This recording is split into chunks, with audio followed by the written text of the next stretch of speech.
Hitler's Revolution: Ideology, Social Programs, Foreign Affairs by Richard Tidor. Chapter 1. Certain historical eras are timeless in their facility to inspire curiosity and imagination. Ancient Egypt and Rome recall grandeur and power, while the Renaissance stands as a marvelous expression of human creativity. Napoleonic France demonstrates that one man's purpose can define an age, and the American Wild West personifies the ruggedness and adventurous spirit of the pioneer generations that conquered a continent. There is much to be learned from milestones of civilization, though people interpret events differently, conforming to their particular beliefs and interests. A comparative newcomer to the chronology of significant epochs is National Socialist Germany. Richly intriguing and not without a rousing sense of awe, she exerted tremendous influence in her time. The antithesis of democratic values in a century witnessing the triumph of democracy, Germany went down fighting. The task of recording the history of the period is therefore largely in the hands of the country's former enemies. One of the flaws in their annals is the superficial assumption that National Socialism was a rootless political program and the product of one man's worldview. There was in fact a conscious endeavor by the National Socialists to align policies with German and European customs and practices. They believed their goals corresponded to the natural progression of their continent and found the diametrical Western democratic concept to be foreign and immoral. A political creed advocating freedom of choice, democracy, ascended not through popular appeal but through overwhelming economic and military force. This in no sense diminishes its claim to moral leadership in the realm of statecraft. Against somewhat novel democratic beliefs in multiculturalism, majority rule, feminism, universal equality, and globalization once stood social and political conventions of Europe that had matured over centuries of conflict and compromise, of contemplation and discovery. The conviction that a nation possesses its own ethos, a collective personality based on related ethnic heritage and not just on language or environment, has no merit in democratic thinking, nor does the belief in a natural ranking within mankind determined by performance. During the first half of the 20th century, 2 world wars ultimately imposed democratic governments on European states that had been pursuing a separate way of life. One of the most successful weapons in the arsenal of democracy was atrocity propaganda.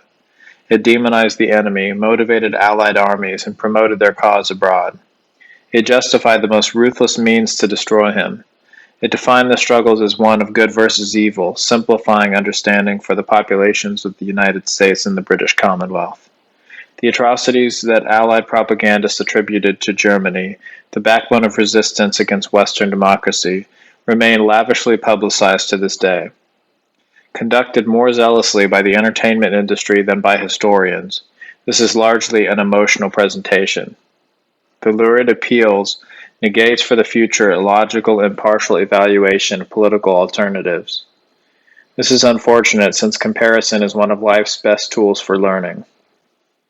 It is a common trait of human nature to often judge the validity of an argument less by what is said than by who is saying it.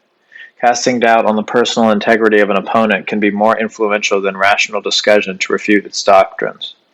In Adolf Hitler, Germany had a wartime leader whose concept of an authoritarian socialist state represented a serious challenge to democratic opinion. Indignant that anyone could harbor such views in so enlightened an age, and especially that he could promote them so effectively, contemporary historians provide a myriad of theories for his dissent. Thus we read that Hitler's obsession with black magic and astrology impelled him to start the war. He was mentally deranged due to inbreeding in the family. He was embarrassed by his Jewish ancestry. He was homosexual. He had a dysfunctional childhood. He became frustrated by failing as an artist. He was born with underdeveloped testicles, and so forth. It would be more useful for the authors of such legends to question, for example, why, after the victorious Allies established democratic governments throughout Europe in 1919, this state form became practically extinct there in 20 years. Russia, Italy, Hungary, Poland, Lithuania, Austria, Germany, Greece, Spain, Slovakia, and soon thereafter France adopted authoritarian regimes. Several of these countries closed ranks with Germany. Hitler gave viable popular political form to a growing anti-liberal tendency on the continent. Volunteers from over 30 nations enlisted to fight in the German armed forces during World War II.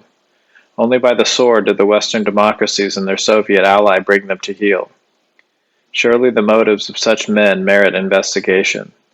Simply dismissing the leader who harnessed and directed these dynamic human resources as a demented megalomaniac is no explanation.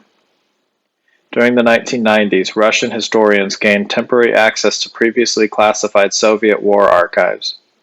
In recent decades, the British government has gradually released long-sealed, relevant papers to the Public Record Office.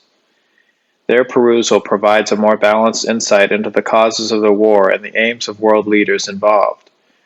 This study draws on the published research of primarily German historians, minimizing sources in print and English. This is to provide readers in America and in the UK with material otherwise unavailable to them. Liberally quoting from German periodicals circulated during the Hitler era will acquaint the student of history with essential elements of National Socialist ideology, just as it was presented to the German public. No one can accurately judge the actions of a people during a particular epoch without grasping the spirit of the times in which they lived. The goal of this book is to contribute to this understanding. National Socialism was not a spontaneous phenomenon that derailed Germany's evolution and led the country astray. It was a movement anchored deeply in the traditions and heritage of the German people and their fundamental requirements for life. Adolf Hitler gave tangible political expression to ideas nurtured by many of his countrymen that they considered complementary to their national character. Though his opposition party's popular support was mainly a reaction to universal economic distress, Hitler's coming to power was nonetheless a logical consequence of German development. True to the nationalist trend of his age, Hitler promoted Germany's self-sufficiency and independence. His party advocated the sovereignty of nations. This helped place the German realm or Reich on a collision course with the diametrical philosophy of life, a world ideology established in Europe and North America for well over a century: liberalism. During Hitler's time, it already exercised considerable influence on Western civilization. It was an ambitious ideal, inspiring followers with an international sense of mission to spread liberty, equality, and brotherhood to mankind. National Socialism rejected liberal democracy as repugnant to German morality and natural order. Liberalism has been crucial for humanity's transition into the modern age. During medieval times, feudalism had prevailed in Europe. Local lords parceled land to farmers and artisans in exchange for foodstuffs, labor, and military service. This fragmented political system, void of central government, gradually succumbed to the authority of kings. Supported by narrow strata of noblesse and clergy, the royals became absolute monarchs, supposedly ruling by divine right. Common people found little opportunity for advancement. Only those choosing a career with the church received an education. Kingdoms provided the basis for modern central governments but contributed little else to progress. The revival of learning, with its interest in surviving literature from the ancient world, led men to contemplate alternatives to the socially and politically stagnant royal regimen. The Renaissance was Europe's intellectual and cultural rebellion against absolute monarchy and its spiritual ally, the clergy. Defying religious superstition and intolerance, the great minds of the age exalted reason above all. Awareness of the common man's latent mental aptitude animated respect for the individual. Liberalism emerged as his liberator from the bondage of absolutism. It defined the state's primary role as guarantor of one's freedom and right to realize full potential in life. This concept acquired political form during the 18th century. Discoveries by British and European inventors provided a suitable complement to the new emphasis on intellect. The American Revolution of 1776 to 1783, waged against the English crown, founded the first modern state based on liberal principles. It represented a near reversal in the roles of government and governed. The United States Constitution included a Bill of Rights that placed significant limitations on the authority of the elected representatives rather than on the population. In theory, the people themselves ruled. The French Revolution introduced democracy to Europe and opened a promising field of opportunity for the common man. The Declaration of Human Rights guaranteed the French citizen freedom of thought and expression, private ownership and security. The new republic released the French peasant from bondage and dismantled royal restrictions on commerce. Republican France fought a series of wars against European monarchies. The French army, comprising all strata of society, mirrored the revolutionary spirit that dethroned absolutism. The Republic's Minister of War, Nicolas Carnot, held military commanders to standards of conduct toward their subordinates. When the elder General Philippe de Custine once threatened deserters with the firing squad, Carnot rebuked him, explaining that free citizens of France obey orders not out of fear, but because of confidence in their brothers in command. In a 1940 essay, the German historian Bernhard Schwertfeger analyzed the French army. In the absolutist state structure of the 18th century, the population customarily regarded grand politics with indifference. The revolution in France drew the people into its vortex. One of the chief principles of the French Revolution was that in case of war, everyone had to defend the fatherland. The entire resources of the nation were therefore available in an instant. While wars were previously just private affairs of the princes, now they evolved into a question of survival for the entire nation. Napoleon Bonaparte became Emperor of France in 1804, but retained liberal principles adopted by the army. He arranged for soldiers demonstrating leadership qualities to be promoted regardless of birth or status. Since two-thirds of France's imperial officers had left service from the time of the Revolution, positions of command became open to men displaying ability. Napoleon granted field officers greater latitude in judgment calls during combat. In October 1806, the French citizens' army routed Germany's elite, the Prussian and Saxon armies, at Jena and Auerstadt. The Prussian infantry was disciplined and obedient with a defined command structure, while Napoleon made tactical decisions as the fighting developed and relied on the initiative of subordinates to outmaneuver the enemy as opportunities arose. At Auerstadt, the German front-line troops resisted bravely for hours, while 18,000 reserves stood idly by because there were no orders from the commander-in-chief, the Duke of Brunswick, to advance. None of their officers displayed independent judgment and led the men forward. Witnessing the German defeat was the infantry captain Neidhardt von Gneisenau. His recommendations for reforming the Prussian army, summarizing the following July, maintained that not superior strategy, but a new philosophy of life was the genesis of the enemy's success. The revolution has awakened all the power of the nation and given each an appropriate field of endeavor. In this way, heroes came to lead the army, statesmen the loftiest administrative posts, and finally, at the head of a great people, the greatest man among them. What limitless power lies undeveloped and unused within the womb of a nation? Why do the nobles not choose this source to increase their power 1,000-fold and open the portal of triumph for the ordinary citizen, the portal through which now only the nobility may pass? The new age needs more than ancient names, titles, and parchment. It needs fresh deeds and vitality. Gneisenau defined how to overcome France's control of Europe. Should the other states want to restore the balance, they must open the same resources and utilize them. They must embrace the consequences of the revolution as their own. At the Treaty of Tilsit, Bonaparte had allowed the Prussian king to maintain just 42,000 men under arms. This drastically reduced the number of active officers. Of 143 generals, only 8 remained in service. Gneisenau and General Gerhard Johann von Scharnhorst restructured the armed service free from the interference of a professional military hierarchy. Local militias became the nucleus of a national army. The broad participation of the public unavoidably began shifting political power from the monarchy to the people. As the king reviewed the first militia battalions, he remarked, "There below marches the revolution." At this time, German patriots such as Friar von Stein, Ernst Moritz Arndt, and Gottfried Fichte promoted civil reform, partially adopting liberal values. A populist revolutionary movement led to the Prussian-German uprising against Napoleon and drove the French out. Unlike France in 1789, the Germans, not consolidated under a central government, did not revolt against the royal house. The German patriots advocating unity among their countrymen.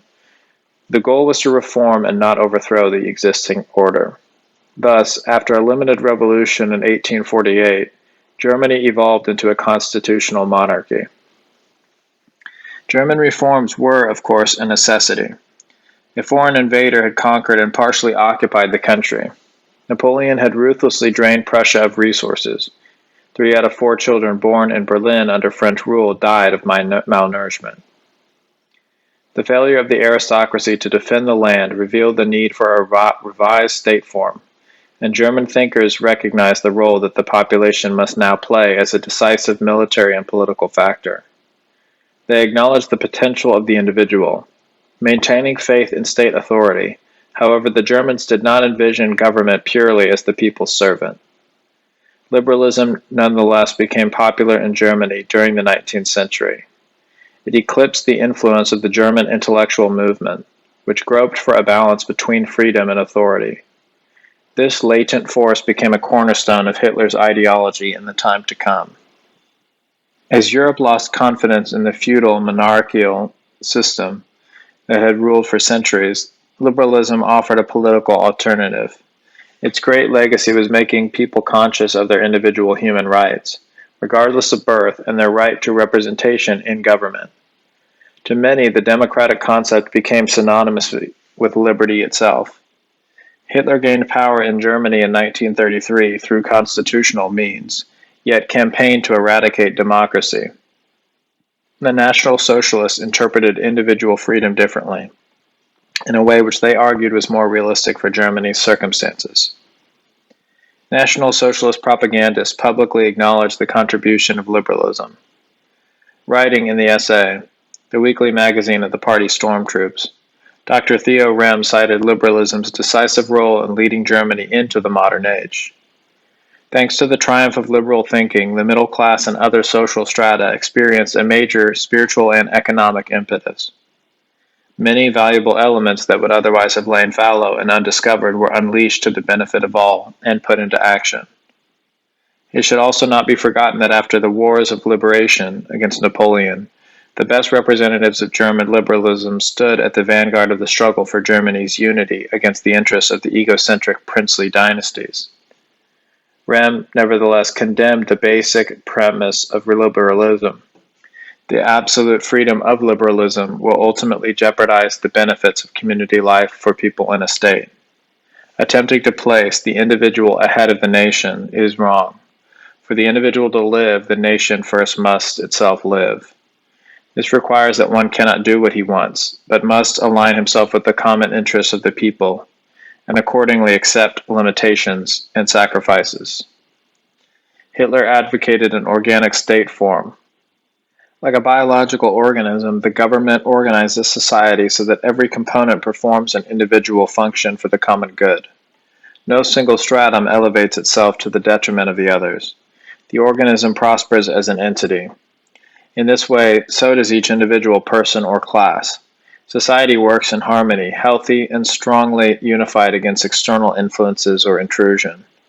As defined in the periodical Germanic guidelines, every individual element within the Reich preserves its independent character, yet nonetheless subordinates itself to its role in the community. In Hitler's words from a November 1930 speech, proper is what serves the entire community and not the individual. The whole is paramount, is essential. Only through it does the individual receive his share in life, and when his share defies the laws of the entity, then human reason dictates that the interests of the whole must precede his interests. To organize persons into a cooperative functional society requires that its members renounce certain personal ambitions for the welfare of others. Mutual concessions signify a willingness to work together. The common goals of society, such as defense, trade, prosperity, companionships, and securing nourishment, people achieve through compromise for the good of all. Hitler believed that a nation disregarding this will not survive. He declared in an address in April 1937, "This state came into being, and all states came into being through overcoming interests of pure personal will and individual selfishness. Democracy steers recklessly toward placing the individual in the center of everything. In the long run, it is impossible to escape the crisis such a conflict will produce." In the essay, Rem warned that without controls, the free reign of personal ambition leads to abuse. Inasmuch as liberalism was once of service in promoting the value of individual initiative and qualities of leadership, its ideals of freedom and personality have degenerated into the concept of downright arbitrary conduct in personal life, but even more so in economic and commercial life. An article in the May 1937 Instructional Essays, a monthly ideological journal, discussed liberalism's naive faith in the natural goodness of the free personality. The author, Eberhard Kauter, explained that the logic of how this applies to business life in a democracy.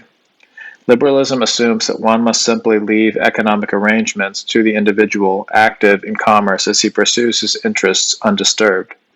The liberal social principle is based on the expectation that the liberation of the individual, in harmony with the free play of forces, will lead to independently formed and fair economic conditions and social order. The German Institute for the Science of Labor concluded in its 1940-1941 yearbook that liberal economic policies bring about the destruction of any orderly society, since persons in commerce are released from every political and social responsibility. Germany Schleitev saw in the free play of forces an unbridled pursuit of personal wealth that contradicts the spirit of an organized society. There is no longer a sacred moral bonding of the individual person to a community, and no bond of person to person through honor or personal trust. There is no mutual connection or relationship among them beyond purely material self-seeking interest, that is, acquiring money. The journalist Geiselter Wirsing cited the United States, the paragon of capitalist free enterprise, as an example of how liberal economic policies gradually create social imbalance, with crass discrepancies between want and abundance. Even in America herself, Americanism no longer spreads prosperity and improves the standard of living of the broad masses, but only maintains the lifestyle of the privileged upper class. A German study on the Depression-era United States was Will Roosevelt, or What Does Roosevelt Want? Added this: so in the USA, one finds, along with the dazzling displays of wealth and extravagant parvenu luxury, unimaginable poverty and social depravity. In the richest country in the world, the vaunted paradise of democracy, tens of thousands of American families endure the most meager existence. Millions of children and other citizens are underfed.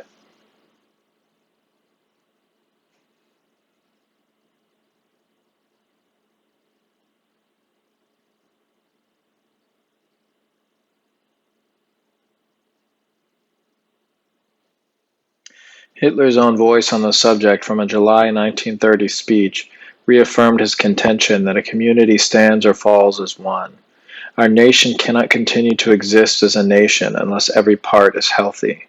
I cannot imagine a future for our people when on one side I see well-fed citizens walking around, while on the other wander emaciated laborers. His interpretation of an organically regulated state and liberal democracy's emphasis on individual liberty naturally required different perceptions as to the role of government. The June 1937 edition of Der Schulungsbrief offered this analysis. Since liberalism believes in the sanctity and limitless reasoning power of the individual, it denies the state's right to rule and its duty to direct society. To liberalism, the state is nothing more than the personification of every unjust use of force. It therefore seeks to reduce the authority of the state in every way. The essay summarized that according to liberal perception, the state has no other task than that of a night watchman, namely to protect the life and property of the individual. As for the parliamentary system of representative government, the same publication condemned it as follows: the demand of the people to participate in government was justifiable and understandable in the new age, when politics was no longer purely an affair of the ruling dynasties. The damaging influence and weakness of the parliamentary form of government soon became apparent. The participation of the people exists only on paper. In reality, career politicians get regularly elected to parliament through various parties they founded. They have made a novel occupation out of this activity. They focus not on the welfare of the people and of the state, but on their personal interests or certain financial circles standing behind them.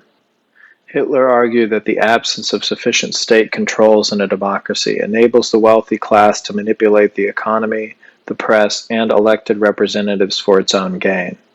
A widening gulf between poverty and affluence develops, gradually dragging the working class to ruin.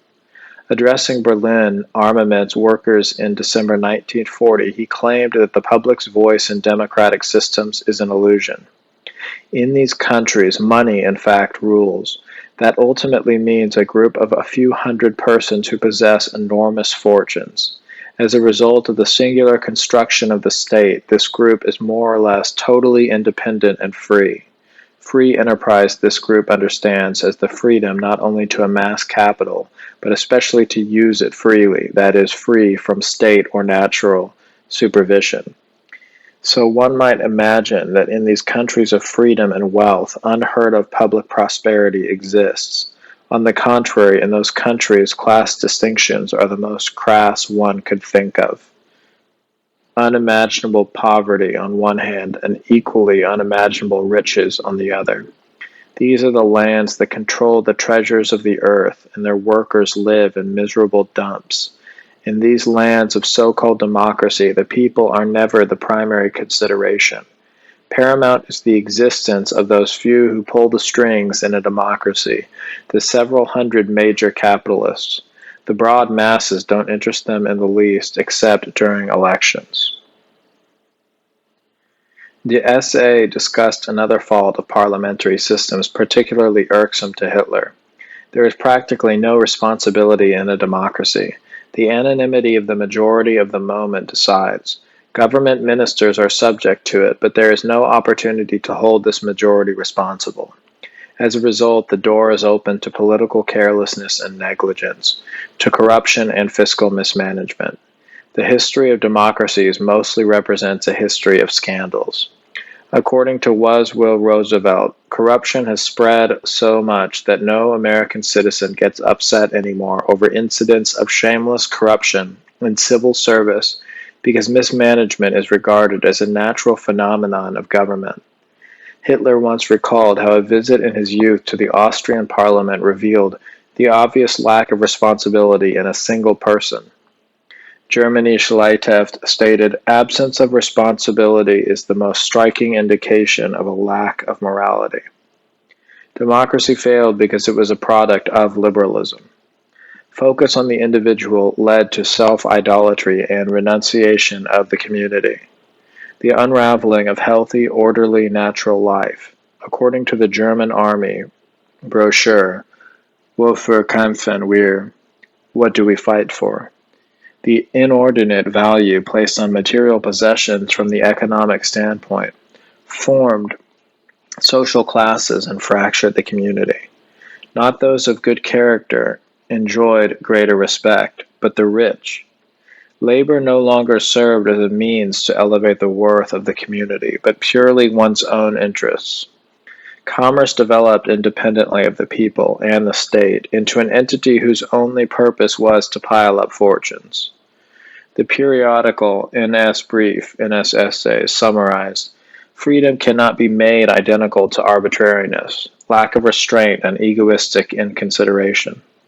Hitler regarded liberalism's de-emphasis on communal responsibility as an obstacle to national unity. He endorsed the words of the statesman Niccolò Machiavelli. "It is not the well-being of the individual, but the well-being of all that makes us great." Hitler took the reign of government in hand in a liberal political climate. To overcome the liberal ideal, which for many was freedom personified, he introduced an alternative state form. It created opportunities for self-development, but also instructed Germans in obedience. In so doing, Hitler eventually achieved the parity between individual liberty and state authority, long contemplated by the German intellectual movement of the previous century. The National Socialists described their government as an authoritarian state. This was roughly a compromise between the liberal concept that administrations exist to serve the public and absolutism's doctrine granting the head of state supreme authority to make political decisions. It disallowed the majority's voice in government, but promoted the welfare of diverse social and economic groups evenly. The essay offered this definition of the authoritarian state. It rests in the hands of the leader alone. He forms and directs his cabinet, which makes policy decisions, but he also bears sole accountability to the nation for his actions. The diverse interests of individual strata of society he brings into harmony and balances in conformity with the general interests of the people. This is accomplished through the endeavors of representatives who work within their group's respective occupations, but possess no political authority. In this way, conflicts of interest and class struggle are eliminated, as is unilateral control by any commercial or political special interest group. In 1936, Hitler stressed that a regime must be independent of such special interests. It must keep focus on the interests of everyone before the interests of one. With respect to commerce, he announced that he intended to crush the illusion that the economy in a state can conduct an unbridled, uncontrollable, and unsupervised life of its own. As Führer, or leader of the nation, he reserved the right to take whatever action he considered appropriate. During a wartime speech, he told military personnel, "When I recognize a concept as correct, I not only have the duty to convey this to my fellow citizens, but moreover the duty to eliminate contrary interpretations." Under National Socialism, the head of state wielded supreme power. This was the understanding that there would be no favoritism directing public affairs, and that along with the loftiest unlimited authority, the leader bears the final and heaviest responsibility. As stated in NS Brief, Riem offered this explanation in the essay. This system differs from dictatorship in that the appointed leader accepts responsibility before the people and is sustained by the confidence of the nation. His actions ensure that the leadership of the state is in harmony with the overall interests of the nation and its views. The essence of this system is overcoming party differences, formation of a genuine national community, and the unsurpassed greatness of the leadership as prerequisites. The leader of the authoritarian state personifies the principle of Friedrich the Great. I am the first servant of the state. Dr. Joseph Goebbels, in charge of propaganda in Hitler's cabinet, contrasted democracy with the authoritarian state in a speech to foreign journalists in Geneva in September 1933. The people and the government in Germany are one. The will of the people is the will of the government, and vice versa. The modern state form in Germany is a refined type of democracy, governed by authoritarian principles through the power of the people's mandate. There is no possibility that through parliamentary fluctuations the will of the people can somehow be swept aside or rendered unproductive. The principle of democracy is completely misunderstood if one concludes from it that nations want to govern themselves. They can't do it, nor do they want to. Their only wish is that the regime governs well. The authoritarian state form required that only persons exhibiting natural leadership ability assume positions of responsibility. Hitler spoke of the importance of finding such individuals during a speech in Berlin in February 1933. We want to reestablish the value of personality as an eternal priority, that is, the creative genius of the individual. In this way, we want to sever ties with any appearance of a listless democracy. We want to replace it with the timeless awareness that everything great can only spring from the force of the individual personality, and that everything destined to last must again be entrusted to the abilities of the individual personality. National Socialism adopted liberalism's practice of creating opportunities for advancement for persons in the community. It disputed, however, the population's right and ability to select leaders. Democracy allows the voters to choose their representatives. As a safeguard against tyrants, the parliamentary system favors moderation. It supposedly frowns on assertive persons accustomed to independent initiative. Hitler argued that this practice thwarts the freedom of action and creates possibilities of the personality and shackles any talent for leadership. He later wrote that the true leader will distance himself from political activity that does not consist for the most part of creative achievement and industriousness.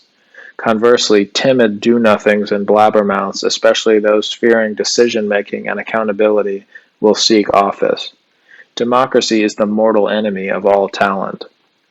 When Goebbels announced at the 1933 Berlin radio exhibition that Hitler's revolution has dethroned unbridled individualism, this did not imply curtailing freedom for personal development. Hitler clarified his party's position in a January 1941 address. Our ideal is the nation. In it, we behold a mental and physical community which Providence created and therefore wanted, which we belong to. Through it alone, we can control our existence. It represents a triumph over individualism, but not in the sense that individual aptitude is stifled or the initiative of the individual is paralyzed. Only in the sense that common interests stand above individual freedom and all individual initiative. The National Socialist government assigned German schools to train the country's cadre of future leaders. Der Schulungsbrief defined it in this way. Education receives the twofold task of molding strong personalities and committing them to community thinking. The primary objectives of ideological instruction is formation of a solid, community-oriented viewpoint. Building assertive personalities demands steady, competitive performance, selecting the most accomplished, and setting standards of achievement according to questions of character, will, and ability. Only achievement justifies advancement. Opportunities for self-development in the authoritarian state conformed to the National Socialist concept of individual freedom. Being free is not doing what you want, but becoming what you are supposed to be. The Industrial Revolution paralleled Western civilization's political transition during the 18th century.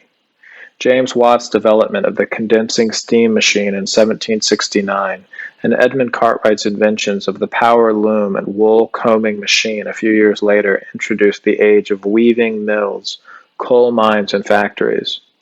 The need for manpower to fill manufacturing jobs attracted rural folk, many of whom had lost their livelihood to mass production, to the city-based industry. In the 1840s, expanding railroads facilitated their migration to the major population centers. This created a new class of people, labor. Concentrated in squalid, overcrowded lodgings, members of Europe's industrial workforce had a comparatively low standard of living. Men, women, and children toiled for excessively long workdays in unhealthy and often unsafe conditions for meager wages. These circumstances, together with social isolation from the rest of the population, gradually led to the political radicalization of labor. In Germany, the president of the Prussian cabinet, Otto von Bismarck, promoted social reform to relieve their stress. He advocated legislation in 1863 to provide pensions for retired workers and to establish a protective association for Silesian weavers. The latter program Bismarck financed personally. The Prussian cabinet and parliament, liberal, clerical, and conservative delegates alike, opposed reform. They considered the program socialistic and contrary to the free play of forces. Undaunted, Bismarck discussed labor issues in May 1863 with Ferdinand Lassalle, the founder of the Universal German Workers' Union. They covered voting rights for labor, state-sponsored workers' associations, and disability insurance. Lassalle eventually became frustrated with parliamentary opposition and remarked a year later, "Revolution is the only remedy." His death in a duel was nevertheless a setback for constructive efforts to incorporate labor into the populace as a cohesive element. Social ostracism led to resentment among workers. In 1875, the periodical of the Social Democratic Workers' Party, the Volksstaat, the People's State, declared class hatred forms the basis for today's society. Certain reforms Bismarck managed to legislate fell short of his goals and of labor's expectations. The inexorable radicalization of labor ultimately found expression in the doctrine of Karl Marx. Banned from Germany in 1848, Marx formulated his political economic program in England. He based his conclusions published in Das Kapital mainly on the findings of government commissions surveying labor conditions in English factories. His ideas found a receptive audience among working Germans, whereas early socialist reformers like Wilhelm Weitling and fought for labor's acceptance into the German national community, Marx propagated class warfare. The exploited labor stratum, Marx preached, owed no allegiance to its nationality, but should seek solidarity with oppressed workers, the so-called proletariat of other countries. A fresh wave of nationalism swept Germany when World War I broke out in August 1914. Members of the middle class, common laborers, and tradesmen fought side by side in the German army during the prolonged struggle. The comradeship at the front partially overcame class barriers and diminished individualist attitudes. Within Germany, the endless nature of the conflict, food shortages, and the government's neglect of domestic morale led to war fatigue. When the Bolsheviks, a Marxist revolutionary movement, overthrew the Russian government and concluded a peace treaty with Germany and her allies in March 1918, this encouraged German Marxists. They organized public demonstrations by labor as well as strikes and finally a naval mutiny. This helped topple the emperor. A democratic government assumed power and Germany concluded an armistice with her western adversary, the Entente, in November 1918. Supported by the Bolsheviks in Russia, German Marxists established Soviet republics within the Reich.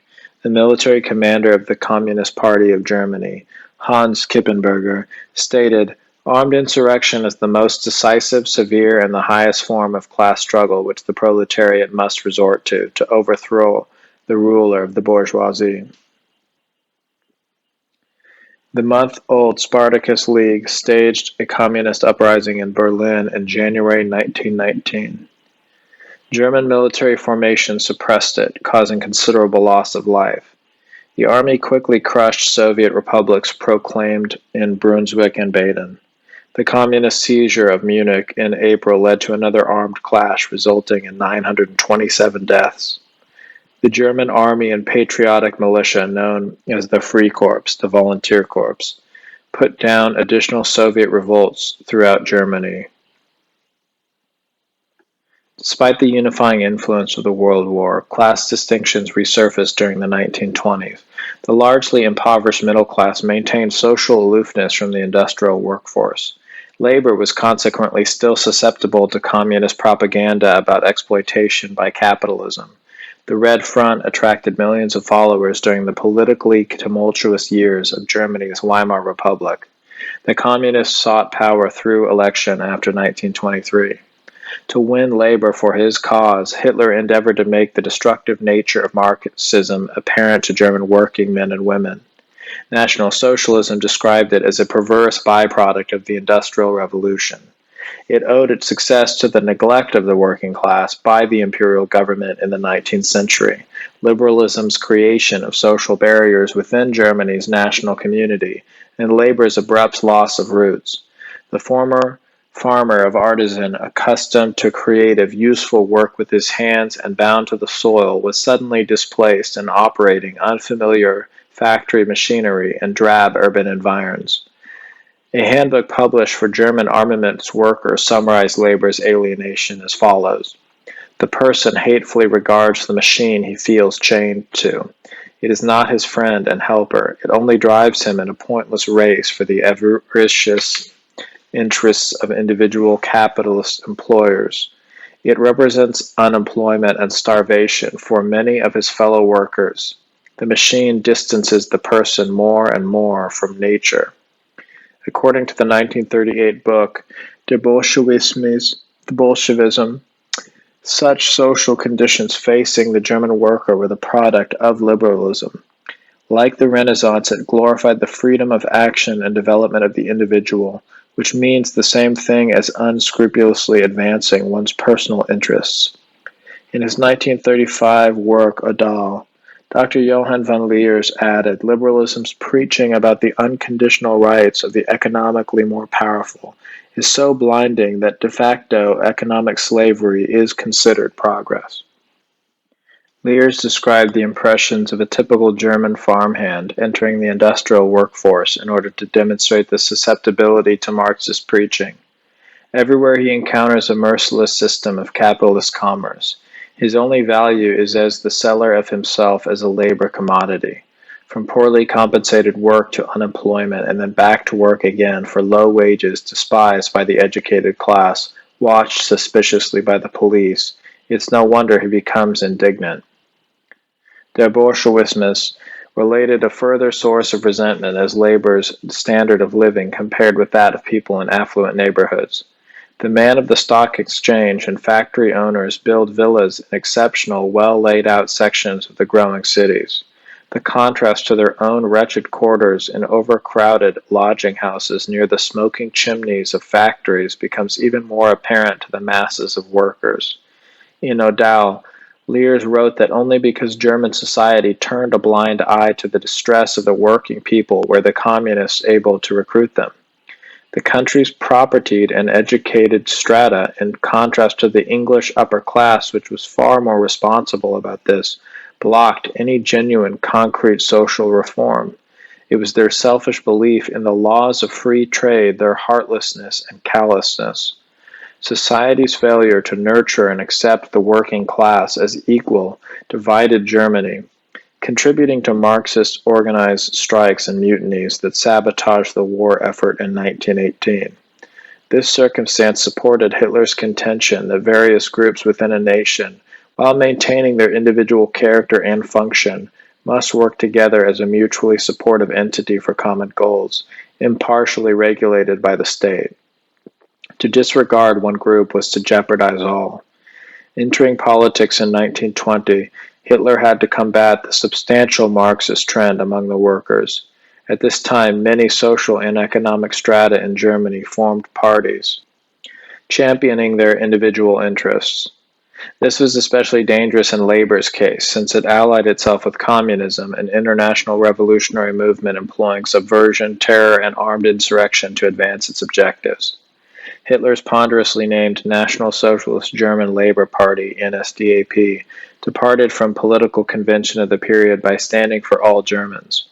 Though he privately disparaged intellectuals, the aristocracy, and even the middle class, Hitler recruited from every walk of life.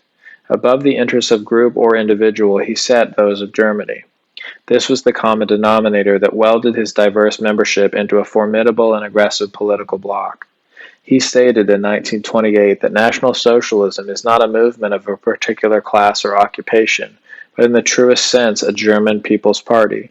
It will comprise every stratum of the nation, thereby incorporating all vocational groups. It wants to approach every German who wishes only to serve his people, live with his people, and belong to them by blood. Germany's Marxist parties, the Social Democrats and the Communists, did not campaign for labor's acceptance into the German community, but to overthrow the existing social order and supplant it with an international dictatorship of the proletariat. They did not solicit followers from among the educated classes. The NSDAP program described the Marxists as united by feelings of hatred and envy, not by any constructive purpose against the other half of the nation. Karl Ganser wrote in Der Schulungsbrief, Marx did not come from the labor movement, but from the liberal sphere. He incorporated the concept of a perpetual struggle within society. Earlier German labor leaders had wanted to solve the social problem through assimilation. With his class warfare ideas, Marx wanted to settle it by bringing chaos to the community. Ganser wrote that Marx hoped to drive the working people into a current that carries them further from the society they once wanted to be a part of. He also pointed out an important distinction between National Socialist and Marxist perception of labor. The NSDAP honored it. Hitler publicly stated that no German should be ashamed of this name, but should be proud to be called a worker. Ganser described the denigration of labor as the worst crime of Marxist teachings. This class awareness Marx did not base on a sense of value, but on a psychosis of worthlessness. Marx gave the sons of free farmers and tradesmen the derogatory name proletariat. Just 40 years earlier, this expression had meant a social riffraff. In this way, he draped the soul of an entire stratum in gloom. Hitler focused on recruiting working people, considering the nobility and the middle class profit-motivated, class-conscious, and lacking political usefulness. Members of the industrial workforce still possessed the dynamic qualities he needed to take the movement to the streets: vitality, toughness, and willingness to fight. Publicly concentrating Just on labor, however, would have contradicted the NSDAP program to represent all Germans. The party promoted the slogan, "Workers of the mind and fist," the last word referring to hand workers, not brawlers. In this sense, all working people, regardless of occupation, contribute to society. Hitler viewed the concept of worker a greater honor than the concept of citizen.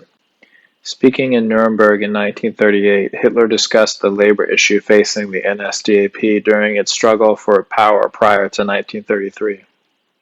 Most of our followers consist of sons of the broad masses, workers and farmers, small artisans and office workers.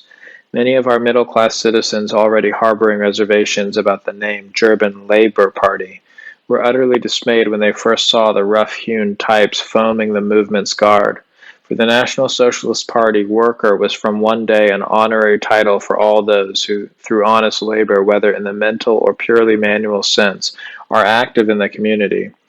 Because the party was a people's party, it unavoidably had more manual than white-collar workers in its ranks, just as there are in the population.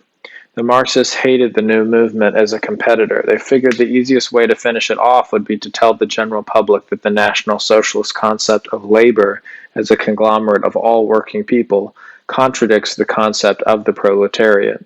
This, of course, is true, since the proletariat parties excluded German white-collar workers from their ranks as much as possible. The NSDAP's stand as a people's party during the early years did not alienate the middle class, which in fact formed the mainstay of its following. Labor usually provided 30 to 40% of the party's members and voters. By supporting Hitler's movement, men and women of the industrial workforce found the acceptance in society, in this case the party's microcosm of Germany's national community, long denied them during the imperial era. There is considerable difference in the socialism of Hitler and that of the Marxist doctrine.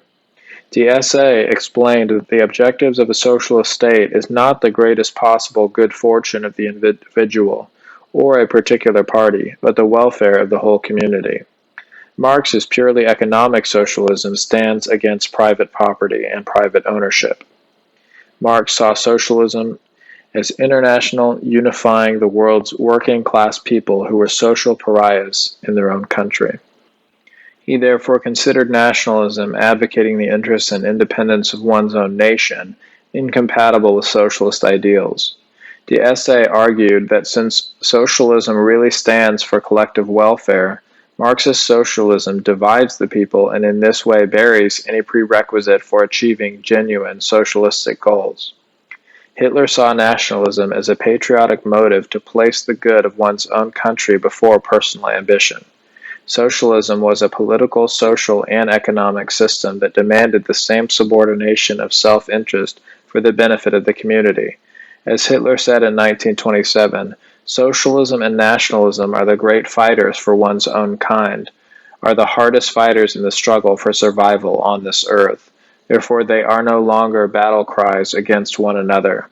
The essay summarized, Marxism makes the distinction of haves and have-nots. It demands the destruction of the former in order to bring all property into possession of the public. National Socialism places the concept of the national community in the foreground. The collective welfare of a people is not achieved through superficiality, equal distribution of all possessions, but by accepting the principle that before the interests of the individual stand those of the nation. It should be noted that in the Soviet Union, the flagship Marxist state, the regime dealt with the non-proletariat far more harshly than what downtrodden labor suffered during the Industrial Revolution in Western countries. The Soviet police official Martin Latsis, for example, defined the criteria for trials of dissidents. Don't seek proof or whether or not he rose against the Soviet with weapon or word. You must first ask him what class he belongs to, what extraction he is, what education and what occupation he has. These questions should decide the fate of the accused. The Russian historian Dmitry Volganov wrote that Soviet purges targeted the most energetic, most capable, frugal, and imaginative elements in society. Systemic mass starvation, imprisonment, deportation, and execution in the Marxist utopia so decimated the Russian population that the Soviet dictator Joseph Stalin forbade the 1937 census from being published. It was stated in a 1942 issue, "The senseless extermination of all intelligence and talent, replacing every impulse of personality with passive herd mentality, has wiped out any natural creative aptitude in Russia." Hitler regarded Marxist economic policy as no less repugnant to genuine socialism as the concept of class warfare was. Marx advocated the privatization of all production and property. State control would supposedly ensure equitable distribution of manufactured goods and foodstuffs and protect the population from capitalist exploitation. Hitler advocated private ownership and free enterprise. He believed that competition and opportunities for personal development encourage individual initiative. He said in 1934, "On one hand, the free play of forces must guarantee all broad a field of endeavor as possible. On the other, it should be stressed that this free play of forces must remain for the person within the framework of communal goals, which we refer to as the people and the national community. Only in this way can we attain the highest level of human achievement and human productivity." Der Schulungsbrief dismissed Marx's disparate clamor for equitable shares in national assets and equal pay for all work as stifling to personal motivation. The man capable of greater achievement had no interest in realizing his full potential when he saw that the lazy man sitting next to him received just as much as himself. Any initiative to do more and willingness to accept responsibility could only die out under this system. Well before taking power, Hitler combated a tendency towards Marxist socialism in his own movement. In November 1925, district party leaders in Hanover proposed dividing large farms and distributing the land among farmhands. The state would require everyone employed in the agrarian economy to join a cooperative independent sale of foodstuffs would be illegal. Critical industries such as power companies, banks, and armament manufacturers were to yield 51% of the shares as property of the nation. In other words, become state-controlled. The program also recommended that the government acquire 49% of other large business enterprises. In May 1930, Hitler met with a Berlin subordinate, Otto Strasser, who supported a similar program.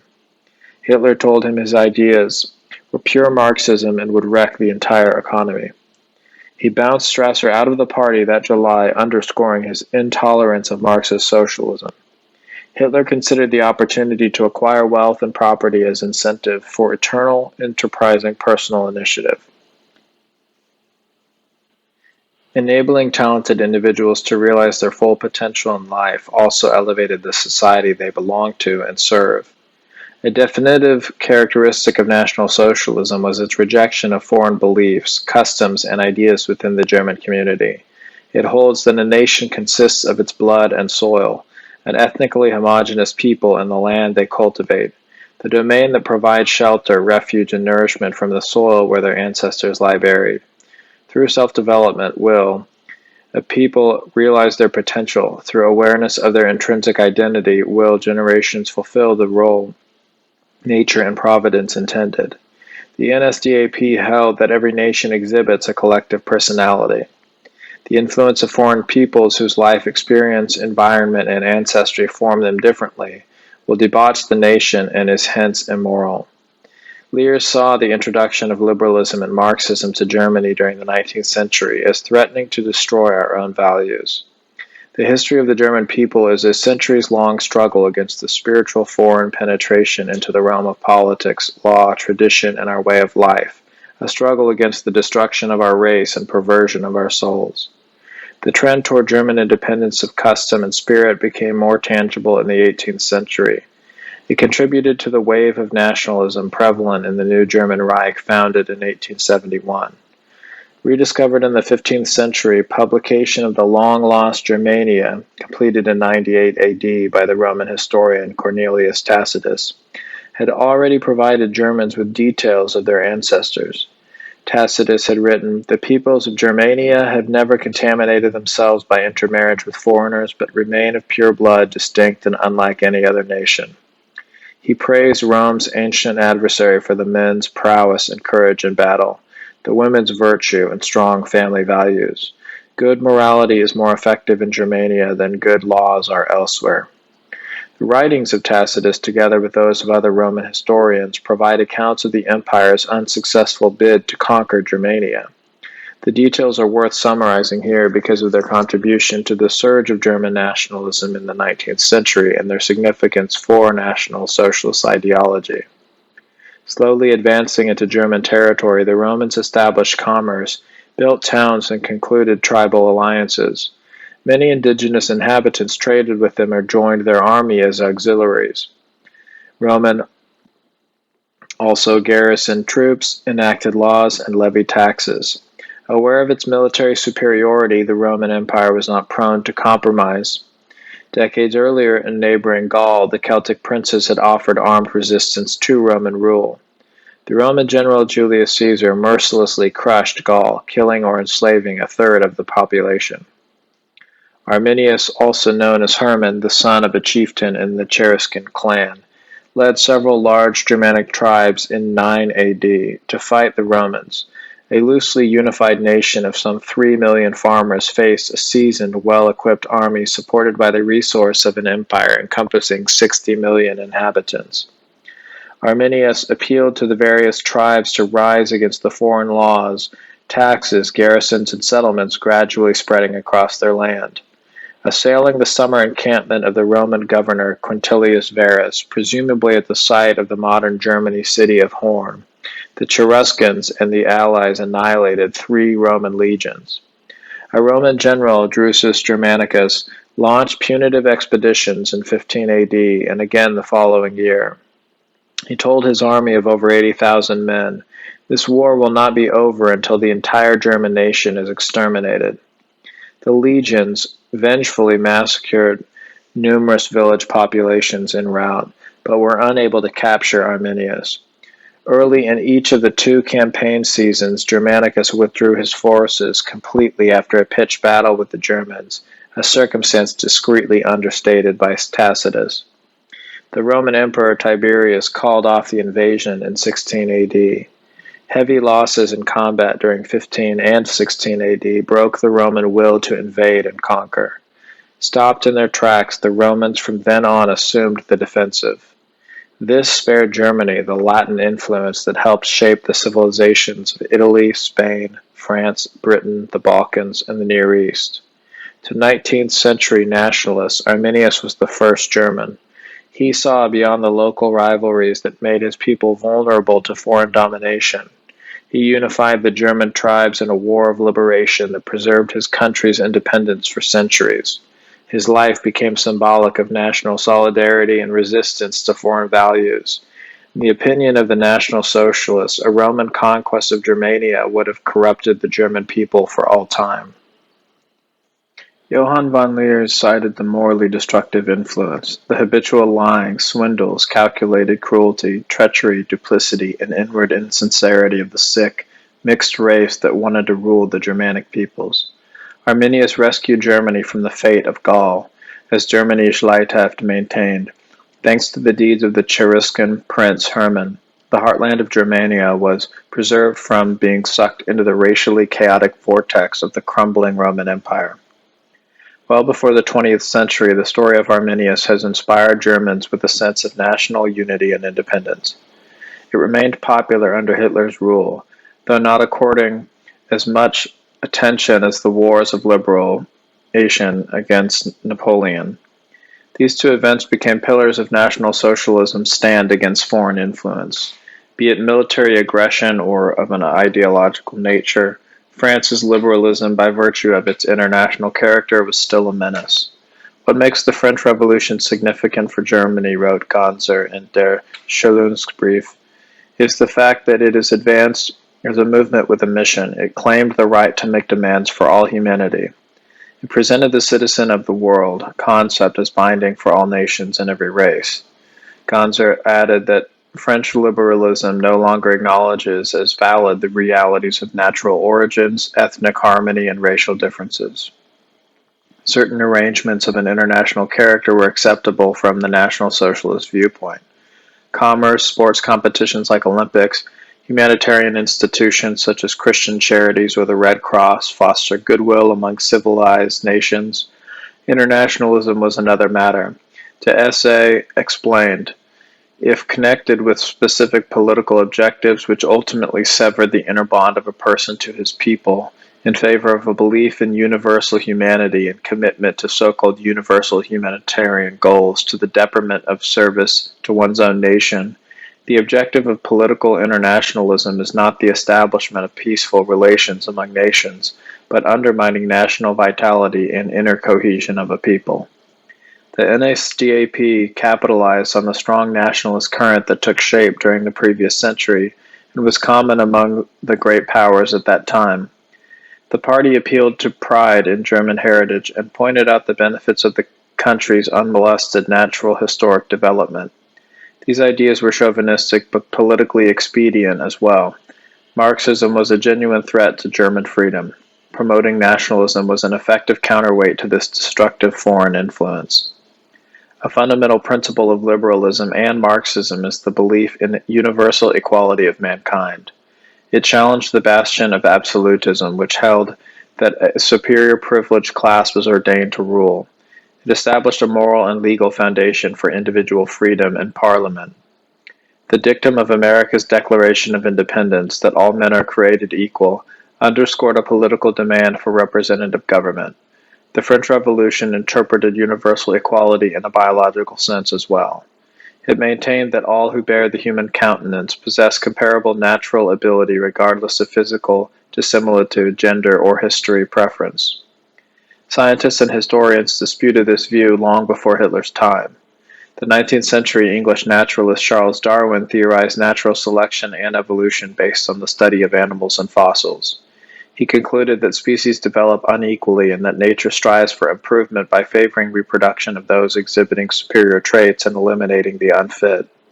Francis Galton researched the human personality, deducing that intellectual prowess and morality are inherited from parents. He advocated marriages among talented people, believing superior offspring important to advance civilization. The French aristocrats Arthur de Gobineau and Georges Vacher questioned universal equality from a historical perspective. Gobineau identified a correlation between the growth and vitality of cultures and the races that founded them. Both men argued that ancient civilizations like Persia and India gradually crumbled as the original white populations intermarried with captive or neighboring non-white tribes. Published in 1899, Eustace Stewart Chamberlain's The Foundations of the 19th Century attributes all great cultures to the creativity of Germanic peoples. German language editions of Gobineau's and Chamberlain's writings appear in Germany at the turn of the century. Newly formed institutions there challenged the liberal doctrine of equality on scientific and historical grounds. Similar movements came to life in Scandinavia and Italy, where Paolo Mantegazza and Giuseppe Sergi founded academies for anthropology and race studies. Eugenics, Galton's term for the biological investigation of inheritable traits in human lineage, became racial hygiene in Germany. European universities excluded these studies from the curriculum. Racial hygiene nonetheless acquired some legitimacy early in the 20th century. Grounded in the theories of Darwin and Galton, its proponent offered cogent arguments based on research and analysis to establish it as a valid science. In a 1925 study, Professor Hans Gunther acknowledged that 19th century education helped lower-class individuals advance vocationally and socially. However, the more successful among them had fewer children, and this drained away more vitality than it fostered. According to Gunther, this contradicted the main priority for a healthy society, the progress of humanity. It is only possible through augmenting the higher quality genetic traits, which means having a greater number of children among the superior and stopping propagation of the unfit. The study of race received public funding in National Socialist Germany. The NSDAP founded the Racial Policy Office in November 1933. Its director, Dr. Walter Gross, published articles on the subject in the monthly Der Schulensbrief. The journal was an important medium for ideological propaganda with a circulation of several million. In April 1934, Gross pointed out, "Scientific literature in a democracy. understands a nation purely as a community unified by language and culture, disregarding blood ties. His interpretation of the rise and fall of nations reveals how closely National Socialist doctrine conformed to the principles of Gabenow, Chamberlain, and Gunther. The old civilized states owe their existence to the Aryan man of Nordic blood, who created them along with their cultures. When he encountered natives in a foreign land, he did not intermix but subjugated them. He placed those of his own kind over them as a ruling caste. Everything the ancient peoples produced of value and accomplished came from this stratum of Nordic conqueror. Their greatness lasted only so long as the Nordic blood that created it was strong and influential enough. As soon as the pure strain and sense of awareness of differences among races became lost, as soon as the foreign blood intermingled, so began the decay of the civilizations and states. The influx of foreign blood undermines traditions, religion, good character, and morality. The Racial Policy Office cited 3 biological factors which cause cultures to perish. The first was a decline in birth rate. This weakens the national strength in the face of a somewhat stronger growing neighbor. It shifts the proportionate power of the two people so that the numerically weaker, despite potential inner superiority, will eventually be overwhelmed. A 1937 article in the Schulungsbrief observed, "Today the birth rate among practically all nations of the white race is declining perilously swiftly." The second factor was a decrease in births among society's more talented elements, versus a parallel increase in children from families exhibiting mediocre or below average ability, character, or physical or mental endowment. One author blamed the policy in many democracies of maintaining the weak and ignoring development of the strong, on the liberal perception that everything human is unconditionally worth preserving. The Schulungsbrief pointed out how, regarding education in democratic states, the liberal administrator groups the mentally deficient into small classes in special schools staffed by exceptionally proficient teachers. He then jams 50 to 60 talented and healthy youngsters together into classrooms that are too small due to budgetary constraints and instructs them only in the basics. Largely influenced by mankind's more benevolent religions, sympathy for the weak or helpless has become a natural human emotion. Gross countered this with scientific arguments. Decisive for the historic fate of a people is whether over the centuries bloodlines of the loftiest and most gifted elements increase in number and in so doing elevate the nation, or in their place those bloodlines augment that are genetically inferior and unfit. The result will be that the outstanding talent will gradually disappear, while the less worthwhile will become dominant. Sooner or later, that means the inevitable downfall of the civilization.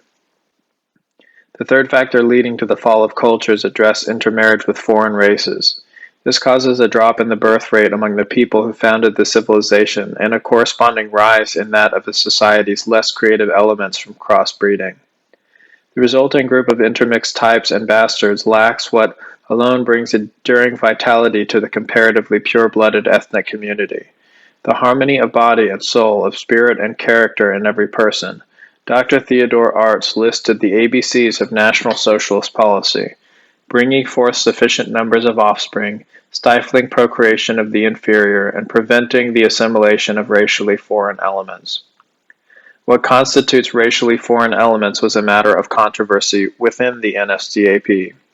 Various ethnic groups comprise European civilization: Nordic, Gallic, Basque, Slavic, Baltic, Mediterranean, and so forth. Pioneer racial hygienicists maintain that intermarriage among diverse white clans produces a superior being. In 1924, the analyst Hildebrand published an essay explaining the highest standard of living evolved where the Nordic race represented the leadership, but intermixed with others who adopted its culture.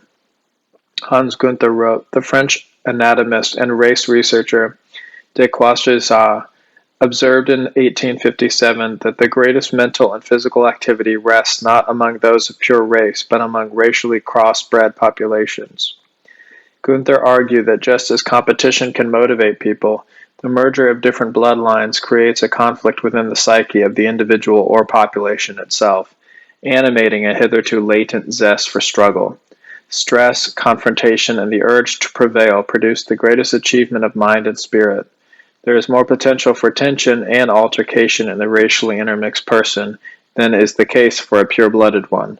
The pure-blooded man harbors too little restlessness.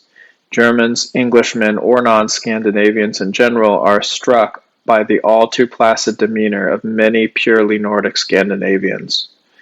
Under Gross, the Racial Policy Office walked a thin line between the more relaxed criteria envisioned by Gunther and many of his contemporaries and the blonde rapture they cautioned against. In 1934, Gross' colleague Wolfgang Abel published generalizations of Germany's ethnic tribes, the Nordic, Pfalzisch, Eastern Baltic, Dinaric, Alpine, Western Nordic, and Western Mediterranean. He described physical characteristics, illustrated with camera portraits resembling mugshots, and collective personality traits of each. Abel offered, for example, this profile of the Nordic type. Though least spontaneous, he surpasses all races in steadfastness of purpose and cautious foresight. Thinking ahead, he subordinates his driving impulse to long-range goals. Self-composure is perhaps the most distinguishable trait of all the Nordic race. In this lies a significant part of the ability to create civilizations. Races lacking this quality are incapable of following through and implementing long-term, realizable objectives. Pfalz Germans were more steadfast than pliant, more grounded than adaptable, more level-headed than daring, more freedom-loving than power-seeking. The Western Mediterranean German takes life less seriously.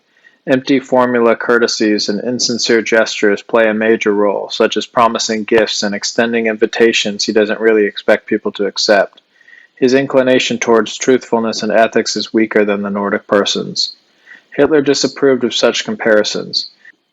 He especially opposed reference to physical contrasts of stature, coloring, or physiognomy among German ethnic groups. In 1930, he told an aide, "Discussion about the race problem will only divide the German people further, incite them against one another, atomize them, and in this way make them inconsequential with respect to foreign affairs." He admonished senior officials of the party to avoid the subject of ethnic diversity in speeches and articles. Everything that unifies and welds this class together must be brought forth. What divides them, what reanimates old prejudices, must be avoided. They are the surest way to destroy a community. He remarked that people should be selected for leadership roles not according to outward appearance, but by demonstrating inward ability. Goebbels himself, a diminutive man with a slight limp, recorded in his diary in October 1937, discussed race policy with Dr. Gross. I reproached him for our flawed standards for making selections. According to them, practically every officer today would be dismissed. Like the earlier race hygienicist Gunther, Hitler believed that the more capable and fit among the Germans should not set themselves above other groups to preserve or advance their particular bloodline. It was their duty to help elevate the German nation as an entity. As summarized by his chronicler, Dr. Henry Picker, Hitler was firmly resolved to transfer racially excellent military units, such as formations of the Waffen-SS, to every region where the indigenous people are substandard. They will provide for the population by replenishing its bloodlines. The Waffen-SS was an elite branch of the German military requiring high physical standards for enrollment. Though believing in the inequality of mankind, Hitler opposed clique-forming or elitist attitudes among his countrymen's more gifted persons or ethnic groups. He measured people not by what nature gave them, but by how they contributed their talents, be they lofty or modest, to advance the national community. This was a standard every German could aspire to, regardless of his or her station in society. Personal attitude and the endeavor, not the circumstance of birth, determined the superior being. In a speech as Chancellor of Germany, Hitler described the evolution of his country into a social, national, and spiritual entity.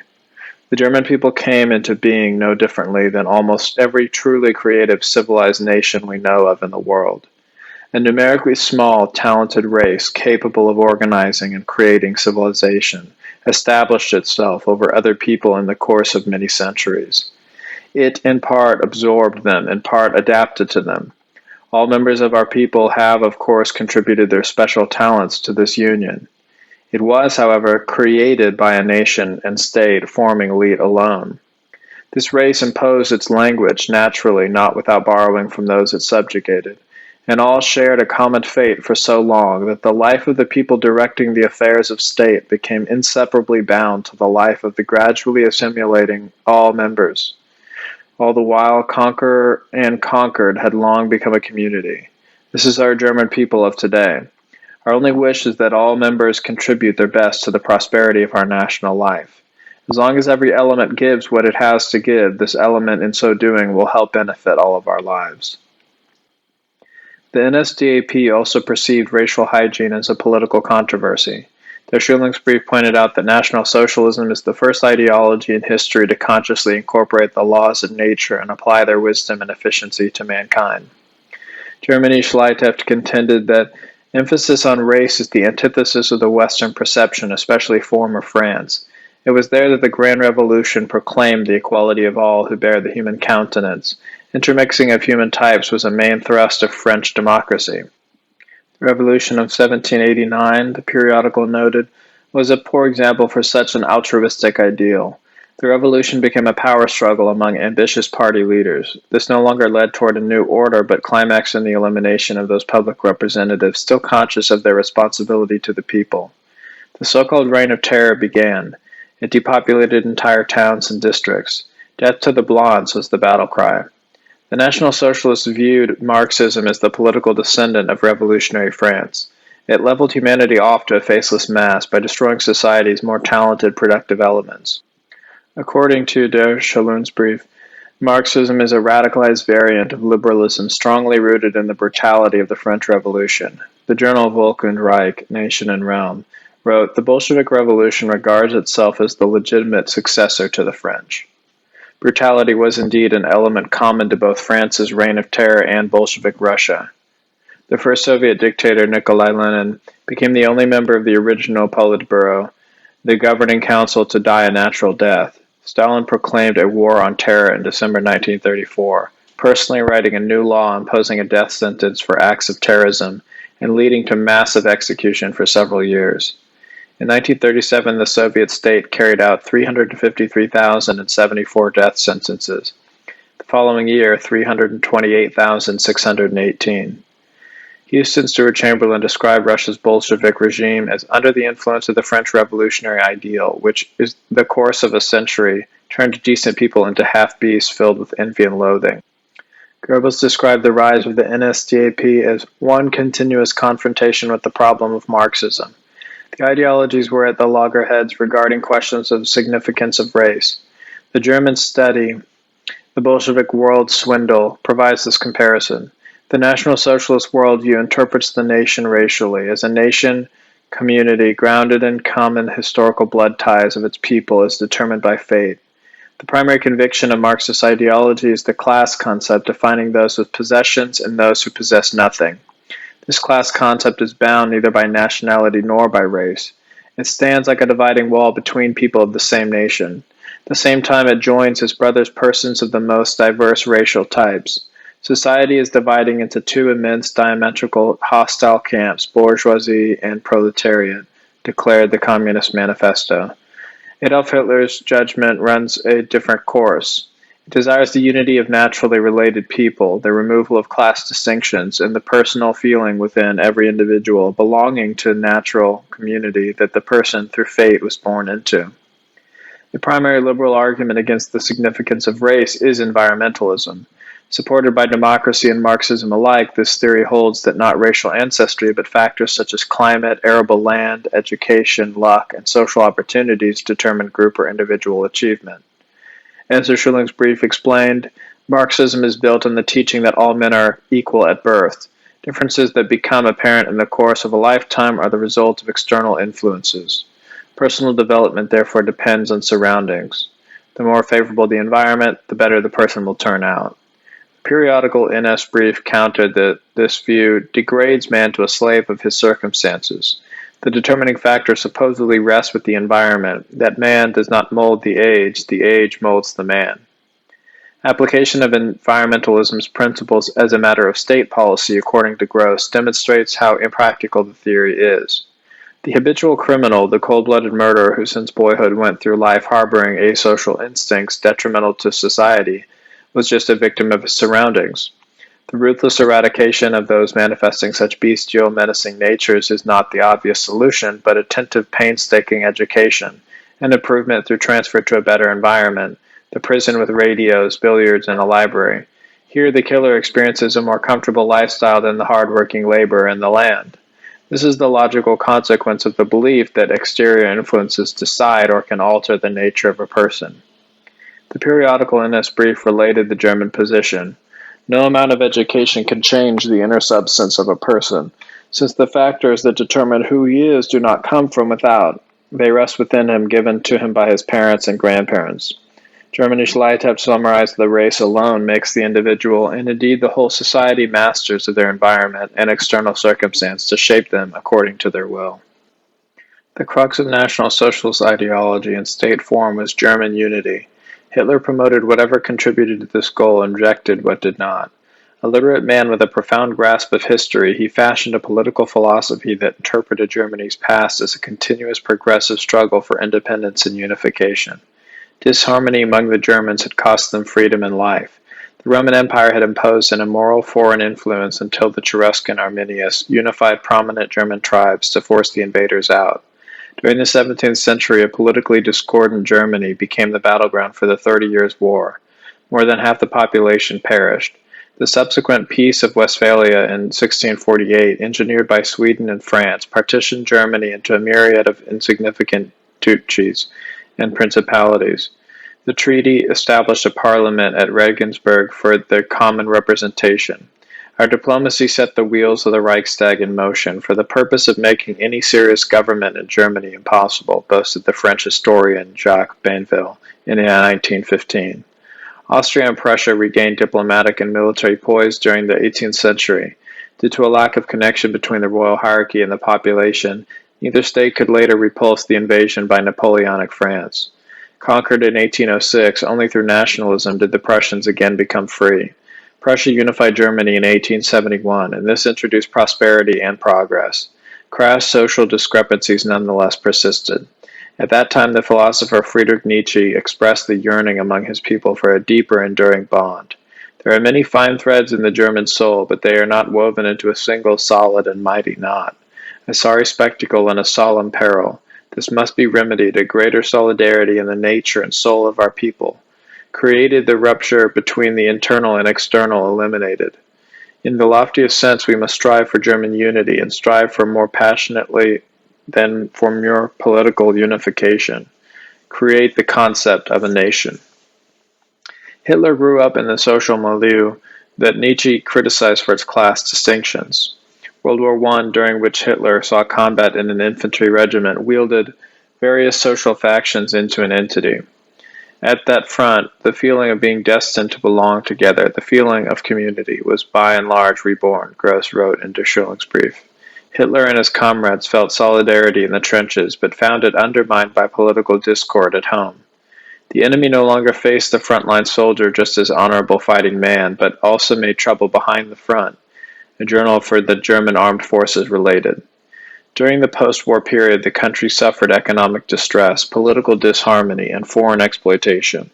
Hitler later declared that when the German people form a unified bloc, they are a power. When they are divided, they are defenseless and impotent. By emphasizing German unity, National Socialism followed in the footsteps of the Roman's nemesis Arminius. The Prussian reformers who rose against the Napoleon, the statesman Bismarck, and the eminent Nietzsche. The matter of Germany's moral, social, and political harmony influenced the NSDAP's stand on virtually every major issue. National Socialism, the journal Der Essay Führer, the essay officer, wrote, recognized that the labor question was the cardinal social problem of the 19th and 20th centuries. It confronted liberalism's materialistic, distorted idea of freedom, which leads to abuse and to the rule of a capitalist minority, with a new freedom, one based on the growth of the individual fellow citizen within the national community according to achievement. Unlike the disfranchisement of labor through liberalism, National Socialism incorporates the worker into German society, elevating him and his accomplishments onto par with the rest of the nation. Judging someone's worth according to performance, as far as Hitler was concerned, superseded questions of ethnic standing within the German community. Though many National Socialists based their worldview on scientific research on race, the government under Hitler also relied on education to realize human potential.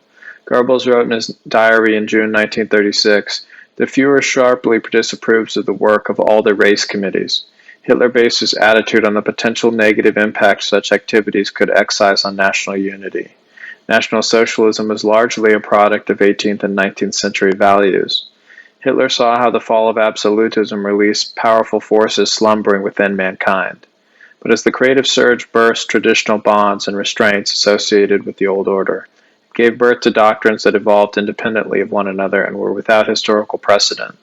Liberalism, the dominant philosophy, shattered convention and institution alike, entering uncharted political waters in the unassailable conviction that individual freedom was the future of humanity. Composed at the dawn of the liberal age, the fable of the sorcerer's apprentice who tampered with and unleashed extraordinary powers he was unable to control proved a prophetic allegory. The National Socialists believed that the exaltation of the individual in the liberal democratic sense would dissolve the healthy social order and lead to ruin. They nonetheless sanctioned the free play of forces, opportunity for personal development, and free enterprise. The task of their authoritarian government was to promote these practices, simultaneously ensuring that the collective interests of the population remained decisive. As the individual advanced in National Socialist Germany, so did the nation. Hitler harnessed, yet stimulated the forces of human creativity reanimated by the Enlightenment, giving them a form, purpose, and direction not envisioned by the pioneers of liberalism and democracy. Chapter 2. The New Germany. On February 10, 1933, Hitler discussed his economic program at a mass meeting in Berlin for the first time as Chancellor. Telling the audience, "We have no faith in foreign help, in assistance from outside our own nation." The Führer opined that Germany had no friends beyond her own borders. World War I had ended in 1918 when the German Reich and Austria-Hungary surrendered. And the harsh terms imposed by the Allies, despite U.S. President Woodrow Wilson's promise of an equitable settlement, had left the Reich more or less on a solitary course. Allied delegates opened the peace conference in Versailles, France, in January 1919. They demanded that Germany accept blame for the war and compensate the victors for damages. This enabled them to initiate reparations requirements that reduced the Germans to virtual bondage. To extort the Reich's signature onto the treaty, Britain's Royal Navy maintained a blockade of food imports destined for Germany. The blockade had been in force since early in the war. Over 750,000 German civilians, mainly children and the elderly, perished from malnourishment. Despite Germany's capitulation, the British continued to block food deliveries until the summer of 1919. On March 3rd of that year, the English cabinet minister Winston Churchill told the House of Commons, "We are holding all our means of coercion in full operation or in immediate readiness for use. We are enforcing the blockade with vigor. We have strong armies ready to advance at the shortest notice.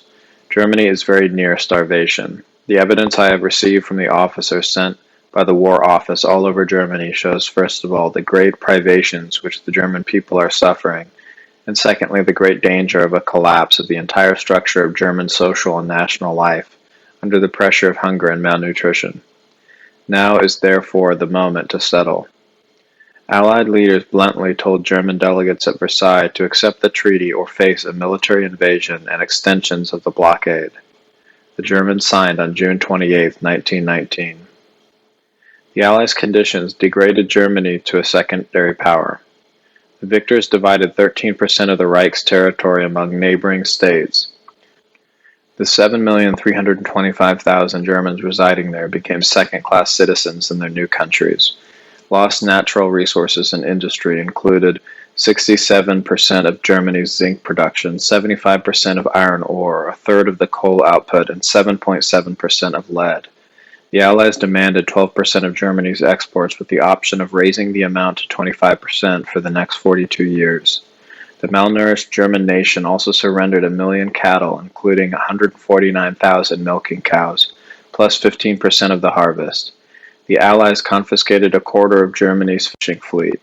In addition to large amounts of timber, 7,500 German locomotives and 200,000 freight cars went to the former enemy.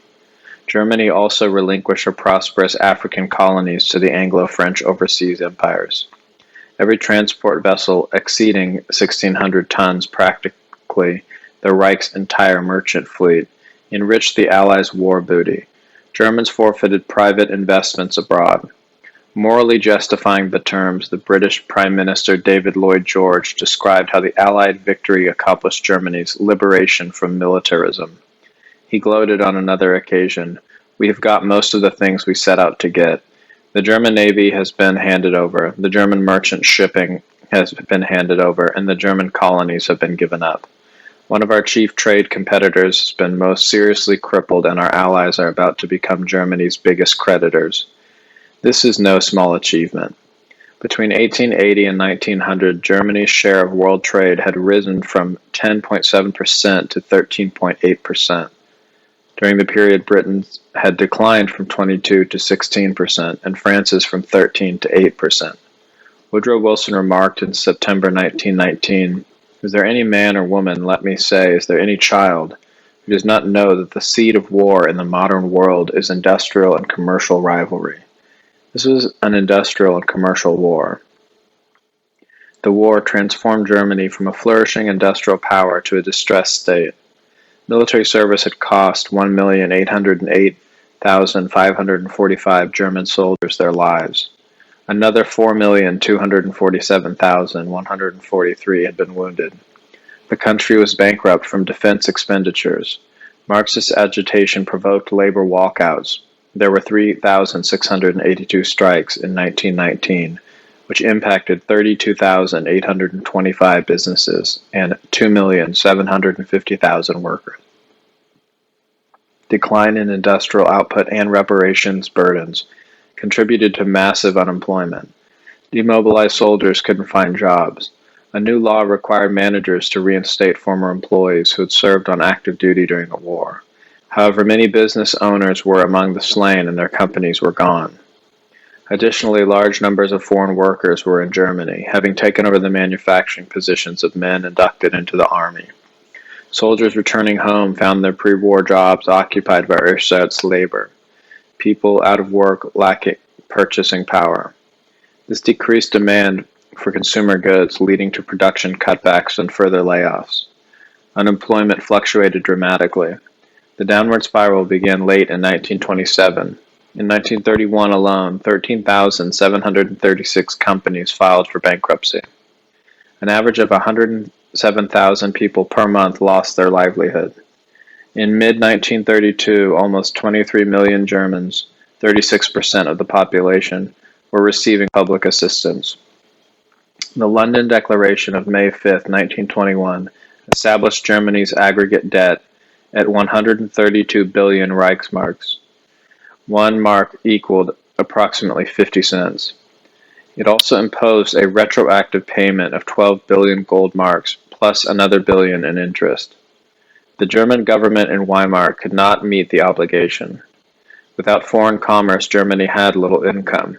Fearing inordinate taxation to meet Allied demands, affluent Germans invested capital abroad. The flight of currency and the national deficit contributed to inflation.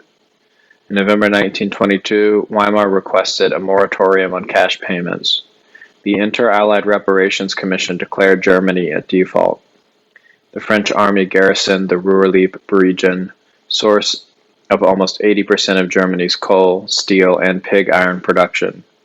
Demonstrating passive resistance, civil servants and laborers there boycotted the workplaces. This increased the number of persons in public aid and further reduced productivity. The Ruhr debacle precipitated the currency slide into worthlessness.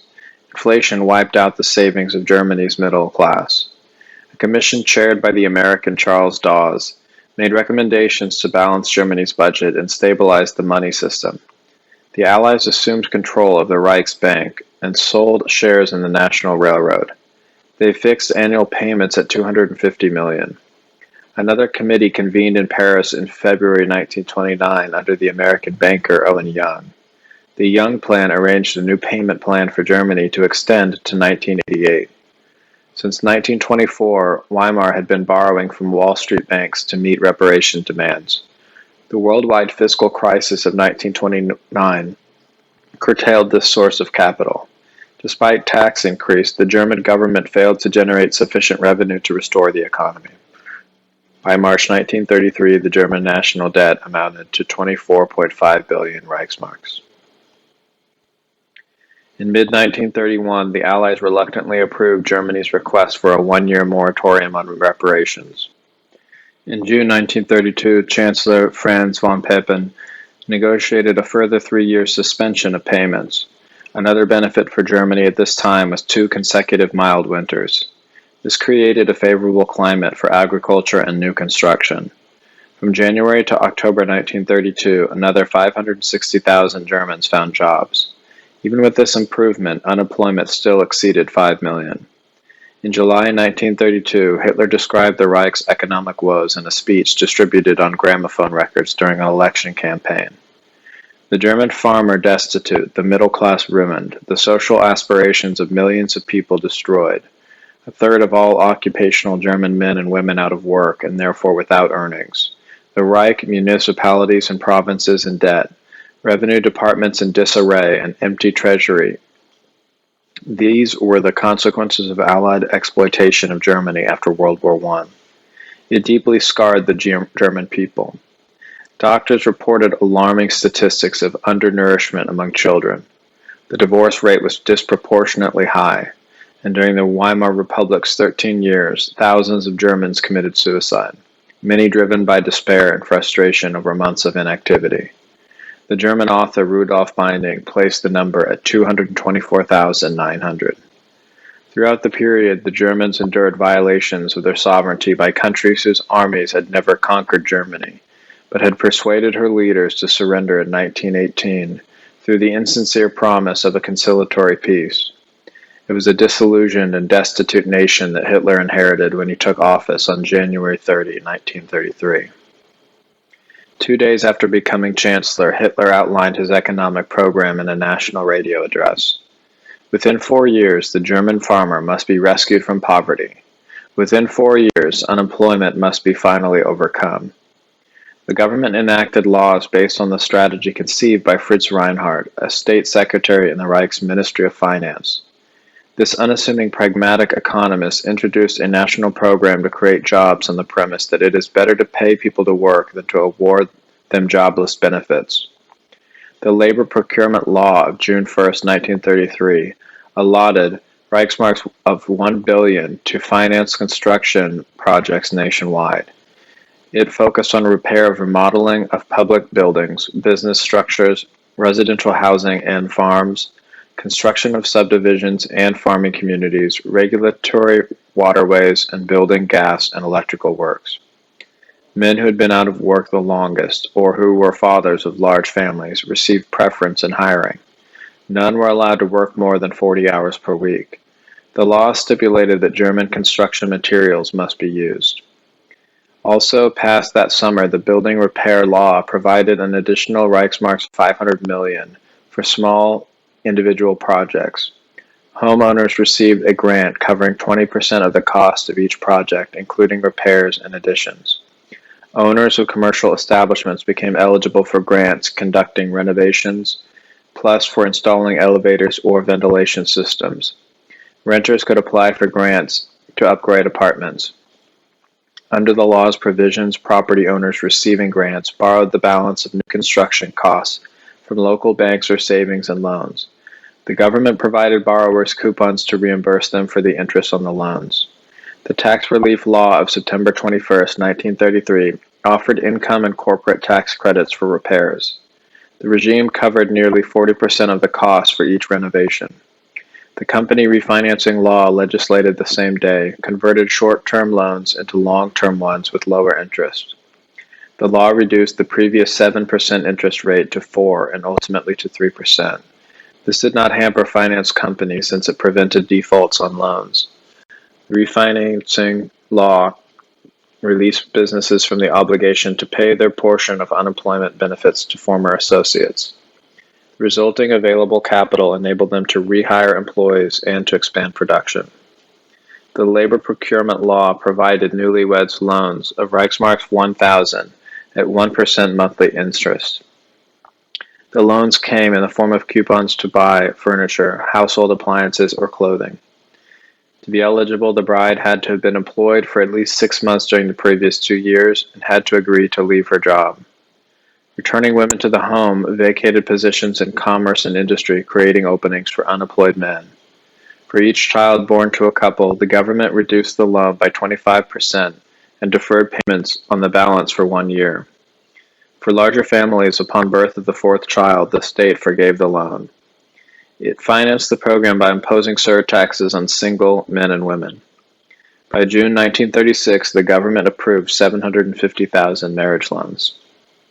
Reinhardt described the policy of diverting women into the household economy as steadily regrouping our German women with regard to the labor market and with respect to social policy. This regrouping alone will, in a few years, be sufficient to eliminate unemployment and bring about an enormous impetus in every branch of German economic life. The marriage law released approximately 20,000 women per month from the workforce after September 1933. The increase in newlyweds created a corresponding need for additional housing. More tradesmen found work in new home construction. In the furniture industry, manufacturing increased by 50% during 1933. Factories producing stoves and other kitchen appliances could not keep pace with consumer demand. The state imposed no property tax on young couples purchasing small single-family homes. As Reinhardt predicted, reducing payments and jobless benefits and increased revenue through corporate income and sales tax largely offset the enormous costs of the programs to reduce unemployment and revive the economy. He stated in Bremen on October 16, 1933, in the first 5 months of the present fiscal year, expenditures and income of the Reich have balanced out. When Hitler took power, labor represented 46% of German working people and 82% of the nation's unemployed.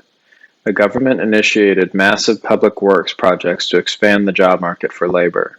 It especially concentrated on upgrading the National Railway. Also, construction of a modern superhighway began in September 1933, which found work for an additional 100,000 men each year. The production and delivery of building materials for pavement, bridges, and rest stops simultaneously employed another 100,000. The Reich's Autobahn project, originally planned for over 3,700 miles of new highway construction, relied primarily on manual labor. Limiting the use of modern paving machinery enabled the Autobahn Commission not only to keep more men on the job, but devote 79% of the budget to workers' salaries. The Autobahn was a toll road. However, reduced wear on vehicles using this efficient highway system and savings in travel time were worthwhile compensation to motorists for the fee. The Reich also focused on relieving the distressed circumstances facing the German farmer. The Depression had left many farms in debt. Younger family members often left their home to seek opportunities in the cities. The September 1933 law established the Reichsstand, the Reich's food producers, an organization to promote the interests of people in the agrarian economy, fishermen and gardeners, with 17 million members. The Reichsnachstand's principal objectives were to curtail the gradual dying out of farms in Germany and prevent migration of rural folk to concentrated population centers or industry. Controlling the market value of foodstuffs, the organization gradually raised the purchase price of groceries by over 10% by 1938. This measure was not popular among the public, but it greatly assisted planters. The Reichsstand not only arranged for a substantial reduction in property taxes for farms, but wiped the slate clean on indebtedness. This gave heavily mortgaged farms owners a fresh start. Another organization, the Rural Assistance, recruited approximately 120,000 unemployed young people to help work farms. The government financed their salaries, training, and housing. It also arranged for temporary employment on farms for school graduates and students on summer break. The Landhilfe permitted foreigners living in Germany, primarily Poles, to enter the program. Hitler had a particular interest in preserving Germany's farming stratum. During World War I, his country had suffered acutely from Britain's naval blockade of food imports. He considered a thriving agrarian economy vital to making Germany self-sufficient in this realm. By reducing the effectiveness of a potential nautical blockade in the event of future hostilities, growers indirectly contributed to national defense. On the ideological plane, Hitler regarded a robust agrarian class to be essential for a healthy general population. In the turbulence of the modern age, industrialization and progress removed man further and further from his natural surroundings. Bound to the soil and the family homestead for generations, the farming community was an anchor rooted in traditional German customs and values. It drew sustenance from the land and passed it on to the nation.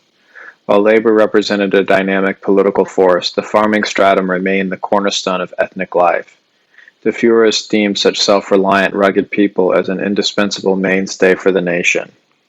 Addressing 500,000 farm folk in Buchenberg in October 1933, he stated, "In the same measure that liberalism and democratic Marxism disregard the farmer, the National Socialist Revolution acknowledges him as the soundest pillar of the present, as the sole guarantee for the future." Hitler not only maintained Germany's agrarian class, but augmented it. Housing planners cited many new settlements of single-family homes in rural areas where residents took up farming. The government provided interest-free loans and grants for the purchase of farm implements along with special marriage loans for newlyweds. The debts were to be forgiven after the family had worked the farm 10 years. Germany's economic reforms would never have been so successful without overhauling the tax structure. In the Weimar Republic, state and local governments had raised revenue for operating expenses, reparations payments to the Entente, and public aid through steadily increasing taxation. The drain on working families' budgets had reduced purchasing power, restricted the demand for consumer goods, decreased production, and caused layoffs. As more people lost jobs, unemployment payouts were augmented, placing greater demands on those still in the workforce. Municipalities collected taxes and fees according to local needs without a nationally coordinated revenue system. Costly, inefficient, and overlapping bureaucracies burdened citizen and economy alike. Tax reform was a major element of Reinhardt's recovery program. Initial measures legislated to this end demonstrate what a crippling influence the Reich's runaway taxation had previously exercised on commerce. The first to benefit from tax relief was Germany's automotive industry. The Motor Vehicle Tax Law of April 1933 abolished at one stroke all operating taxes and fees for privately purchased cars and motorcycle license after March 31st of that year. The reduction in consumer costs to own and operate a car was so dramatic as to significantly boost sales. While the industry produced just 43,430 passenger vehicles in 1932, the number rose to 92,160 during Hitler's first year in office. New car production increased annually.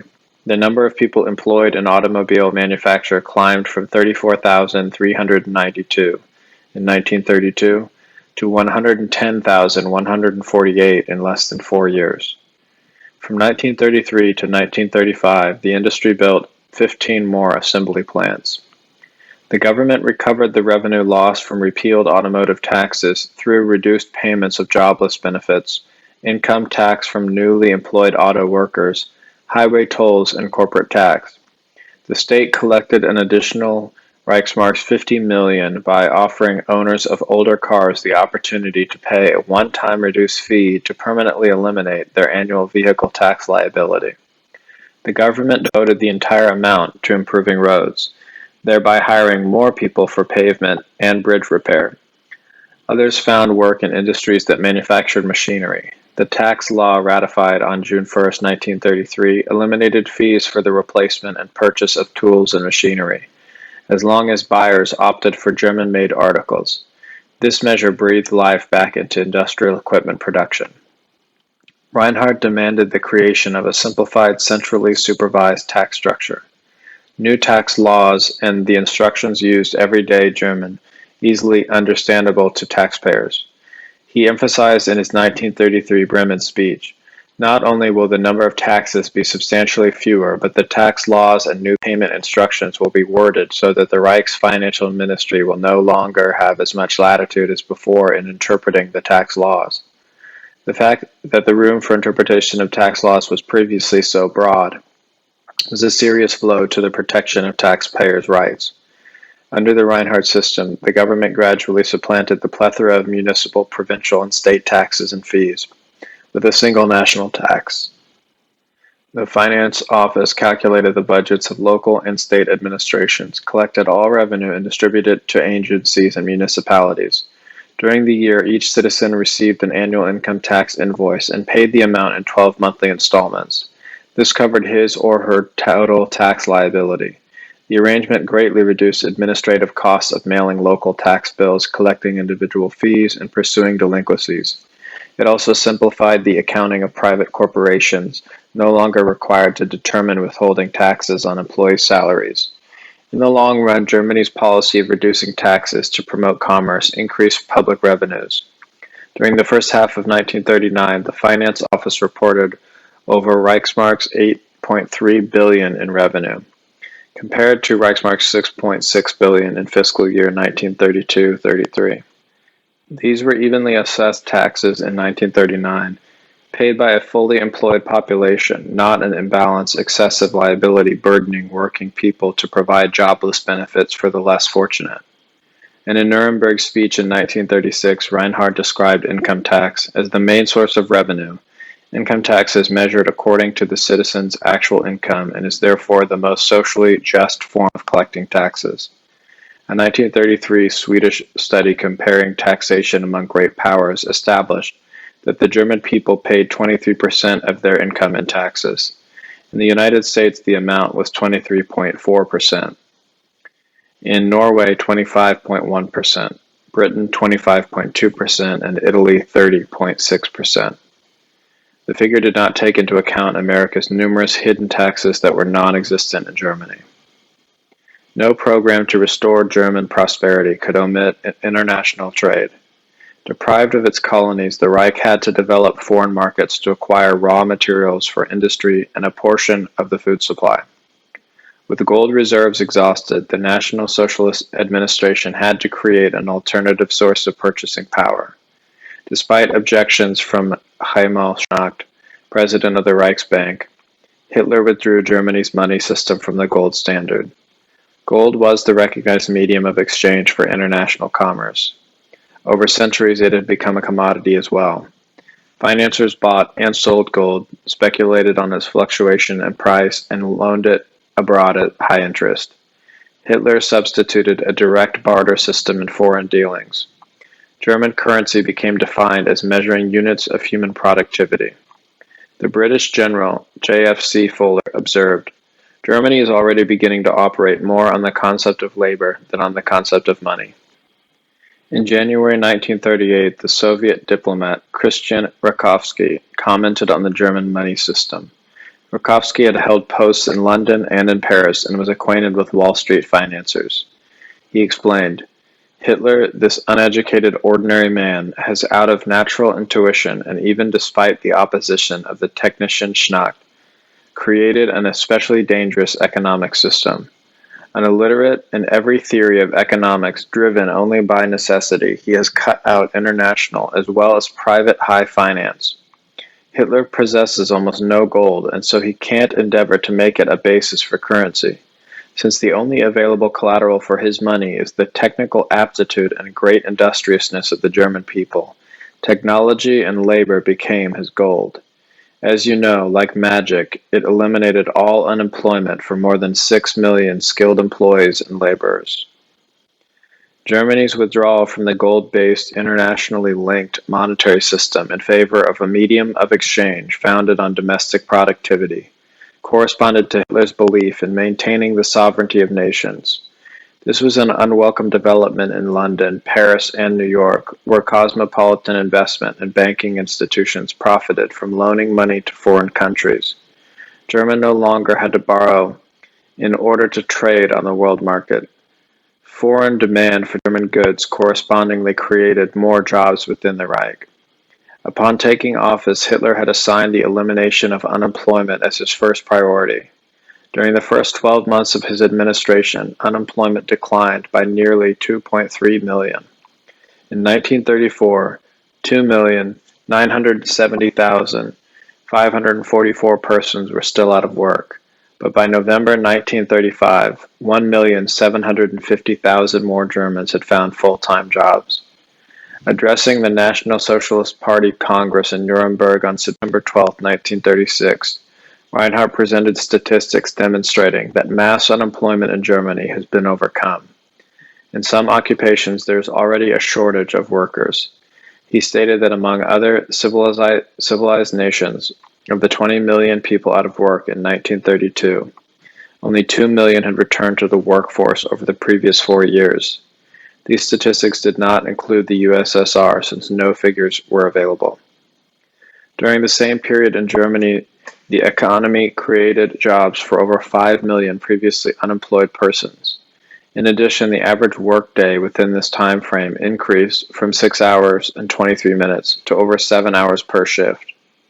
In November 1938, the German government officially recorded 461,244 citizens as unemployed. The statistic included individuals who were physically or mentally disabled, mostly homebound and hence unemployable. It also incorporated the populations of Austria and the Sudetenland.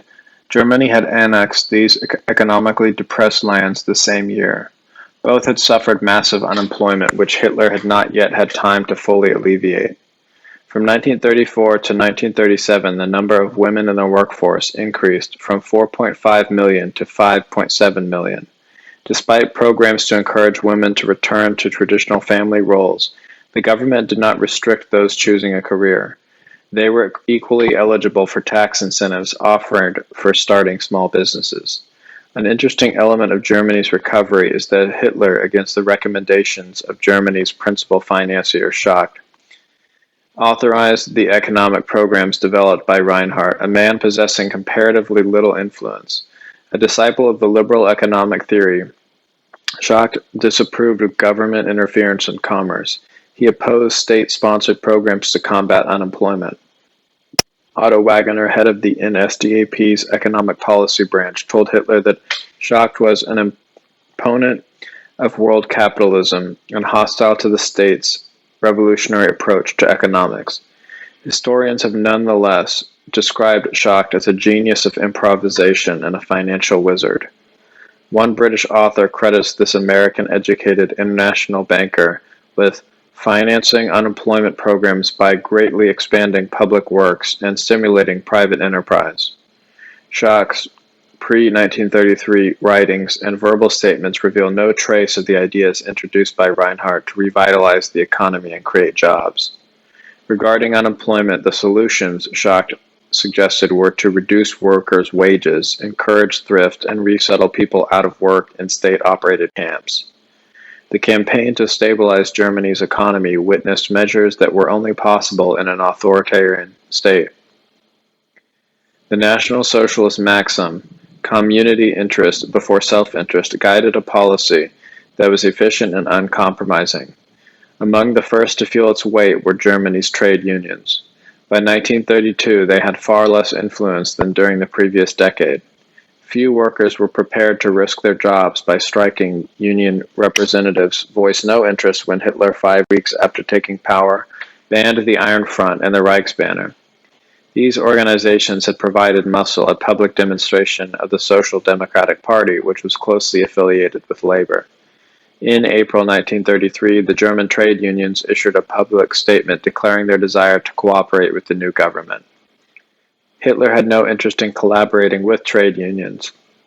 On May 2nd, the police and deputized SA men occupied union offices throughout the Reich. National Socialist labor commissioners replaced the union leaders. The government confiscated union funds. It banned strikes and lockouts. The new chancellor acknowledged the necessity for an organization to advocate labor's interests. He believed, however, that it should be a state agency.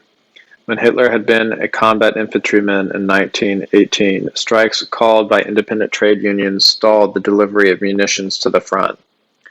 During a visit to Berchtesgaden between the world wars, Lloyd George had told the Fuhrer, "Your revolution came to our aid at the last minute." Considering trade union leaders to be Marxist-oriented, Hitler viewed them as little more than instruments to Soviet Russia's Comintern. Moscow had established this organization to promote communist movements abroad. In 1935, the Executive Committee of the Communist International redefined the Comintern's role. The active endeavors of the Comintern were to be brought in the minutest detail into harmony with the objectives and tasks of the foreign policy of the Soviet Union. To allow the continued existence of non-government regulated trade unions, Hitler reasoned, placed German labor under the influence of a foreign power that was a commercial rival on the world market. In Soviet export, Hitler saw a dangerous dumping policy with slave wages to undermine the economic systems of other countries. How the USSR misused Europe's labor unions, a former communist explained in a 1938 book. The forestry engineer Karl Albrecht had worked in Soviet Russia as the director of various projects in the timber industry from 1924 to 1934. His memoirs, penned upon return to Germany, corroborated Hitler's misgivings. The Communist Party of the Soviet Union contrived strikes on precise schedules in the forestry industries of Finland, Sweden, Canada, Poland, or other competing timber export countries. This was to paralyze work in wooded regions or sawmills there to make exports impossible. The purpose of these actions was to create shortages of lumber in the wood importing lands, England, France, America, Holland, and so forth. This would overcome importers' reluctance over bringing in Soviet timber and pave the way for capturing these markets. Strikes and other revolutionary activities, senseless wages, demands, in mining and coal production in the lumber, paper, and textile industries ordered by the Comintern or the Red Trade Unions International in no way served the interests of those employed in these branches of industry. After Hitler nullified the unions, workers came under the newly established Institute for Labor Mediation and Unemployment Insurance, the RAA. A common procedure of the RAA was to redistribute manpower where it could better serve national interests. The Institute not only possessed the authority to transfer workers to critically distressed areas, but to prevent others from relocating it. It required, for example, that young farmers seeking occupationally unfamiliar employment in cities first obtain RAA permission. Applications were rarely approved. In this way, it contributed to the goal of sustaining Germany's agrarian economy and farming stratum. Another RAA regulations removed workers and supervisors in industrial centers who had come from farms, transplanting them into rural areas to resume their previous occupations. The RAA also prevented members of the workforce, regardless of vocation, from entering fields of endeavor that already had a higher rate of unemployment. The restrictions generally impacted a small portion of the population. The Institute relaxed some regulations as more Germans found jobs and the economy improved. By democratic standards, these initial steps represent an infringement on personal liberty. Directing people to specific occupations where their skills were better, developed out of Bismarck's perception of labor as soldiers of work. National Socialism capitalized on this martial approach by defining vocational endeavor as an achievement for the nation, or in Hitler's words, a willingly given offering to the community. As a sacrifice for Germany, toil elevated the working person to the first citizen of the nation. No longer, as in the traditional sense, would material possessions determine social status, but service to the common good through labor, imposing a duty to work on his people. Hitler accordingly honored their achievements in the spirit that a country pays homage to the sacrifices of its soldiers. Still, the overall goal of his comparatively strict policy was not to militarize the national psyche, but first and foremost to combat unemployment. Pursuant to his maxim that controls are fair and just when enforced uniformly without exempting any particular group, Hitler resorted to equally undemocratic methods to protect the working population from exploitation. He forbade speculation on nationally vital commodities such as agricultural, harvest, and energy. The stock exchange, which Reinhardt dismissed as a gangster society, suffered increasing limitations to its freedom of operation. Only rarely, and then with difficulty, could novice applicants obtain a broker's license. The government also protected smaller and newer businesses by banning the practice by establishing enterprises of ruining retail competitors by underselling their products. The state appointed the Price Oversight Commission to stop businesses from decreasing production of delivery of certain commodities, especially foodstuff, for the purpose of creating artificial shortages to inflate prices and overcharge customers. Hermann Göring, a member of Hitler's cabinet, declared, "It is a crime when an individual or group tries to place private capitalist profit above the people's welfare." Göring warned that the state would intervene in the severest way upon identifying offenders. In some cities, the government closed businesses found to be not in compliance. Perhaps nowhere was Hitler more restrictive than with regard to regulations governing the conduct of public officials. Sponsoring massive construction programs to improve the economy required civil servants to solicit bids and award contracts, issue building permits, conduct inspections, rezone districts, recruit manpower, and so on. The opportunity for them to favor certain private commercial interests in exchange for gratuities was particularly troublesome to Hitler. He enacted laws making it illegal for public servants to possess stock portfolios or to serve as consultants to private corporations. The law also affected members of the armed forces and National Socialist Party in positions of procurement. It was a violation for anyone leaving public sector to accept a job with a private concern that he had previously contracted with in an official capacity. Even as private citizens, formal civil servants were forbidden by Hitler from investing their personal wealth in stock shares. By 1937, Germany's workforce was fully employed.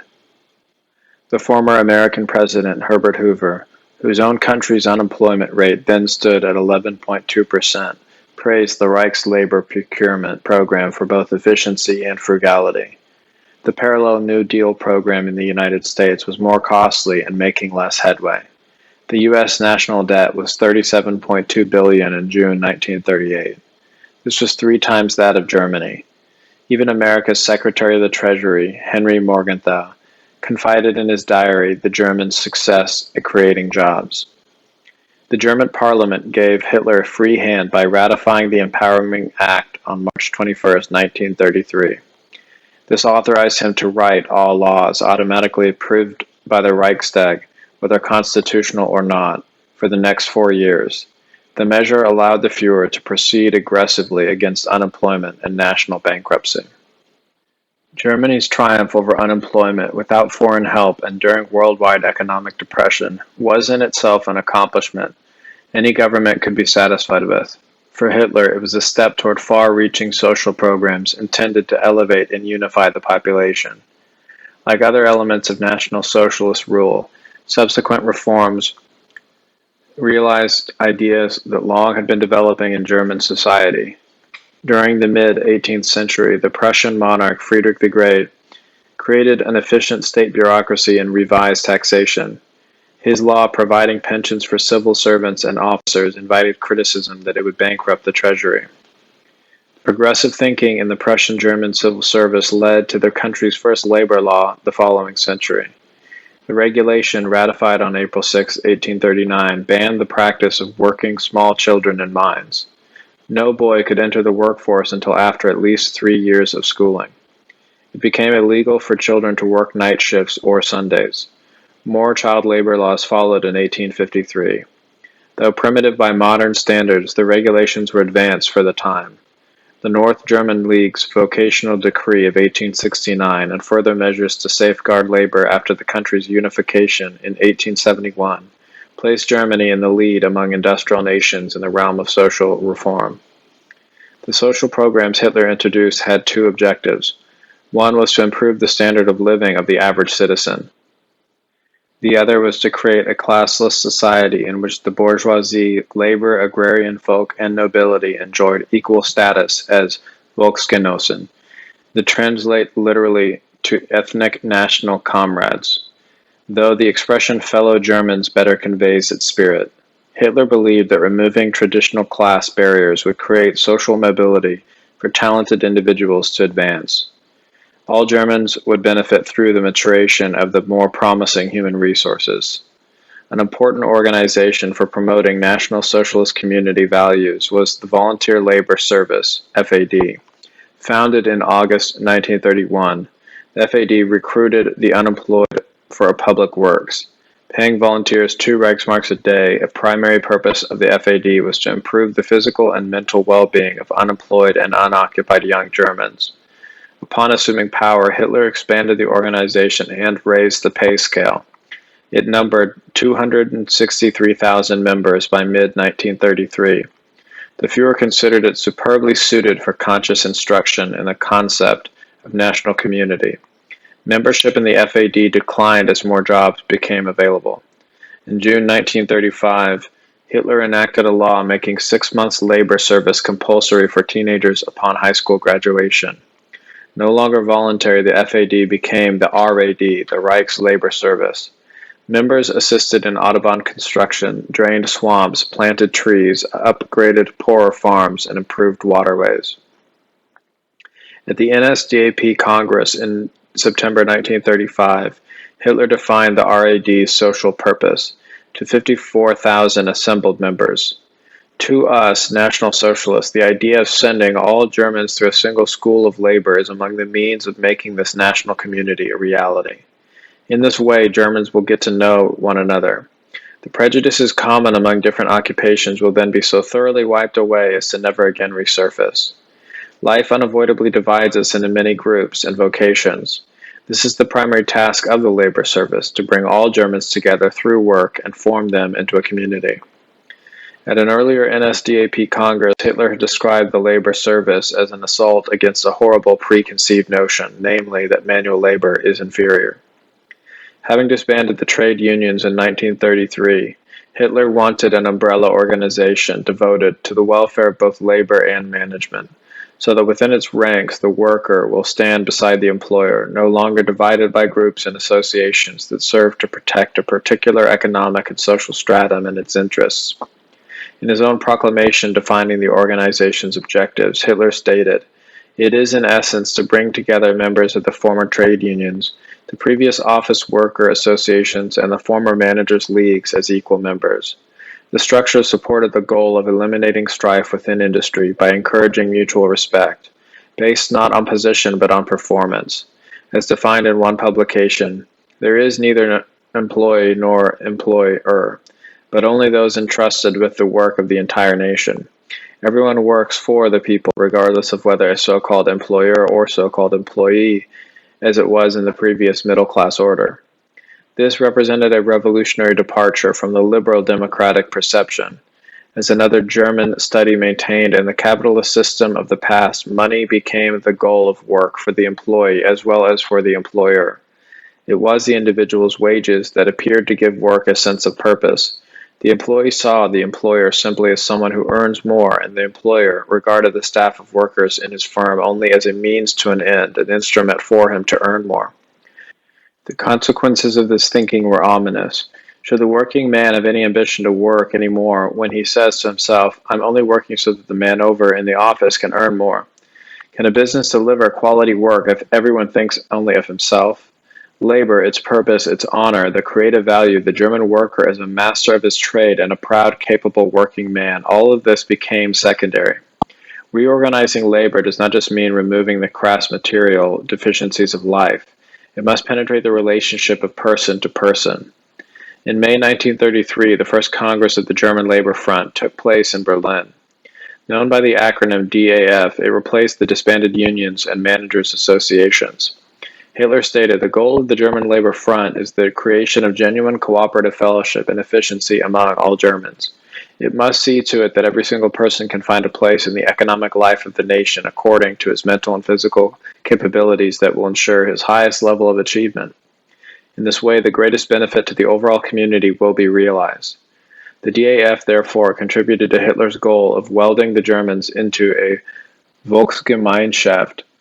Here, he stated, "The head and the hand are one. The eternal petty differences will of course still exist, but there must be a common foundation. The national interest of all that grows beyond the ridiculous, trivial personal squabbles, occupational rivalries, economic conflicts, and so forth." The Führer's blueprint for eliminating class division was largely an equalization process.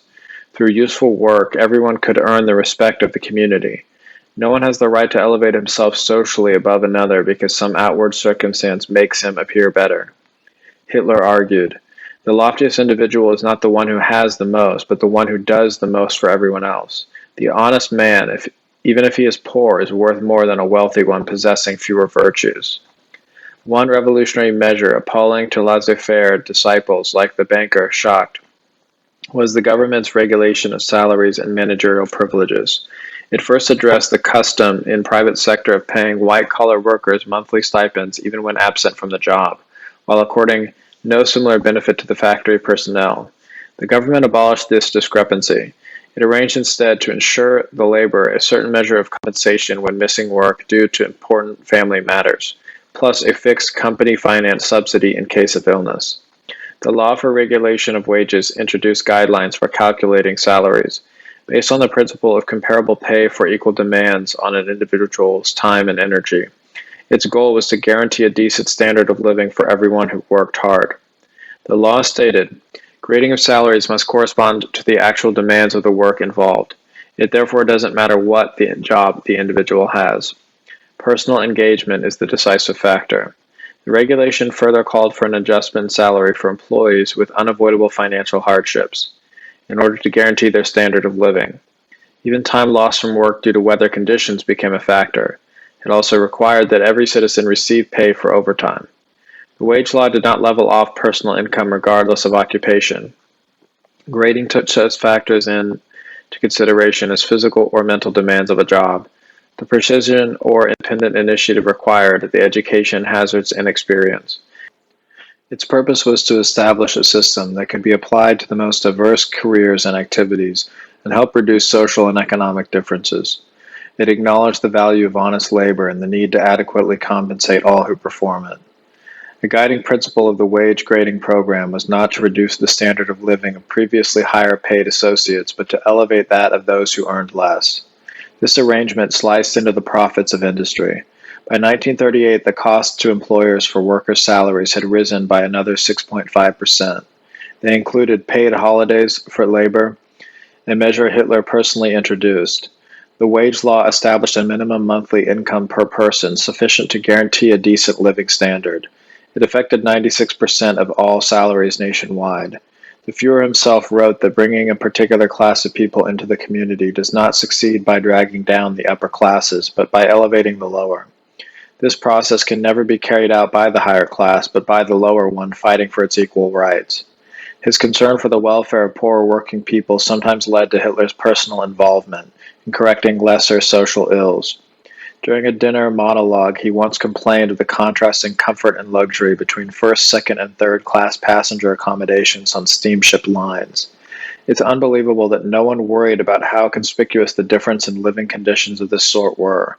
Apparently, during a tour of an ocean liner, Hitler took umbrage at the comparatively wretched crew's quarters. He ordered them upgraded on all passenger ships. The controversy he later described in a discussion about social problems with Abel Bonnard, a member of the Academy Française, at May 1937. When we demanded that crew members should have better quarters, we received the answer that space on large steamers is too precious to fulfill our wishes. When we required that crew members should have a deck specially reserved for them to get fresh air, we were told that this involves technical difficulties the engineers haven't solved yet. As can be imagined, these objections had no influence on Hitler's resolve.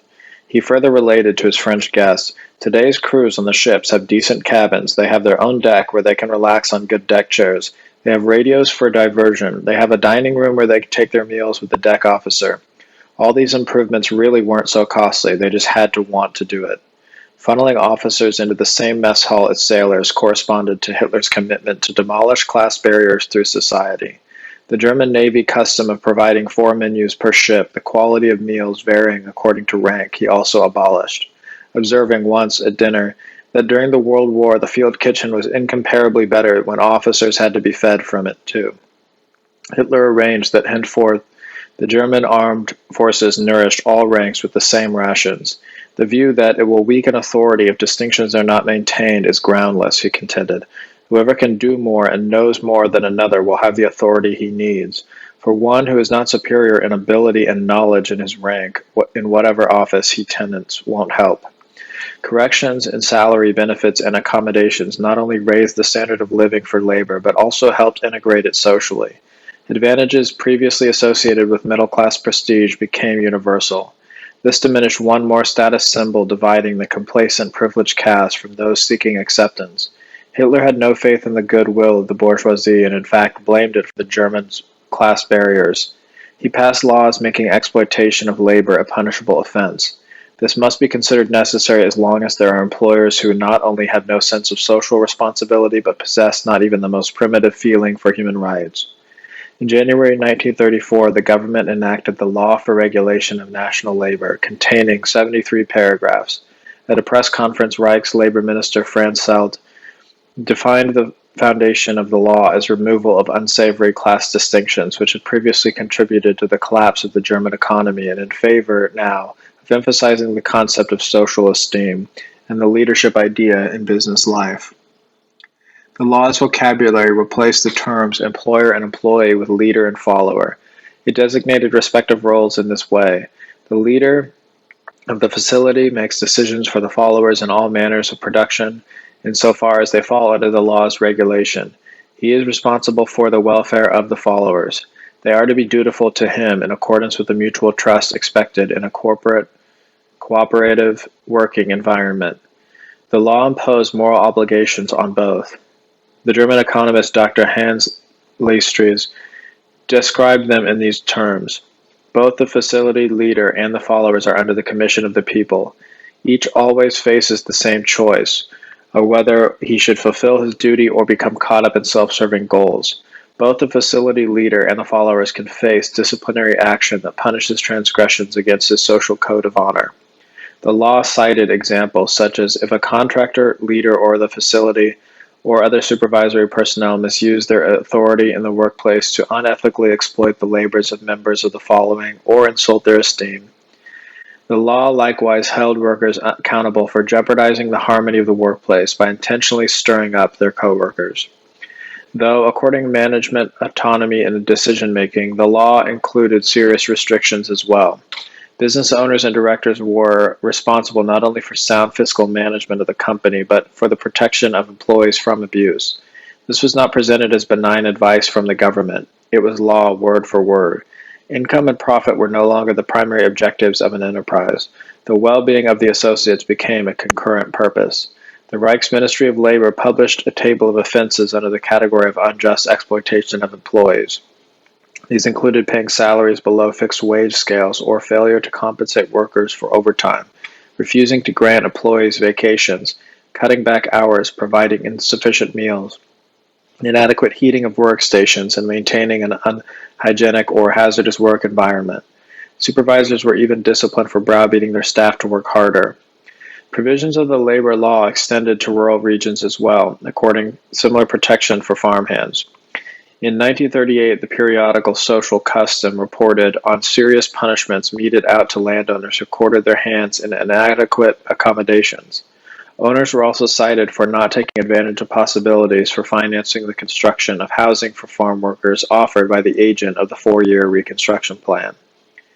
The record of court proceedings from 1939 demonstrates that the labor law primarily safeguarded the well-being of employees rather than their overseers.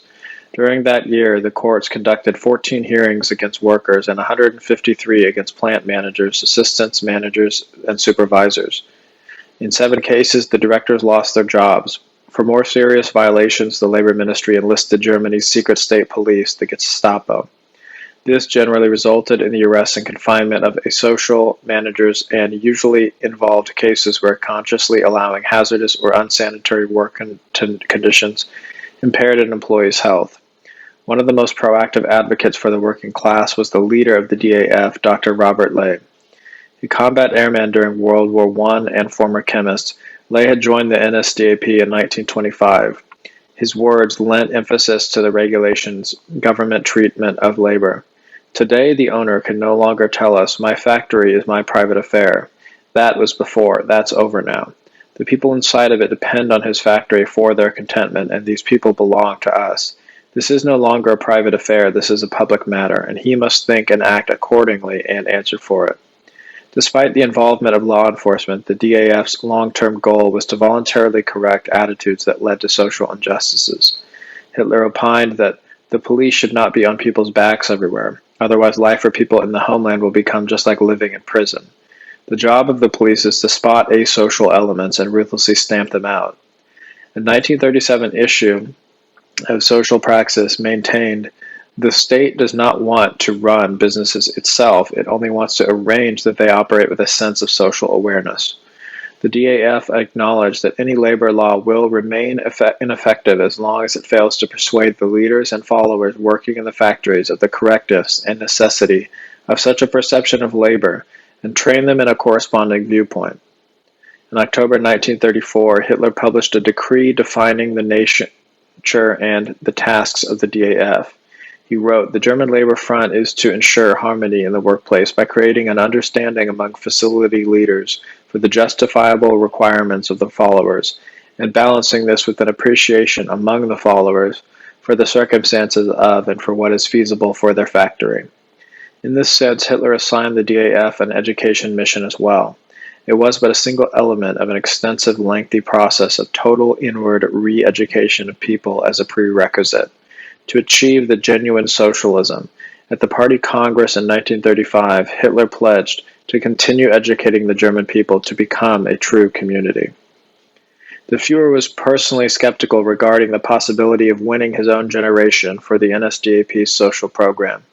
He expressed concerns to his aide Wagner in September 1930. "Do you think that a die-hard industrialist is ready to suddenly admit that what he owns is not a right but an obligation? That capital no longer rules, but it will be ruled? It is not about the life of the individual, but about that of the whole group? It is a radical and total adjustment that the grown-up is no longer capable of making. Only the young people can be changed." During a speech to leaders of the party's fighting organizations in 1933, Hitler stated, "With very few exceptions, practically all revolutions failed because their supporters did not recognize that the most essential part of a revolution is not taking power, but educating the people." At an address in Berlin opening the annual winter charity drive for 1940, Hitler discussed the importance of education.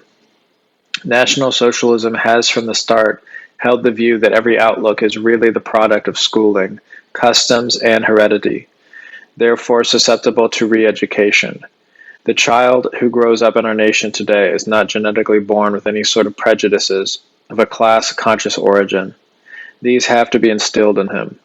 Only in the course of a lifetime are these differences artificially forced upon him by his environs.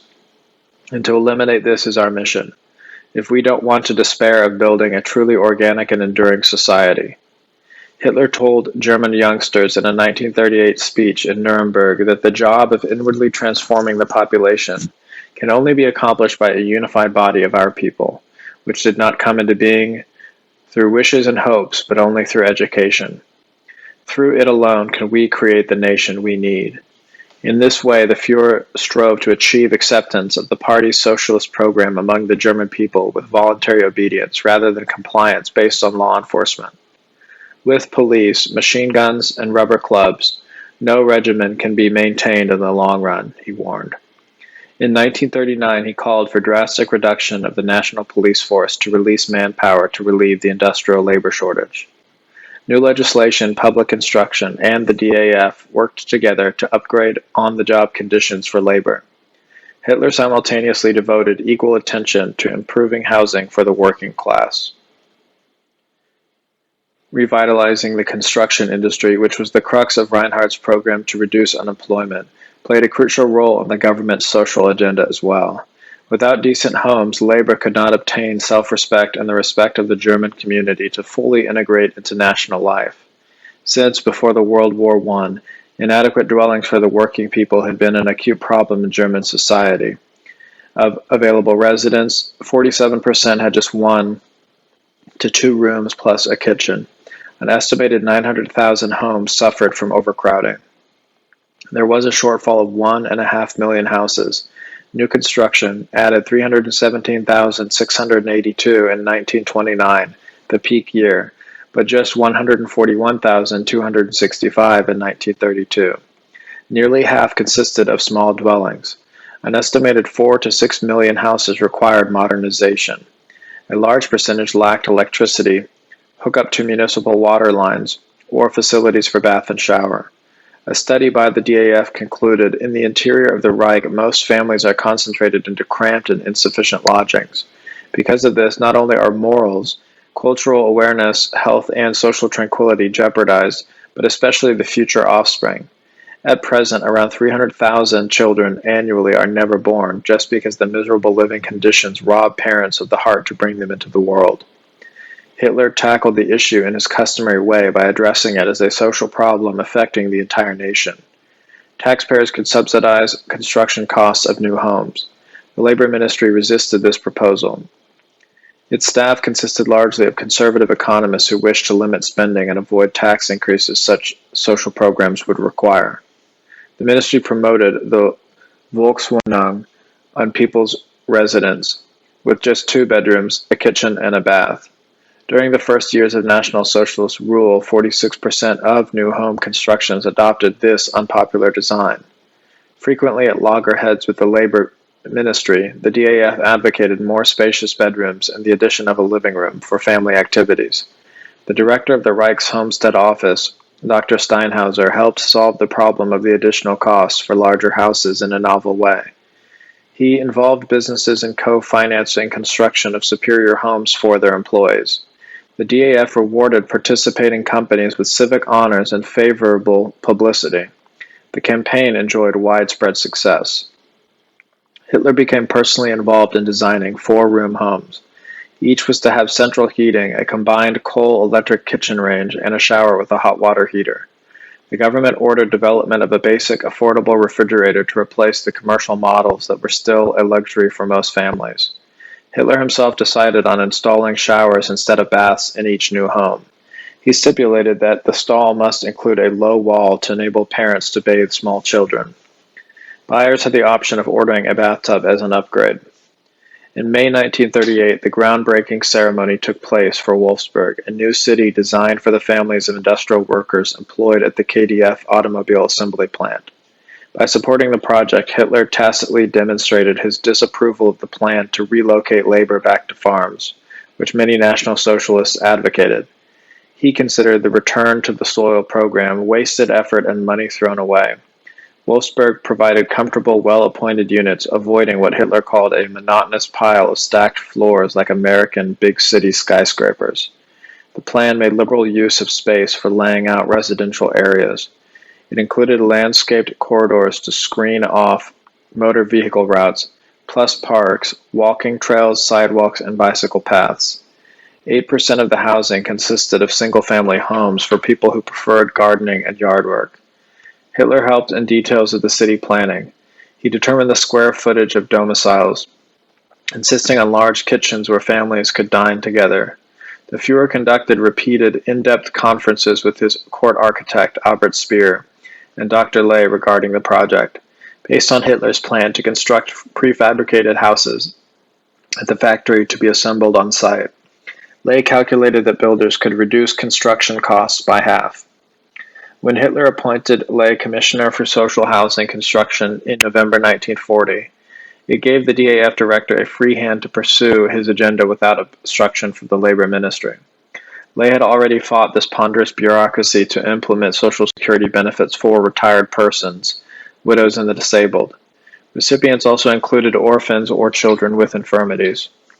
Opponents considered this measure too costly. Under the old insurance system supported by Seld's ministry, Ley contended that aging was the same as growing destitute. He demanded that payments be sufficient to allow the recipient to maintain a standard of living nearly equal to that during one's working life. Here too Ley triumphed, but only after years of persistent effort. Insufficient funding also delayed legislation of a national health care program. When Hitler became chancellor, most working-class people had no medical insurance. Labor relied on plant physicians, while ailing family members cared for one another at home. Bad lighting, factory noise, excessive toil, and similar circumstances contributed to illness in the workplace, so that an average of 3% of employees were absent from their jobs each day nationwide. Poor housing and lack of recreation were also detrimental to workers' health. Most people could not afford doctors, likening the profession to a fire brigade only summoned during dire emergencies. Physicians often set up shop in districts where clientele could pay more for their services. This led to a dearth of health care professionals in rural communities. Remote and less populated areas lacked not only doctors but clinics. The death rate among infants and small children in one poor district polled was 6%. Ley grappled with the Reich's director of physicians, Dr. Leonardo Conti, over reforms. Conti resisted the suggestion that family doctors be distributed at the discretion of the government to cover underprivileged communities or be posted to new clinics established there. He presented the somewhat lame argument that transferred sick persons from the home environment to healing institution contradicts the National Socialist concept of the family as the hub of society. Ley argued that allowing healthcare professionals to practice only in areas where they can earn a profit is a typically liberal perception, which neglects the welfare of the community for the benefit of the individual. He insisted that health insurance companies be disbanded and replaced by socialized medicine. Each German was to receive a medical card for life, which when presented during clinic or doctor's visits would entitle him or her to state-financed care. Conti considered the price for establishing, supplying, and staffing rural clinics, plus governmental obligation to cover treatment costs, an oppressive burden on taxpayers. Another proposal introduced by the DAF leader was that when workers have to stay home due to illness, the employer must continue to pay 70% of their salary. Employees absent from work to care for family members would receive the same compensation. Once again, Ley advocated tapping into the profits of industry to elevate the standard of living for labor. Ley and Conti eventually compromised, signing a national healthcare agreement at Bad Saro in January 1941. It authorized founding of free local clinics, annual physicals for all citizens, and state-financed coverage for medical treatment of sick and injured persons. This negated the need for people to purchase medical insurance. To offset expenditures, the plan called for far-reaching preventative medicine measures. The DAF allotted funds to build more health spas, resorts, and other recreational facilities to serve as local weekend retreats for workers and their families. This was to improve public health through rest and relaxation. The agreement also called for expanded educational programs to instruct citizens in maintaining wholesome lifestyles. Plant physicians received the additional task of training employees in disease prevention. The government's companion publicity campaign urged Germans to avoid indulgences detrimental to physical well-being, describing it as a civic duty to preserve one's health and not burden the community. The overall program led to a substantial reduction in premature deaths and also reduced time lost from work by nearly half. Thus, the government, while providing health care for its citizens, also imposed the return obligation on the public to live responsibly. The government's emphasis on social reform penetrated the public consciousness. It was the responsibility of every German, Hitler declared, to assist the underprivileged, the economically ruined, and those no longer self-sufficient. At the 1935 Party Congress, he said that the German community must help them back on their feet, must support them, and incorporate them once more into the affairs of our national life. The annual Winter Help Work charity drive demonstrates how Hitler envisioned a dual purpose for public assistance, both to bring relief to the poor and to promote solidarity. Launched in the fall of 1933, the program solicited financial contributions from the population to aid the unemployed. Associates used the donations to purchase groceries, heating materials, and vouchers for the needy, or to fund affiliated charitable institutions. During the winter of 1935 and 36, the drive assisted nearly 13 million Germans. As the Reich's employment situation improved, winter help work became less necessary. Considering it an essential means for continuously educating fellow Germans in the spirit of a German community, Hitler maintained the charity throughout his tenure in office. He opened the drive each September with a well-publicized speech before a live audience in Berlin. One of the most popular organizations to advance socialism and harmony in Germany was the DAF's recreational division, Strength Through Joy. In German KDF, its role was to provide diversion for the working population. Ley announced upon its founding, "We should not just ask what the person does on the job, but we also have the responsibility to be concerned about what the person does when off work. We have to be aware that boredom does not rejuvenate someone, but amusement in varied forms does. To organize this entertainment, this relaxation will become our most important task." Hitler considered travel an excellent activity for regenerating mind, body, and spirit. Ley stated, "The Fuhrer wants every laborer and every employee to be able to take a good value KDF trip at least once a year. In so doing, the person should not only visit the loveliest German vacation spots, but also go on sea voyages abroad." Few Germans could afford to travel prior to Hitler's chancellorship. In 1933, just 18% of employed persons did so. All were people with above-average salaries. The KDF began sponsoring low-cost excursions the following year, partly subsidized by the DAF, that were affordable for lower-income families. Package deals covered the cost of transportation, lodging, meals, and tours. Options included outings to swimming or mountain resorts, health retreats, popular attractions in cities and provinces, hiking, and camping trips. In 1934, 2,120,751 people took short vacation tours. The number grew annually, with 7,080,934 participate in 1938. KDF wanderings, backpacking excursions to scenic areas, drew 60,000 in the first year. In 1938, there were 1,223,362 Germans on the trails. The influx of visitors boosted commerce in economically depressed resort towns. These activities were only possible because Hitler, upon founding the Strength Through Joy agency in November 1933, ordered all German businesses and industry to grant sufficient paid time off for employees. Prior to that year, nearly a third of the country's labor force had no union contract, and hence worked without vacations. In 1931, just 30% of laborers with wage agreements received 4 to 6 days off per year. The majority, 61%, received 3 days. The National Socialist government required that all working people be guaranteed a minimum of 6 days off after 6 months' tenure with the company. As seniority increased, the employee was to earn 12 paid vacation days per annum. The state extended the same benefits to Germans, roughly 500,000 Heimarbeiter, people holding small contracts with industry who manufactured components at home. Contracting corporations financed their holidays as well. Ley fought the labor ministry for years before finally extending the workforce's paid annual leave to 4 weeks. Many choosing to travel during their vacation took advantage of inexpensive cruises sponsored by the KDF. The agency initially chartered 2 passenger ships early in 1934. On May 3rd, the Dresden left Bremerhaven with 969 vacationers for a 5-day voyage. The Monte Olivia, carrying 1,800 passengers, put out from Hamburg the next day. Both vessels steamed to the Isle of Wight off the English coast and back. Few aboard have ever experienced a cruise, and they returned to port exhilarated. In well-publicized interviews, travelers enthusiastically described the new KDF fleet as dream ships for workers.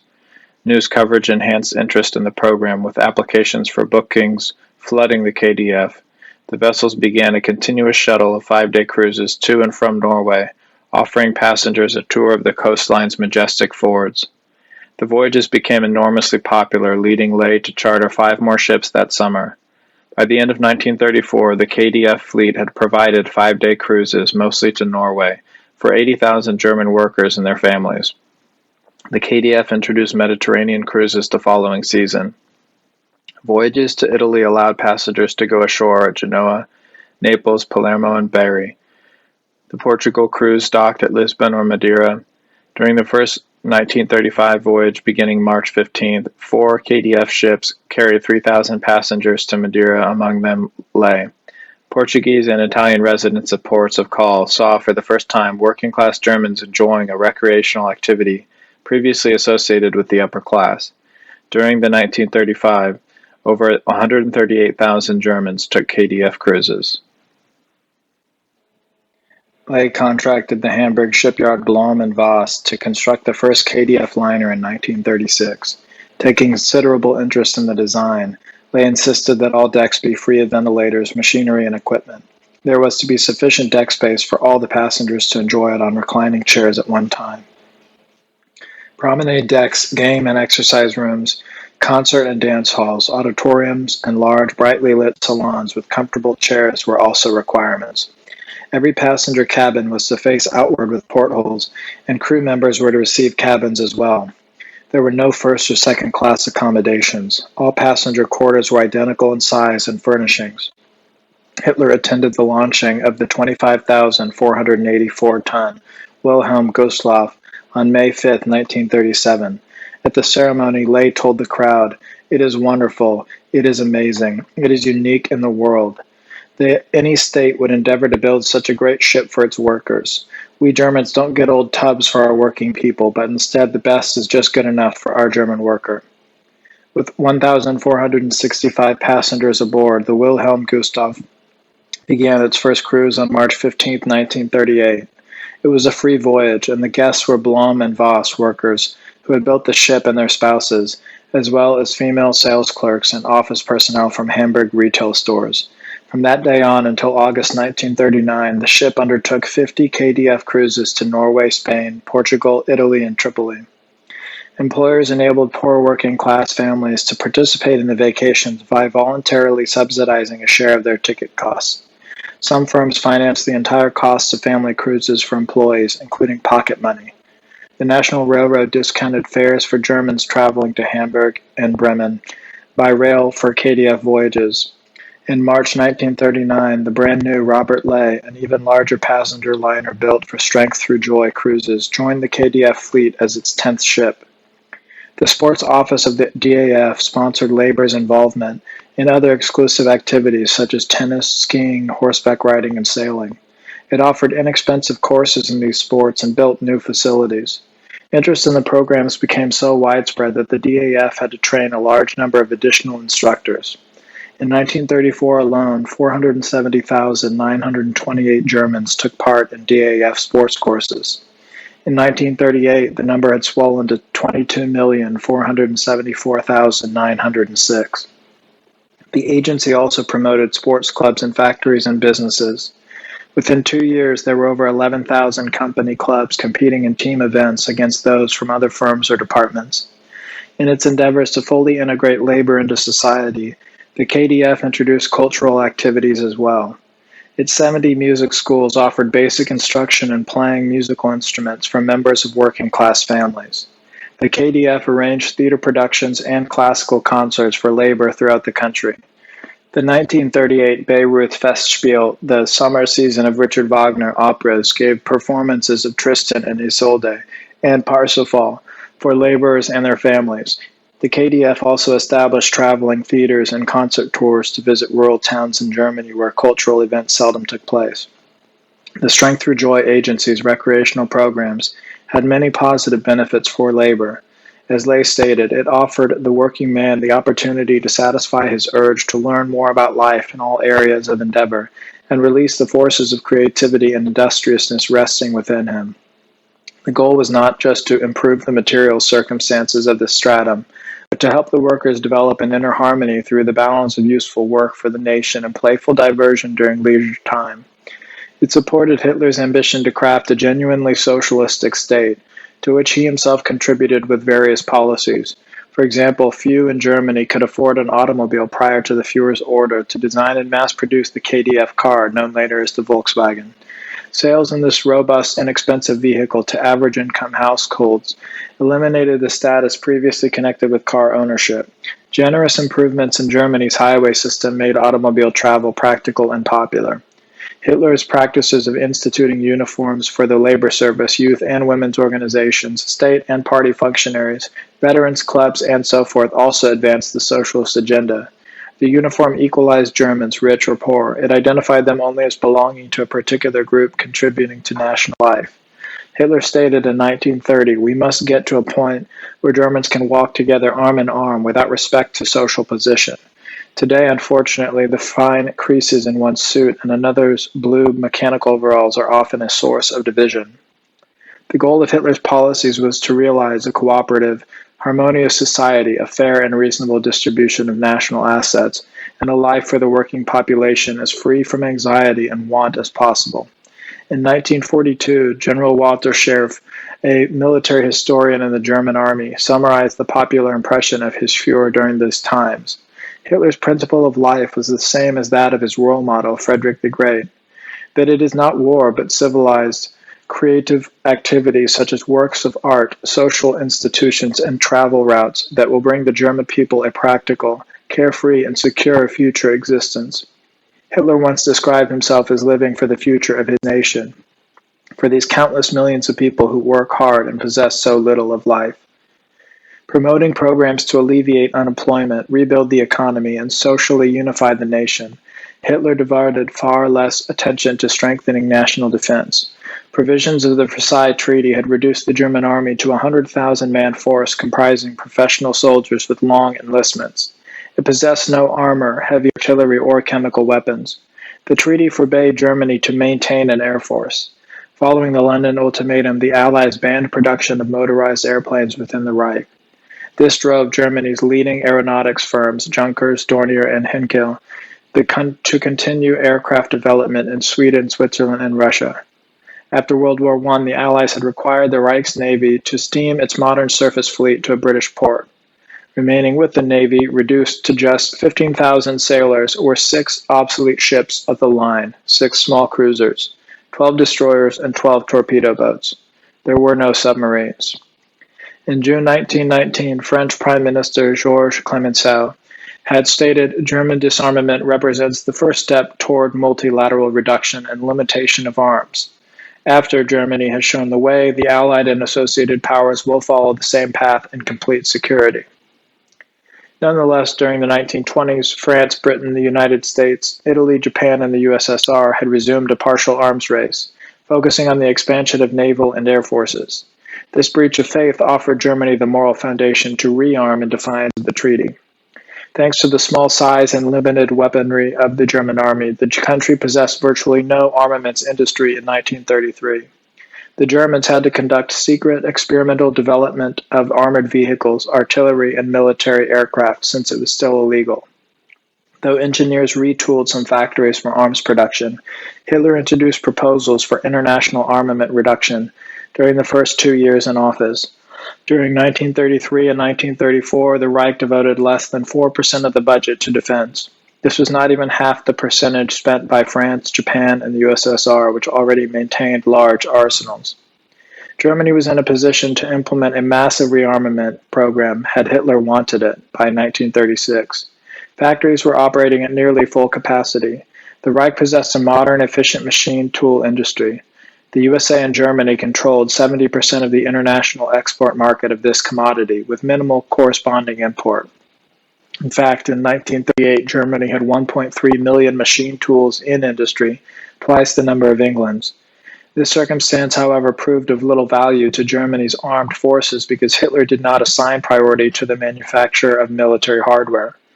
Industry in Germany focused on housing construction, improving working conditions for labor, public works, consumer goods, and KDF automobile and shipbuilding programs. These projects consumed large quantities of materials such as metals, rubber, timber, and employed a significant percentage of skilled labor.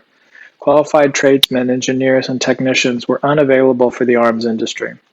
One German historian concluded, in the 6.5 years until the outbreak of the war, the German economy achieved enormous success, but the result of these huge endeavors remained relatively small for the armed forces in the face of demands from the civilian sector. One of Germany's more famous public works, the Autobahn, was without strategic value, contrary to popular assumption. The General Staff concluded that the expressway system would be too easy for enemy airmen to spot from high altitude in wartime, and motorized units using the Autobahn, if strafed, would have no place to take cover. Few pre-war military formations were motorized anyway, and the army relied mainly on rail transport. In contrast to his senior army commanders, Freyer von Fritsch and Ludwig Beck, Hitler fully recognized the tactical value of armor in future warfare. However, as to the expansion of this service branch, the attention he customarily devoted to parallel civil projects was again lacking. In the opinion of a renowned military analyst, Sir Basil Liddell-Hart, he ultimately paid the penalty for not promoting it more emphatically. In November 1934, the Army Ordnance Department opted for the manufacture of a main battle tank mounting a 75mm cannon. The Army produced 2 lightly armored undergunned types, the Panzer I and Panzer II, for troop training during the development of the combat model. In the interim, the Army also introduced the Panzer III medium tank, which proved suitable for frontline service. The Panzer IV, the main battle tank contracted in 1934, was actually in the planning stage before Hitler took power. The first did not roll up the assembly line until 1936. During the 1936 and 1937, the factory in Magdeburg manufactured just 35 Panzer IV tanks. In 1939, the number was 45. In comparison, the German automobile industry produced 244,289 cars in 1936. During the final months of peace, the German army helped fill out its few armored divisions with Czech-built tanks it acquired when occupying Bohemia and Moravia in March 1939. Production of other crucial ordnance suffered similar neglect. By the summer of 1939, German factories were taking out only 30 heavy field howitzers per month. Their manufacture of all kinds of ammunition was so limited that when war broke out in September, the Army had only enough stockpiled for 6 weeks of combat. The Air Force had a 3-month supply of light and medium bombs and no reserves or heavier calibers. Considering that most weapons are a means of delivering projectiles to a target, an insufficient store of ammunition decisively influences their effectiveness. Hitler used the armed forces first as an instrument of diplomacy. He told General Erhard Milch in 1938, "No one asks about whether I have bombs or how much ammunition I have. All that matters is the number of airplanes and cannons." During 1938, Germany produced less than 1/6 the munitions its plants would manufacture through the war year 1944. In the verdict of General George Thomas, chief of the Armed Forces Armament Staff, Germany went to war with completely insufficient economic preparations. The enormous economic preparations that would have been necessary for a new world war were practically not even implemented. When Hitler assumed the chancellorship, his navy was significantly smaller than fleets of rival European powers. Between the end of World War I and 1931, German wharves laid keel on 3 new warships. During the same period, France built 81. The Anglo-German naval agreement concluded in June 1935 limited the size of the Reich surface fleet to 35% of Britain's Royal Navy. At war's outbreak over 4 years later, the German Navy comprised just 17.5% of the tonnage of its nautical adversary, only half what was allowed. Shipbuilders had postponed the pre-war launching of Germany's formidable battleships Bismarck and Tirpitz due to a shortage of steel. Simultaneous construction of the KDF liners Wilhelm Gustloff and Robert Ley at a cost of over Reichsmarks 50 million continued on schedule. Shipyards began fabricating submarines or U-boats around 1935. This weapon, potentially the most decisive in Germany's arsenal, received a low priority. During 1937, the year work began on the Wilhelm Gustloff. The wharves launched 1 more U-boat. The Germans built 9 the following year and 18 in 1939. Germany began the war with 22 boats capable of Atlantic sorties, of which only a third could patrol target areas at any one time. Military commanders met with Hitler in November 1938 to discuss coordinating rearmaments among the 3 principal service branches. One German military historian summarized, "The vague instructions as to how these as yet unspecified armament objectives were to be realized over the next several years do not suggest that Hitler at this time expected to be at war just 3/4 of a year later." Between September 1937 and February 1939, German firms holding arms contracts filled only 58.6% of the orders. During 1938, barely 9% of German industry produced military wares. The amount increased as the war approached, reaching around 15% by the end of 1939, though some estimates are slightly higher. England, by contrast, spent 15% of her budget on rearmament in 1935 and 38% during 1938. The economist Dr. Anna Bagel-Bolin concluded the Reich's arms production in reality never received unrestricted priority in the economy as it appeared. The German industry was in no way prepared for an extended confrontation with the enemy's industrial potential. The German army lagged well behind other great powers with respect to manpower as well. In 1935, the French army numbered 655,000 men, Poland's 298,000, and Czech army 140,000. The Soviet Union had 885,000 men under arms. None of these countries were well disposed towards Germany. Since the Reich had no draft for the last 15 years, there were no reservists. These are military-trained men who return to civilian life but can be recalled to active duty in order to rapidly expand an armed force in the event of a war. France possessed 4.5 million, Poland 3.2 million, and Czechoslovakia 1.3 million reservists. Hitler concentrated Germans' human resources on developing social programs for his people rather than on correcting the military disparity. In January 1933, the German Army and Navy totaled 113,000 On March 21st, 1935, Hitler reinstituted compulsory military service. The draft did not actually begin until October. The Army added 200,000 more men, the Navy 10,000, another 20,000 joined the new Air Force, the Luftwaffe. The German economy had created 3.6 million new jobs by 1935. Military recruitment therefore made a small contribution to alleviating unemployment. The government, in fact, began increasing troop strength by transferring 56,000 policemen to the army. The frequent argument that Hitler found the unemployed population work and bread solely through a massive buildup of the armed forces is untenable when the actual statistics are examined, the historian Ralph Whitrick observed.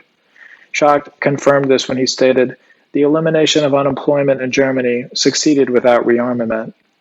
The American historian David Schoenbaum concluded in many respects, the National Socialists went to war with a peacetime economy rather than having created a war-based economy in peacetime. An in-depth study by Professors William Longer and Everett Gleason stated, Nazi military power and war production in 1939 were greatly overestimated by the democracies. There can now be little doubt that the Germans in 1939 were far from prepared for a long war on a large scale. War production was inferior to that of the combined British and French, and they had very little in the way of reserves. Despite comparative unpreparedness, the German armed forces would conquer larger, better equipped armies during the early war years. The German army's custom of training junior officers down to squad leader to exercise independent initiative in combat gave Hitler's troops a decisive tactical advantage over the French, British, and Soviet armies with their inflexible command structure. Adjutant Julius Schaub later wrote that he often heard the Führers complain to his closest associates, "This damned war has ruined all my plans. It has wrecked everything, all of my grand plans for rebuilding." Hitler served in the infantry throughout World War I, and he was seriously wounded. His military service record states that he participated in 84 battles. It seems unlikely that a man who experienced firsthand the devastation, privation, and pointlessness of war in such measure could aggressively prepare the nation he fought for to participate in similar carnage, especially considering the secondary role he historically assigned to rearmament. Hitler considered education of the young the key to the nation's progressive development beyond his lifetime.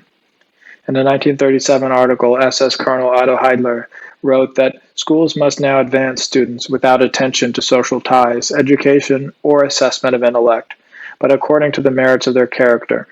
As far as the NSDAP was concerned, universities were graduating young adults who were unfit to assume leadership positions in Germany. They largely comprised what Hitler labeled the stay-at-home types, individuals who had selfishly pursued scholastic and career objectives during the years of the party's struggle for power. In the words of Heidler, they were self-centered and lacking every quality of a fighting man, living their private academic life while a struggle for survival was going on through the entire nation. The NSDAP rejected any arrangement that prevented men who gave up personal ambition for the good of their country, often risking their lives, from attaining positions of leadership. During the years 1920 to 1933, many universities banned SA men, Hitler's youth leaders, and NSDAP members, a substantial percentage of whom were combat veterans of World War I, from enrolling or teaching. While they all supported the movement, others sat in their seminars and institutions, devoting themselves to their special field and profession.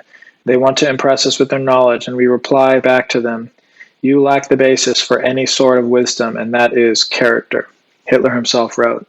Every year, hundreds of thousands of completely untalented persons are blessed with higher education, while hundreds of thousands of others with superior ability remain without any advanced schooling.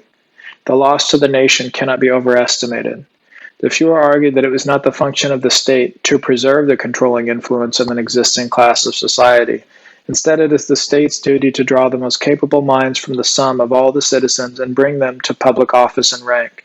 He noted that the United States enjoys success in science and technology because a greater number of talented individuals from among the lower strata find possibilities for higher education than is in the case in Europe. By National Socialist perception, a primary task of education was to train every young adult in occupation. The class of unskilled labor was to disappear because members of the younger generation without a trade or profession lacked character. The German Labor Front launched the annual Reichs career competition in 1934. 500,000 boys and girls, 80% of whom possessed but a rudimentary education, displayed their skills in trades and crafts. The best-scoring contestants received financial grants to pursue higher learning. An awards ceremony took place in Berlin where national winners posed for photographs with Ley and Hitler. Schacht, who opposed the allotment of state funds to advance the lower classes, demonstratively declined Hitler's invitation to attend the function. Local and regional competitions broadened the percentages of winners and further publicized the program. The number of children taking part grew annually. In 1938, 949,120 girls and 1,537,373 boys competed. The DAF awarded Reichsmarks of 527,000 in scholarships that year. To further develop the trade knowledge of the young generation, the government sponsored Langemark schools. These institutions recruited youngsters from labor and rural backgrounds. The academies initially suffered a shortage of qualified instructors. They were nonetheless another step towards Hitler's ambition, that in this realm we are paving the way for every single able mind, toward the loftiest station in life he wants to aim for, just so long as he is capable, energetic, and determined. Years before assuming power, Hitler had advocated building a leadership cadre for the future of Germany. Devotion to one's nation was as important as the ability to command. He wanted to prevent aloofness or any elitist tendency from forming among those trained to be tomorrow's leaders. The problem of developing a program to select and prepare candidates fell to Ley. He first proposed establishing boarding schools with a 3-year curriculum in several German townships. Upon graduation, students demonstrating the desired qualities would advance to regional boarding schools for another 3 years. From here, the most capable, racially best, and physically healthiest students would enroll in the NSDAP's prestigious Ordensburg academies. In October 1936, Ley signed an agreement with the Minister of Education, Dr. Bernhard Rust, authorizing the party's direct involvement in the national school system. The contract allowed the NSDAP to establish boarding schools, the Reich's Ministry of Education reserving the right to select faculty. Ley finalized the form of the future boarding schools after deliberations with Reich's youth leader Baldur von Schirach. Violating the contract with Rust, Ley excluded the unprogressive minister from further involvement. The labor leader enjoyed sufficient influence and the DAF ample funds to fashion a collateral school system that became virtually autonomous. It developed an independent curriculum and graduation requirements not conforming to state standards, and it established its own academy for training faculty. With the Führer's permission, Ley named the 10 institutions planned for Germany the Adolf Hitler Schools, AHS. Supplemental funding from the Reich's treasury eventually allowed the addition of 2 more schools. The AHS boarding schools tested 12-year-olds nominated by the NSDAP district leadership. Candidates passing the entrance exam entered a 6-year course. The operation of the Adolf Hitler schools offers insight into the personal qualities National Socialism sought to cultivate in Germany's future leaders. In December 1936, Schirach announced that funding of the new boarding schools. He appointed the 25-year-old Kurt Petter inspector of the academies, and Max Kluver, also 25, designed the curriculum. The policy of recruiting young Hitler Youth leaders as instructors bypassed the Reich's Ministry of Education's technical authority to fill teaching positions. Accepting input from colleagues, Kluver developed a program free of official influence. The tight target date for opening the first Adolf Hitler school, April 15, 1937, precluded a thorough selection process for choosing students. Unlike conventional universities, the recruitment process reflected in the content of the entrance exam did not focus primarily on mental aptitude. As Kluver explained, we were not against the intellect or intelligence, but against the one-sided intellectual person who had neglected character and physical prowess, who lacked willpower, decisiveness, and a sense of responsibility. The colorless, indecisive, and weak, the poorly grounded and irresponsible intellectual type we didn't want. Against overvalue of the intellect, we set the total person, of which the intellect was, of course, an integral component. In designing the AHS entrance exam, the faculty hoped to assess independence of judgment, ingenuity, rapid comprehension, retention, improvisation, ability to concentrate, and imagination rather than pure knowledge. They sought the most talented youngsters from throughout Germany without Hitler's usual preference for working-class families. One brochure stated, "It is a popular misconception that the Adolf Hitler schools are schools for the poor, for people of lesser means who would otherwise never be able to send their sons to institutions of higher learning. It should be emphasized that the Adolf Hitler schools were not developed for a particular class in society. Their schools for the best, worthiest, and most capable boys from among the German nation. Teachers were aware, however, that the quality of education among poor sections of the population left some young talent undiscovered. Grading of the entrance exam took this into account. It permitted a relatively greater portion of sons of artisans, laborers, and farmers in the boarding school than was the case in other institutions. Instructors seldom allowed political considerations to compromise the selection of students. Despite considerable pressure and an intense confrontation with the district NSDAP leadership, Kluver himself refused to induct the son of a senior party official into an Adolf Hitler school because the boy had low test scores. By contrast, Werner Lembers, enrolled at the Weimar AHS, was the son of a communist who was imprisoned in a concentration camp. The curriculum of the AHS cultivated leadership qualities among students as its goals. It avoided courses designed to pile up knowledge that required substantial study time and was soon forgotten. This conformed to Hitler's definition of education's objective, which should be to train young minds to be receptive to new ideas and to develop powers of reasoning and observation. History classes focus on a selection of more significant events that had a decisive influence on the advance of civilization, rather than on a detailed chronology of the past. The program required students to work together in study groups, each assigned one participant as a devil's advocate to simulate the discussions. Teachers circulated among the groups, taking part in debates. The group grade influenced the scores of individual students. This practice promoted teamwork. It prevented conceit and helped pupils learn to evaluate opposing arguments, prioritize group performance over personal advancement, and work systematically to realize common objectives. Though sanctioning customary patriotism, Adolf Hitler's schools did not indoctrinate those enrolled in excessive dogmatic nationalism. Students broadened their understanding and tolerance of other cultures through the course, A Look at the World. Their purpose was to explore the political and economic circumstances of other countries, their current events, and the mentality of their people. Foreign language studies and class field trips abroad supplemented the instruction. Teachers assigned each student a country that he had to become thoroughly knowledgeable about. He then shared his expertise in classroom discussion. The open-minded attitude nurtured by AHS students contradicted the chauvinistic tendency prevalent among much of the NSDAP hierarchy. Reviewing essays by members of the first graduating class, Shirok and Lay were shocked to discover the seniors' ignorance of the National Socialist Party program. Racial hygiene also played no role in the study plan. This circumstance contradicted Hitler's order. No boy or girl shall leave school without being basically instructed in the practical necessity of maintaining the purity of our blood.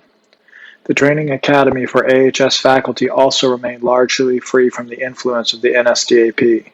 The practice of filing teaching positions with young men eliminated the type of career educator who gradually distanced himself from the vitality and spirit of the younger generation after decades of academic routine. AHS directives required the instructor to arrange social and recreational activities for individual student groups in his charge during free time. He must energetically urge them to learn, to shrug off mistakes and overcome weaknesses, but he must also remain cheerful and always ready to be at their side with friendly advice and help. He must be a model companion, selfless, sincere, and fair. Only then will he be able to acquire the necessary authority without which no leader can exist. Once a week, instructors worked their class on assignments, one afternoon each week. Teachers and pupils participated in a sporting competition together as well as singing. Conventional precepts governing student-faculty relations were not in evidence at the Adolf Hitler schools. Instructors relied on the standard they set rather than on the pupils' constrained respect for the office to maintain authority. Kluver wrote later, there were few boarding schools in which such camaraderie and mutual trust existed between educator and student as in the AHS, not the least of which was due to the example of the instructor. Physical education played a significant role in the AHS. Hitler had often stressed fitness as necessary for young people to become decisive, responsible, and determined. The AHS program stated competitive sports and skiing or flying in gliders are most important for strengthening the will and learning to endure hardships. During the first years, students devoted approximately 10 hours per week to physical education and sports. For fifth-year students, it was 8 hours. Even during wartime, there was minimal paramilitary or weapons training in the curriculum. Instead, the school strove to cultivate a soldierly bearing in the pupils using the military values of inner confidence, facing adversity, enduring privation and summoning courage. Natural athletes did not necessarily receive the highest marks. Students whom instructors felt achieved the most within the framework of their estimated abilities, hence attained the higher level of self-mastery, better satisfied school objectives.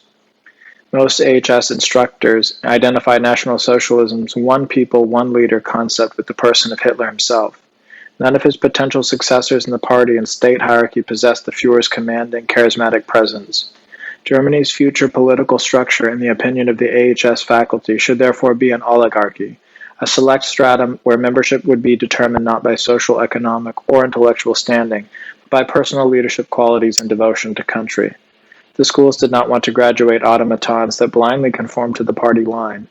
One period newspaper article stated, "At the Adolf Hitler schools, those character-forming forces are at work which we need for our times. They do not, however, suppress the particular nature of the individual, but nurture and strengthen it, in this way enabling the boys to mature into independent thinking, decisive personalities."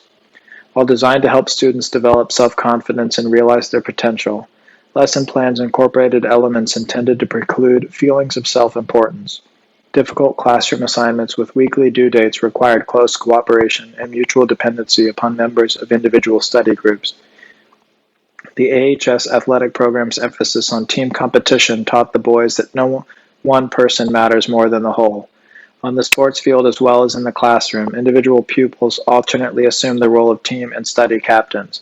They then rejoined the group in subordinate roles after temporary command. Field trips to mines, factories, and farms combated isolation or aloofness, reminding students that the exclusive boarding school status does not divide them from the German people and the realities of their daily existence. In contrast to other boarding schools, the AHS provided no distinctive uniform for its pupils. This measure also prevented feelings of superiority. Another departure from what was customary at similar institutions was the attention to family ties during the school year.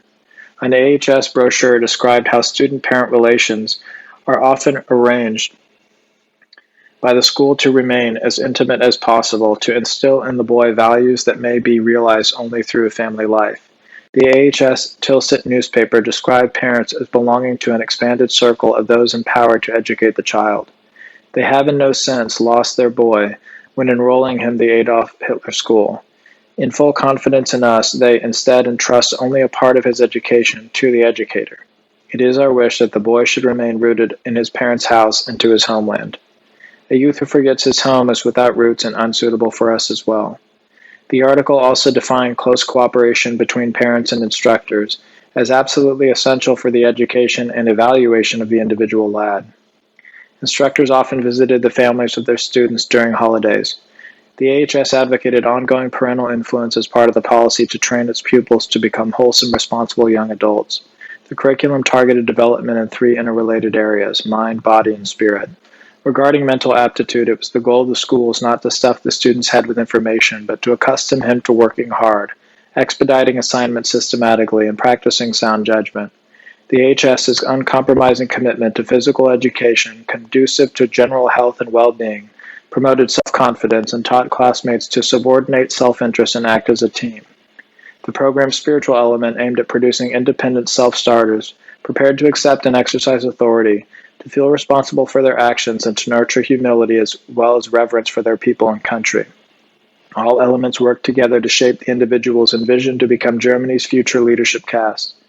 Though school officials hope for graduates to choose a career in civil service, there is no pressure on them to do so. The Adolf Hitler School sought not to master Germany's most promising young adults, but to teach them to master themselves. The method of education represented a significant departure from liberalism's practice. In order to provide equal opportunities for advancement for all underachievers, the democratic state often devotes greater resources to their schooling than to that of those exhibiting superior ability. The leveling off process corresponds to the liberal principle that rejects natural ranking among individuals based on talent and personal initiative. In Germany, by contrast, certain academic institutions assign priority to developing the potential of more gifted students. Parallel instruction and communal responsibility was supposed to ensure that training such personalities for leadership roles would be of service to all. Chapter 3. European Diplomacy. Throughout his tenure in office, Hitler was active in foreign affairs. A major goal, abolishing the restrictions imposed on Germany by the Versailles Treaty, required him to negotiate with the signatory powers that had ratified it. This was an uphill battle, since these nations benefited from the compact. The fewer strove to realize his goals through the non-belligerent means. The last war provoked a communist revolution in Russia. His own country had nearly suffered a similar fate in 1918. Hitler believed that another European conflict would be exploited by the Soviets to overthrow existing governments and lead to the collapse of the present-day social and state order. The Reich's chancellor weighed the foreign policy decisions according to their advantages from Germany.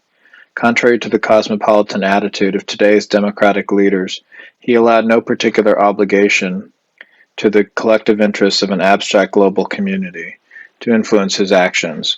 In his own words, "I cannot feel responsible for the fate of a world which showed no sympathy for the miserable plight of my own people. I regard myself as called upon by Providence to serve only my own nation." Great Britain and France were among the primary advocates of the Versailles system. Though aware of the treaty's injustices, neither of their governments initiated a single voluntary concession to Germany from 1920 to 1939. The objective of National Socialist foreign affairs was securing Lebensraum, sufficient living space to provide nourishment for Germany's increasing population and national resources for industry. A serious hindrance to economic well-being was her lack of overseas colonies. Prior to World War I, the control of expansive territories in Africa had provided the Imperial Reich with raw materials. Nearly 12 million native inhabitants had offered a market for German-manufactured goods, and the flourishing trade had made a substantial contribution to industrial growth and prosperity. Woodrow Wilson's 14 points, which lulled the Reich's governments into accepting an armistice in 1918, promised a free, open-minded, and absolutely impartial adjustment of all colonial claims. This proved to be an illusion. In Africa, France gained the former Germany colony of Cameroon, totaling nearly 50,000 square miles. The Versailles settlement awarded Rwanda and Burundi to Belgium. England took the lion's share, incorporating German East Africa, German Southwest Africa, and Togo, augmenting the British Empire by over 630,000 square miles. Italy received about 50,000 square miles. Britain and Japan divided Germany's Pacific colonies. The Allies classified the seized colonies and mandate states that England and France administered as trustees. This avoided the appearance of outright annexation, which would have raised the inconvenient argument that so much valuable territory appropriated from Germany should be credited to the reparations account. The League of Nations Charter stated that the administrating colonies inhabited by people not yet able to stand by themselves under the strenuous condition of the modern world, was a sacred trust of civilization. It sanctioned Anglo-French colonial administration as a blessing for underdeveloped nations, overlooking the fact that Syria, India, Egypt, and several other countries under British and European subjugation had requested independence after World War I. The peace treaty created other obstacles for German commerce. Beginning in 1922, the Allies imposed a 26% duty on all German export wares. Despite this disadvantage, Germany continued to conduct overseas trade in order to meet reparations payments and import necessities previously available from Africa. The Germans' profit margins was too small to alleviate the economic distress to industry. A German delegate at Versailles, Otto Landsberg, stated, "This peace is a slow murder of the German people." The worldwide financial crisis caused German exports to sink by two-thirds between 1930 and 1933. Hitler publicly reopened the colonial issue in September 1935. Speaking in Nuremberg, he announced that Germany would not relinquish her claims in Africa. Days later, Britain's Foreign Secretary, Sir Samuel Hoare, addressed the topic before the League of Nations in Geneva. Dismissing the notion that the ex-German colonies should be returned, Hoare argued that it was necessary only to guarantee that countries without possessions on the Dark Continent should have fair access to their natural resources through an open-door policy. Berlin pointed out that the mother countries, England, France, and Belgium, would unavoidably enjoy preference in trade. The option to buy raw material from mandate states was of little use to Germany anyway. She lacked the purchasing power to do so, thanks to the loss of her colonies. Nearly a year and a half passed before the League of Nations appointed a committee to investigate. Its finding endorsed Hoare's position. In 1936, Hitler authorized Schacht to negotiate settlement with France and England regarding some of the major differences with Germany. Schacht introduced a proposal to change the status of French-controlled Cameroon and of Togo, Britain's smaller African acquisition. Under the plan, the Germans would assume economic management of, but not sovereignty over, the two mandate states. Both would maintain an open-door trade policy with other countries, as Horde suggested, while the Reich would enjoy commercial advantages to compensate for the previous forfeiture of its African territories. The compromise avoided the impression that the Allies were returning the German colonies, which would have represented a tacit admission that their seizure was unjust. Considering Germany's poverty of natural resources and the pride of its population, Schacht's proposal was moderate. London and Paris categorically rejected it the following winter. Subsequent personal dialogues between Hitler and the British statesman proved equally fruitless. In November 1937, the Führer hosted the English emissary Lord Halifax at Berchtesgaden.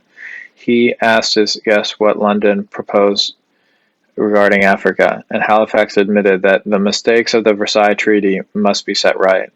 He stipulated that England could not negotiate this without the other continental powers, and that redistribution of the colonies could only take place within the framework of an overall European settlement. Halifax offered no proposals. The following March, Neville Henderson, the British ambassador in Berlin, warned Hitler that English public opinion was especially sensitive about the African issue. He vaguely suggested that Germany could perhaps receive administration of the Congo. This was not even a British dominion. Hitler questioned the purpose of such an arrangement instead of solving the colonial problem in the simplest and most natural way, namely by giving back the German colonies. He again pledged not to force the issue, expressing willingness to patiently wait 4, 6, or 10 years for a favorable solution. As for the genuine attitude of the British government, Prime Minister Neville Chamberlain confided to his cabinet a year later that discussing with Germany the return of her colonies was completely out of the question. In March 1939, British Secretary of Trade Robert Hudson told the German economist Helmut Wohlthat that English people would never accept the transfer. For his part, Hitler kept a promise once made to Chamberlain that he would not present Germany's appeal as a belligerent demand. With Germany lacking colonies, Hitler consolidated the Reich's commercial position on the continent, focusing on the southeastern European market. This coincided with his intentions to regain frontier provinces of German proper, such with the valuable industry with the Versailles construction took from the Reich and awarded to neighboring states. Italy, France, Belgium, Denmark, Lithuania, Poland, and Czechoslovakia now controlled territories populated by ethnic Germans, whose loss weakened Germany. The diplomatic question that received Hitler's initial priority was national security. Article 160 of the treaty stated that the armed forces, the Reichswehr, may be deployed exclusively for maintaining order within Germany territory and as border police. The Allies therefore denied Germany the right to protect her frontiers from foreign aggression. The lack of adequate defense forces had already caused negative consequences for the Reich. When the Germans fell 1.6% behind on the crippling reparations payment to France, the French and Belgian armies militarily occupied the Ruhr industrial region in 1923. In Essen, French troops shot 14 German miners resisting the invaders' attempt to confiscate coal. Others the French arrested and deported to France's colonies. They forced 80,000 Germans to leave their homes in the Ruhr and relocate further into Germany. Clemenceau told his secretary, "We'll stay longer than 15 years. We'll stay 100 years if we must, until they pay what they owe us. And after we've withdrawn, if these swine violate their obligation, then fine, we'll occupy again." French and Belgian troops remained until the summer of 1925. The governments of Germany and Austria arranged to form a customs union in 1931. The elimination of tariffs would boost commerce between the two countries and lessen the economic distress, particularly in Austria. France interpreted this fearsome bloc of her former antagonists as a violation of the Treaty of Saint-Germain, which forbade Austria to become part of the Reich. Paris threatened to boycott German wares and initiate price wars to disrupt continental trade. Possessing the largest army in Europe, France was in a position to dictate terms without arbitration. That September, Austrian Chancellor Johann Schober announced that his government would abandon plans for a trade agreement with Germany. U.S. President Hoover remarked, "A customs union with a little country of 6 million can hardly be conceived as a serious threat. This is nothing more than a new, crass example of European power politics." The incident demonstrated that without armed forces, Germany and Austria would remain unable to conduct an independent foreign policy. The League of Nations had been holding preliminary talks for several years in preparation for a universal disarmament conference scheduled for 1932. In February 1927, Belgian Foreign Minister Emile van der Velde predicted either the other powers must reduce their armies in proportion to the German Reichswehr, or the peace treaty becomes invalid and Germany claims the right to possess fighting forces capable of defending her territory. The disarmament conference opened in Geneva in February 1932. Germany, a member of the League since 1927, demanded military parity with the other European powers. Delegates debated the issue for over 4 months without progress. In June, President Hoover proposed the reduction by 2/3 of all ground and naval forces. He recommended sending bombers to the scrapyard and banning strategic aerial bombardment. The plan found favor with Italy and the USSR, but France rejected it. Berlin saw in Franco-German dissonance a primary hindrance to the conference. On August 23, 1932, the Reichswehr and the Reich's Foreign Office therefore asked France's ambassador, André-François Poncet, for a private audience. At the meeting, General Kurt von Schleicher presented moderate suggestions to the François Poncet. Germany wished to develop prototypes of combat aircraft, armored vehicles, and heavy artillery, but pledged not to put them into mass production. Schleicher's plan called for an increase of military personnel by 30,000 soldiers per year. Considering that the French army numbered 655,000 men, it would take the Reich over 18 years to achieve parity. Further, the 30,000 annual recruits would serve an enlistment of just 3 months. Paris rejected Berlin's modest proposals in a note on September 11, 1932. The French bluntly reminded the Germans of their obligation to observe the arms limitation imposed by the Versailles Treaty. Within 2 days, the Germans notified the president of the Geneva Conference that Germany was withdrawing from the talks. 3 months later, England, France, and Italy conceded that Germany must receive the same rights in a security system valid for all nations, and that this would be on the agenda. The German delegation thereupon returned to Geneva. This was the state of Europe's arms race when Hitler became Chancellor in January 1933. He inherited a military establishment whose ordnance department had recently estimated that there was only enough ammunition stockpiled for 1 hour of combat. British Prime Minister Ramsay MacDonald introduced a comprehensive armament plan on March 16th. It permitted Germany to double the size of the Reichswehr to 200,000 men. It called for France to reduce her continental army to the same number, but granted her an additional 200,000 to police the colonies. MacDonald proposed a 200,000-man fighting force for Italy as well, plus 50,000 more for her overseas possessions. The USSR would maintain 500,000 men under arms, Poland 200,000 and Czechoslovakia 100,000. All countries except Germany would have an air force. Almost every nation affected responded favorably. France, however, categorically rejected the plan. The German diplomat Freiherr von Freytag-Loringhoven summarized the implications confronting Hitler in his deliberations. The forces it allowed Germany in no way guarantee her parity with the other great powers, nor corresponded to the size of her population and natural resources. Germany would be permitted to maintain a field army of 200,000 men. France, on the other hand, was promised 200,000 men for the mother country and just as many for the colonies. In case of war, these colonial troops would be immediately transported to Europe, so France would have twice as strong a standing army right from the start, not even including reservists. For Poland, too, whose population is just half of Germany's, the plan also envisioned 200,000 men. Considering the entire French alliance system, there would be a fighting force on the French side of 1,025,000 men, whereas Germany could only parry with an army 1/5 as strong.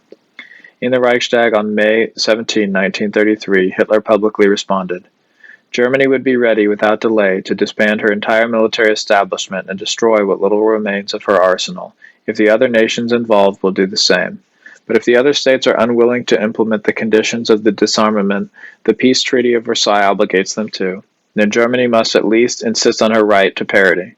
The German government sees in the English plan a possible basis to solve these questions. Germany therefore agrees in essence to accept a transitional period of 5 years for the establishment of her national security in the expectation that Germany's equal footing with the other states will result.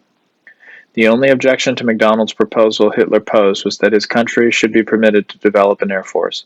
Since the 1932 Reichswehr plan envisioned a maximum of just 200 planes by 1938, this was a minor exception.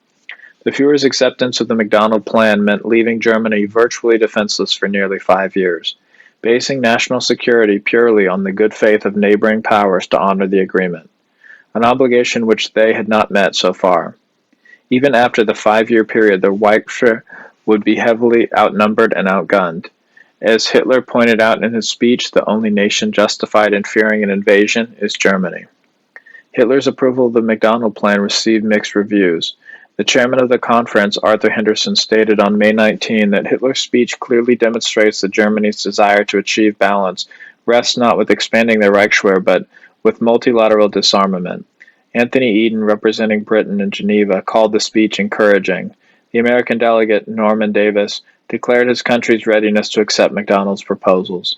Only France reacted unfavorably. At the session in Geneva on May 23, the French delegate, Paul Boncourt, insisted that Germany's political organizations, the Stahlhelm, the Steel Helmets, the SA, and the SS, represent a military fighting force, augmenting the size of the German army by nearly 1 million men. In his May 17 speech, Hitler defended the Stahlhelm as a veteran society, preserving the comradeship forged in World War I. Its members had helped quell communist uprisings in the Reich from 1919 to 1923. He added, in a few years, the SA and SS lost over 350 dead and 40,000 injured as a result of communist murder attempts and terrorism. Geneva counts these organizations serving an exclusively internal political purpose as part of the army, and the fire department, athletic associations, police societies, gun lounges, sailing clubs, and other sports leagues might as well be considered armed forces. Hitler, in fact, had no interest in militarizing the party's affiliates. The Stahlhelm soon all but disappeared. An SA chief, Ernst Röhm, caused so much trouble disbanding that his stormtroops, not the army, take over national defense that Hitler had him shot a year later. During a recess at Geneva, French statesmen conducted confidential deliberations with England and the United States regarding the MacDonald Plan. Supported by the French press, Paris advocated a minimum 4-year period before even initiating multilateral disarmament. The German army, they recommended, should be restructured, replacing the present system of long-term enlistments with an active duty tour of 8 months for every soldier. Under this arrangement, the Reichswehr would forfeit in less than a year its professional office corps and NCO cadre of instructors. On October 7, the German government announced its acceptance of the proposal. The Reich agreed not to develop offensive weapons such as heavy artillery, bombers, and heavy tanks. With the exception of a demand for modern defensive weaponry, Hitler voluntarily agreed to the reshaping of his country's armed forces by a foreign power. 1 week later, a British delegate, Sir John Simon, announced revisions to the MacDonald Plan based on consultation with other nations. He extended the original 5-year disarmament period, which Hitler had already accepted, to 8 years. The new arrangement expressly forbade all signatories from producing more weapons. The Germans therefore would not have the right to sufficiently arm the additional 100,000 soldiers the plan allowed for. Germany withdrew from the conference the same day and from the League of Nations. Despite the concessions Hitler had offered, he reaped harsh criticism from the international press. As Freytag Lornhoven summarized, most of its readers must have gained the impression that Germany frivolously sabotaged all the grand work toward disarmament, and by withdrawing from the Geneva League of Nations, parted ways with the community of civilized states. America's new president, Franklin Roosevelt, had already told a German emissary that he considered Germany the only possible obstacle to a disarmament treaty. The military advisor with the English delegation to the disarmament conference sent a report to the Foreign Office in London describing Hitler as a mad dog running around loose, who needs to be either destroyed or locked away. The permanent Undersecretary in the Foreign Office, Robert Vansittart, added a note of approval to the document and distributed copies to the staff. French newspapers published bogus reports of secret German war plans. The journal in Paris described how Stahlhelm's SS and SA men receive extensive combat training from the Reichswehr. Explaining Germany's withdrawal from Geneva on October 14, Hitler reminded his countrymen how the Allies had pledged in their own peace treaty to reduce the military establishments. Our delegates were then told by official representatives of the other states in public speeches and direct declarations that at the present time, Germany could no longer be granted equal rights. The Führer maintained that the German people and their government were repeatedly humiliated during the negotiations. He concluded that this world peace, so ultimately necessary for us all, can only be achieved when the concepts of victor and vanquished are supplanted by the loftier vision of the equal right to life for everyone. Conscious of the gravity of this foreign policy decision, Hitler presented it to the German public for approval. He asked Reich's President Paul von Hindenburg to authorize new parliamentary action coupled with a referendum on Geneva. The Fuhrer repeated his position on the League to employees of the Siemens factory in Berlin on November 10, and the national radio broadcast the speech. In the referendum 2 days later, 95% of German voters endorsed the Chancellor's break with Geneva. Even after leaving the League that October, Hitler still sought rapprochement. In January 1934, he petitioned Geneva to approve a 300,000-man army for his country. The British government asked him to settle for a force somewhere between 200,000 and 300,000. Instead, Hitler agreed. France's Foreign Minister Jean-Louis Barthou insisted that the SA be counted as part of the Germany's army. The Fuhrer expressed willingness to eliminate the SA's paramilitary structure. He stood firm for an air force, but pledged not to expand its size beyond 50% of that of France. He completely renounced German development of bombers. Hitler was content to wait 5 years for the great powers to begin arm reduction, if France would accept the proposal. Many prominent Frenchmen endorsed the compromise. The novelist Alphonse de Chateaubriand observed, "Germany neither seeks war with France nor even considers it." Henri Pichot stated, "The youth who did not experience the war don't know what war is. It's up to us to tell them. It is our duty and those of us who fought to build bridges across the trenches that still divide us." France's ambassador in Berlin, François Poncet, supported the compromise with Germany. French statesman André Tardieu told him, "You're wasting your time. The agreement you advocate will never be concluded. We'll never sign it, and Hitler won't be at the helm much longer. When war breaks out, a week won't pass before he's ousted and replaced by the Crown Prince." On April 17, 1934, Barthou issued an official reply to the British mediation plan in Hitler's office. The French government formally refuses to allow Germany to rearm. From now on, France will guarantee her security through her own resources. This caused the collapse of the Geneva Disarmament Conference. Bordering France, the Saar is a 741 square mile German mining region just south of Luxembourg. During the 1919 peace conference, France sought to annex the Saar. Clemenceau falsely claimed that the province's ethnic French colony numbered 150,000. He protested that a post-war German administration of the Saar would rob the inhabitants of the opportunity to enjoy the freedom the French government wants to give them. Wilson and Lloyd George, however, arranged for the region to come under League of Nations jurisdiction for 15 years. The population could then vote whether the Saar should return to Germany, join France, or maintain status quo. From 1920 to 1935, the 5-member Saar Commission governed the region. French became the official language. In public schools, the German miners opted for their own ethnic schools. German societies supported their children's education through traveling libraries, delivering German language study books to even remote villages. The French arrested Hermann Rockling, a publisher and sponsor of the program. Violating the Versailles Treaty, Paris transferred 5,000 soldiers to the Saar. They expelled most of the German civil servants and replaced them with French officials. The French assumed control of the coal industry. Political analysts, German and French alike, predicted that the overwhelming majority of voters would cast for union with Germany in the 1935 plebiscite. Paris encouraged the population to vote for status quo. This would deprive Hitler of a strategic buffer dividing the two powers. France recruited German communists, former trade union officials, and other opponents of the Hitler administration who had migrated to the Saar in 1933 to campaign for status quo. Their propaganda vehemently criticized National Socialism. The media campaign marred Franco-German relations. Hitler expressed his concern in a well-publicized interview on November 24, 1934, with the chairman of the Union of French Front Fighters, Jean Goy. The French press draws the conclusion that we Germans are preparing a coup. It's pure insanity to think the German would want to disrupt the coming plebiscite by resorting to force. We will accept the results no matter how it turns out.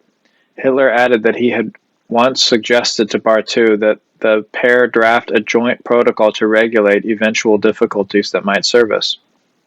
but never received an answer. Hitler proposed cancelling the plebiscite in favor of a more cordial settlement. The Tsar would return to Germany and French industry would retain control of its coal-rich natural resources. This was a magnanimous gesture, considering that Hitler expected to carry the vote. Hundreds of thousands of Tsar residents had crossed into Germany in special trains and motor columns to attend his campaign speech in Koblenz the previous August. Paris rejected the proposal. Supervised by the League of Nations, the plebiscite took place on January 13, 1935. The result was a landslide, with 90.8% of the voters casting for union with Germany, 8.8% favoring status quo, and just 2,124 out of 526,857 eligible voters opting for France. With the plebiscite settled, Hitler hoped for better relations with France. He had already renounced any future claims to Alsace-Lorraine. This was a larger frontier region of mixed heritage which Germany had annexed from France in 1871. Clemenceau reclaimed the territory after 1918. Hitler explained to Jean Goy in 1934, it would be no solution to wage war every 20 or 30 years to take back provinces that always cause France problems when they're French and Germany when they're German. In his official proclamation announcing the recovery of the Saar, he described it as a decisive step on the road to reconciliation with France. On March 6, the French reacted to the Saar plebiscite by extending military establishments for 2 years. Soldiers scheduled for discharge remained on active duty. Gradually expanding the size of the armed forces, Paris then announced a proposed mutual assistance pact with the Soviet Union. This would pledge military support in case a signatory is exposed to the threat or danger of attack from a European state. With 45 French army divisions already stationed near Germany's frontier, Hitler announced on March 16 that his government would no longer comply with the Versailles armament restrictions. He introduced compulsory military service with 1-year enlistment. Hitler summoned Dr. Frederick Grimm, an authority on international law, to the Chancery. The Fuhrer was preparing his Reichstag speech to justify instituting the draft. He asked his guest, "Were you in my place, how would you explain the legal issue?" Grimm replied, "We're in the right. According to the Versailles Treaty, the obligation to disarm is a mutual legal obligation. We've already done so. We've disarmed. This the opponents officially acknowledge, but they have not followed with their own disarmament. They're in arrears. Germany therefore demands freedom of action. It's amazing that the Reichsgovernment was so patient and accepted this circumstance for over 15 years." In his Reichstag speech on March 21, 1935, Hitler announced his intentions to build an armed force that was not an instrument of belligerent attack, but exclusively for defense and in this way to maintain peace. He included a renewed, fruitless proposal for all industrial nations to outlaw aerial bombardment and limit naval armaments, heavy artillery and armor. The German diplomat Joachim von Ribbentrop met with Grimm at the Kaiserhof Hotel in Berlin. Hitler wished to promote better relations through the German-French Society founded in 1934 with its sister association in France. Ribbentrop asked that Grimm become president of the Berlin-based society, a post he accepted. The German government sponsored the activities with financial aid, while the French counterpart had to rely on private contributions in its own country. The Franco-Soviet agreement tarnished relationship between Paris and Berlin. On May 25th, the Germans protested that it violated the 1925 Locarno Pact. In this pact, France, Belgium, and Germany pledged under no circumstances to attack, fall upon, or wage war against one another. The German government argued that the Franco-Soviet understanding was directed against the Reich. In January 1936, Hitler attempted again to persuade France to change course by offering a non-aggression pact. Paris refused. The French described their arrangement with the USSR as purely political and not a military alliance, hence not repugnant to the spirit of Locarno. In February, however, Soviet Marshal Mikhail Chukotevsky met in Paris with General Maurice Gamelin, commander-in-chief of the French army. The German intelligence service, the Abwehr, learned that the French General Staff was preparing a plan to coordinate operations with the Red Army. The blueprint envisioned a French advance into the demilitarized Rhineland, together with a thrust further south to link up with Soviet forces invading Germany from the east.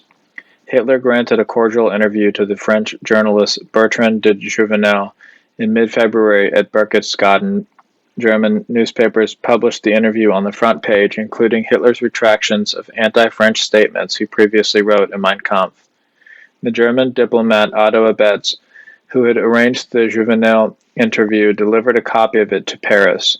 The French press delayed publication until after the Chamber of Deputies ratified the Franco-Soviet Pact on February 27. The following morning, the Juvenal interview appeared in the Paris Midi.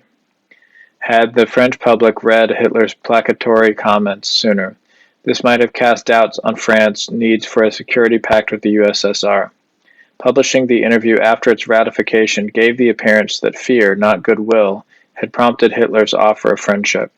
The French newspaper Au revoir even wrote that the Fuhrer gave the interview after the Soviet treaty's ratification. The affair left Hitler mortified and angry. Informed of Franco-Soviet General Staff talks, the Fuhrer became concerned that the demilitarized Rhineland represented an open door for France to invade. He responded by transferring 19 infantry battalions to garrison Aachen, Saarbrücken, and Trier, and then other Rhineland cities. He publicly withdrew Germany from the Locarno Pact, by which the Reich had agreed to keep the province free of troops. The Reich's Foreign Office pointed out that France already maintained military alliances with Belgium, Poland, and Czechoslovakia. She had constructed a formidable line of frontier fortifications bordering Germany, concentrating an enormous mass of troops there. France nonetheless still feels it necessary to have to rely on the support of the huge Soviet Empire, and Germany has never provided the remotest grounds for France to feel threatened. Paris describes the 19 battalions entering the Rhineland as a threat to French security, which is guaranteed by practically half the world. Hitler proposed that both France and Germany withdraw military units from borderline areas, and that Belgium, Germany, and France conclude a 25-year non-aggression pact and establish an international court of arbitration to enforce compacts, whose decisions shall be binding on all parties. The Reich offered to return to the League of Nations for a new multilateral disarmament conference. The proposal stated, Germany and France pledged to take steps to see that regarding the education of the young, as well as the press and the publication of both nations, everything shall be avoided which might calculate to poison the relationship between the two peoples. The French government responded by placing the army on alert. It transferred North African divisions from southern France to the German frontier. It unsuccessfully petitioned Britain to mobilize her army. The English delegate to the League of Nations concluded, the reoccupation of the Rhineland in no sense diminishes French security. In Paris, Grimm summarized the public attitude among his hosts. The French people think that Hitler wants to attack France. Complaining to the French statesman Camille Chanton about war scares in the French news media, Grimm warned, if this keeps up, it will surely be the press that one day drives the nation back to war. Chanton shrugged in response, we are a democracy, we have freedom of the press. From 1932 to 1936, the German government introduced 7 proposals to limit or reduce world armaments. In none of these did the Reich demand parity.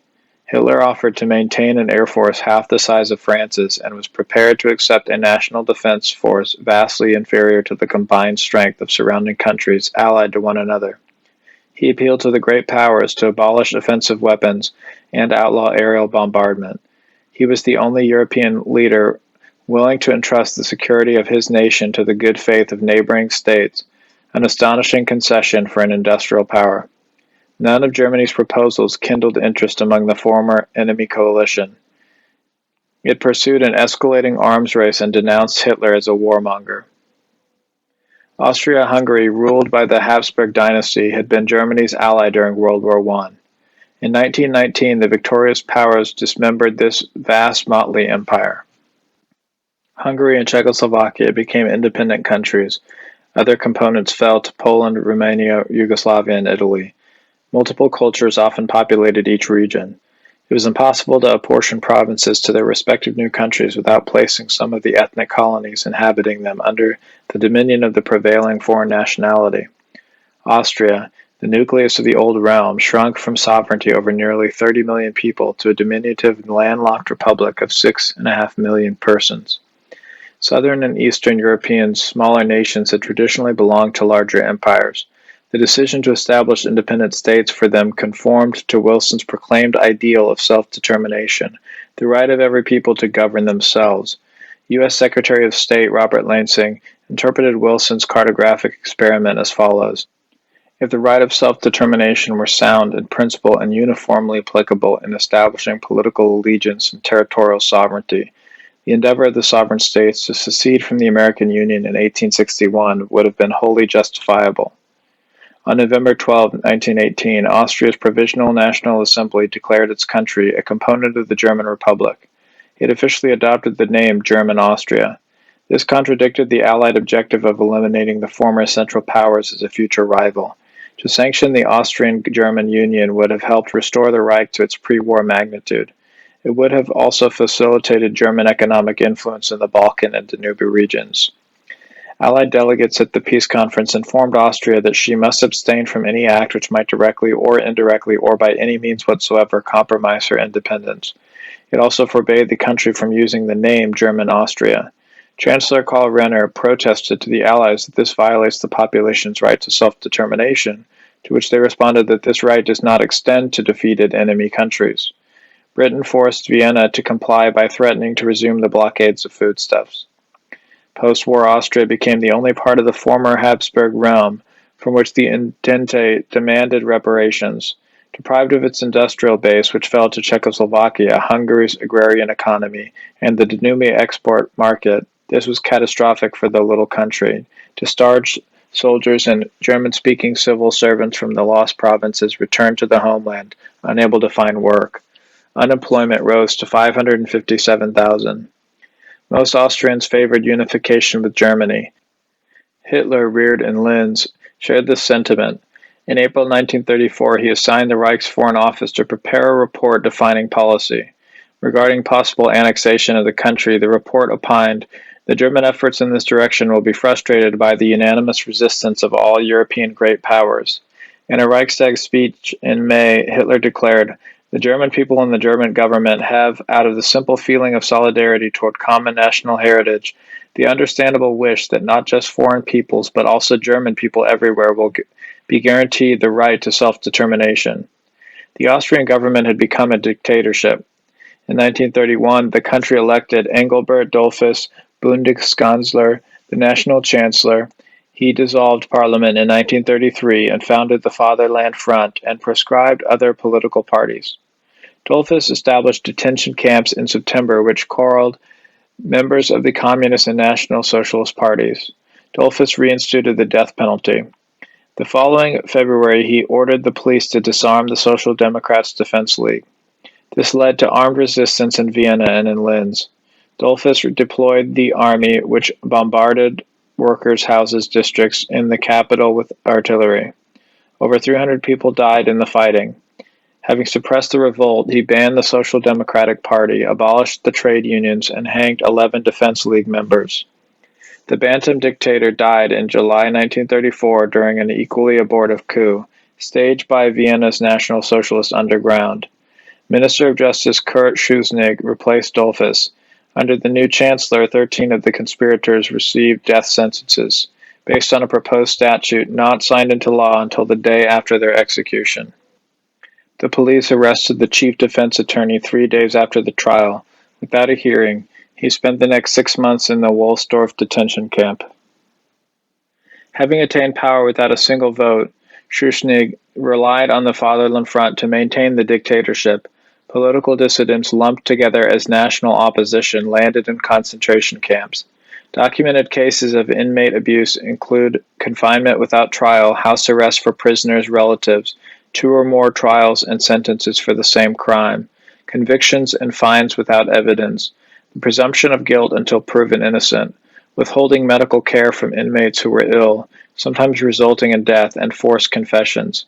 The regime denied persons of deficient civic reliability the right to practice their occupation. Schuschnigg judicially persecuted Austrians who favored unification with the Reich. The verdict often fell on members of choral societies and sports clubs nurturing cultural ties with Germany. Suspicion of nationalistic convictions cost civil servants their jobs. This included forfeiture of pension and loss of unemployment compensation. The dictator sought an alliance with Italy to support Austrian sovereignty. The Italian head of state, Benito Mussolini, anticipated that an Austro-German union would jeopardize his country's control of the southern Tyrol. The Entente had awarded this province, populated by 250,000 ethnic Germans, to Italy after World War I. During Dollfuss's tenure, Mussolini had supplied aid to Austria. The new Bundeskanzler failed to maintain the good relationship that Dollfuss had cultivated with Rome. The vivacious Mussolini did not relate well to the austere, impersonal Schuschnigg. The Austrian government's human rights violation alienated France and Czechoslovakia. The Italian-German dissonance that Schuschnigg hoped to capitalize on diminished in 1936. When Italy invaded Abyssinia, she was able to defy League of Nations sanctions through Hitler's economic support. Mussolini advised Schuschnigg to normalize relations with Germany. Hitler, unjustly blamed for the 1934 coup to topple Dollfuss, sought to break the diplomatic deadlock. He appointed Franz von Papen, a conservative aristocrat distant to National Socialism and a devout Catholic, the special ambassador to Vienna.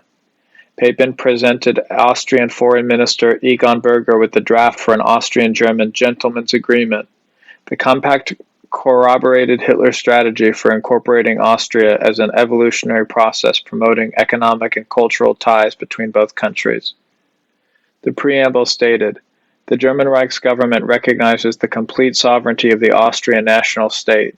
It bound Germany not to interfere in Austria's internal political affairs. In return, the preamble obligated Schuschnigg, with respect to the German Reich, to maintain a basic position that conforms to the fact that Austria sees herself as a German state. The document required that all decisive elements for shaping public opinion in both countries shall serve the purpose of developing mutual relations which are once again normal and friendly." The agreement offered general guidelines for promoting commerce, such as lifting restrictions on travel and trade across the frontier.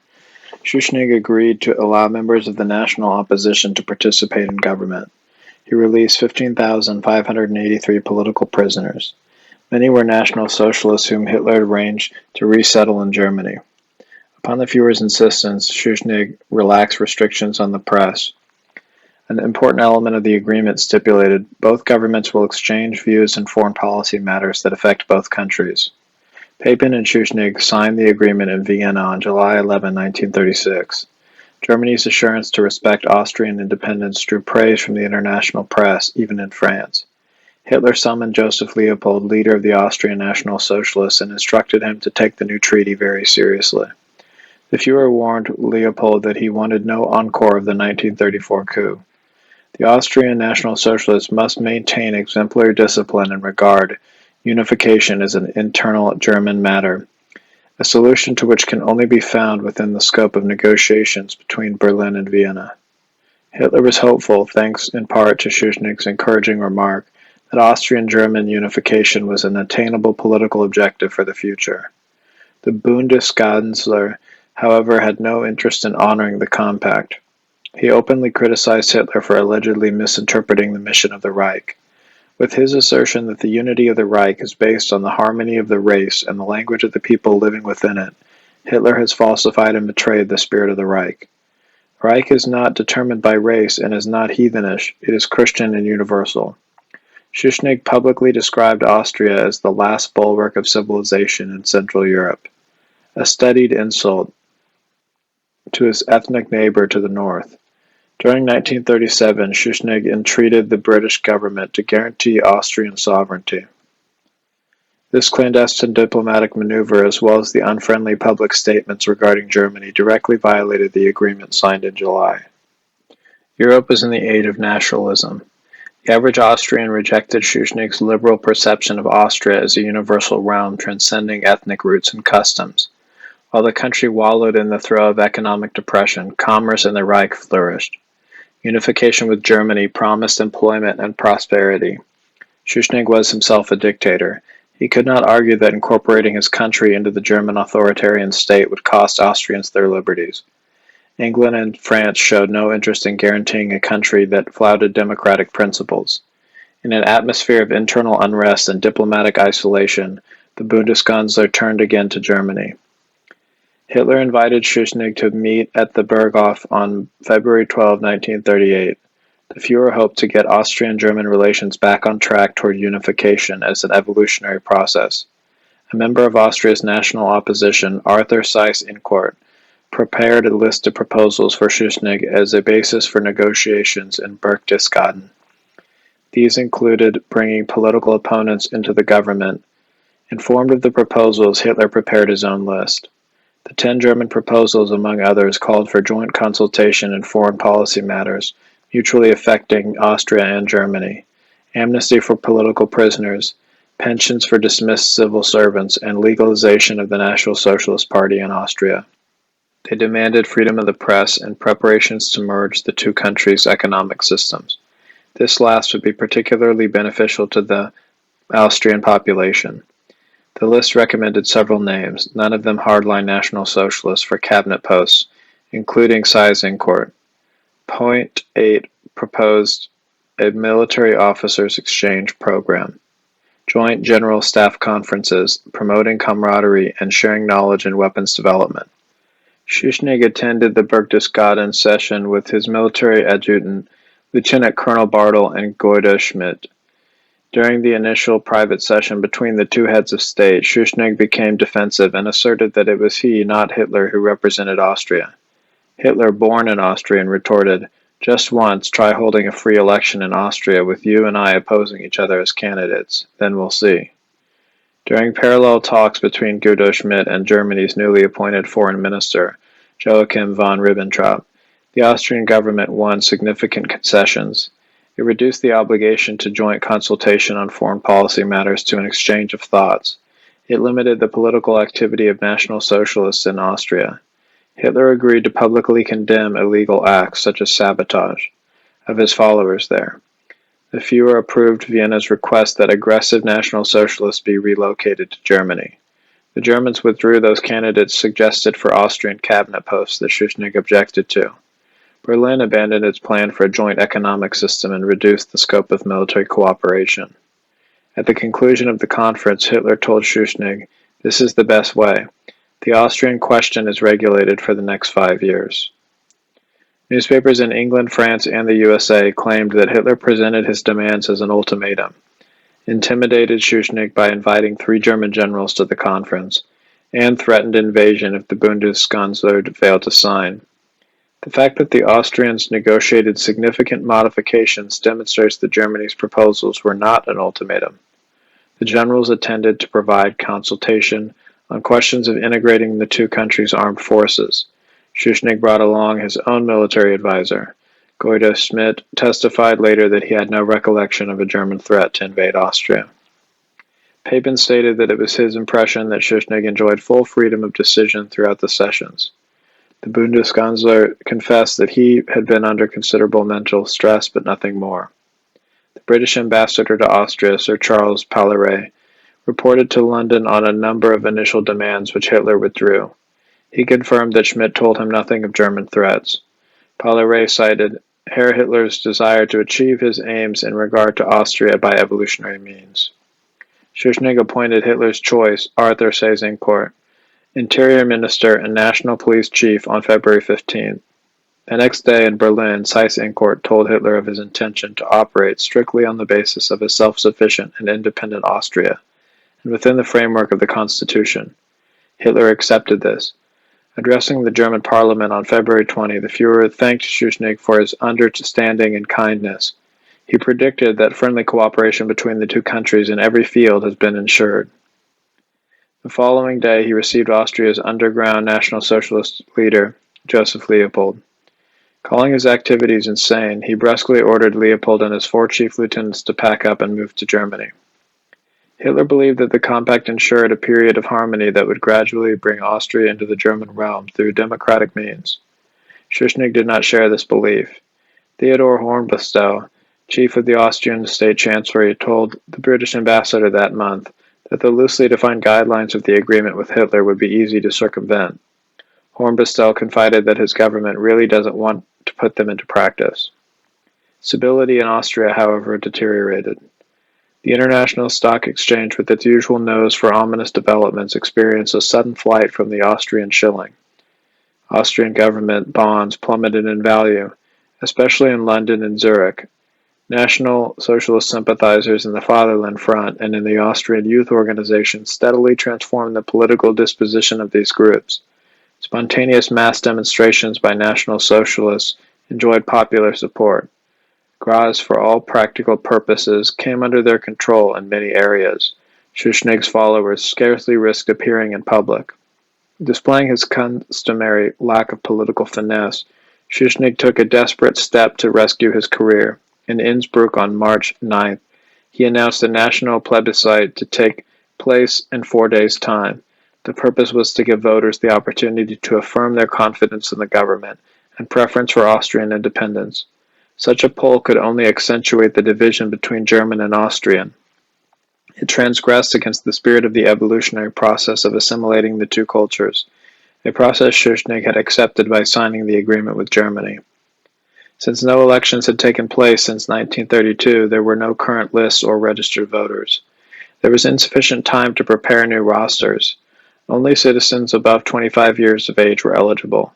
This prevented young adults, a disproportionately large percentage of whom backed National Socialism, from participating. The General Secretary of the Fatherland Front, Guido Zernato, prepared guidelines that allowed only members of the reigning political party to staff the balloting stations. The ballot cards had the word yes printed on one side but were blank on the other. This required people voting no to write the word in the same size characters in the back of the card. Polling station personnel, all members of the Fatherland Front, would therefore be able to identify dissenters. During preparations for the election, the government press announced that anyone voting no would be guilty of treason. Publication of these details evoked protest from the national opposition. Fearing German intervention, Schuschnigg appealed to France and Britain for assistance. In the midst of another cabinet crisis, France could not respond. The British recognized the plebiscite as a flagrant challenge to Hitler. Chamberlain called the plebiscite a blunder. Foreign Secretary Lord Halifax considered Schuschnigg's maneuver foolish and provocative. He blandly informed the Austrian dictator that England could offer neither advice nor protection. Halifax could not help added that Schuschnigg failed to seek British counsel before announcing the plebiscite, which has caused so much trouble. Hitler was aghast that Schuschnigg violated their agreement only weeks after signing. At first, he simply refused to believe the news. However, once he did, his reaction was temperate. He flew his diplomatic troubleshooter, Wilhelm Kepler, to Vienna. Kepler's instructions were to either prevent the plebiscite without military threats, or at least arrange for it to include the opportunity to vote Anschluss or unification with Germany. Seyss-Inquart and General Edmund von Glass-Hornstow, minority representative in the Austrian cabinet, confronted Schuschnigg. They pointed out that the entire balloting process drawn up by the Fatherland Front violated the Constitution. They demanded a postponed, allowing time to prepare a plebiscite in which all parties would be fairly represented. The dictator summoned Defense Secretary General Zehner, Secretary Chief Colonel Skubel, and Lieutenant Marshal Hohlgerth of the Fatherland Front militia. He asked whether armed resistance against a German invasion was feasible. The Austrian army, reduced to 30,000 men by the 1909 treaty, was not mobilized. Skubel dismissed the police force as too saturated with National Socialists to be reliable. Only the militia, Hohlgerth assured the Bundeskanzler, was prepared.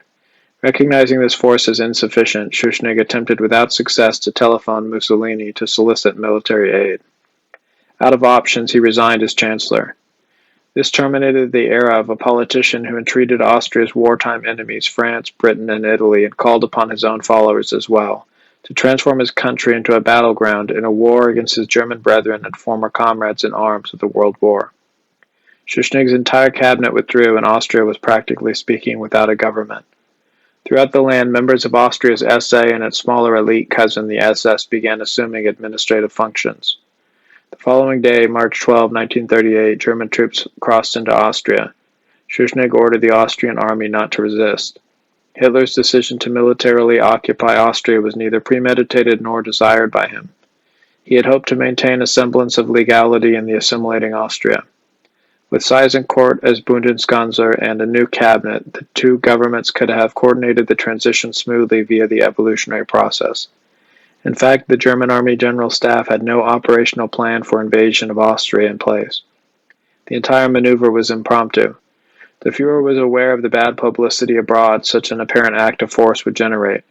However, he feared that Austrian Marxists might capitalize on the country's momentary political vacuum and stage an uprising. Göring warned of the possibility that the Alpine Republic's neighbors might also exploit its temporary weakness. Italy could occupy eastern Tyrol, Yugoslavia, the Kärnten province, or Hungary, the Burgenland. Yugoslavia had already annexed part of Kärnten in 1919 during Austria's post-war impotence. Described as aggression by the foreign press, the German army's advance made a welcome impression inside Austria. A sergeant in the SS Signals Battalion related his experience while sent with a comrade ahead of the column to reconnoiter the route to Vienna. 2 days underway, the pair stopped at an inn.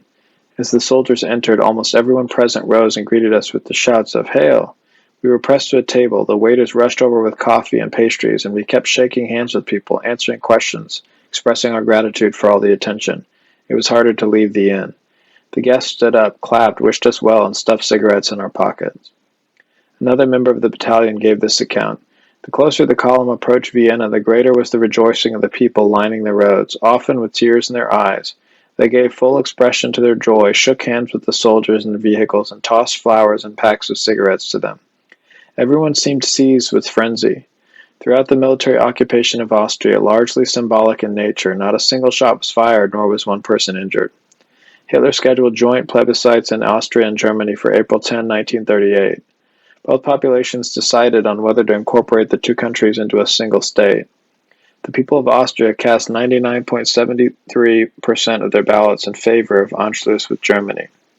The Germans voted 99.08% for unification.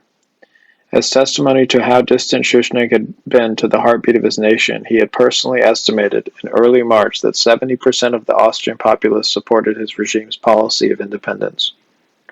On March 18, 1938, the German government notified the League of Nations that Austria had cancelled its affiliation.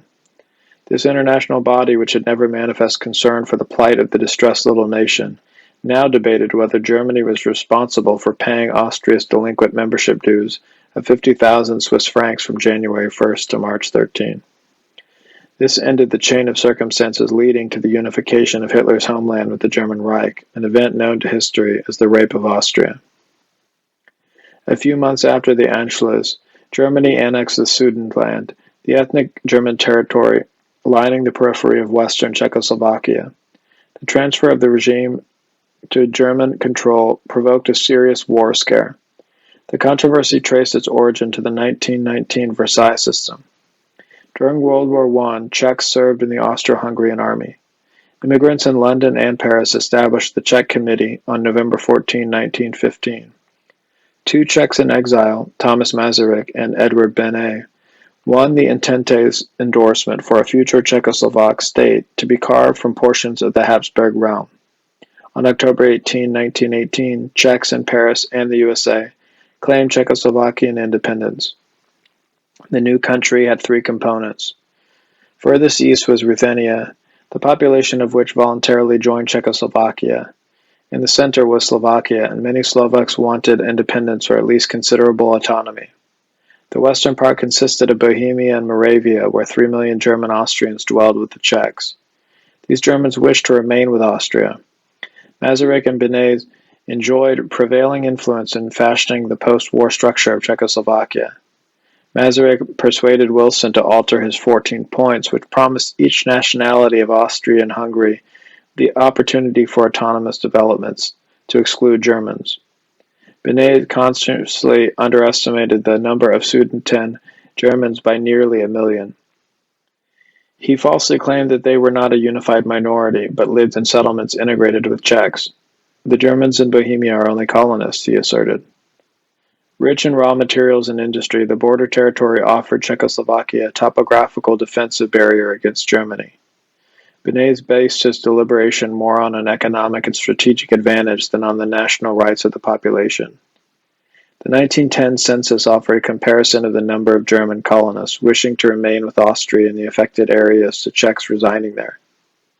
In Bohemia lived 2,070,438 Germans to 116,275 Czechs. In the Sudetenland, 643,804 Germans to 25,028 Czechs. In the Bohemian Forest, 176,237 Germans to 6,131 Czechs. In southern Moravia, 180,449 Germans compared to 12,477 Czechs. Since the Paris Peace Conference continued until mid-1919, the German provinces were technically still part of Austria when the Austrian Republic held its first democratic election that February 16. The Sudeten Germans prepared ballots to participate. The Czech army forcibly disrupted the arrangements. On March 4, thousands of Sudeten Germans organized peaceful demonstrations in their towns and villages to protest. Czech soldiers fired into the unarmed crowds, killing 54 Germans, 20 of them women. The Allies finalized a compact with Czechoslovakia, formally recognizing her statehood. The preamble to the document endorsed the arrangement in consideration that the peoples of Bohemia, Moravia, and part of Silesia, as well as the people of Slovakia, have decided of their own free will to join into a lasting union. Beneš promised the Allies to give the Germans all rights they are entitled to. It will all in all be a very liberal regime. Denigrating the ethnic German population to immigrant status, the Czech government instituted a policy of rapid de-Germanizing.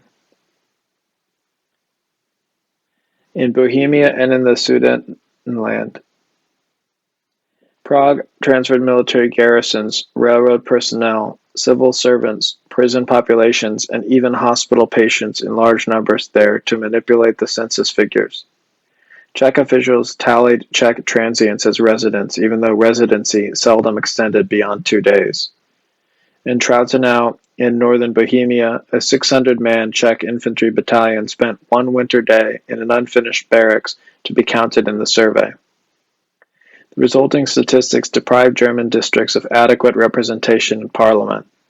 Prague occasionally employed less subtle means to maintain its minority's political impotence. At an election rally of the Sudeten German Party in Teplitz-Schönau in 1937, the key speaker, Karl Frank, criticized Beneš. Czech police scattered the assembly. 53 Germans died in the melee, and hundreds suffered injuries. Prague authorities closed smaller German schools throughout the Sudetenland. They replaced them with Czech language institutions, often requiring German youngsters to attend. The government closed 9 of Bohemia's 19 German universities. Only 4.7% of state financial assistance went to German college students, although ethnic Germans comprise nearly a fourth of Czechoslovakia's population. The government issued all public forms and application in Czech language, even in the Sudetenland. Half the German municipal and rural officials lost their jobs. 41% of German postmen and 48.5% of railroad personnel. The Czechoslovakian government's Land Reform Act redistributed real estate so that every rural family would receive sufficient acreage to subsist from the soil. The head of the program, Karel Viskovsky, defined the result as follows. The soil is passing from the hands of the foreigners into the hands of the Czech people. Most went to Czech legionnaires and their families. Viskovsky's auctioned off the balance to affluent Czechs and Slovaks. They purchased the properties below market value, allowing the former owners to return as tenant farmers. The Germans in Bohemia and Moravia lost 25% of their land to Czechs throughout the state-sponsored land reform. Approximately one-third of the Sudetenland consisted of woodlands, of which the state took over administration. The authorities dismissed some 40,000 German forestry workers, replacing them with Czechs. By 1931, the number of ethnic German tradesmen out of work was 3 times that of Czechs. Relief efforts concentrated on areas with predominantly Czech populations. A study by the British Foreign Office in 1936 estimated that Czechoslovakia's German colony, approximately 22% of the population, comprised 60% of the unemployed. Among the most economically depressed areas was Reichenberg, once home to a thriving glass and textile industry. Between 1922 and 1936, 153 factories were closed. Prague awarded contracts for construction and other public works projects for Reichenberg to foreign companies who brought in their own labor. Beneš described his people as mortal enemies of the Germans.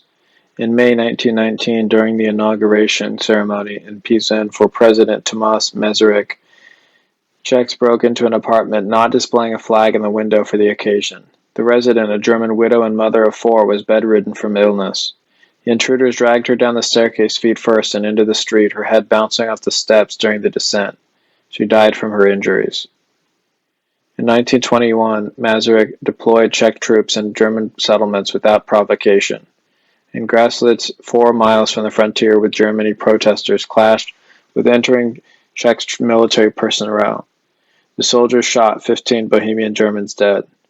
Under the law to protect the Republic, Czech authorities arrested Sudeten Germans demanding self-determination as traitors or spies. They jailed for espionage tourists from Germany visiting Czechoslovakia for sports competitions or ethnic festivals. Between 1923 and 1932, the state conducted 8,972 legal proceedings against dissident members of ethnic minorities. Defendants in sedition trials often included Sudeten Germans belonging to sports leagues, youth groups, singing societies, or backpacking clubs. Prague established an immense border zone in which lived 85% of all Sudeten Germans, the entire Polish and Ruthenian populations, and 95% of the Hungarian colony. It came under permanent martial law. The army supervised the administration of factories, major construction projects, public works, the telephone service, and forestry. Military authorities limited the civil liberties of citizens in the border zone, which comprised 56% of the entire country. This did not prevent Beneš from lauding Czechoslovakia as a lighthouse of democracy. Although during the first years of Hitler's chancellorship, few among the German public were concerned with Czechoslovakia, for Hitler himself, the fate of the Sudetenland symbolized the tragedy of Germans under foreign rule. The Sudeten people waged a dogged, solitary struggle to maintain their German identity. Hitler made it his personal mission to recover the Sudetenland. He introduced the topic during the Reichstag speech on February 20, 1938. As long as Germany was herself weak and defenseless, she had to simply accept the continuous persecution of German people along our borders. The interests of the German Reich also include the protection of those fellow Germans who are unable on their own, on our very frontier, to ensure their right to basic human political and ideological freedoms. Another circumstance turned Hitler's attention to Czechoslovakia. Geographically, the country resembled a spear point penetrating deeply into Reich's territory. This constituted a potential national security threat no responsible leader could ignore. In January 1924, Paris and Prague concluded a friendship pact containing a military clause. This envisioned mutual general staff talks to prepare a joint defensive strategy in case of attack by a common enemy. The signatories followed with a formal military treaty in October 1925. Beneš replaced the 85-year-old Masaryk as president of the Republic in December 1935. Only months before becoming president, Beneš, as foreign minister, had concluded a military alliance with the Soviet Union. The pact provided for significant Czech-Russian cooperation. By the beginning of 1936, the Czechs had completed 32 airfields sited near the German frontier as bases for the rapidly expanding Red Air Force. There established depots to stockpile aviation fuel, aerial bombs, and other war material. The Red Army stationed troops in Bohemia and Moravia to undergo parachute training for a possible airborne assault against Germany. It transferred officers to the Czechoslovakian War Ministry in Prague and to local command centers. On February 12, 1937, the London Daily Mail reported immediately after ratification of the Prague-Moscow Act, Russian flight officers inspected Czechs' air bases and fuel dumps for their air force. Prague was a converging point for communist immigrants who had fled Germany in 1933 and Austria after the Anschluss. Sir Orme Sargent of the British Foreign Office called Czechoslovakia a distribution center for Stalin's Comintern propaganda against Germany. With France, Czechoslovakia, and the USSR connected by a military alliance since 1936, the Führer felt boxed in. When he re-garrisoned the Rhineland on March 7 of the year, Beneš offered France the support of the Czechoslovakian army for a joint invasion of Germany. During the months to follow, it swelled to a force of 1,453,000 men. The Germans were undecided on how to recover the Sudetenland. In 1938, the British ambassador in Prague, Sir Basil Newton, advised the Foreign Office, "How precisely they will proceed it is impossible to prophesy, but the indications are that they will at first seek to achieve their aims by friendly diplomacy rather than by physical or economic terrorism." On May 6, British newspaper magnate Lord Harold Rothermere praised the Germans as very patient people in an editorial in the Daily Mail. The Austrian Anschluss encouraged the Sudeten German Party, the SDP, under the leadership of its founder, Konrad Heinlein. It had already won 44 seats in the Czechoslovakian Chamber of Deputies and 23 in the Senate in the May 1935 elections. At an SDP assembly in Carlsbad on April 25, 1938, Heinlein demanded autonomy for the ethnic German region. With 90% of Sudeten voters behind him, he had sufficient influence to compel the Czechs to enter negotiations. Heinlein and Karl Frank had met with Hitler on March 28, but were unable to persuade the Führer to pressure the Czechs. Chapter 4: Europe and the Vice. The only great power to initially protect Germany from the harsher consequences of the Versailles Treaty, Britain ironically became Hitler's primary obstacle in negotiating its revision. This reversal actually conformed to a British policy known as the balance of power. England traditionally supported Europe's weaker states to prevent any one country from becoming too powerful and imposing her will on her neighbors. When the Reich was down and out after World War I, the British favored its recovery, but as German prosperity improved under Hitler, English support declined. That's England, a set of essays the NSDAP published in 1941, pointed out that England no longer regards herself as a member bound by fate to the European community, but as the motherland of an overseas colonial empire. A separate German study maintained that English diplomacy strives for a balance of power among the nations and states of the mainland, but not to create tranquility, security, living space, and peace for them. On the contrary, it is purely to square them off against one another in as equal, long, and lingering a struggle as possible. Without the major wars of the last few centuries and without continuous interference from England, the European states would undoubtedly have achieved a rapid inner consolidation, and England would not have been able to build her empire so undisturbed. That's England summarized that for the English, it was never a matter of protecting the weak, but always of securing their own power. The British opposed awarding German territory to Poland in 1919. Their disapproval of France's military occupation of the Ruhr in 1923 discouraged the French from joining with de Piłsudski to attack Germany. Many prominent Englishmen, among them the editorial staff of the London Times, supported the Reich's right to rearm. The Daily Express argued that Germany only wanted parity, but France wanted superiority. Once Chancellor, Hitler hoped to nurture good relations with England. In January 1934, he ordered the army to return the kettle drums of the Gordon Highlanders, which the Germans had captured on the battlefield in 1914. At a ceremony in the Berlin War Ministry, the Germans presented the former trophies to Sir Jan Hamilton to restore them to the regiment in Scotland. Hitler also concluded the Anglo-German Naval Agreement in June 1935, which imposed restrictions on German rearmament, but not on England. Hitler additionally gave a conciliatory interview to Ward Price, the European correspondent of the Daily Mail.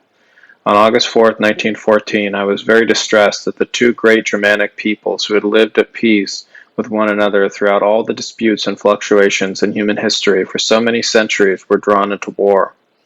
I would be pleased if this unfortunate atmosphere would finally come to an end and the two related nations could rediscover their old friendship. The assertion that the German people are enthusiastically preparing for war is a misunderstanding of the German Revolution. We find it simply incomprehensible. We leaders of the German nation had almost without exception been frontline soldiers. I would like to see the frontline soldier who wants to prepare for another war.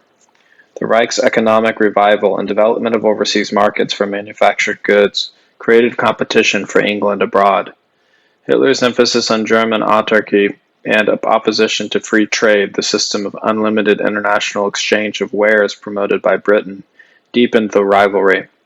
The Führer's persistent disarmament proposals and endeavors to improve relations with neighboring states provided a basis for a continual unity that was contradictory to English balance of power diplomacy. No less repugnant to Britain was the state form and social structure evolving within Germany. The fall of the Hohenzollern and the Habsburg dynasties in 1918 had substantially diminished the influence of the German aristocracy.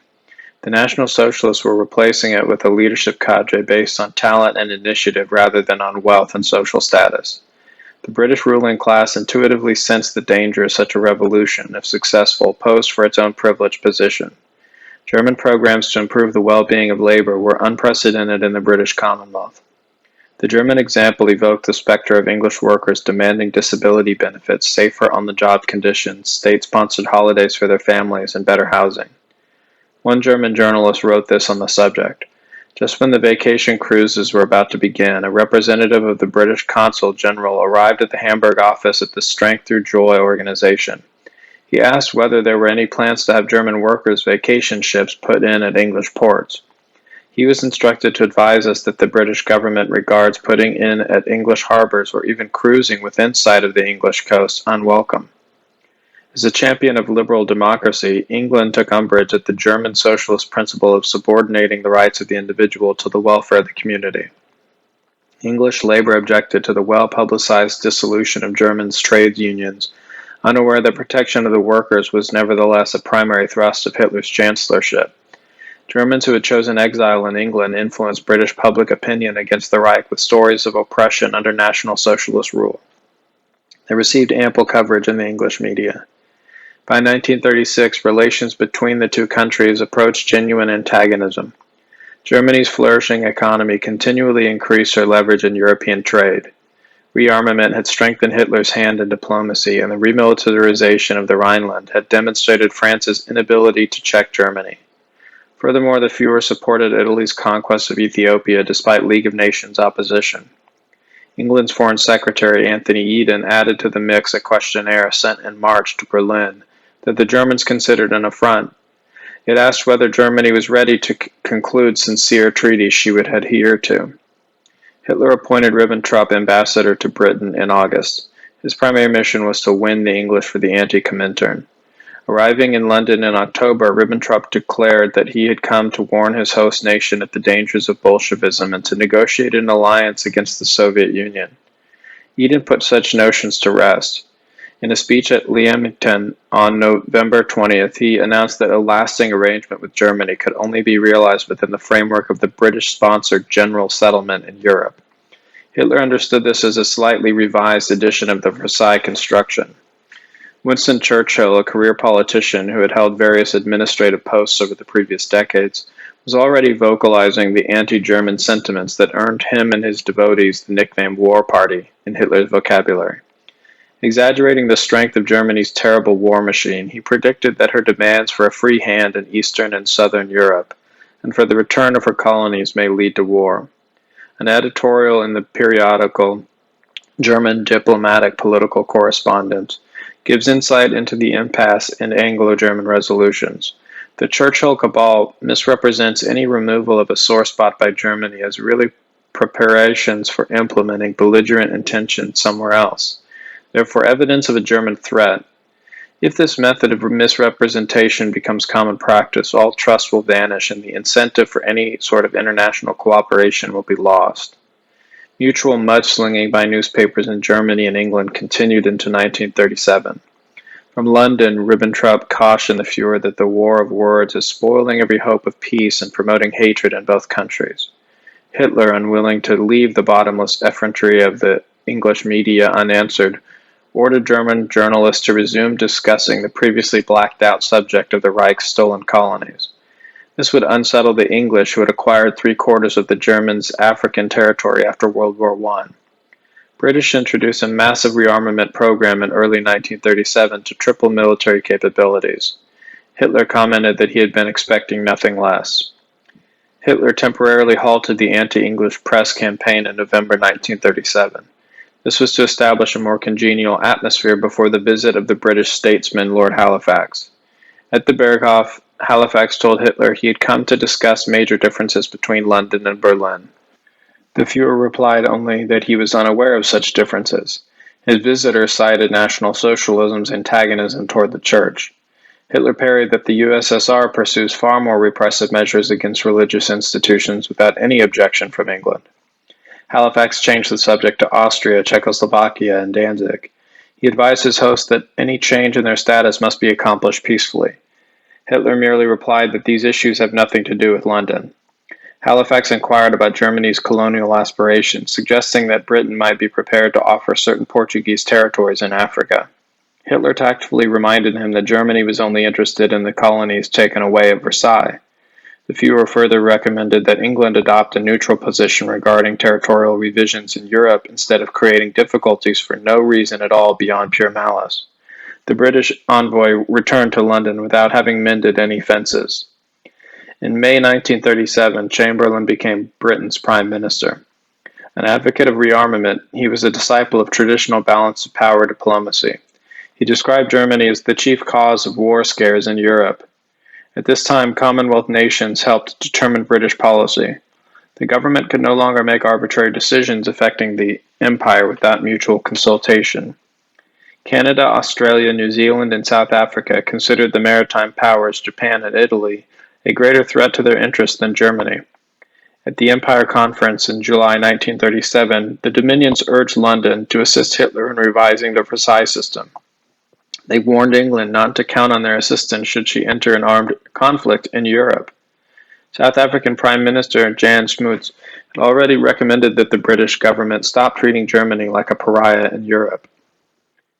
Chamberlain faced a dilemma: to enforce the provisions of the Versailles Treaty, which the English themselves compromised by concluding the 1935 Anglo-German Naval Agreement, could bring Britain and Germany to blows.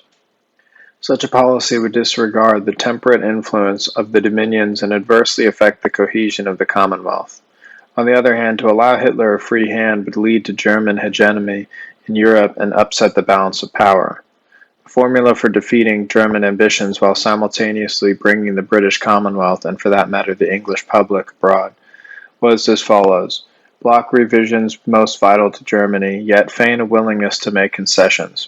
Superficial compromises would publicly demonstrate Chamberlain's desire for peace, thereby diffusing German propaganda. Halifax's 1937 mission to Germany helped satisfy the Dominions that Britain was willing to negotiate. Chamberlain privately confided to the American Henry Morgenthau that he needed to buy time to achieve military superiority. During the Czech crisis in 1938, many British believed that Hitler was prepared to go to war to settle his differences with Prague. Chamberlain told Daladier in April that Britain's arms program, somewhat neglected from 1925 to 1935, was just getting underway again. Only when this program was complete, he explained, could England wage war anew. In July, Chamberlain asked Arthur Robinson of the Supply Board when their country would be in a position to fight the Germans. Robinson answered, in a year. As England's former treasurer, Chamberlain knew well that an accelerated rearmament agenda would adversely impact English exports and unduly strain the economy. Regarding Czechoslovakia, war was therefore not an option.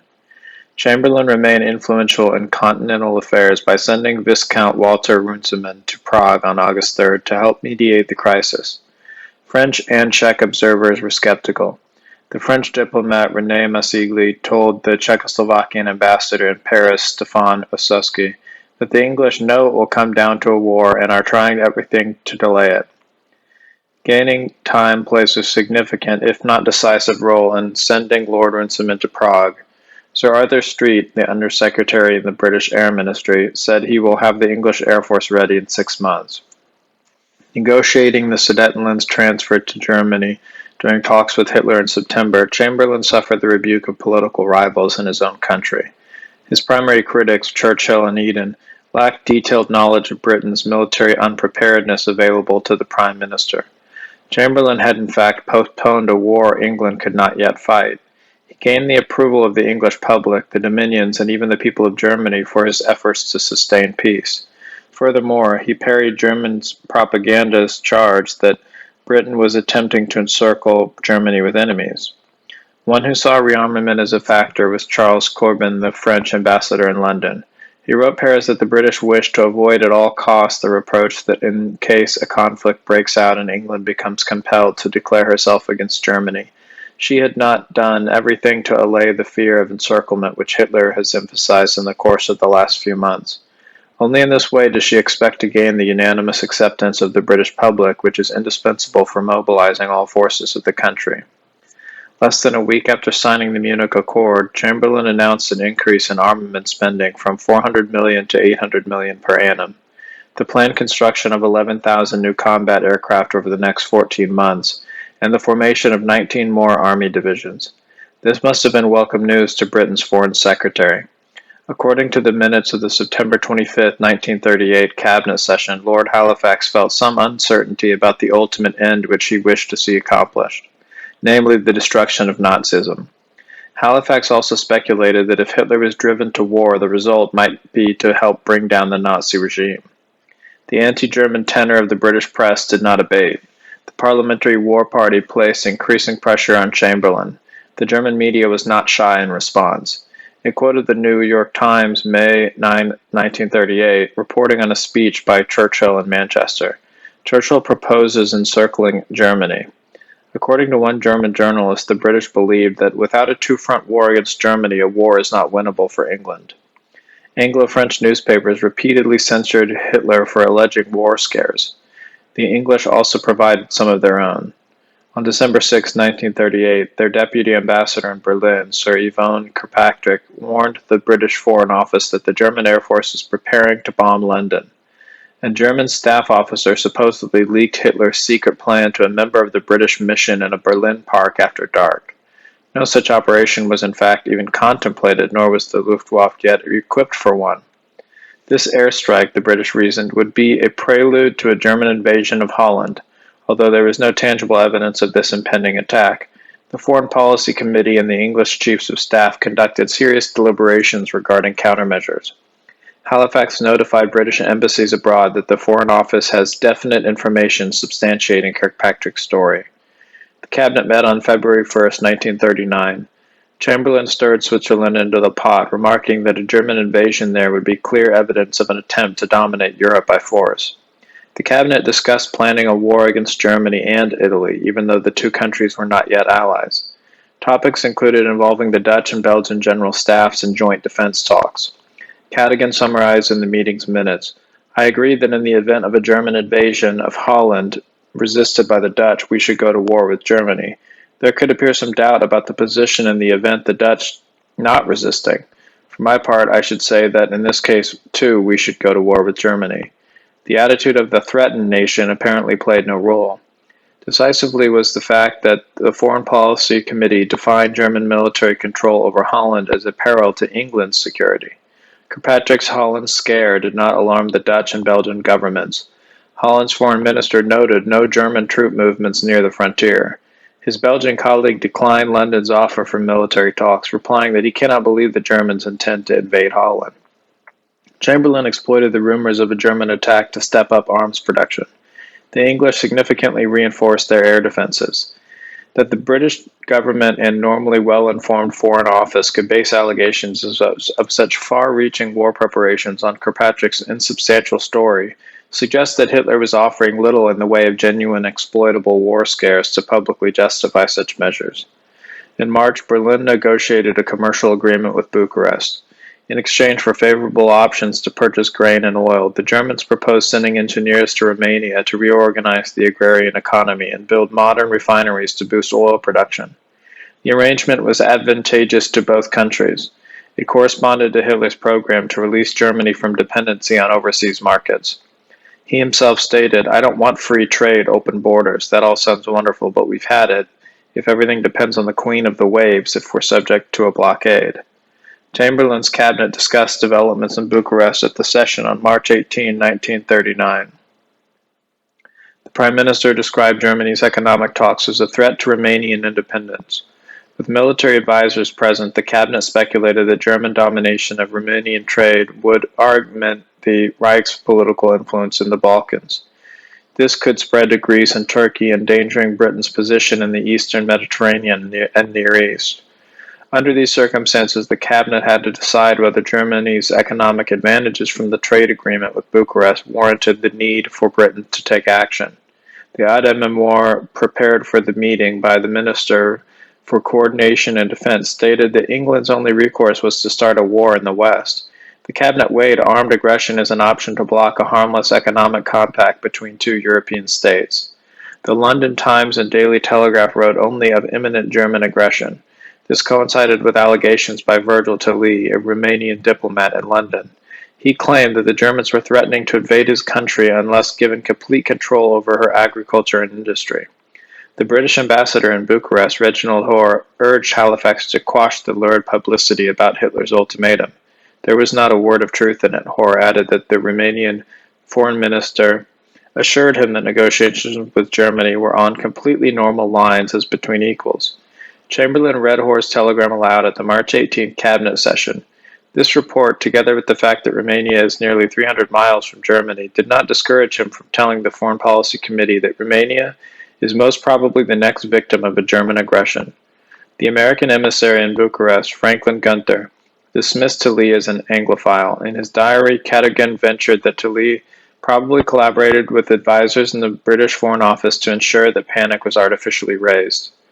That same week, Czechoslovakia imploded and the German army occupied the Czech portion. The British initially reacted with indifference. Ambassador Newton in Prague had forewarned them of the irreconcilable Slavic-Czech dissonance. The Foreign Office had also predicted eventual German domination of Prague. On March 15th, Halifax notified Ribbentrop that His Majesty's government has no desire to interfere in a matter with which other governments may be more directly concerned. At the cabinet session in London that day, ministers agreed that this renewed rift between the Czechs and the Slavics showed that we nearly went to war last autumn on behalf of a state which was not viable. Ribbentrop correctly observed that German military intervention in Prague offered England a credible alibi of war preparations. Speaking in Birmingham just 2 days later, Chamberlain asked, "Is this in fact a step in the direction of an attempt to dominate the world by force?" Though informed of the genuine causes of Czechoslovakia's collapse, Halifax attributed it solely to German military action. Even though the Bank of England remitted $6 million in Czech gold reserves to the German administration in Prague, Halifax condemned his new administration as devoid of any basis of legality, an indication of the legitimacy English leaders still attached to the Versailles system. Chamberlain accused Hitler of a breach of faith. The Prime Minister cited the document both statesmen had signed in Munich on September 30, 1938, pledging to discuss matters of mutual concern before taking action, and the Führer's assurance that the Sudetenland was his last territorial demand in Europe. Hitler had supposedly broken his word since he had promised in a Berlin speech last September 26 that he had no further interest in the Czech state after Munich.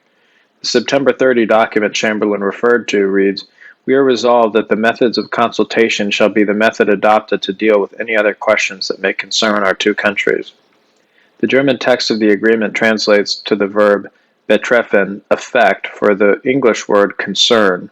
From Hitler's standpoint, his arrangement with Haka did not affect England, hence no consultation was required.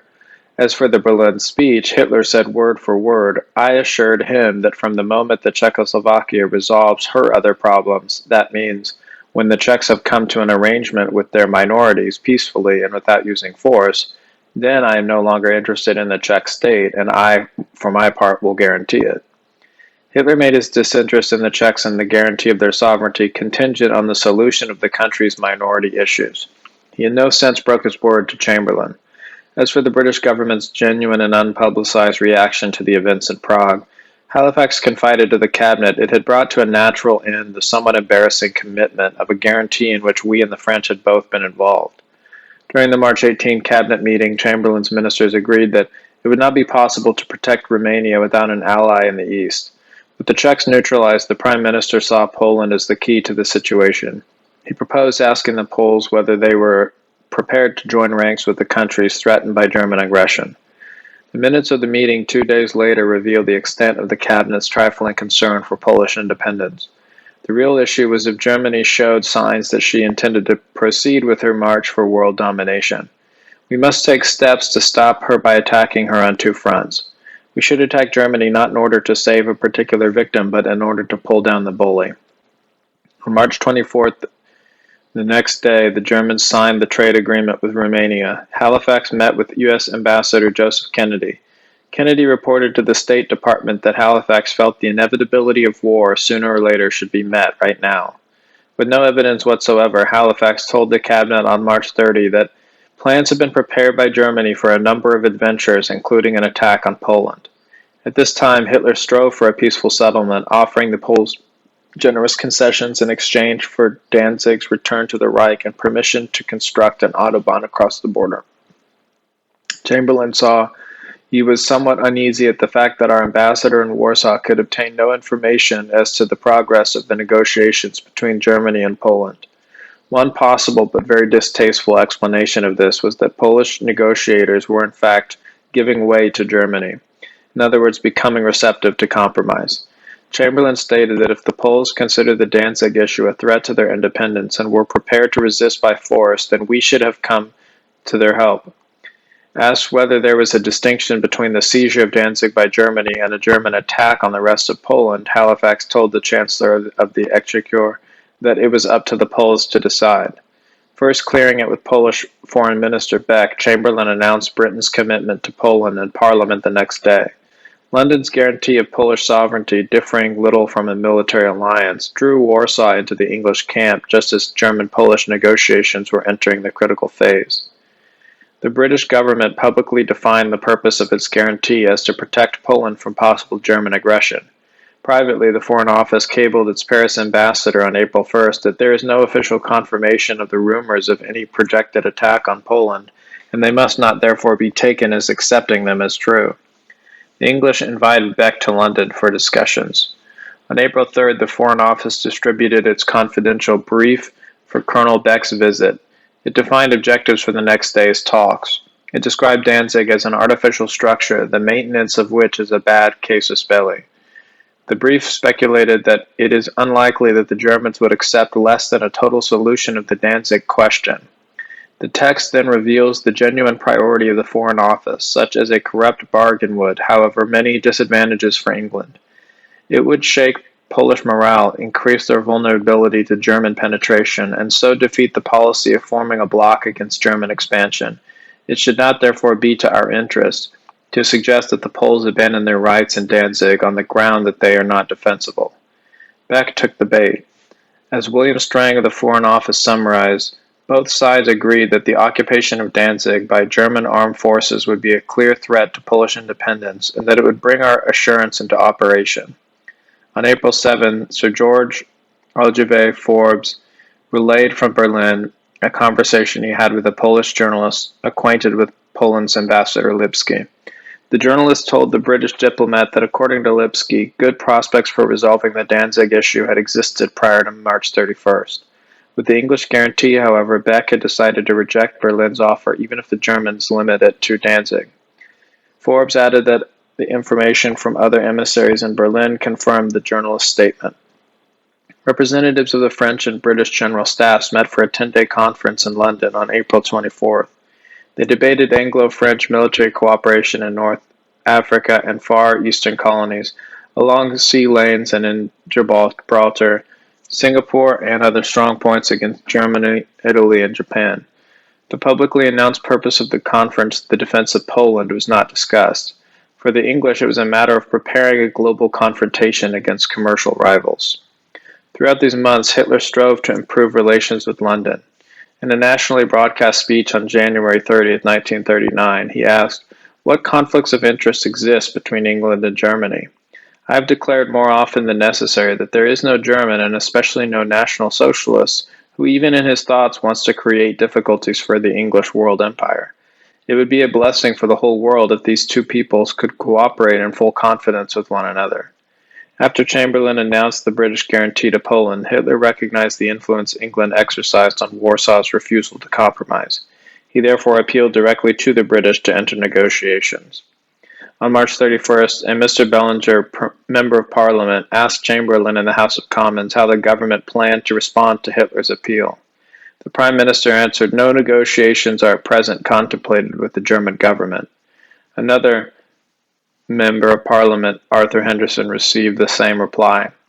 Pressed again about entering talks with Germany by the MP, Mr. Pilkington, Chamberlain repeated the formulaic response and concluded, "I have nothing to add." Halifax received an embassy report on April 23rd that Hitler wished to meet with an especially prominent British personality, fluent in German, for a man-to-man conversation to reach an understanding with England. 2 weeks later, Sir Francis Fremantle, a renowned physician and Conservative member of Parliament, unaware of Hitler's request, suggested sending the former Prime Minister Stanley Baldwin to meet with the Fuhrer. Halifax replied to Fremantle, "At the moment, unfortunately, Hitler shows no disposition to receive an Englishman or even to discuss outstanding questions with us." This was a plain lie. Paris and London concluded a military convention with Warsaw on May 19. The French pledged that should Germany invade Poland or threaten Danzig, which was still a German city, their air force would strike immediately and their army would mount a limited attack 3 days after mobilization. A major offensive would follow in 12 days. General Gamelin privately cautioned the French Defense Committee that the army could not launch a full-scale operation for at least 2 years. The British General Ironside noted in his diary, "The French have lied to the Poles in saying they are going to attack. There is no idea of it. The British and French general staffs have already agreed that the major strategy would be defensive." Neville Henderson advised the Foreign Office in May that the blank check given by His Majesty's government to Poland is obstructing a compromise solution to Danzig. William Strang noted in a memo, "It is probably impossible at this hour for any British cabinet minister to take any step that would appear to be a satisfaction of German ambition at the expense of Poland. On the other hand, such a step may be the only thing that can avert war. This is our terrible dilemma.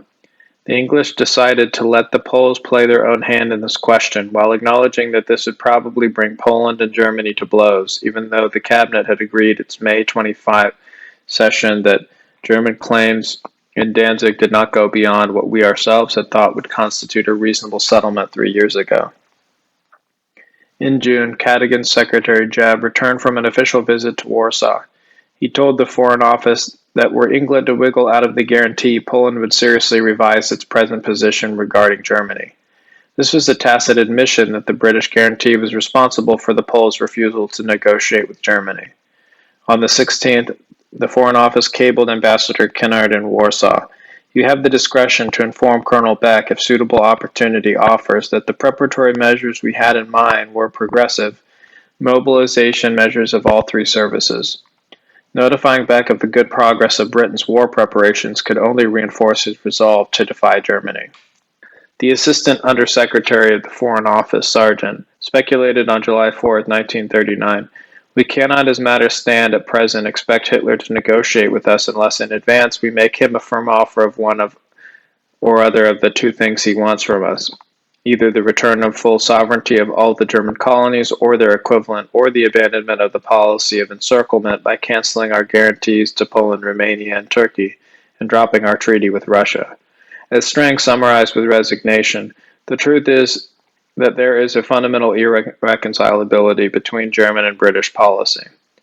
One's objective should be a war in which Germany's aggressiveness should be patent to all the world, including the Germans themselves." These words, which Henderson cabled to the Foreign Office on May 12, 1939, define Britain's propaganda goal for the approaching conflict. Denouncing Hitler for pushing toward war and lauding Chamberlain's supposed endeavors to salvage peace, the British hoped to drive a wedge between the German people and their leadership. "England's proven policy toward Germany," a Berlin journalist wrote, "shuns no means to bring the Reich again into a state of impotence and international bondage. This is what England regards today as ideal for diffusing power in Europe." For Henderson, the matter of presenting Britain's case was crucial. "If we are ever able to get the German army and nation to revolt against the intolerable government of Herr Hitler." The British continued to avoid direct conversations with Germany. In mid-August, the Foreign Office noted once more, Herr Hitler would like to have a secret conversation, presumably of a general character, with a German-speaking Englishman. Halifax wrote Chamberlain on August 14, "We are considering the idea of getting someone who speaks German to go and talk to Hitler, but apart from the difficulty of finding the individual, I find it a bit difficult to imagine what he would say. Inasmuch as Hitler's whole line of thought seems to be the familiar one of the free land in the East, on which he can settle Germans to grow wheat, I confess I don't see any way of accommodating him." Even for someone with as mediocre a public career as Lord Halifax, it seems unlikely that after 4 months no one suitable could be found by the Foreign Office who speaks German, or that the Foreign Secretary could fail to grasp that pivotal issue is not farming. Henderson was among the few in the Foreign Office opposed to war. He suggested on August 18 sending General Ironside, fluent in German, to Hitler with a personal letter discussing the British position regarding Danzig and Poland. London rejected the idea. In view of our undertaking to Poland, it is almost inconceivable that we could give such a promise to Germany, and the effect of such a promise on our negotiations with our actual and potential allies would be catastrophic. On August 24, Henderson warned his superiors in London that there is no longer any hope of avoiding war unless the Polish ambassador is instructed to apply for a personal interview with Hitler. At the cabinet session that day, the ministers agreed to take no steps to pressure Poland to negotiate with Germany. Chamberlain was backed in Parliament within hours, falsely maintaining the Poles were ready at any time to discuss the differences with Germany. Halifax contributed to the Prime Minister's policy of mendacity 2 days later, telling the Polish ambassador in London, Edward Reksky, Hitler has not given the slightest indication of what he sees as the solution to the German-Polish problem. In another effort to compromise with Britain, the Fuhrer discussed proposals with Henderson at the Berghof on August 25th. The same afternoon, London formally ratified its treaty with Poland. According to Dalarus, the Swedish businessman helping mediate the crisis, the Germans regarded England's pact as a flagrant challenge and a clear statement that she does not want a peaceful resolution. Publicly, Halifax claimed that his office was ready to assist in promoting direct conversation between Poland and Berlin. On August 28, he sent Kennard instructions to ask Beck whether he is ready to negotiate with Germany. Kennard was to reassure Beck that the British are not necessarily recommending a compromise and still stand behind Poland. In this way, Halifax publicly gave the impression that London and Warsaw were prepared to enter talks with Germans to avoid an armed confrontation. In Berlin, Lipski had previously cabled Beck that Henderson told me, took the stand that we should abstain from any conversation with the Reich. Without consulting England, the Polish government declared general mobilization on August 30th. The British cautioned Warsaw that the measure will appear to the international community that Poland is set on war. The Daily Telegraph pointed out that the Poles had not honored their express willingness to negotiate with Germany, but instead called up their armed reserves. The British government immediately confiscated the entire edition. The revised issue, which hit the newsstands, deleted mention of Poland's mobilization. Trusting in Britain's offer to mediate, Hitler read his 16-point Mehrwerter proposals to Henderson. Goring finished the ambassador with a copy of the document to forward to London. Halifax instructed Kennard to inform Beck that Germany has accepted an English suggestion about a 5-power guarantee as a basis for direct Polish-German talks. Instead of disclosing Hitler's Marwin overture, however, Halifax wrote, "It looks as though the German government is working on new proposals." The Marienwerder points were so moderate that were war to break out, Halifax feared it may be difficult to sell the British, French, and American public on the argument that Hitler is forcing Poland to the wall with unreasonable demands. Henderson urged London to keep the proposals out of the press. According to Lady Diane Duff Cooper, wife of the former First Lord of the Admiralty, her husband was horrified upon learning how modest Germany's proposals were. He telephoned the editors of the Daily Telegraph and the Daily Mail and asked them to comment on the Marienwerder plan as negatively as possible. Cadogan fumed in his diary, "They aren't proposals at all, and the most impudent document I have ever seen." Hitler insisted to the English on August 30 that Poland must send an emissary to Berlin authorized to negotiate. Halifax cabled Henderson, "We cannot advise Polish government to comply with this procedure, which is wholly unreasonable." Frank Roberts in the Foreign Office remarked, "It is of course unreasonable to expect that we can produce a Polish representative in Berlin today." So outrageous was Hitler's demand that it was not even forwarded to Warsaw until 24 hours later. The next day, Henderson sent Forbes to the Polish embassy to show Lipski the Marienwerder proposals. Dalarus accompanied Forbes. Dalarus read Lipski the 16 points, describing them as a reasonable basis for an honorable settlement. His host remained unmoved, saying the terms are out of the question. Returning to the British Embassy with Forbes, Delarue received Henderson's permission to telephone number 10 Downing Street, the Prime Minister's office in London. Delarue stated on the line that the Merriam-Webster proposal had been formulated in order to show how extremely anxious the Fuhrer was to reach an agreement with Great Britain. As Cadogan reported in a memo, the Swede further blamed the Poles for obstructing possibilities of negotiation.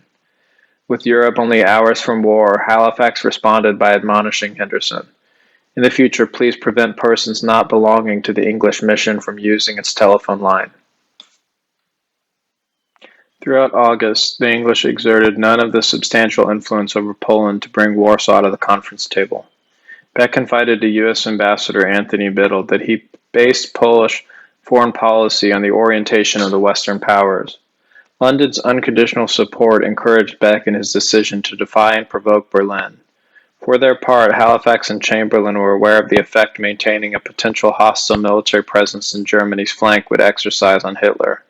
According to a Foreign Office memo, aides kept Halifax supplied with information which supported Henderson's line that Hitler was unlikely to risk his life's work on the throw of the dice of war, unless he felt encircled.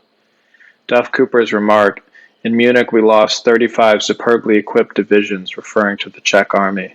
The Germans interpreted as proof of England's hostile intentions. Had Chamberlain compelled with the Poles to peacefully resolve the Danzig and minority issues with Hitler, then England would have lost Poland as an ally. The Polish diplomat Count Lubinsky confessed that without Chamberlain's guarantee, a settlement with Germany could be very easily reached. On September 1, 1939, the German invasion of Poland began. On its second day, Hitler arranged through his foreign minister another appeal to England. He offered to withdraw his army from Poland and compensate the Poles for damages if London would mediate the Danzig corridor dispute. Chamberlain's response was to declare war on Germany the next day. Allied with England, France followed suit. Halifax commented, "Now we have forced Hitler to war." On September 4th, French and British military leaders, including Gamelin and Ironside, privately agreed not to launch an offensive against the Reich. They also decided against aerial bombardment, fearing German retaliation. At a session of the Inter-Allied Supreme War Council 1 week later, the same general speculated that any significant military pressure on the Germans may cause them to transfer troops from Poland to fight in the West. Anxious to avoid such a development, Chamberlain summarized, "There is no hurry, as time is on our side." Norwood Negebauer, chief of the Polish military mission in London, visited Ironside that same week to solicit aid for his beleaguered nation. The British general, short of time, terminated the interview. The German army overran Poland in 3 weeks. Entering exile in Romania, Marshal Rid-Smigli declared that he never should have trusted the assurance of the Allies. Polish President acknowledged that Poland should have accepted Germany's offer. Hitler looked beyond the immediate, localized perspective of the conflict with Britain. He privately remarked, "England doesn't see that the distribution of power in the world has changed. Europe no longer means the world. Major blocs have formed. Their dimensions are clearly recognizable.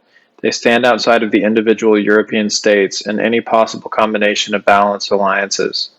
Only a unified Europe can assert itself amid this world of blocs." In Hitler's view, the balance of power had shifted from Europe to the entire globe.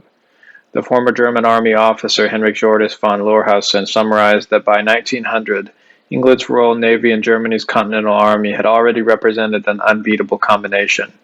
A prerequisite for Europe's undisputed supremacy in the world was that the pair never turned against one another. Throughout the pre-war years, Hitler had regarded Anglo-German friendship as indispensable for maintaining European world leadership. The failure of this foreign policy objected lead to the continent's abdication as pioneer and steward of civilization, a role it had discharged for centuries with prudence, authority, and majesty. In 1989, in the bleak remoteness of the southern Ural mountain range, Russian archaeologists excavated an abandoned gold mine near Chelyabinsk. Unlike members of related crafts in other countries, they were not digging for prehistoric fossils or for evidence of ancient settlements.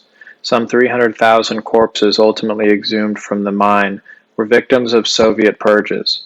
Discovery of another mass burial site near Minsk yielded the remains of 102,000 more, including a large number of women.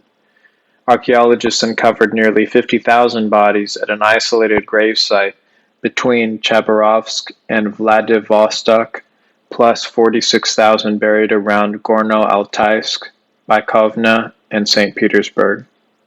Stalin and Politburo employed mass executions to crush public opposition to their program to transform Russia's agrarian economy into one based on heavy industry. Industrialization was a prerequisite for remolding the Red Army into a modern mechanized strike force capable of supporting communist revolution abroad through direct intervention.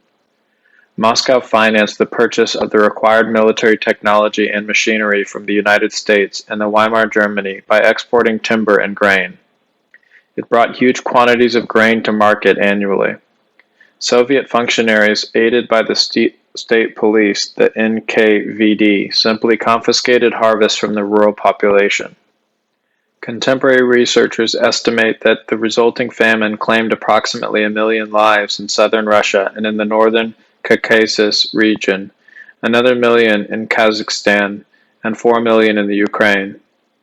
In 1932, at the peak of this state-sponsored mass starvation, Stanislav Kozier, the General Secretary of the Communist Party of the Ukraine, employed the Politburo to provide foodstuffs for the distressed populace. That June, Stalin personally wrote in response, "In my opinion, the Ukraine has received more than it is entitled to." The NKVD combated local resistance to Soviet collectivism through terror and mass arrests. Between May and September 1931, for example, it shipped 1,243,860 farmers and their family members to forced labor camps called gulags, sited in remote and inhospitable regions such as northern Siberia. Over 40% of those deported were children. In May 1935, Soviet records listed 1,222,675 people confined to gulags, almost all of whom had been farmers. A large percentage of them subsequently perished from disease, hunger, and cold. Those who had fought back labeled saboteurs or counter-revolutionaries. In communist jargon, the NKVD dealt with less mercifully. It arrested an estimated 20 million people from 1935 to 1941, 7 million of whom suffered summary execution. In October-November 1937, during a 5-night period, the Leningrad NKVD deputy, Matveev, assisted part-time by another official, personally shot 1,100 inmates. Like democracy, communism was an ideology for export. The Soviet economist Joseph Davidov stated in 1919, "Not peace, but the sword will carry the dictatorship of the proletariat to the world." Marshal Tukhachevsky wrote in 1920, "The war can only end with the establishment of a worldwide proletarian dictatorship." The USSR's secret police chief, Felix Dzerzhinsky, announced, "We're starting to take over the entire world without concern for the sacrifices we must make." The senior Soviet official Karl Radek remarked, "We were always in favor of revolutionary wars. A bayonet is a very important thing and indispensable for introducing communism." Stalin himself said this to a graduating class of Red Army officer cadets. The Soviet Union can be compared to a savage predatory beast, concealed in ambush in order to lure his prey in and then pounce on him with a single leap. Hitler had no illusions about the Soviet threat. His party membership included German army veterans who had served on the Eastern Front during World War I and had witnessed the Bolshevik Revolution in 1917. Testimony of refugees and reports from diplomatic missions inside Russia provided ample evidence of Soviet intentions and methods. Lenin had publicly stated that the key to Europe's domination was controlling Germany. The Comintern, Moscow's international organization for subversion and revolution, assigned priority to the German Reich and to China. At the Communist Party Congress in January 1934, Stalin told delegates, "The war will not just take place on front lines, but in the enemy's hinterland as well." Hitler made protecting Germany from Soviet aggression the cornerstone of his foreign policy. In so doing, he encountered resistance from the German aristocracy, a stratum ironically near the top of Marxism's hit list. Less wealthy than its social counterpart in England, Germany's titled class dominated the army's leadership cadre in the Foreign Office. Both contributed to an era of Soviet-German cooperation that began with ratification of the Rapallo Treaty in 1922. War Minister Otto Gessler negotiated an agreement with Moscow, enabling the Germans to build factories inside the USSR to design, manufacture, and test weapons, forbidden the Reich by the Versailles System.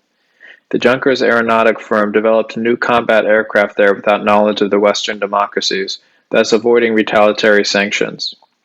The secret military compact in 1923 arranged for German pilots to participate in 6-month flight instruction courses in Soviet air academies. Russian engineers learned how to construct aircraft assembly plants from Junkers. German general staff officers sent to the Soviet Union helped modernize the Red Army by schooling its commanders in strategic operations and logistics. During the 1920s, the prominent German industrialist Arnold Rechberg strengthened ties with French and Belgian heavy industry in order to develop an anti-Soviet economic bloc. The German army thwarted his endeavors.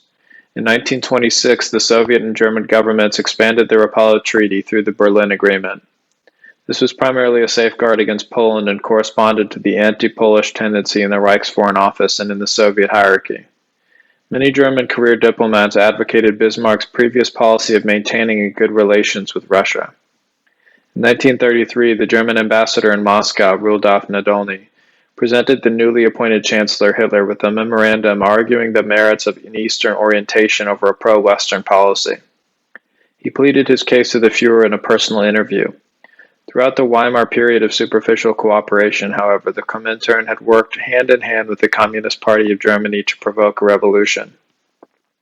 Hitler rejected Nadolny's proposal, explaining, "I want nothing to do with these people." The Chancellor favored formation of a Central European bloc to check Soviet expansion. With England and France covering its back during Hitler's first year in office, covert military cooperation with the Red Army came to an end. Germany continued to trade with the USSR, extending a credit of Reichsmarks 200 million in March 1935 to purchase German industrial machinery. But the Führer forbade the export of military hardware to Stalin's empire. Neither France nor England displayed interest in Hitler's concept of an alliance system to check Soviet expansion.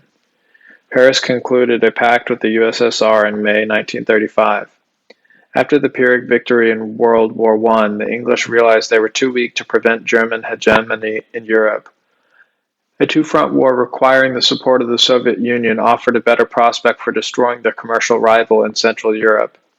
In 1935, Vansittart, then permanent undersecretary in the British Foreign Office, emphasized the great importance of amalgamating British and Soviet objectives.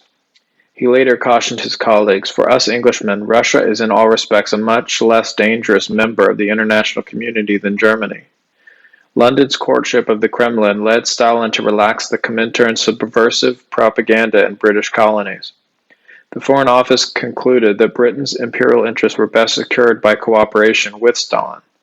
The German diplomat Ribbentrop conceded, "No one in England wants to see the communist danger."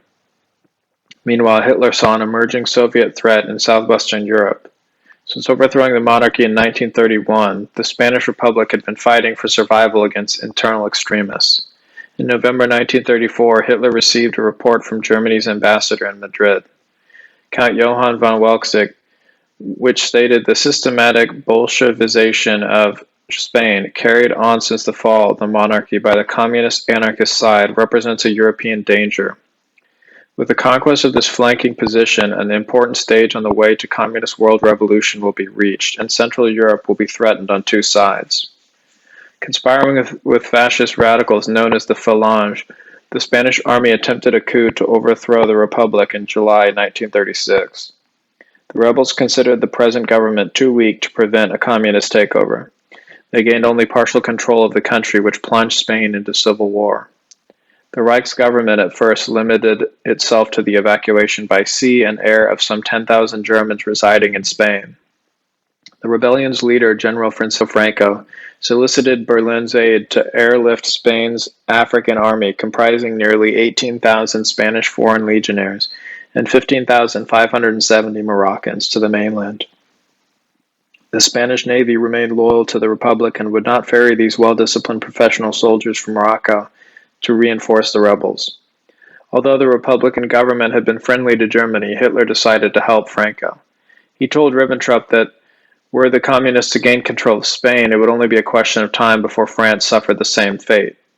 England, the Fuhrer reasoned, was indifferent to these developments, and prominent French politicians advocated militarily assisting the Republican forces, which were saturated with Marxists.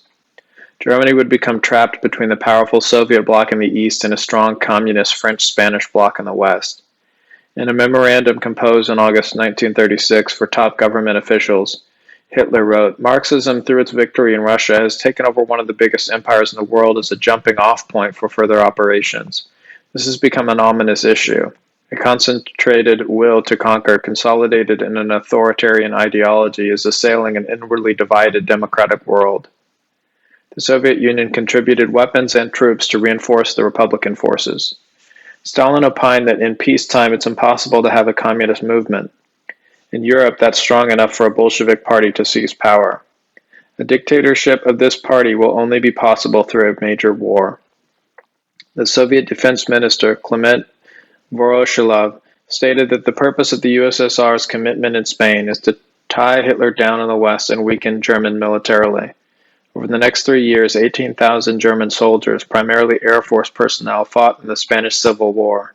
German Foreign Minister Neurath defined the deployment as defensive in nature to prevent Spain from falling under Bolshevik domination and infecting the rest of Western Europe. Erhard Milch later remarked that exploiting the Spanish War as an opportunity to test new weapons was neither discussed nor even thought of. In April 1938, Hitler wanted to withdraw his troops to train new Luftwaffe units in Austria, but reluctantly had to keep them in action against the Soviet-backed Republicans. Despite the indirect confrontation in Spain, the USSR began shifting its orientation from the Western democracies toward improving relations with Germany in 1937. The Soviet Commerce Representative D. Kandelaki conducted economic negotiations with the Germans. Eventually, Schnacht and Göring represented the Reich in these two talks. Soviet Trade Commissioner Anastas Mikoyan participated as well. The Kremlin instructor Walter Krivitsky, chief of the Soviet Secret Service for Western Europe, to suspend espionage with Germany in order to cultivate an atmosphere of confidence for discussions. The Red Army remained a potent force in Germany's flank. Soviet arms expenditures in 1936 climbed from 6.5 billion rubles the previous year to 14.8 billion. Stalin gradually discouraged London and Paris from pursuing an alliance with the USSR, extricating himself from his Western commitments by casting doubts on the Red Army's potential. In February 1937, he began receiving lists identifying leading military personnel and civil servants suspected of disloyalty. Of the 44,477 names appearing on the list, Stalin ordered the execution without trial of 38,955. In one day, he condemned 3,167 people, and that evening watched a movie. The victims had not been plotting against the regime, but served as scapegoats for the lack of progress in Stalin's program to modernize the Red Army. The purge of officers cost the Soviet Army 3 of its 5 field marshals, 12 of an original 14 army commanders, 60 of its 67 corps commanders, and 136 of 199 divisional commanders. All 8 admirals lost their lives. Just 10 members of the 108-man military council survived. Of the officers promoted to fill the leadership vacuum, 85% were younger than 35 years of age. Prior to this purge, the Soviet Commissar for Foreign Affairs, Maxim Litvinov, had registered a healthy respect for the Red Army in Western circles. With the decimation of the officer corps sank the esteem of Russia's fighting forces among Allied statesmen. Collective security, the cornerstone of Litvinov's policy to check Germany, collapsed.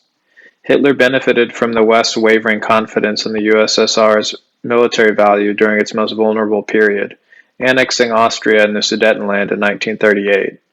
He remained unwilling to mollify his position on the USSR. In a Reichstag speech on February 20, 1938, he said, "With one state we have not sought a relationship, nor do we wish to establish a closer association, Soviet Russia." Later that year, the Fuhrer began to revise his policy.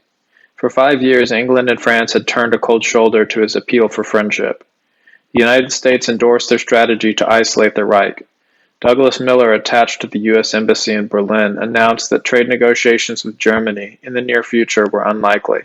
The State Department declared no commerce with the Germans to be its official policy.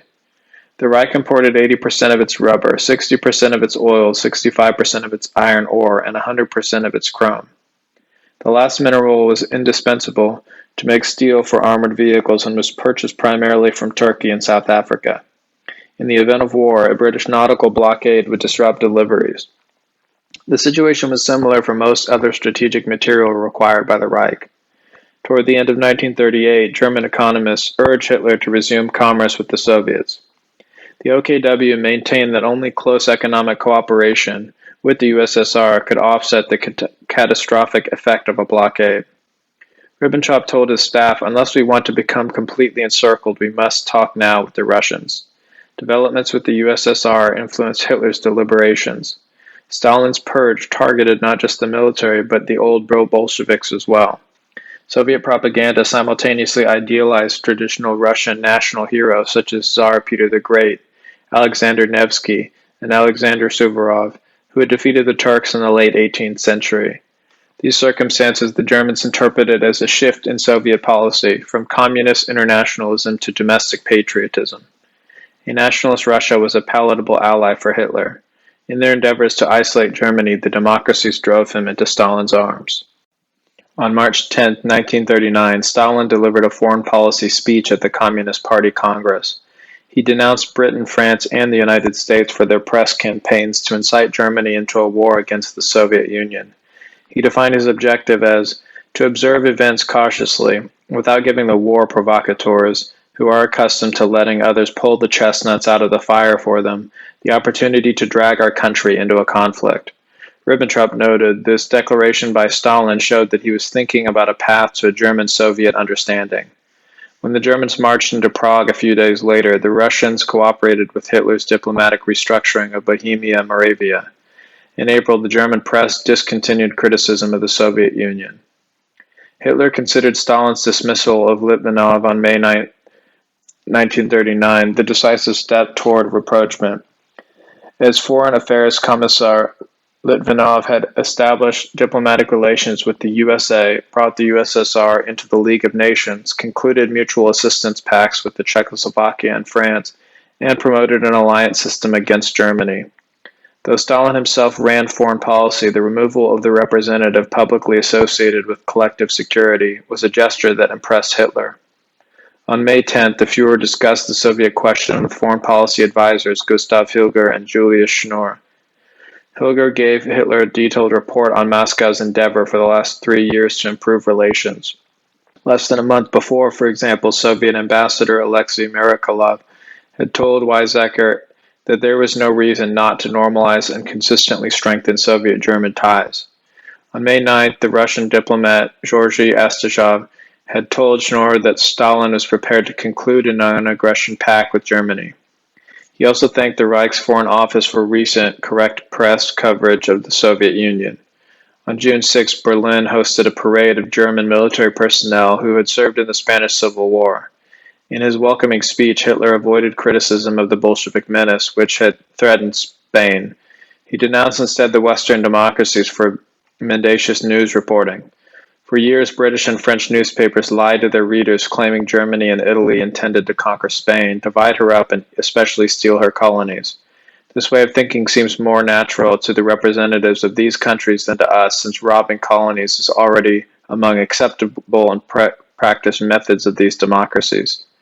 Around this time, Stalin conducted trade negotiations with Anglo-French delegates, not very sincerely, but to indirectly pressure Germany to ally with the USSR.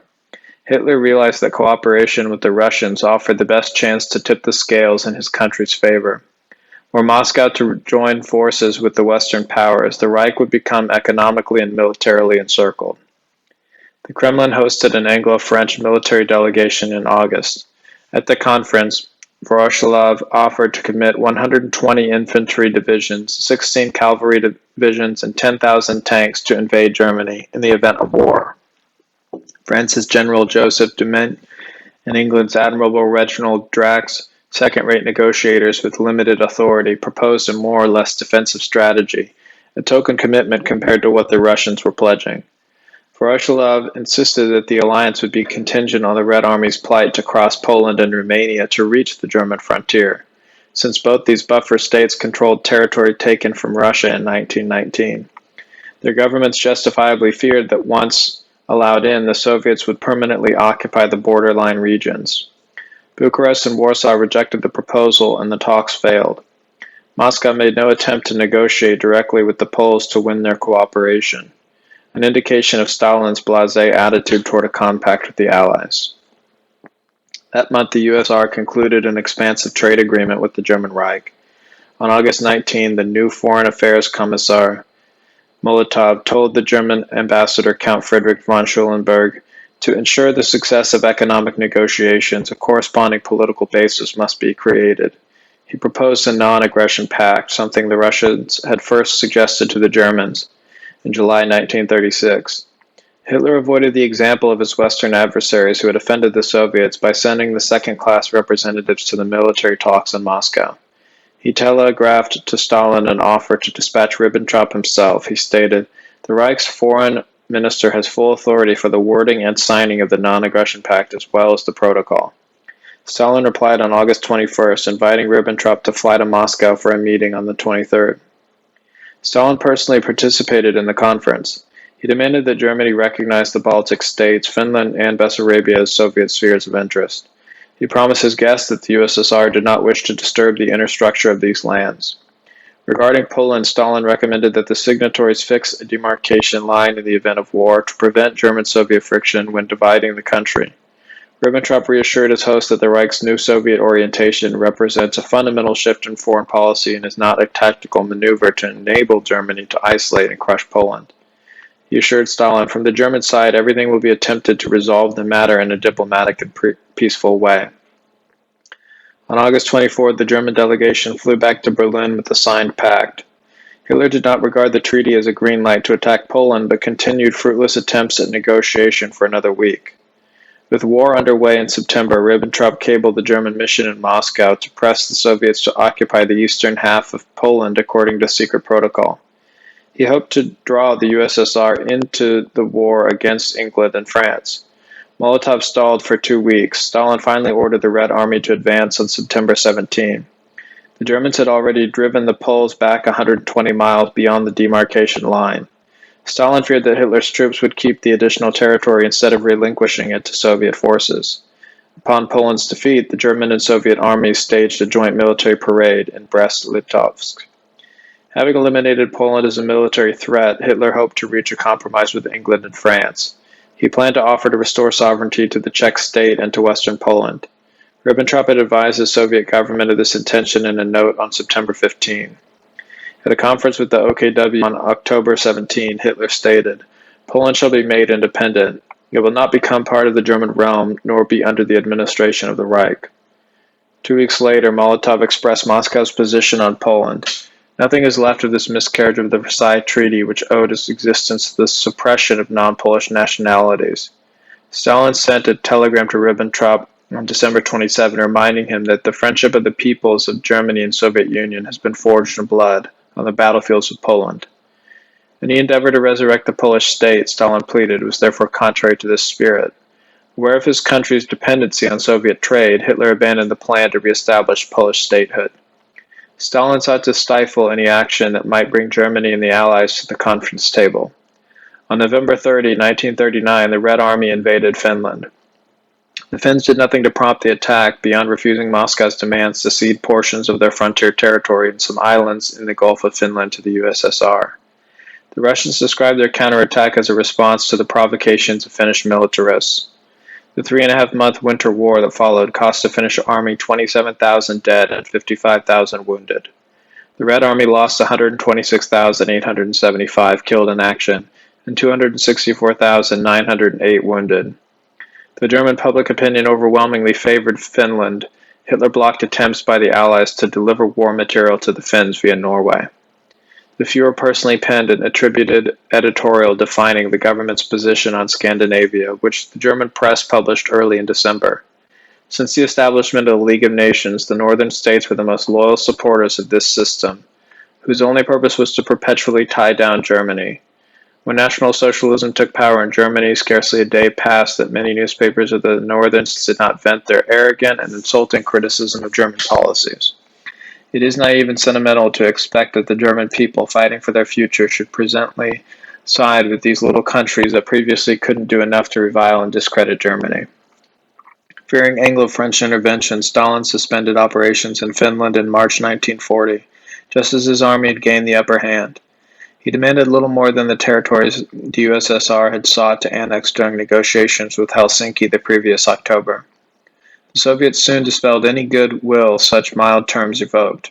Less than a week after concluding the peace treaty in Moscow, the Russians realized that the newly defined frontier left the town of Enzo just outside the Finnish border. It was home to one of the world's largest complexes for manufacture of paper and cellulose. The latter is a polymer necessary for producing high-grade explosives. The Red Armies simply crossed into Finland and occupied Enzo. On June 2, 1940, the Soviets demanded restitution for wares the Finns had allegedly evacuated during the fighting from areas now under Russian control.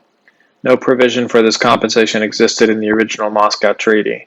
Finland had to surrender 75 locomotives and 2,000 freight cars to the USSR.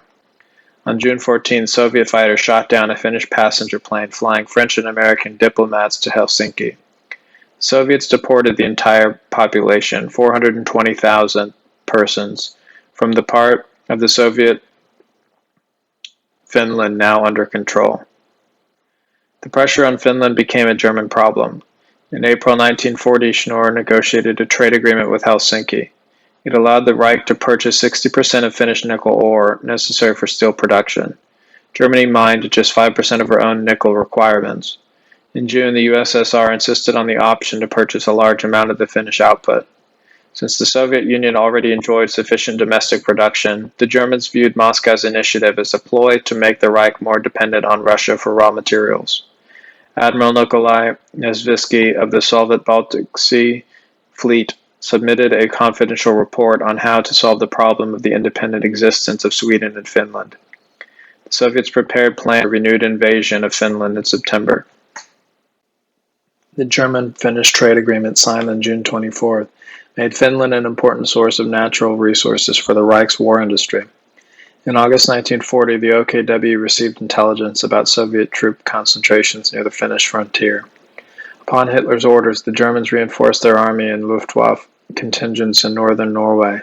They gave the Finns the Allied ordnance originally intended for the winter war against Russia, which the German army had confiscated in Norwegian ports. Finland arranged to begin discreetly purchasing German weapons as well. During the winter of 1940-41, the Soviets broke a trade agreement with Helsinki and suspended grain deliveries to Finland. The Finns turned to Germany to fill the void, strengthening the bond between the two countries. The USSR moved again the other countries, which the 1939 German-Soviet Pact defined as Soviet spheres of interest. Late that year, Moscow had pressured Lithuania, Estonia, and Latvia to sign treaties permitting the Red Banner Fleet to establish naval bases in their Baltic ports. In June 1940, Molotov complained of insufficient protection for Russian military personnel stationed there. An ultimatum followed, forcing the governments of the three Baltic nations to allow the Soviets to reinforce the garrisons. The Red Army sent 18 to 20 divisions. This overwhelming martial presence enabled communists there to declare the Baltic countries Soviet republics on July 21st, following sham elections and a popular uprising. Stalin sent two representatives, Snedov and Vyshensky, to rid the territory of political undesirables. The Soviets deported over 140,000 Estonians, 155,000 Latvians, and 300,000 Lithuanians to Siberian labor camps. Scarcely any ever returned. Referring to the USSR's occupation of the Baltic states and simultaneous seizure of Bessarabia from Romania, Stalin told the Communist Party Central Committee in September 1940, "This is a blessing for humanity. The Lithuanians, White Russians, and Bessarabians, whom we have liberated from oppression by landowners, capitalists, policemen, and similar scum, consider themselves lucky. This is the people's attitude." During these Soviet land grabs, world attention focused on Western Europe. In April 1940, the German armed forces occupied Norway and Denmark. The following month, the Germans invaded Holland, Belgium, and France, all three of which surrendered within 6 weeks. The British expeditionary force withdrew to England. Germany so smoothly vanquished her continental adversaries that Britain went over to defensive. The protracted war of attrition Stalin had predicted would wear out the capitalist states did not materialize.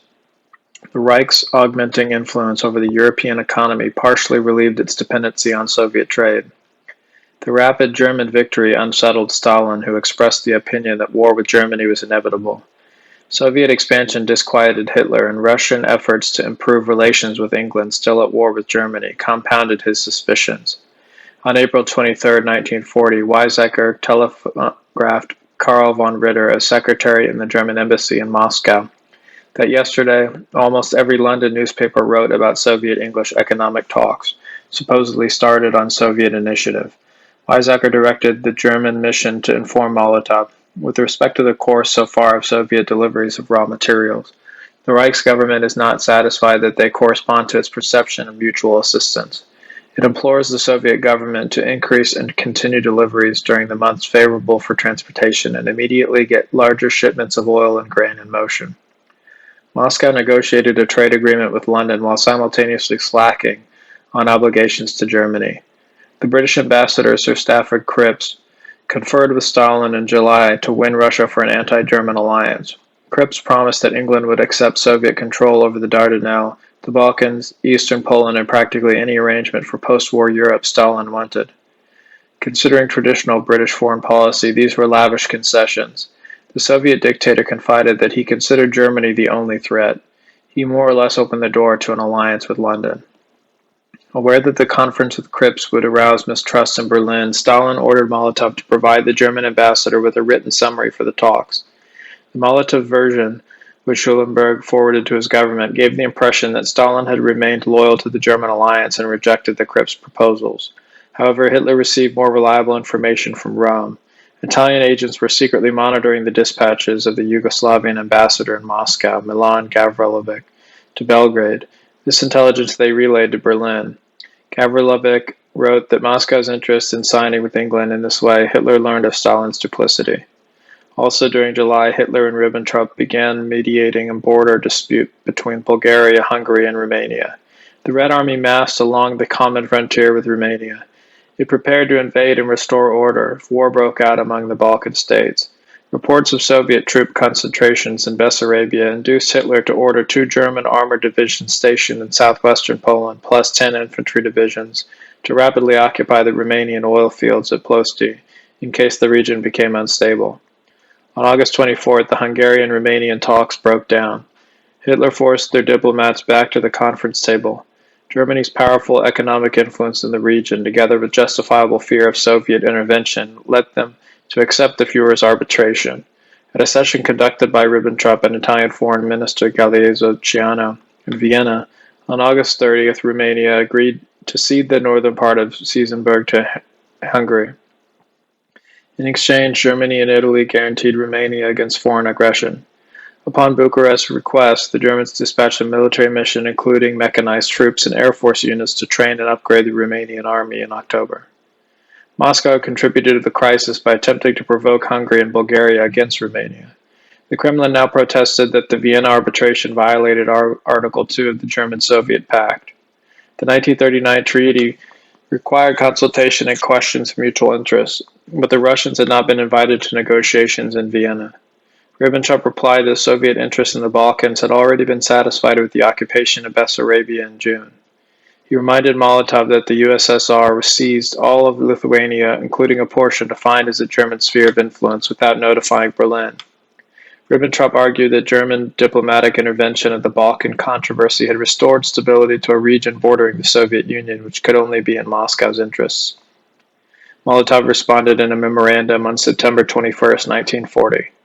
He disputed Ribbentrop's position, claiming that the German-Italian guarantee for Romania is directed against the USSR. Its actual purpose was to protect Romania from Hungary, whose regent was unsatisfied with the final arrangement. Although the Germans addressed Molotov in a manner the Romanian foreign minister described as well-meaning, conciliatory, relations between Moscow and Berlin cooled that summer. Regarding the Soviet occupation of the Baltic states in June, the German ambassador in Riga wrote this to his superiors. Pro-Russian circles are for the moment claiming with great vehemence that the entire action is directed against Germany, and in a short time an offensive into German territory will begin. Soviet authorities in Bessarabia advised ethnic Germans settled there not to exercise the option to migrate to Germany. They explained that the Red Army would invade the Reich soon, so there was no point in moving. In October, the Germans came into possession of an original Soviet military document containing a plan to attack Romania and capture the Ploiești. The Soviet Chief of Staff, Zhukov, transferred the 5th, 9th, and 12th Armies to Bessarabia, deploying them on 110 miles from the Romanian oil fields. The 9th Army alone possessed more tanks than the entire German armed forces. On October 13, Ribbentrop wrote Stalin suggesting that Molotov visit Berlin. Stalin accepted, sending his foreign affairs commissar on November 12.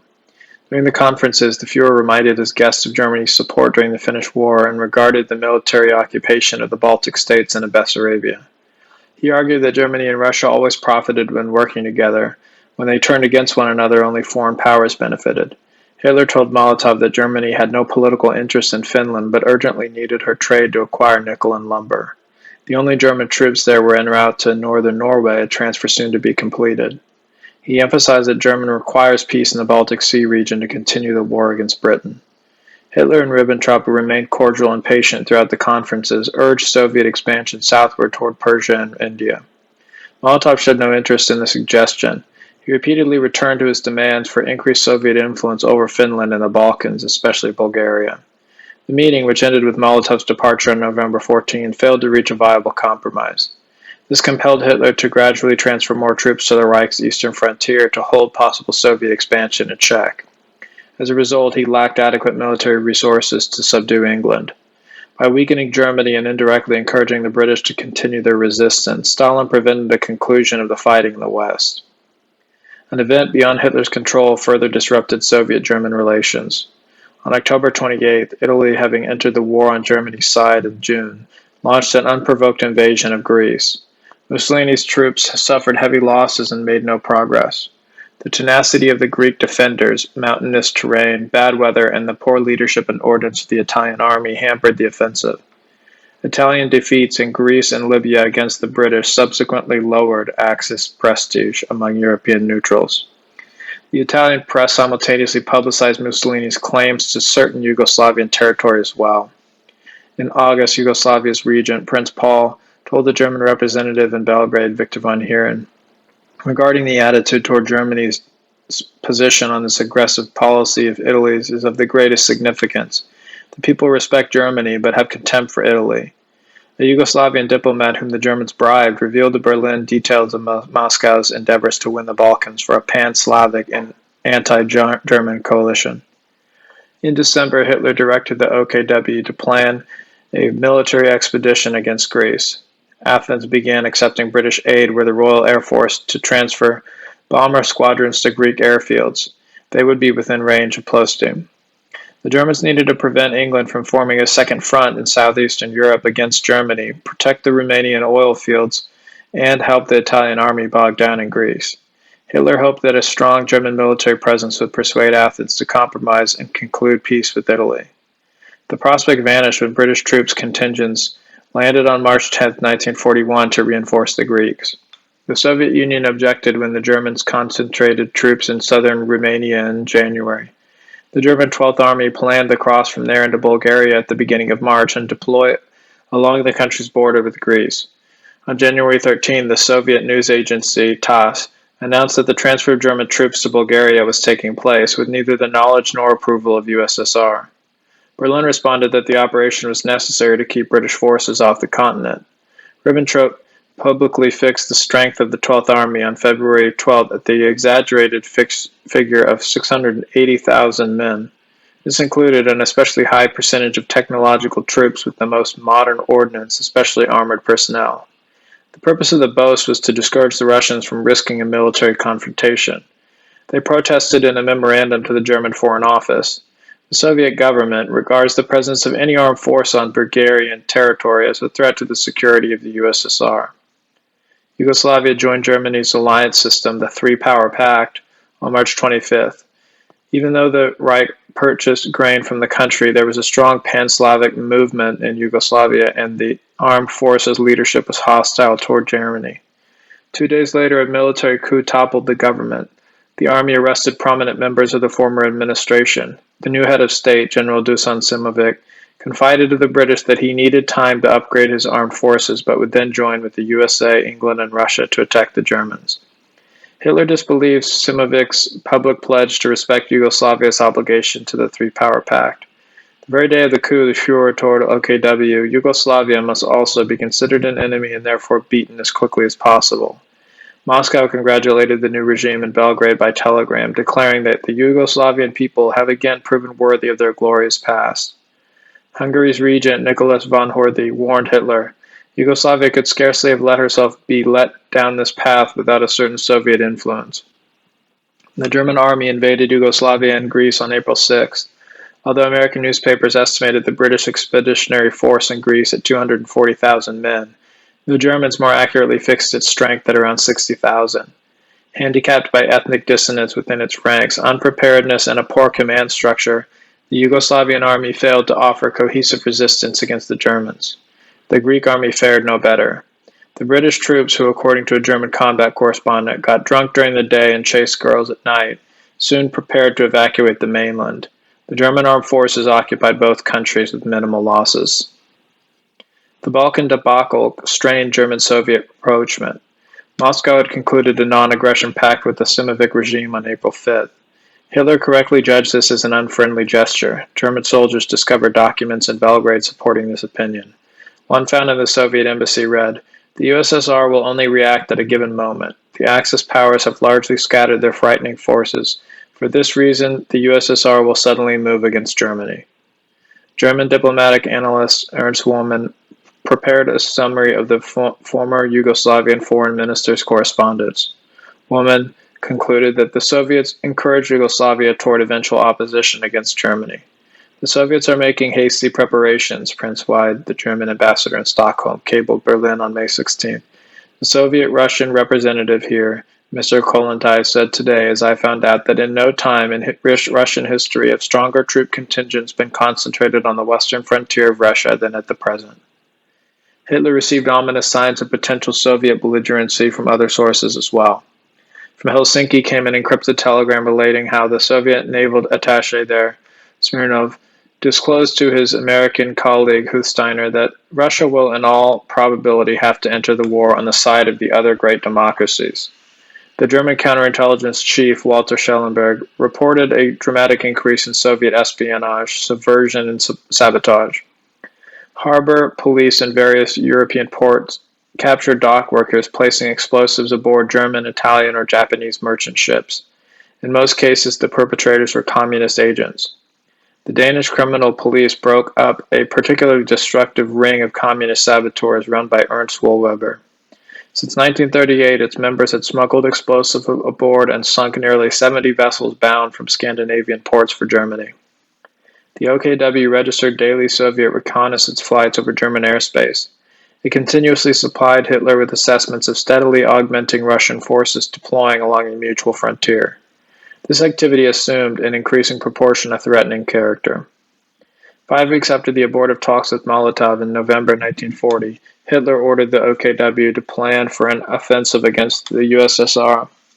He deliberated for the next several months on whether to exercise the option. After the fall of France, the Führer decided that a direct invasion of the British Isles was too risky. The alternate strategy of challenging English power in the Mediterranean depended largely on the capture of Gibraltar for success. The Germans could not launch an operation against the salient British position unless Spain entered the war, but Franco chose neutrality.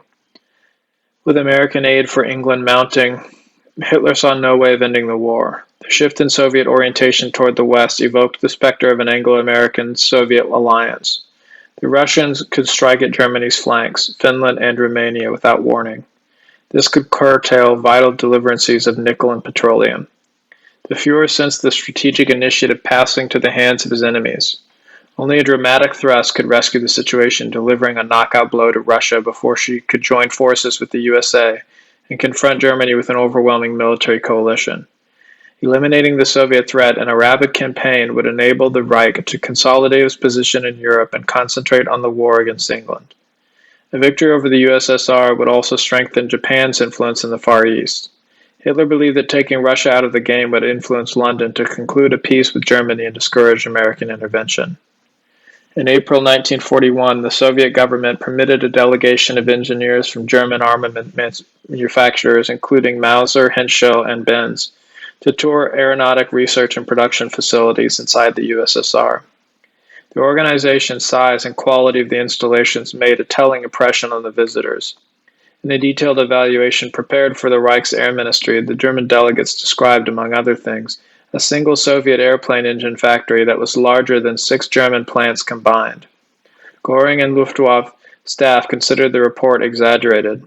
He denounced the armaments engineers as defeatists who had fallen victim to a Soviet ruse. Hitler, however, took the analysis seriously. He remarked, "You see how far these people have come. We'd better get started." Since 1939, in fact, mass production of modern combat aircraft in the Soviet Union had increased by 70%. Though Hitler did not necessarily consider the Russians an immediate military threat, the danger their expanding armaments program posed down the road was of great concern. Though German army commanders harbored reservations about starting a two-front war, most were optimistic about the prospects of a swift victory over the USSR. The German General Staff predicted a campaign of 2 to 4 months. Chief of Staff Franz Heider underestimated the strength of the Red Army by half. In Foreign Armies East, a branch of German Army intelligence also understated the size of the Red Army. Analysts fixed the number of armored divisions at 10. In reality, the Soviets possessed 100 mechanized divisions, all with armor. The Germans received another disparaging assessment of Russian capabilities from Japan.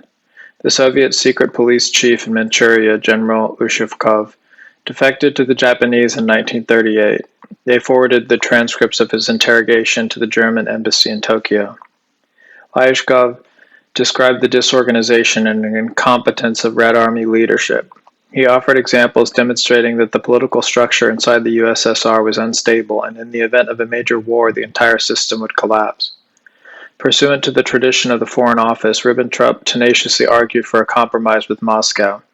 On January 10, 1941, the economist Schnorr signed an expansive trade agreement with the Soviet Union, surpassing in scope all previous compacts and clearing away potential bottlenecks in Germany's supply of raw materials. In addition to providing the Reich with Russian oil, cotton, fodder, phosphates, iron ore, scrap metal, chrome, and platinum, the Soviets purchased rubber in the Far East for the Germans and delivered it by rail. The Reich furnished industrial machinery and armaments in return. Schnorr and Ribbentrop presented the trade agreement to Hitler at the Berghof on January 26th. In his lecture, Schnorr pointed out that it would nullify the effect of the English continental blockade. As this was virtually London's only hope for victory, Schnorr concluded that the Russian treaty is a firm basis for an honorable and great peace for Germany. Hitler replied that he cannot give priority to the deliveries necessary for Germany to uphold the new trade agreement. The military situation in the Mediterranean, including North Africa, compelled him to give precedence to the requirements of the German and Italian armed forces. Schnorr wrote later that Ribbentrop's bearing clearly demonstrated that at this time he opposed the Russian war. After some wrangling, the two diplomats persuaded Hitler to approve the treaty. Despite the war against Britain, the Germans were in a solid bargaining position with respect to the Soviet Union in January 1941. They largely dominated the European economy, and the success of their armed forces against Poland and France had impressed Soviet leaders. The Red Army General Boris Shapashnikov overestimated the number of tanks and aircraft available to the German armed forces by more than double. The German military was far superior to Finland's, whose soldiers had previously inflicted heavy losses on the Red Army despite being outnumbered. Further, Stalin mistrusted the British. During the 1940 French campaign, the Germans had captured and published Allied plans to U.S. air bases in Turkey to bomb the Russian oil fields in Baku, even though the USSR was a non-belligerent. The purpose was to indirectly disrupt Germany's fuel supply. In some respects, Stalin regarded Germany as a buffer between the USSR and the capitalist powers. He told Ribbentrop in 1939, "I will never tolerate Germany becoming weak. The Russian historian Irina Pavlova summarized, "For Stalin, the growing power of National Socialism was a positive factor in the evolution of international relations, because in his view it aggravated the dissonance between the principal capitalist powers. Were Germany and Russia to come to blows, Stalin would indeed pull the chestnuts out of the fire for the democracy, something he himself had warned against in 1939.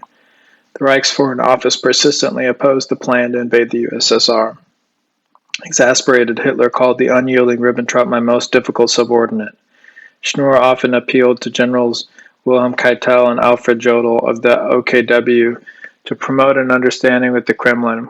I described the consequences of the Moscow negotiations and their great advantages for Germany, securing the supply of materials and reserve of foodstuffs, plus far-reaching opportunities to trade with the East. Schnur borrowed arguments about the expansiveness of Russia, her inexhaustible manpower pool and climate once employed by the Marquis Augustin, who had advised Napoleon against invading the Tsar's empire in 1812. My explanation sadly fell on deaf ears, Schnur recalled. Jodl answered that all this has been taken into account. From every indication it will be a short war. German diplomats never abandoned the view that the Soviet-German pact would be salvaged, considering the Reich strong enough to hold Stalin to his obligations. The Soviet military leadership prepared two operational plans for an invasion of Central Europe, dated March 11th and May 15th, 1941.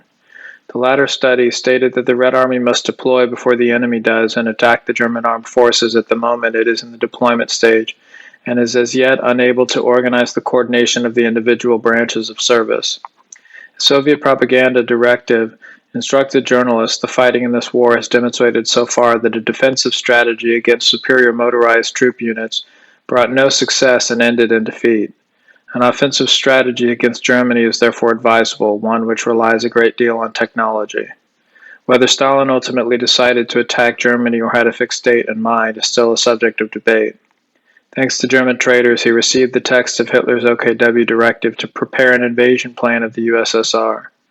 Germany's support of Finland and military penetration into Romania, Bulgaria, Greece, and Yugoslavia also worried the Soviet dictator. The Germans lagged on deliveries of machinery and weapons obligated by treaty. By June 1941, the Red Army had massed 81.5% of its forces oppose German-controlled territory. Hitler opened hostilities on June 22, 1941, repeatedly warned by Keitel of the concentration of Soviet divisions on the frontier. In justifying his resolve to launch a campaign against Russia, Hitler told Ribbentrop, "Sooner or later the so-called East-West pincers will be engaged against Germany." Ribbentrop recalled after the war, confronted with the danger of an attack on both sides, the Führer saw the foregoing elimination of the Soviet Union as the only way out. The decision came neither swiftly nor easily. His aide Walter Huel recalled the anxiety over whether or not to invade the USSR so tormented Hitler that he required medication to sleep. Democratic court historians, especially in post-war Germany, attribute the Russian campaign to Hitler's ambition to gain Lebensraum, or living space in the East. The theory rests on a tenuous assumption, namely that deadlocked in the fight against Britain and practically at war with the United States, Hitler launched a colonial expedition against one of the world's most powerful empires, the principal supplier of natural resources vital to Germany's wartime economy, in order to secure surplus land for future German settlers. In truth, the Reich was short 1 million laborers in 1939, and the government offered incentives to foreign workers, especially Czechs, to migrate to Germany to fill vacancies in industry. After conquering Poland, Hitler told Mussolini that newly recovered German provinces like Posen would require 40 to 50 years to resettle and fully integrate into the economy. Where would Hitler find colonists to export to Russia? Further, the German Race and Resettlement Office promoted a program entitled Come Home to the Reich. It encouraged ethnic Germans living in Poland, the Baltic states, and the Balkans to migrate into Germany. In this way, the state hoped to partially cover the manpower shortfall in the economy. Were Hitler planning to colonize Russia, he would not have authorized an agency to draw Germans living in the East home to the Reich. At no time did the question of Lebensraum enter Hitler's deliberations on whether or not to invade the Soviet Union. Mercantile rivalry among nations is often the genesis of armed conflicts, though those profiting from the adventures publicly describe them as defensive wars or waged for altruistic reasons. The former U.S. President William Taft confessed that modern diplomacy is fundamentally commercial. but cloaked in idealistic feelings of humanitarianism and moral obligations. Regarding American hostility toward Germany, which plagued Hitler throughout his tenure in office, economic considerations played a major role. His country drained of gold reserves, Hitler created a novel money system to get the national economy back on its feet. Accordingly, capital came to represent human productivity. Work itself became money. Currency was no longer a commodity to be speculated upon, loaned at high interest, or wielded to manipulate economic life, but solely a means to facilitate transactions. Germany introduced new principles to international commerce as well. Hitler, in the words of the Canadian historian Helmut Gordon, was firmly convinced that as long as the international monetary system remains based on the value of gold, nations able to hold the most gold can force those nations lacking gold to their will, compelling others to accept loans at high interest to dissipate their assets. Hitler believed that a country's power of production should determine the strength of her economy and not the amount of gold in the treasury. Germany concluded trade agreements with 25 financially distressed countries in southeastern Europe, the Near East, and South America.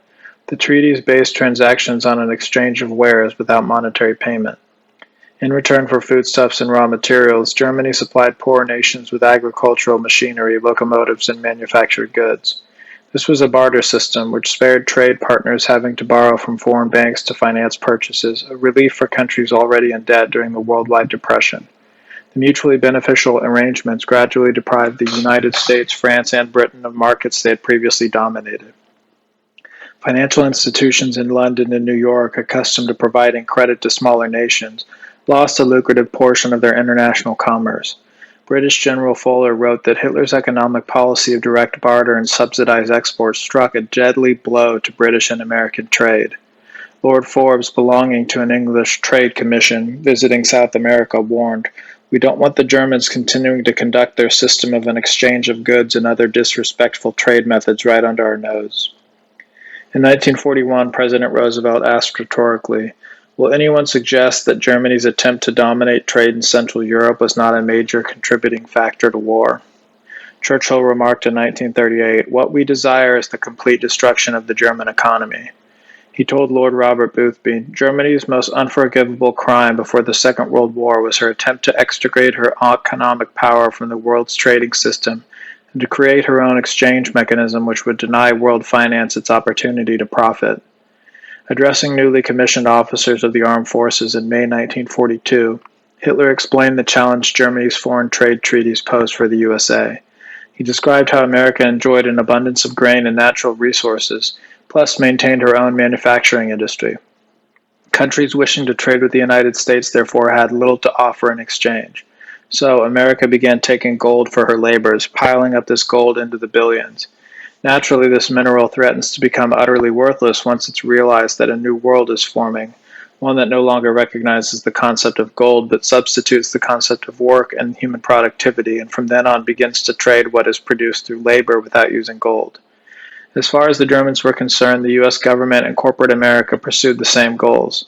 In the words of Geseller Wiersing, there was no longer any force in the United States that could resist the unbridled domination of big business. There appeared to be no more difference between the interests of high finance and those of the state. In Roosevelt, America elected a president inordinately concerned with foreign affairs. Roosevelt was a determined internationalist and interventionist, observed Congressman Hamilton Fish. The New York Times correspondent Arthur Kroc described FDR as considering himself absolutely indispensable to mankind. A proponent of liberal democratic globalization, the new president strongly believed in the Versailles structure. Hitler's step-by-step eradication of the post-war order, German competition in European and South American markets, and the Reich's stand for the sovereignty of nations over the one-world concept made Roosevelt an irreconcilable enemy of Germany. During the peacetime years, Washington opposed Hitler's efforts to revise the Versailles Construction. In April 1933, Roosevelt told the French ambassador, "The situation is alarming. Hitler is a madman, and his advisors, some of whom I know personally, are crazier than he is." So far, Ambassador Hans Luther was the only German official the president had ever met. FDR told his French guest, "France must not disarm, and no one will demand to." A month later, Roosevelt wrote the heads of 54 countries urging disarmament. The president discussed foreign affairs before an audience in Chicago in October 1937. He told listeners, "The present rate of terror and international lawlessness began a few years ago," referring to Germany and Italy. Aggressor nations were supposedly piling up armaments on armaments.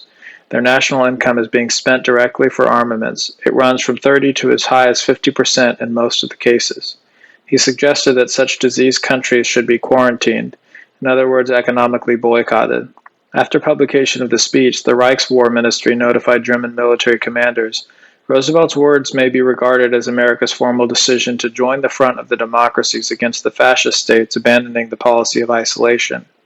The Reichspress described FDR's speech as the prelude to a huge armament appropriation plan for the near future by the Roosevelt administration.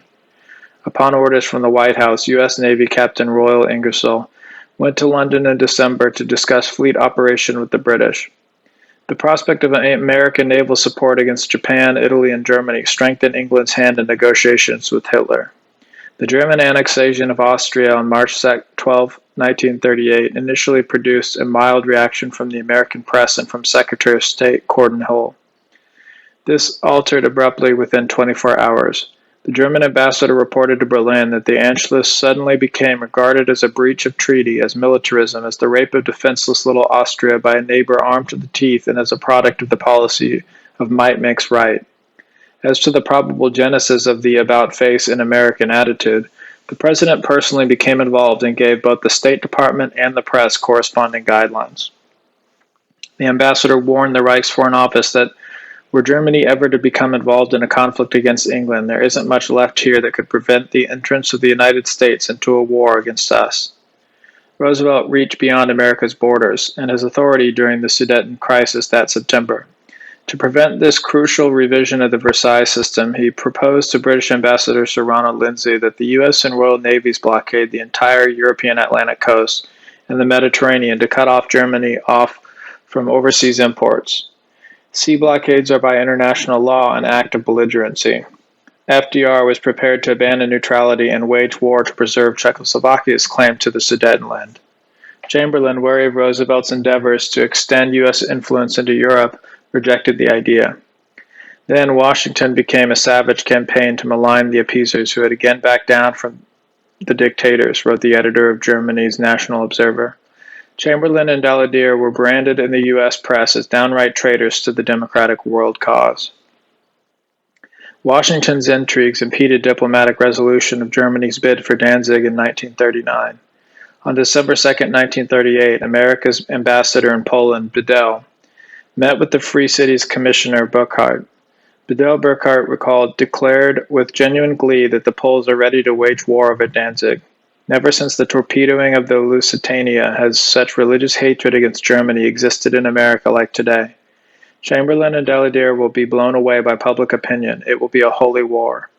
Roosevelt disrupted negotiations between Germany and England regarding a trade agreement in February 1939, during which Berlin offered far-reaching concessions to improve diplomatic relations, by making London a substantially better offer.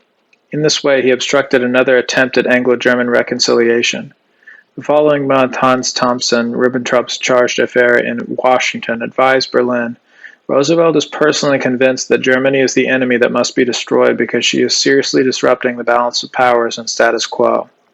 On March 23, the president promised the British to transfer more U.S. Navy warships to Hawaii, thereby freeing the English Pacific Fleet for deployment in the Atlantic and Mediterranean.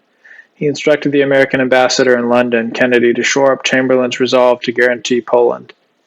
On FDR's instruction, the U.S. military attaché in Paris pledged American naval support to protect the French colony of Indochina from the Japanese.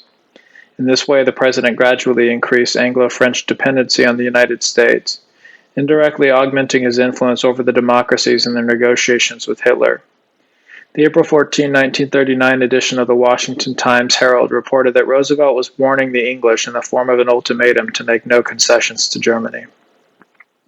The American ambassador in Paris, William Bullitt, informed the French government during the summer that if England and France did not come to Poland's aid in the event of a German attack, then they could expect no assistance from Washington in a general European war. They could, on the other hand, reckon with the full support of the USA if they declared war on Germany on Poland's behalf. The former French Foreign Minister, Georges Bonnet, later wrote that Bullitt urged France to take a strong stand against Hitler. I am convinced also that he persuaded Daladier that Roosevelt would intervene in the war if he saw that France and England were in danger. Bullitt did in 1939 everything he could to make France enter the war. Congressman Fish concluded, if Roosevelt had refrained from meddling in the European situation by encouraging England and France to believe that we would fight their battles, they would have reached an agreement by peaceful means to settle the Danzig issue and avoid the disastrous war. On August 17, Hans Herwarth von Bittenfeld, a traitor on the Reich's embassy staff in Moscow, disclosed information about German-Soviet negotiations to the American diplomat Charles Bolin. The German government had reassured the Kremlin that there are no conflicts of interest between us regarding the countries from Baltic Sea to Black Sea. It was prepared to discuss every territorial question in Eastern Europe with Stalin. The State Department's Sumner Wells relayed this intelligence to British Ambassador Lindsay. He in turn forwarded news to the German-Soviet understanding, which implied dire consequences for Poland, to the foreign offices in London.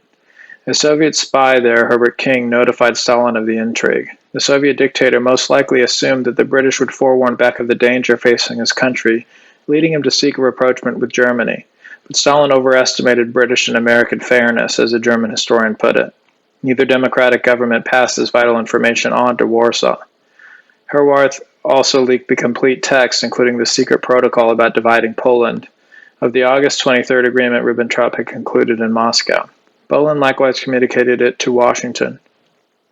Bullitt, fully aware of the text and import of the German-Soviet secret protocol, told a Polish diplomat in Paris, Count Lukowicz, that document addressed only the status of the Baltic states and not Poland. As a result, Beck remained doubtful about serious cooperation between Moscow and Berlin.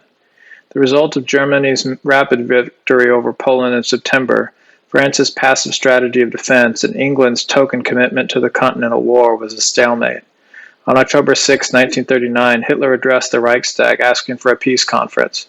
Chamberlain himself admitted in his diary that the Fuhrer presented some very attractive proposals. Roosevelt, however, pressured the British not to allow a second Munich.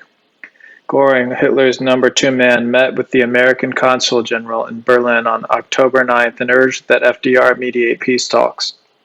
Offering to travel to Washington personally to represent Germany in the negotiations, Göring expressed Berlin's willingness to reestablish Polish and Czech independence as a demonstration of good faith.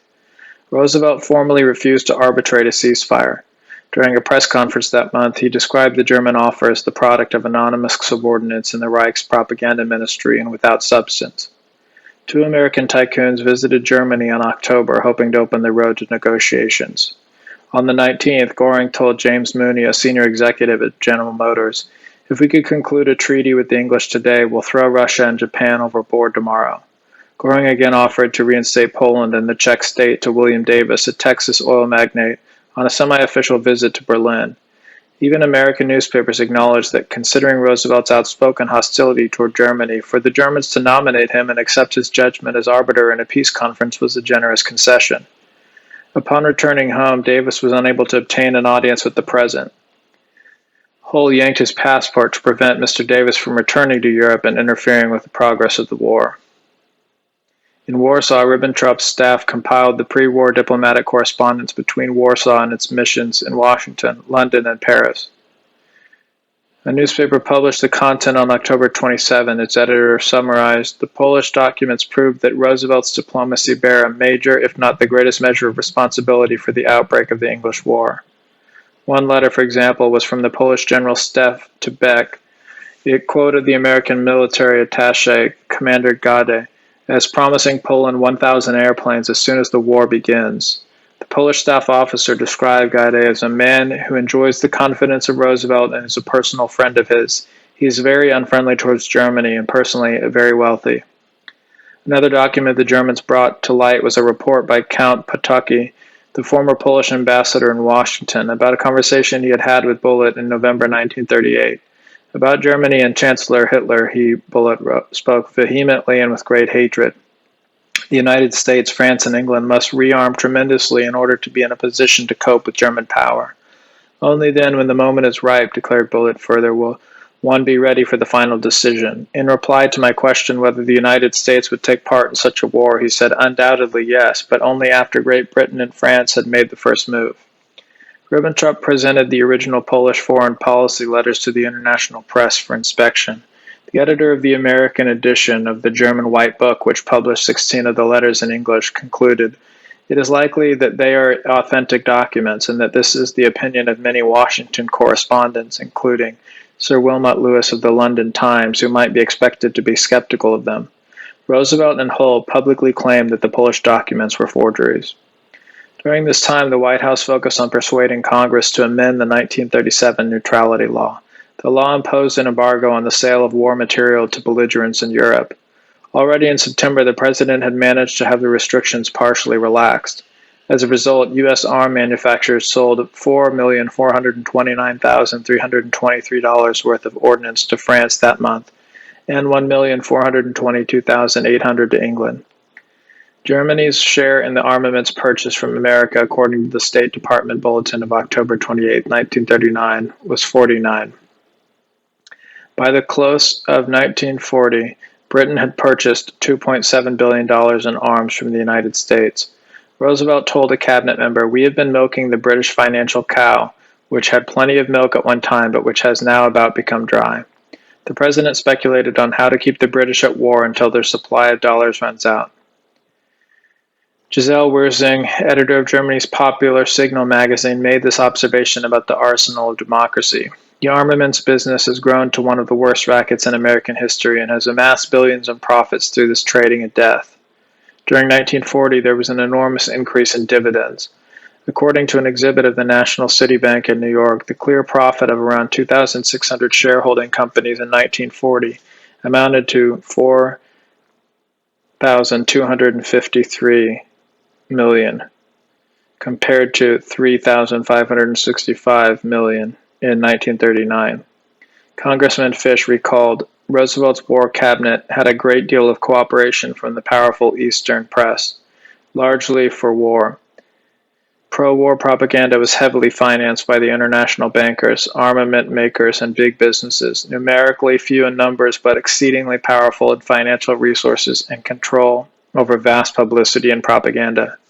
Reverend John McNichols, the Archbishop of Cincinnati, remarked in January 1941, 10% of our people are cunningly forcing the United States into a world conflict, while the majority of 90%, which is for peace, stand aside silently and helplessly. A Congress eased restrictions on selling weapons to belligerents.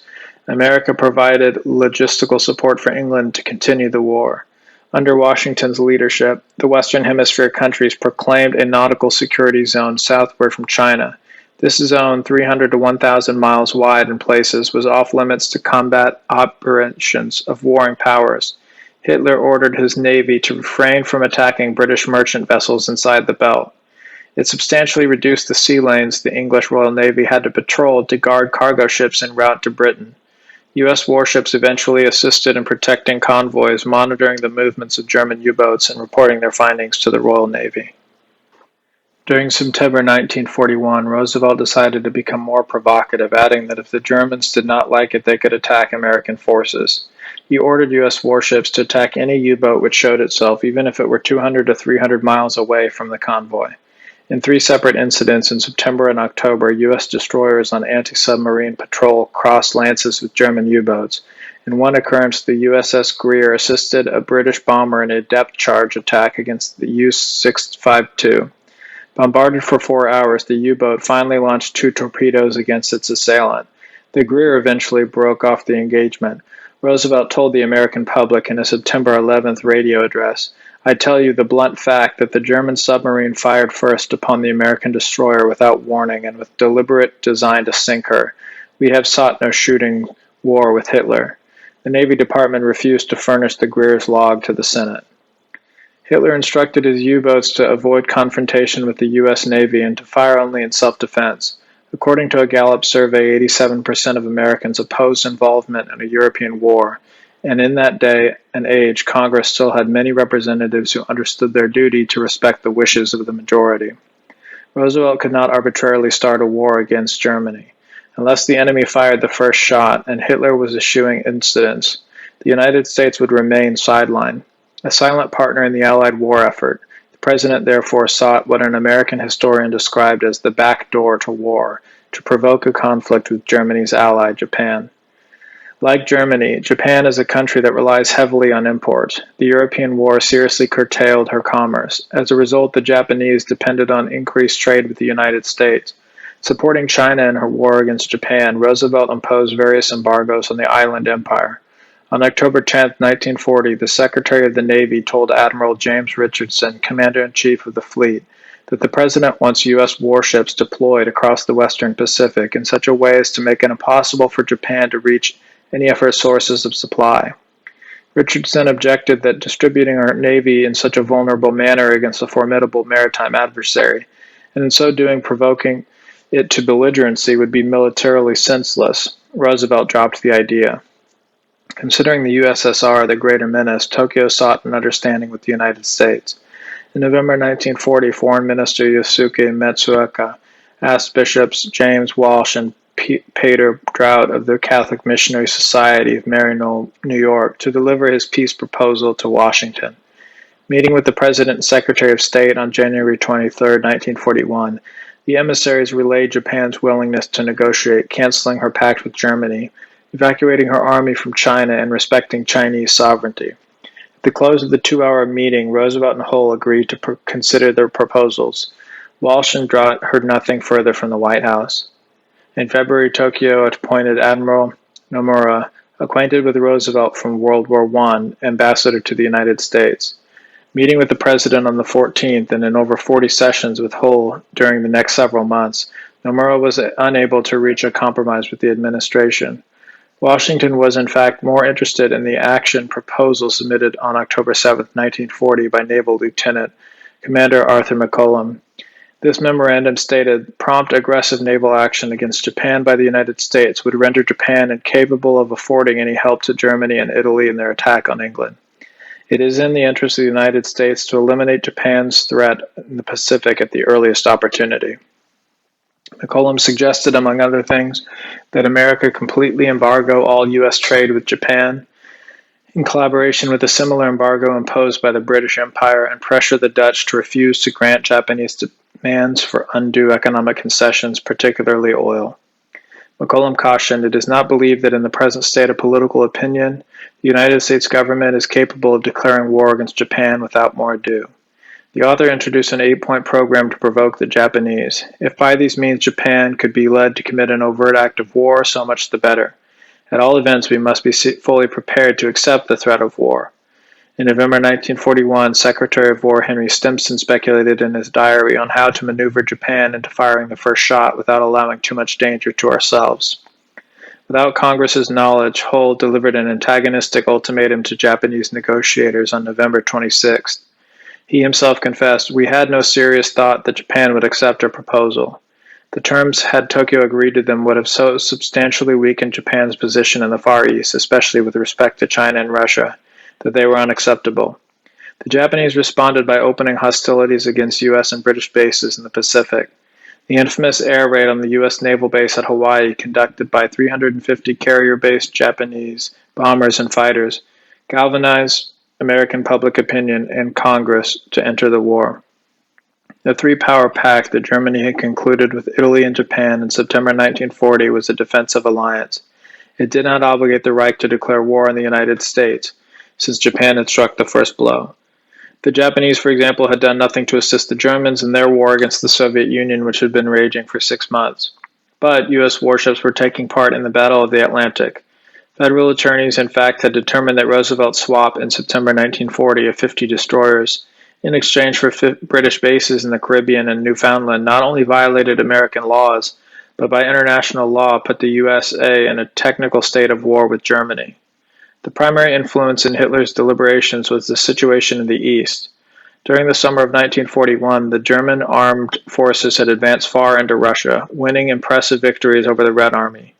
Dogged Soviet resistance overextended German supply lines, and a severe winter then forced the invaders onto the defensive. Another factor contributed to the shift of the initiative to the Russians: logistical support from the United States. Less than 5 weeks after Germany had invaded the USSR, Roosevelt's emissary, Harry Hopkins, was in Moscow offering aid to Stalin. The president regards Hitler as the enemy of all humanity and therefore wishes to help the Soviet Union in its war against Germany. Without demanding any payment whatsoever and despite protests from the U.S. Army, Roosevelt prioritized supplying the Russians with immense quantities of war material by sea. Stalin confessed in 1943 that without American aid we would lose the war. Hitler believed that it would only be possible to regain the initiative against this military behemoth were the flow of supplies from the United States curtailed. Unrestricted submarine warfare could sever the nautical lifeline, keeping the Soviet fighting forces' combat effective. His U-boat commanders were still under orders not to torpedo American ships and to avoid the expansive security zone of the Western Atlantic. These orders not only prevented the German Navy from disrupting the delivery of ordnance to England and Russia, but were demoralizing the U-boat crews. Declaring war on the USA would free the German Navy to fight the battle on the Atlantic with the gloves off and buy the Army time for another major thrust against Russia during the 1942 campaign season. Against the advice of Ribbentrop, Hitler declared war on December 11, 1941. This gained Germany a temporary tactical advantage. The Reichstag convened on the 11th to hear the Führer's announcement. He recapped the history of his country's poor relations with Washington, beginning with Roosevelt's 1937 quarantine speech, through the president's promises to Poland in 1939, and finally the U.S. Navy's operation on behalf of Britain. Hitler also offered a personal comparison of his own experience as a combat soldier during World War I with that of FDR, who had then been Undersecretary of the Navy. Roosevelt comes from a super-rich family belonging from the start to that class of people whose birth and background paved the way to advancement and to democracy. I myself was just the child of a small and poor family and had to struggle through life through toilsome work and by personal industry. When the World War came, Roosevelt found his spot in the shade under Wilson and experienced the war from the sphere of those who reaped dividends from it. He, therefore, knew only the pleasant consequences of the clash of nations and states, those that provide opportunity for one to do business while another bleeds. As an ordinary soldier, I tried to do my duty in the face of the enemy during these 4 years and naturally returned home from the war as impoverished as I had entered it in the fall of 1914. I shared the fate of millions. Mr. Franklin Roosevelt shared his with the so-called upper 10,000. While Mr. Roosevelt after the war was already trying his hand at financial speculation, I was still lying in a hospital. The German U-boat fleet launched its first coordinated operation, the Pounding, against American shipping on January 13, 1942. During the balance of the month, the Germans sank 49 merchant vessels in the Atlantic and in the North Sea. They tallied 84 steamers during a second nautical offensive in March. By the end of 1942, the U-boats had conducted 5 major operations, sinking 1,160 ships, totaling 6,266,215 tons. They targeted both convoys bound for English harbors and those delivering supplies to the Soviet port of Murmansk. This brought some relief to the German armies fighting in the east. In the long run, however, American wharves built more ships than the U-boats could torpedo. As the 1942 summer offensive against Russia lost impetus, Germany gradually became snared in the east-west pincers as Hitler had feared. Chapter 5. The Mission of the Reich. Nations often maintain elite troops to supplement regular military forces. They serve as personal bodyguards for the ruler, perform ceremonial functions, and in wartime deploy where the fighting is the hardest. From the Persian immortals and Roman praetorians of the ancient world throughout the ages, elite formations uphold traditions of prowess in combat and loyalty. During World War II, France's Chasseurs Alpins, British Royal Marines, Soviet Guard divisions, and the U.S. Marine Corps were among units retaining this select status. In addition to the prestigious Army divisions, Brandenburg, Feldenau, and Grossdeutschland, as well as the airborne, Germany fielded an entire service branch of elite ground forces, the Waffen-SS. It evolved from 4 pre-war internal security regiments into a dauntless and respected frontline troop. It challenged official German policy and dogma and helped introduce significant amendments. Considering the obedience to state authority customarily drilled into military establishments, this was an unusual wellspring for political and social reform. The maturation of Waffen-SS demonstrates how National Socialism's emphasis on personal initiative created the opportunity for flexibility and development on an unprecedented scale. The SS traces its origin to the early years of the NSDAP. Fewer than 100 men formed the Adolf Hitler shock troop in Munich in 1923. This was a personal bodyguard recruited by SA men displaying personal loyalty to the Fuhrer. Its members generally possessed better comprehension of the movement's political objectives than the rank-and-file SA. The troop received its final name, the Security Echelon, in April 1925. It maintained strict discipline and a small selective affiliation. Heinrich Himmler became chief of the SS in January 1929 and proved a talented organizer and a match for political rivals in the party. Once Hitler gained power in 1933, Himmler sought to enroll affluent persons such as successful businessmen and aristocrats to enhance the organization's prestige. Private contributions through a public sponsorship program helped finance the administration. The SS grew from 280 members in 1929 to 52,000 by 1933. National security issues led to the formation of an SS military branch. When Hitler became chancellor, communists were still numerous in Germany. They hijacked 150 tons of explosives, of which just 15 tons had been recovered by the police by mid-March 1933. The exiled communist Wilhelm Peich issued a proclamation in September calling for a general strike and armed insurrection by the majority of the German proletariat to topple the Hitler dictatorship. The police were neither equipped nor trained to suppress a possible uprising. The German army was not psychologically suited to wage urban warfare against elements of the indigenous population. After discussions with War Minister Werner von Blomberg, Hitler decided that the task of combating potential civil unrest should fall to a party formation. Blomberg's decree of September 24, 1934 defined its purpose as for special internal political missions assigned by the Fuhrer to the SS. This was the birth of the Waffen-SS, officially titled VT, an abbreviation, from 1935 to 1940, the expression translating literally as availability troop, meaning ready for immediate deployment. Hitler himself stated, "The SS VT is neither a part of the armed forces nor of the police. It is a standing armed troop available exclusively for my use." The VT consisted of Hitler's Berlin-based bodyguard, which performed primarily ceremonial functions, the Deutschland Regiment garrisoned in Munich, Germania and Hamburg, plus an engineer battalion in Dresden and a signals battalion in Berlin.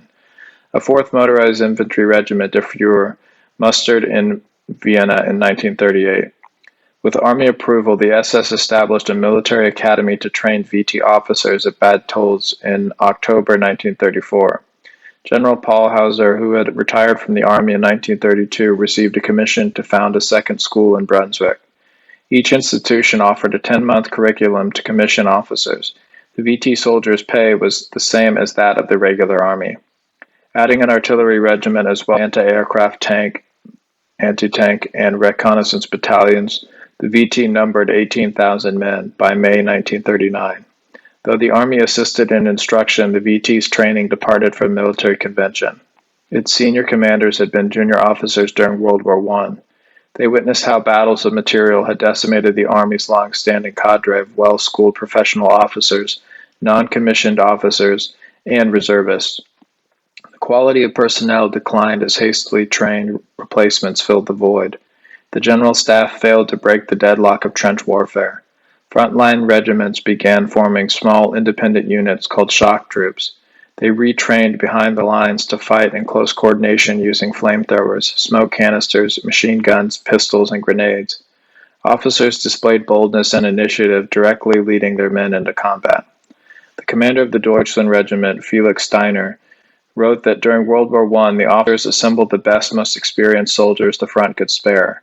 They realized the shock troop concept of spontaneity, rapid assault, and the mechanics of the little troops trade within the framework of entire formations. They were of different spirit than the mobilized masses.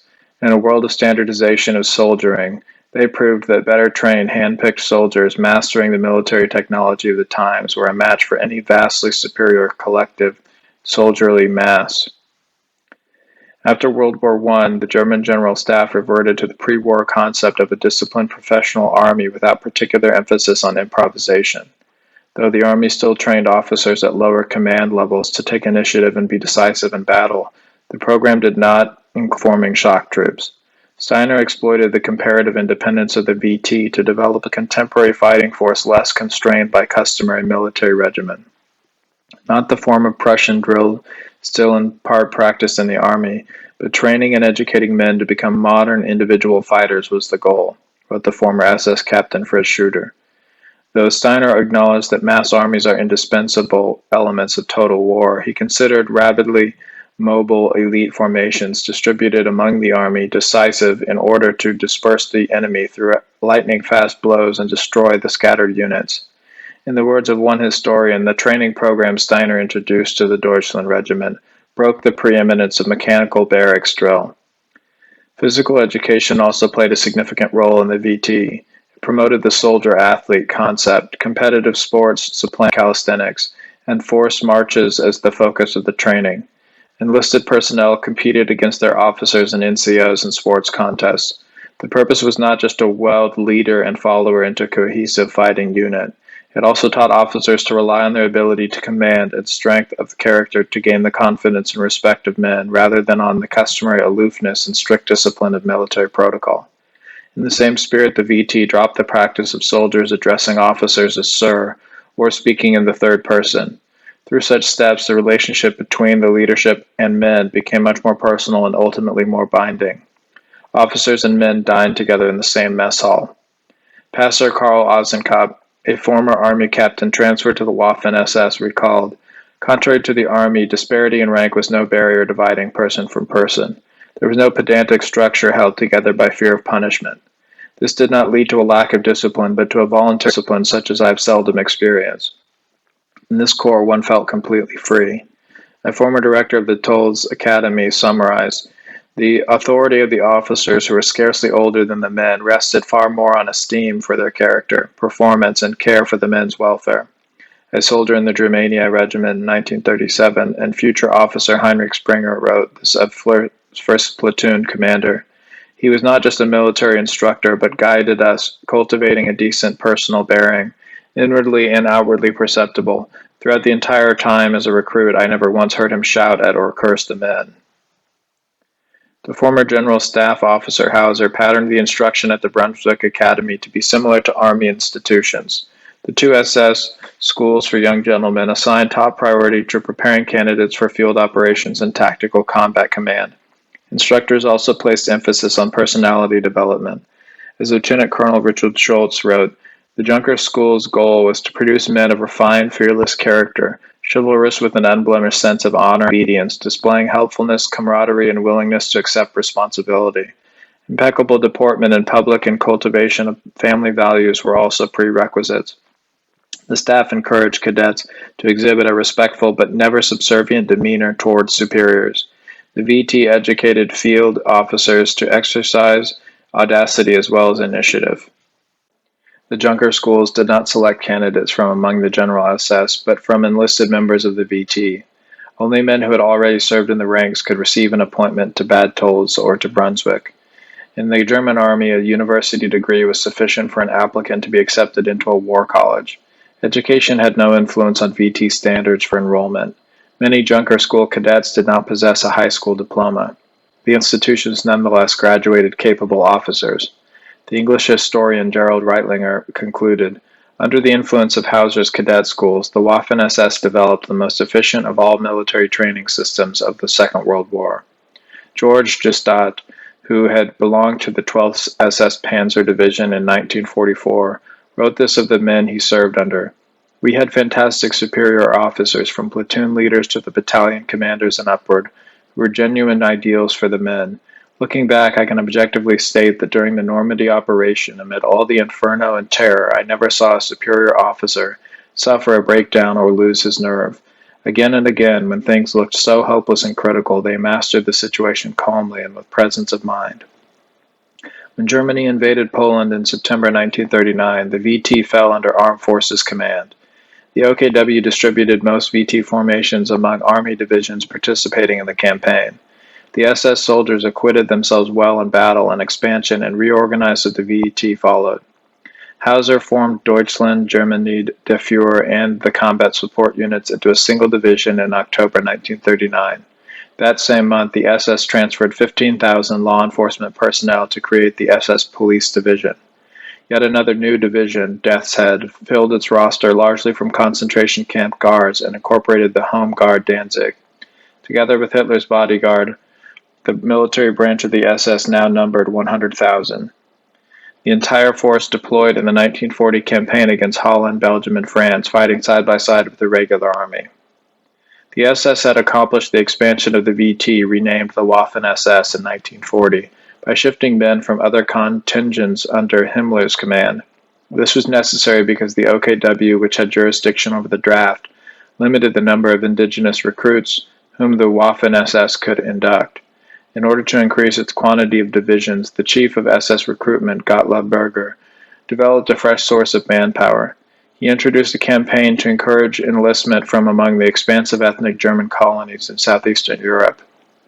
In May 1939, 1,080 members of Romania's German community left the country to join the Waffen-SS. They preferred to avoid service in the Romanian army, whose officers treated ethnic German recruits badly. During the war, the roster of ethnic Germans from beyond the Reich's frontiers who served in the Waffen-SS would greatly increase. Over 60,000 of them came from Romania alone.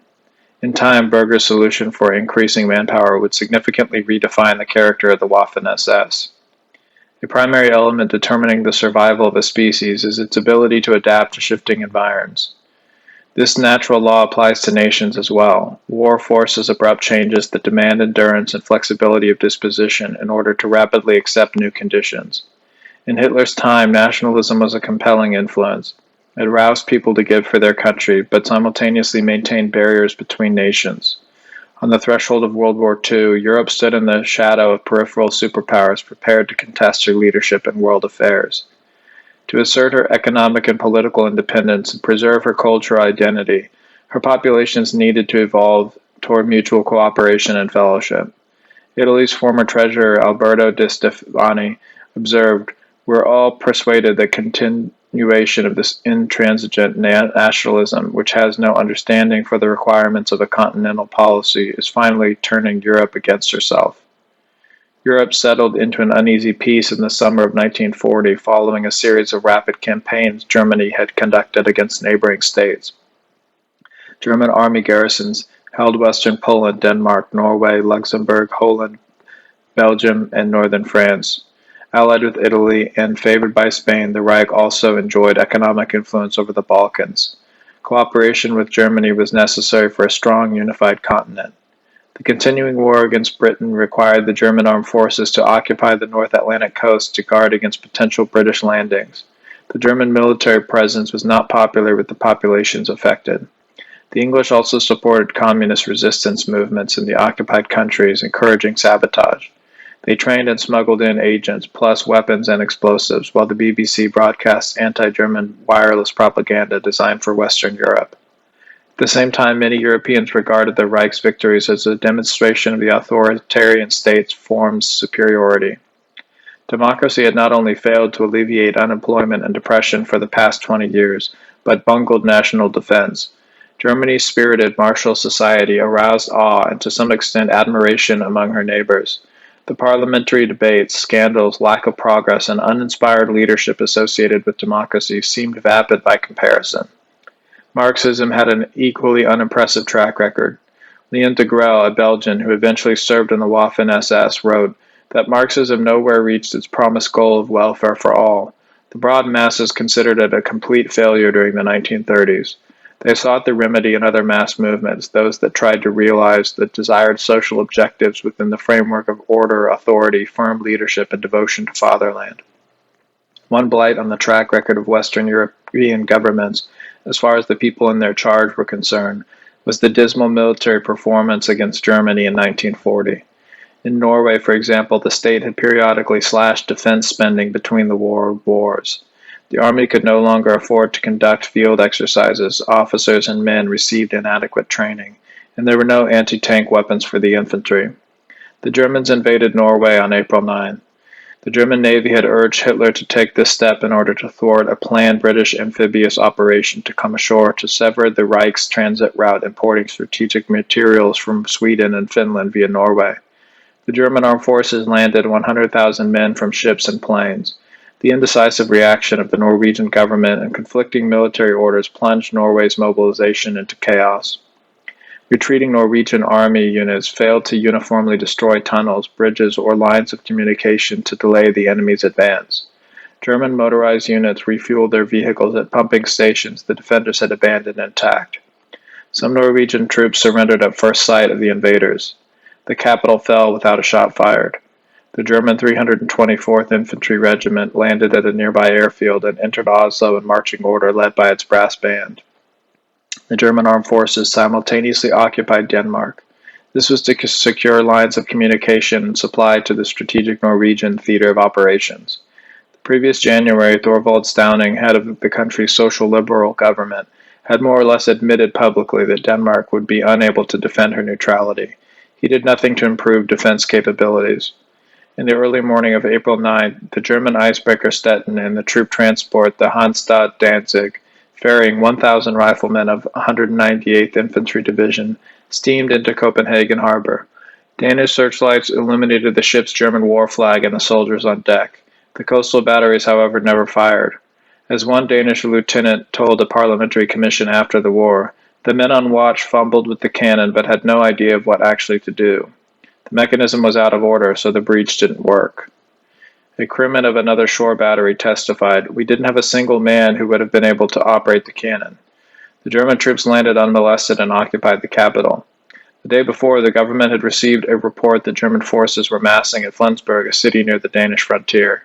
When the invasion began, the Stauning administration stated in a proclamation, "It is the people's duty to offer no resistance against these troops." It ordered the Danish army to stand down. This evoked bitterness among soldier and civilian alike. The public suspected that the government had sabotaged national defense in collusion with the Germans. One Dane recalled many young people had already been disappointed over political developments in Denmark for a long time. The political system the government represented finally lost our confidence. Holland, another constitutional monarchy, Germany invaded the following month. The Dutch parliament underfunded the military. Shortages of uniforms and small arms compelled recruits to wear a motley combination of army tunics and civilian caps, and often to substitute wooden staffs for rifles when standing posts. One Dutchman wrote, "Because of the general disinterest in the army, also manifest among politicians, not a single cadet enrolled in the Imperial Military Academy during 1935 and 36. Dutch pacifists lobbied to have the army disbanded. The German armed forces required just 5 days to break its resistance. France, a pioneer of democracy, displayed weaknesses that one might attribute to the influence of liberalism's emphasis on the individual. Lieutenant Pierre Mendès France observed this upon returning home from Syria only days before the Germans invaded his country on May 10, 1940. Everyone, civilians as well as those in the military, had but one thing on their minds: to arrange their personal affairs as well as possible to get through the seemingly endless period with little or no risk, loss, or discomfort. On May 18th, with the French army already reeling before the German offensive, General Gamelin wrote this to France's prime minister: "The German success is most of all the result of physical training and of the lofty moral attitude of the people. The French soldier, the private citizen of yesterday, never believed there would be war. Often his interest did not reach beyond his workbench, his office, or his farm. Inclined to habitually criticize anyone in authority, and demanding on the pretext of civilization the right to live a comfortable existence from day to day. Those capable of bearing arms never received the moral or patriotic upbringing between the two wars that would have prepared them for the drama that would decide the fate of their country." Inadequate defense preparations, craven leadership, and moral deficiency were not the only factors causing Western Europeans to lose confidence in the parliamentary system or in democracy. English conduct during the fighting left a bad impression. Retreating across Belgium and northern France toward Dunkirk, demolition parties of the British Expeditionary Force destroyed bridges, warehouses, refineries, fuel dumps, harbor installations, and anything else presumed potentially useful to the advancing German army. A Belgian sergeant described, for example, how on May 27th his men saw British troops destroying food stores. Worst of all was that refugees were there also, who had not eaten for days. They watched English soldiers throw eggs against the walls of houses, stomp on biscuits, and split tinned preserves with axes. Germany and France concluded an armistice on June 22, 1940. The agreement stated that German government does not intend to use the French battle fleet in wartime for its own purposes, acknowledging that the French need the warships to safeguard their interests in the colonial sphere. On July 3rd, a British Royal Navy squadron steamed from Gibraltar to the French-Algerian anchorage at Mers el-Kabir. The English demanded that the French battle fleet moored there join them to continue fighting Germany or scuttle the ships. When French Admiral Marcel Gensoul refused the ultimatum, the British bombarded his fleet. The battleship Bretagne sank. The Provence and the Dunkirk suffered serious damage, and the barrage cost 1,147 French sailors their lives. Royal Navy torpedo planes raided the harbor again on July 6, killing another 150 seamen. 2 days later, British naval forces attacked Dakar, damaging the French battleship the Richelieu. All this evoked strong anti-English sentiment throughout France. Britain extended her nautical blockade of foodstuffs to include European countries occupied by the German army, creating hardships for the populations. London established sham governments in exile for these states. They consisted of democracy, politicians, officials, and aristocrats who had deserted their country and fled to Britain, in most cases when the fighting was still going on. Entirely dependent on England for their existence, these administrations supposedly represented the true interests of Europe. The United States also sought to indirectly influence European affairs. On February 9, 1940, the U.S. State Department announced an economic plan for post-war Europe.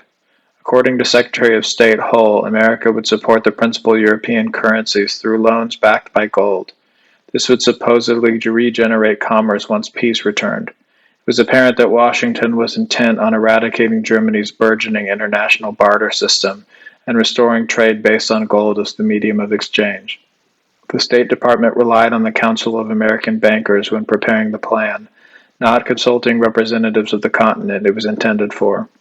Other resolutions and proposals for post-war reconstruction followed, such as the Atlantic Charter, the Keynes Plan, and the Morgenthau Plan, and economic conferences in Hot Springs in 1943 and in Bretton Woods, New Hampshire in July 1944. The Bretton Woods session established the International Monetary Fund in order to influence and, if possible, regulate foreign economies after the war, bringing the world one step closer to Roosevelt's vision of a global government.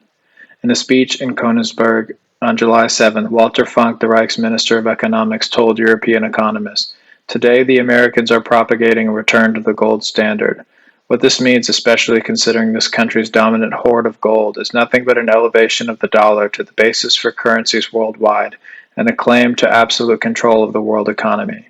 A German diplomat pointed out the prerequisite for practical implementation of such plan is the conquest of Europe by the other side. German propaganda capitalized on the subjective character of these programs. A periodical targeting a broad-based European readership asked its January 1941 issue, "Will foreign powers and racially alien forces determine Europe's fate for all time to come, or will Europe form her own future through her own vitality and her own responsibility?" Another German publication stated, "One of the main deficiencies in the mentality of the American is that he has no clear comprehension of other peoples. For this reason, he shrugs off their rights and natural requirements for life with a wave of the hand. He claims the prerogative to dictate his boundless wishes to the rest of the world, thanks to an unrivaled sense of superiority." German leaders realized that to win European support, they would have to offer a viable alternative to the Anglo-American agenda. The most immediate requirement was to regulate the continental economy to become as self-sufficient and cooperative as possible. The British endeavored to starve or make destitute the populations of states under German occupation in order to lend impetus to resistance cells. Werner Dies, economic advisor in the NSDAP Foreign Policy Branch, submitted a memorandum in May 1940 urging establishment of a trade commission to explore Germany's options. The present blockade had unavoidably made necessary the formation of a continental European economy under German leadership as an economic self-help measure. If we expect to direct Europe's commerce, which is absolutely essential to economically strengthen the continent, that is the mainstay of the white race, then we must naturally not publicly declare this to be a Germanic economic sphere. We must always speak only of Europe. As the ranking industrial power, only Germany could organize a prosperous and independent continental economy. The September 1940 edition of the National Socialist Monthly stated, "Without the Reich, a European community of nations can never be established. The Reich is the great political mission of the German people. It represents the concept of a European order. It eliminates foreign influences and guards against powers hostile to Europe. It strives for European cooperation on the principle of ethnic kinship and of productive labor as the substance and foundation of life." One of Germany's more astute propagandists was Major Walter Gell, who served in the infantry in both world wars. He recognized that securing his country's influence depended not on military conquest, but on gaining the popular support of neighboring peoples. In The Mission of the Reich, he wrote that in order for Germany to succeed, she would have to devote herself to the welfare of the continent and not vice versa. With a sacred sense of responsibility for the future of Europe, Germany will incorporate the natural rights of the other peoples into her own political ambitions and hold a protective, not ruling hand over them. And in her military protection is a better guarantee for perpetuating their sovereign culture than our anti-German alliances with nations beyond our continent. It maintained that the Reich does not mean domination, but responsibility and a sense of mission, not hegemony, but a unifying inspiration of our clans, particular nations, and ethnically related families. Thus, far-sighted Germans advocated the need for the transition from the German Reich into a European Reich. Franz Six, director of ideological research in the SS, wrote that common racial ancestry, despite political and ideological differences, is the binding element of the European nations. One Dane recalled, "Young people receptive to this biologically based perception correspondingly adjusted their attitude toward foreign peoples. This led to a genuine broadening of the national sense of belonging. It was the starting point for renewing the 1100-year-old idea of a unified Europe. Many such Western Europeans sought an opportunity to help build a better, stronger, and wealthier Europe. With Hitler's approval, the SS established recruiting offices in Oslo, The Hague, and Copenhagen in April and May 1940. Several hundred Norwegian, Danish, and Dutch volunteers signed on for a pre-military training course. Lasting months, the course included weapons firing, sports, German language instruction, and ideological lectures. Conducted in Kärnten, Germany, it also acquainted participants with the indigenous population. Upon conclusion of the course, officers invited the young Europeans to enlist in the SS as Germanic volunteers. Beyond the allure of a unified continent and disenchantment with previous democratic administrations, economic factors contributed to a gradual rapprochement with Germany. Many unemployed Scandinavians and Western Europeans sought work in the Reich. The Germans registered 100,000 Hollanders who migrated and found jobs in Germany. Denmark recorded 147,000 men out of work in the summer of 1940. The unemployment rate was 18%. Germany helped revive industry in Belgium and in the Netherlands by awarding armaments contracts to manufacturing companies there. The cooperative attitude of the workers, many of whose plant managers had fled to Britain, led the Germans to implement measures to improve labor's social conditions. Unemployment in France, the largest foreign producer for the German war industry, dropped to practically nil by 1943. Having grappled with communist trade unions before the war, French industrialists favored collaboration with the Germans. They also recognized that France and her colonies were too small a market for the country's modern, expansive industry, and sought to cultivate European clientele. The NSDAP's foreign policy chief, Alfred Rosenberg, argued in a speech that Europeans could acquiesce to German leadership in continental affairs. A small nation does not relinquish its honor by subordinating itself to a more numerous people in a larger realm. We must acknowledge the laws of life to survive. The facts of life show that there are numerically, geographically, and politically powerful nations and that there are smaller ones. To accept the influence of a realm like that of the Germans, demonstrating its former strength after years of hard trials, is not a sign of weak character or of questionable honor, but a recognition of the laws of life. The German army instructed its soldiers garrisoning conquered countries to assume a firm but cordial posture. Guidelines for soldiers stationed in Denmark stated, "Every German in Denmark must always be conscious that he represents the German Reich and that Germany will be judged by his conduct. When meeting Danes, avoid anything that could insult the Danish national honor. The Danish woman is to be treated respectfully. Avoid political arguments. These circumstances reaped benefits for the Germans. According to a 1947 Gallup poll, 40% of Danes canvassed had been outspokenly sympathetic toward Germany. Just 32% had felt hostile. Later in 1940, the Waffen-SS established its first division, incorporating Germanic volunteers. Flemish and Dutch enrolled in the Westland Regiment, while Nordland recruited Norwegians and Danes. Joined by the seasoned VT regiments Germania, these formations merged into the 5th Waffen-SS Division, the Vikings. The roster included 400 Finns, plus smaller contingents from Switzerland and Sweden. Hauser later observed, "They thought beyond the boundaries of their national states towards something greater, a common purpose." A post-war poll of surviving Dutch SS men summarized that the better educated were fascinated by the Reich concept, with its prospect of the consolidation of all Germanic peoples. The Israeli historian Zeev Sternhell saw their commitment as proof that there could be a civilization based not on birth or on the privilege of wealth, but on community spirit.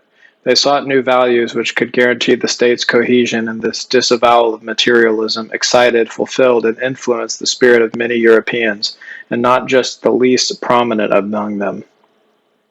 The German cause, groping for acceptance among European populations, gained favor when war broke out with the Soviet Union in June 1941. Hitler authorized a Waffen-SS proposal to establish national legions of volunteers from neighboring states to fight in the East.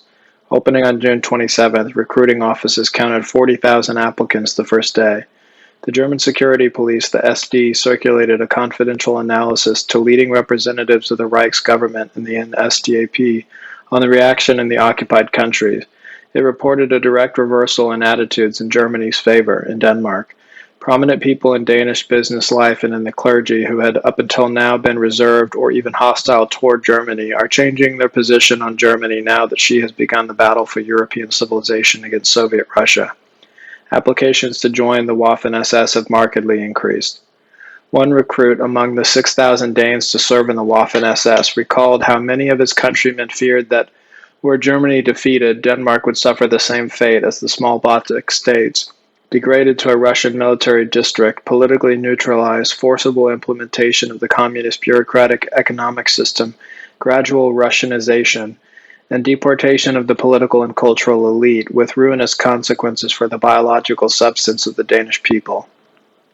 The Danish government founded the Free Corps Danmark, the Denmark Volunteer Corps, on July 3, 1941, which granted authorized absence without forfeiture of seniority or pension to members of the Danish army who transferred to the new formation. Its first commanding officer, Christian Kreising, stated in a national radio speech in July, "Regardless of our political affiliations, we all feel that Bolshevism and its threat to the northern states must be destroyed. I call upon all Danish men capable of bearing arms to take part in this crusade, to secure a rightful place for our fatherland in the reformation of Europe." In Amsterdam, 50,000 people attended an anti-communist rally in support of the German war effort. Regarding Scandinavia, the SD reported, "The German-Russia conflict has turned attitudes in Norway more favorable toward Germany. There are countless volunteers for the SS Nordland Regiment. In Belgium, Flemish nationalist circles are unconditionally on Germany's side in the struggle against Bolshevism. Eventually, over 20,000 Flemish served in the Waffen-SS, many joining to combat the arch-enemy of Christian Europe in the East." The Swiss journalist Armin Mohler wrote, "They came because they hoped for the German Reich to forge a unified Europe of free nations. They wanted neither a commissar state nor a society of everyone competing against one another. There was much idealism then, such as is really only possible among the young." In Paris, French politicians met on July 7th to discuss formation of the Legion of French Volunteers, or the LVF. The resulting fighting force left to deploy against the Soviets in August 1941. Within months, the sponsorship program, Friends of the Legion, gained 1.5 million supporters. The rector of the Catholic University of Paris, Alfred Cardinal Baudelaire, called the volunteers among the best sons of France. They defended not only the honor of their country, he stated, but fight also for the Christian civilization of the continent. This legion is in fact, in its own way, a new knighthood. These legionnaires are the crusaders of the 20th century. Jacques Benoît Machy, a cabinet minister in the government of unoccupied France, regarded a pan-European war effort against the USSR as the platform upon which provincial patriotism can band together, free from antagonism and traditional rivalries. It is the vehicle to break nationalism's inner conflicts, to develop into a European supranationalism. The threat of Soviet expansion was a genuine concern to Europeans, who were more familiar with the consequences of earlier communist revolutions in Russia, Germany, Hungary, and Spain than were the people of Britain and the United States. German correspondents covering the advance of the fighting forces into Russian territory filled the news media with reports about destitute living conditions among populations under the hammer and sickle, as well as the merciless treatment of political dissidents there. An article published in August 1941 expressed more or less popular views about the Soviet menace. Today, all Europe knows that the war against Bolshevism is Europe's own decisive struggle, the consolidated war of Europe civilization against the powers of destruction and formless chaos. A new, revitalized Europe has learned to grasp what an enormous danger the specter of Bolshevism represents. It is of symbolic significance that the unity of Europe has begun to take place and prove itself in this struggle. We know only too well what this war is about, but only when one sees the reality of the Bolshevik regime face to face. The influence of this system on the individual person and on his life. Only then can one comprehend the cruelty, the overall horror of the system. It is a system that combines every element of devastation and absolute ruin of human values and ruin of humanity itself. Bolshevism is not even a political system one can intellectually debate with, but the organized murder of all life, the degradation of the earth and its people, destruction for the sake of destroying. Regardless of their personal attitude toward Germany, the war against the Soviet Union was in part a unifying factor out of necessity to Europeans. French, Walloon, and Spanish volunteers served in the German army, in ethnic regiments commanded by officers of their own nationality. French and Walloon troops eventually transferred to the Waffen-SS. Berger arranged for German drill instructors conducting recruit training to attend special courses to acquaint themselves with the national and religious customs of the inductees in their charge.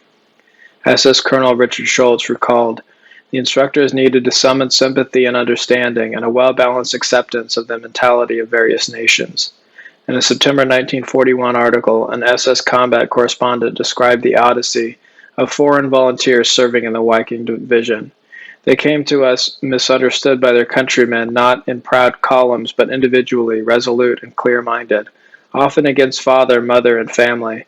They are not strangers here, but through their blood and their deeds they have found in their regiments honor, a rightful place, and a home.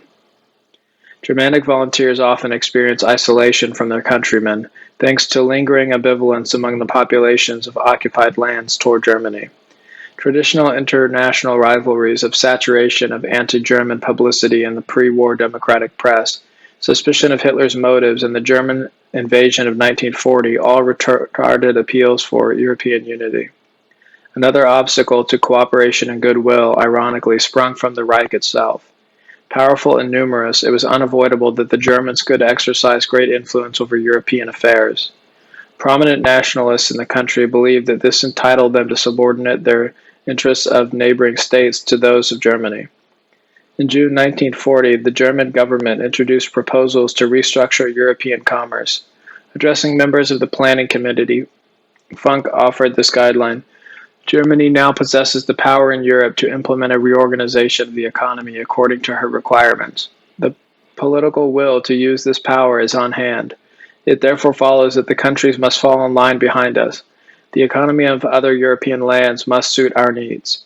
Foreign observers heard Funk state in a speech in July, future peacetime commerce must guarantee the Greater German Reich a maximum of economic security and the German people a maximum of consumer good to elevate the national economy. European trade is to be aligned with this goal. Based on a 1939 study by the Prussian jurist Carl Schmitt, National Socialist officials proposed granting sovereignty only to countries populated by ethnically worthwhile peoples.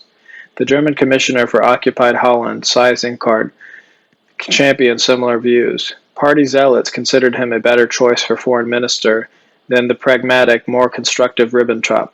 In his essay, The European Order, Seyss-Inquart wrote of a natural ranking in which every nation has a place in the community according to its economic capabilities, its biological vitality, its martial strength, and cultural value. He called upon Europeans to acknowledge the Reich as the principal power through which their own strength can best be realized. He added that Germany, through superior achievement, is accorded higher responsibility for all who comprise European civilization, which was formed by the industriousness of the Nordic race. Such one-sided proposals regarding post-war Europe dismayed Ribbentrop. He warned in a memo that Germany's allies feared that after the war, Berlin will place a German governor in every country. Neutrals, he wrote, are concerned that Germany plans to annex them. The notion of ranking European peoples according to their value, racial or ethnic heritage among the criteria, threatened to create the divisions Hitler had previously sought to avoid in Germany proper when combating the party's race theorists. In the occupied countries, attitudes of German superiority were often apparent at lower administration levels. Lvov, for example, was a Polish-Ukrainian city the German army wrestled from the Soviets in June 1941. It subsequently came under the Reich civil jurisdiction. An ethnic German resident there recalled, "The passenger compartments of the streetcars were divided in the middle by wide leather tubing. A sign in the front section read, 'Only for Germans and their allies, Italians, Hungarians, Slavics, and Romanians.' It was shameful to see how many people were crowded together in the rear section, while up front sat perhaps 2 people and 1 or 2 policemen stood on the platform or beside the engineer." Though Hitler had decided to gradually release all Polish prisoners of war, German authorities discouraged fraternization. In a 1939 assessment, the SD faulted members of the armed forces for their great broad-mindedness and sympathy toward the Poles, especially former Austrian officers for their respectful attitude. The German military command then ordered the Poles clear the sidewalk for German soldiers and remove their hats when passing officers. However, few occupational troops enforced this tactless regulation. In the West, Hitler detained 65,000 Walloon prisoners of war, while sending all Flemish captives home. Germany continued to hold 1.5 million French soldiers prisoner. The war demanded that the Germans abandon such counterproductive policies. The Reich's disorganized armaments industry experienced a decline in weapons manufacturing during 1941. Production of howitzers, artillery rounds, and small arms ammunition substantially dropped between February and December. The factories could not keep pace with the quantity of ordnance being lost in the Russian campaign. As the Red Army retreated in the east, the Soviets dismantled and evacuated 1,360 industrial plants. Their demolition squads destroyed remaining facilities, including 95% of the Ukraine's power works, plus granaries, warehouses, refineries, bridges, and machinery. The Germans were able to partially restore the economy at considerable cost, investing far more in reconstruction than they were able to reap in raw materials and surplus grain. These circumstances placed an enormous burden on German resources. There were 7.5 million foreign workers in the Reich by September 1944. These included prisoners of war, the voluntarily recruited, and eventually those impressed into the workforce. Northern and Western Europeans received the same pay, vacation time, and health care benefits as German labor. Eastern Europeans suffered poor treatment. Fritz Sauckel, in charge of mobilizing labor, stated in December 1942 that whipped, undernourished, and cowed Eastern workers will more burden the German economy than be of use to it. A decree enacted by Himmler that month made abuse of foreign laborers by Germans a punishable offense. Only as the military situation worsened did conditions for Russian and Ukraine workers improve. Poles fared better, largely due to the value of Polish industry for the war economy. Decent treatment of foreign labor plus the reorganization of the entire armaments industry by civil officials led to a dramatic improvement in output.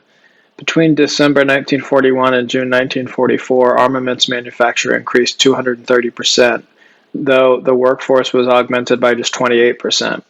In 1944 alone, German industry produced enough ordnance to fully equip 225 infantry and 45 panzer divisions. German factories accounted for 88% of arms production. Foreign contracts for the balance. A unified Europe based on goodwill and equal status for all countries was now a necessity. Hitler harbored reservations about restructuring Europe with all nations on equal footing. He mistrusted his allies. German intelligence reported that after German defeats in 1943, Romania, Hungary, Finland, and Bulgaria discreetly contacted London and Washington about concluding a separate peace. The Allies informed them that the USSR must be involved in the negotiations, leading Germany's satellites to drop the initiative. The Führer was no less wary of Philippe Pétain, president of unoccupied Vichy France, who proved unsympathetic to the German cause. Hitler limited the roster of the Legion of French Volunteers to 15,000 men, even though there was available manpower to quadruple the number. The contemporary historian Franz Seidler pointed out Hitler feared losing his freedom to make decisions about regulating post-war Europe if he accepted foreign help. When the Walloon Legion officer de Grelle addressed Belgian workers in the Berlin Sportspalast in January 1943, he received acclaim from his audience, a total press blackout in the German media. Recognizing German policy as an obstruction to the rapprochement supported by many of his countrymen, the French politician Laval told Hitler, "You want to win the war to create Europe. You must create Europe to win the war." At the time of de Grelle's Berlin speech, the German armed forces and their allies were already losing ground in the war of attrition against Russia, Britain, and the United States. More Germans saw the need for foreign assistance. This required rethinking the Reich's continental attitude. In February 1943, the foreign policy advisor Dr. Kolb introduced proposals for multilateral cooperation. He recommended that treaties be concluded upon the basis of absolute equality of the signatories. A nation should enjoy parity in the European community regardless of its form of government. Kolb's plan required Germany to relinquish hegemony over the continent. In September 1943, Arnold Koester, head of the Planning Commission of the Armaments Ministry, bluntly stated in a memorandum that the Reich conducts an improvised exploitation of the occupied territories. The result was resentment amongst society's elements of goodwill, mounting hatred among hostile strata of the population, passive resistance, and sabotage. The German diplomat Cecil von Rintfink reported to Ribbentrop on September 9, "It is obvious that the mood in Europe has been worse for some time and that resistance movements are growing rapidly. This development can have dire consequences for the willingness of the European nations to commit their resources for our victory and must be countered." Rintfink considered one of the worst shortcomings to be the fact that, apart from what is occasionally stated about the economic field, we have so far avoided saying anything more concrete about our intentions. This gives the impression that we want to keep our hands free to implement our own political plans after the war. Attending a wartime lecture on the danger of communism, de Grelle voiced pan-European concerns when he told the speaker that the volunteers understand what they are fighting against, but not what they are fighting for. German occupational policy in former Soviet territory was counterproductive. Aware of the threat that Eastern populations such as the Mongols had historically posed, Hitler preferred to keep them politically impotent. He stated during a military conference in June 1943, "I cannot set any future objective that would establish independent states here, autonomous states." He privately remarked in April 1942, "To master the peoples east of the Reich whom we have conquered, the guiding principle must be to accommodate their wishes for individual freedom as far as possible. Avoid any organized state form in this way. Hold the members of these nationalities to as limited as a standard of civilization as possible." The Völkischer Beobachter mirrored this contempt for Russians as in the following description of a group of Soviet prisoners published in the July 1942 edition. "We all know him from the newsreels, this earth-colored, leathery face with the apathetic, furtive, animal gaze and the wearied, mechanical notions, this gray, monotonous, nameless mass, this herd in the truest sense of the word." Thousands of Russians deserted to the invaders, often giving the reason that Stalin had executed someone in their family. In July 1941, out of 12,000 members of the Soviet 229th Rifle Division, 8,000 jumped ship. In September, 11,000 men belonging to the 255th, 270th, and 275th Rifle Divisions went over the hill as well. Desertions continued to plague the Red Army. In May 1942 alone, 10,962 Soviet soldiers crossed over to the Germans.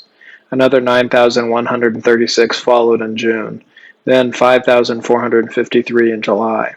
The Germans counted 15,011 Red Army deserters in August.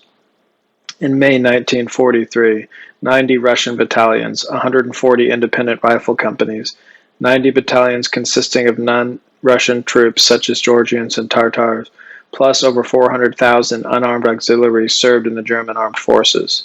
A Cossack division and several regiments supplemented this military force. At least 500,000 former Soviets fought on the German side that year, and Cossacks were especially effective in combating communist partisans. Hitler was initially shocked by the number of Russian units in German army service, and in February 1942, forbade more to be established. He soon gave up his resistance to the practice thanks to the achievements of these formations. Since the beginning of the Soviet-German War, captured Russian officers repeatedly advised the invaders that the establishment and formal recognition of a Russian national state with its own army of liberation was essential to overthrow the Stalin regime. Officers testifying included former commanders of the 3rd Guards Army, the 5th, 12th, 19th, and 22nd Armies, and more than a dozen other generals. The German diplomat Hilger interviewed 3 prominent Russian prisoners on August 1942. Vlasov himself told Hilger, "Soviet government propaganda has managed to persuade every Russian that Germany wants to destroy Russia's existence as an independent state. The Russian people's resistance can only be broken if they are shown that Germany pursues no such objective, but is moreover willing to guarantee Russia and Ukraine an independent existence." Hitler recorded Colonel Soyetsky as stating, "Stalin, because of his continuous defeats he is considerably responsible for, has lost all his popularity in the army. The Soviet regime has always been hated by the broad mass of the population." Soyetsky also opined that publicly defining German war aims favorable to Russia would lead to the immediate collapse of Red Army and national resistance. At this stage, Hitler, his influential Chancery Director Martin Bormann, and Reichs Commissioner for the Ukraine Erich Koch opposed post-war Russian autonomy. Italian Marshal Giovanni Messi observed, "Germany has not understood how to awaken the sympathy and willingness to cooperate among the populations of the occupied territories." Hitler's mistrust of Germany's treaty partners and of the Eastern peoples obstructed a rational European policy. Throughout most of the war, German propaganda vilified the governments of enemy countries while describing their civilian populations and military personnel as decent but duped by unscrupulous leaders. The Reich's media revised this prudential practice with respect to the war in the East. When the Germans invaded, the Soviet secret police, the GPU, liquidated political prisoners in eastern Poland and in the Baltic states. The Germans discovered over 4,000 victims in Luck 1,500 and in Dubno 500. Summarizing the German official inquiry, Dr. Philip Schneider wrote, "Without any doubt, those murdered were tortured before their death in a sadistic way. Torture chambers built especially for the purpose were used." Along repeat routes, the GPU and the Red Army strew mutilated bodies of German prisoners shot or tortured to death. The purpose was to provoke reprisals against surrendering Russians by the invaders, thereby deterring desertion. In the Tarnopol jail, German troops found one of their missing bomber crews with eyes gouged out, tongues, ears, and noses cut off, and the skin on the hands and feet peeled away. This was a favorite GPU torment accomplished by first immersing the appendages in boiling water.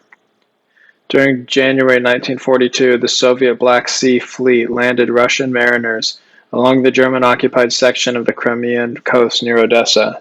An engineer with the German infantry division there recalled this many houses along the beach had served as hospitals or as collection areas for the wounded.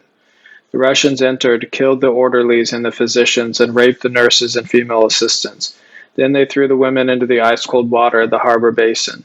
They shot the wounded and sick soldiers or dragged them into the street and poured cold water over them so that they would freeze to death in the outdoors.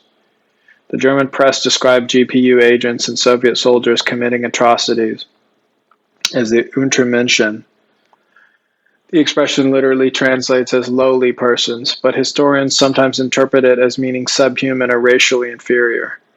It in fact refers to the depravity of the individual mind and spirit, the triumph of corruption over the refined qualities of civilized man. Beyond the Soviet troops, Stalin's enforcers, and rank-and-file Russian communists, the word more or less became associated with the Eastern peoples in general. Melita Weiderman, editor of the diplomatic journal Die Action, expressed the frustration over German propaganda and foreign policy felt among prominent citizens. In 1943, she wrote to several SS leaders advocating the pan-European idea and a revision of German practices in the East. She directed a letter to Himmler via his advisor on October 5th, in which she maintained, "Our silence over the future form of the new Europe is considered in the occupied territories and among those who are officially our friends to be absolute proof of our wicked intentions." Weidmann added, "First, the Jews were declared the Untermenschen and deprived of their rights. Then the Poles joined them. Then the Russians and very nearly the Norwegians as well. Who's protecting any nationality from being relegated to the realm of Untermenschen by Germany and then destroyed?" She continued, "Our Untermensch slogan has helped Stalin proclaim a national war. The entire Russian farming community, most of the intelligentsia, and the senior leadership of the Red Army are enemies of Bolshevism and especially of Stalin. Our policy confronts these people with a tragic dilemma: either fight for Stalin or abandon their people, surely among the most talented of the white race, to the fate of a destitute, looted colonial territory." The German army suffered a catastrophic defeat at the 6-month Battle of Stalingrad, which ended in February 1943. This forced many Germans to the conclusion that without active foreign help, the war would be lost, which required a fundamentally new approach to the Reich's administration in Europe. To implement such a revision, resisted by the highest state leadership, advocates needed a vehicle, an organized bloc. They found it in the Waffen-SS. Early in the war against Russia, Hitler spoke of the need for Europeans to overcome nationalist proclivities.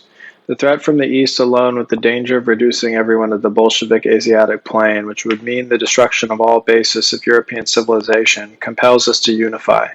A prominent journalist and former Waffen-SS lieutenant, Hans Schwarz von Berg, wrote later, "The old points of departure of German policy were too provincial to realize the European revival in a voluntary spirit of freedom, so passionately striven for by activist, optimistic younger elements. Only the foreign units with their clear-cut European will, anchored in the perception of the SS as the European fighting elite, changed this.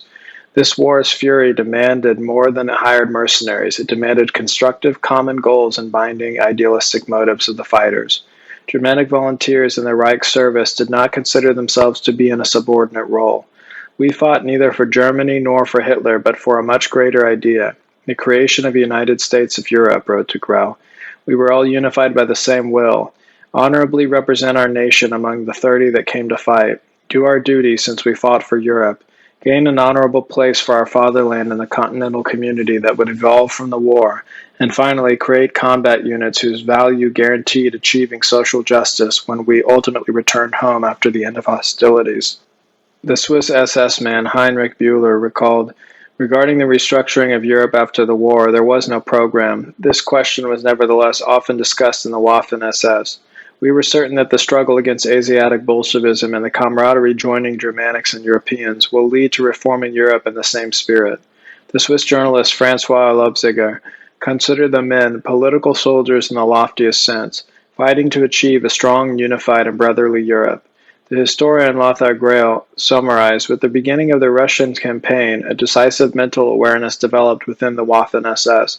The fight for freedom for the realm of all Germans became a struggle for the freedom of the European family of nations. The common cause of volunteers from throughout Europe reinforced this deal. The French historian Henri Lendemar concluded that within the Waffen-SS, the Reich is no longer Germany, but Europe."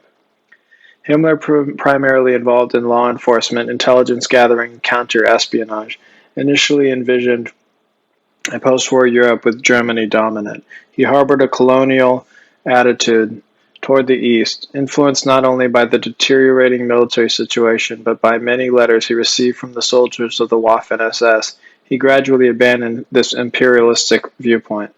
In a 1943 speech to NSDAP officials in Posen, he described the brotherhood in arms of the Viking division in which Germans and non-Germans served together as the basis for greater Germanic Reich to come.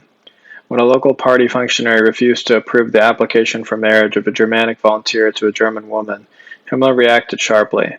On October 4, 1943, he sent a letter to Bormann arguing, "If on one hand the Reichsfuhrer SS, Himmler's title, is supposed to recruit Flemish, Dutch, and other Germanics to fight and die, and in return declare that they have equal rights, then marriage to the sisters and daughters of these Germanics or of a German maiden to a member of these Germanic peoples cannot be forbidden." Demanding that the NSDAP's Racial Policy Office be deprived of the authority to license marriages, Himmler added, "It makes no sense for me to try for years under difficult circumstances to animate a Germanic idea and win people for it, while other offices in Germany thoughtlessly and categorically make it all for nothing." Despite the authority of his office, Himmler was navigating precarious waters. He advocated a European Commonwealth, challenging official Germany First programs and NSDAP dogma.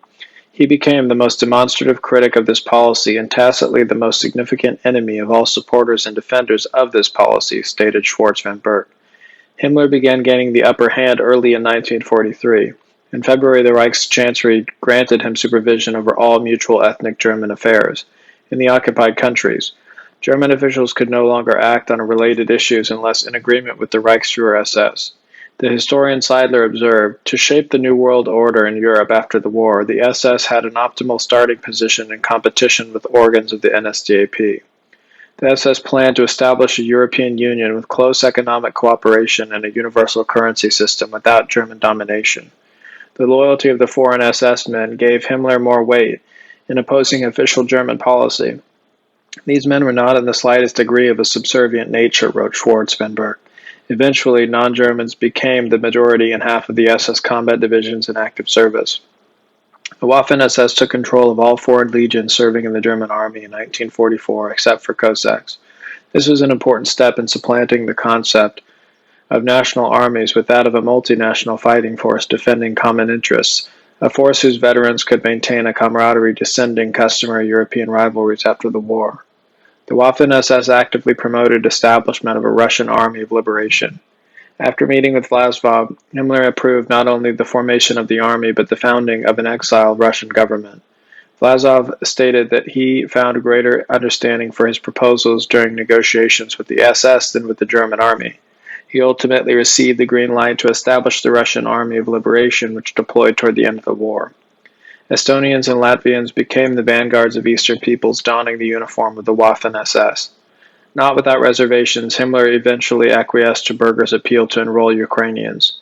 Formation of the 14th SS Grenadier Division, together with Yugoslavian continents, ultimately broke down the Slav skepticism that had infected the Reichsführer SS, no less than NSDAP doctrinaires.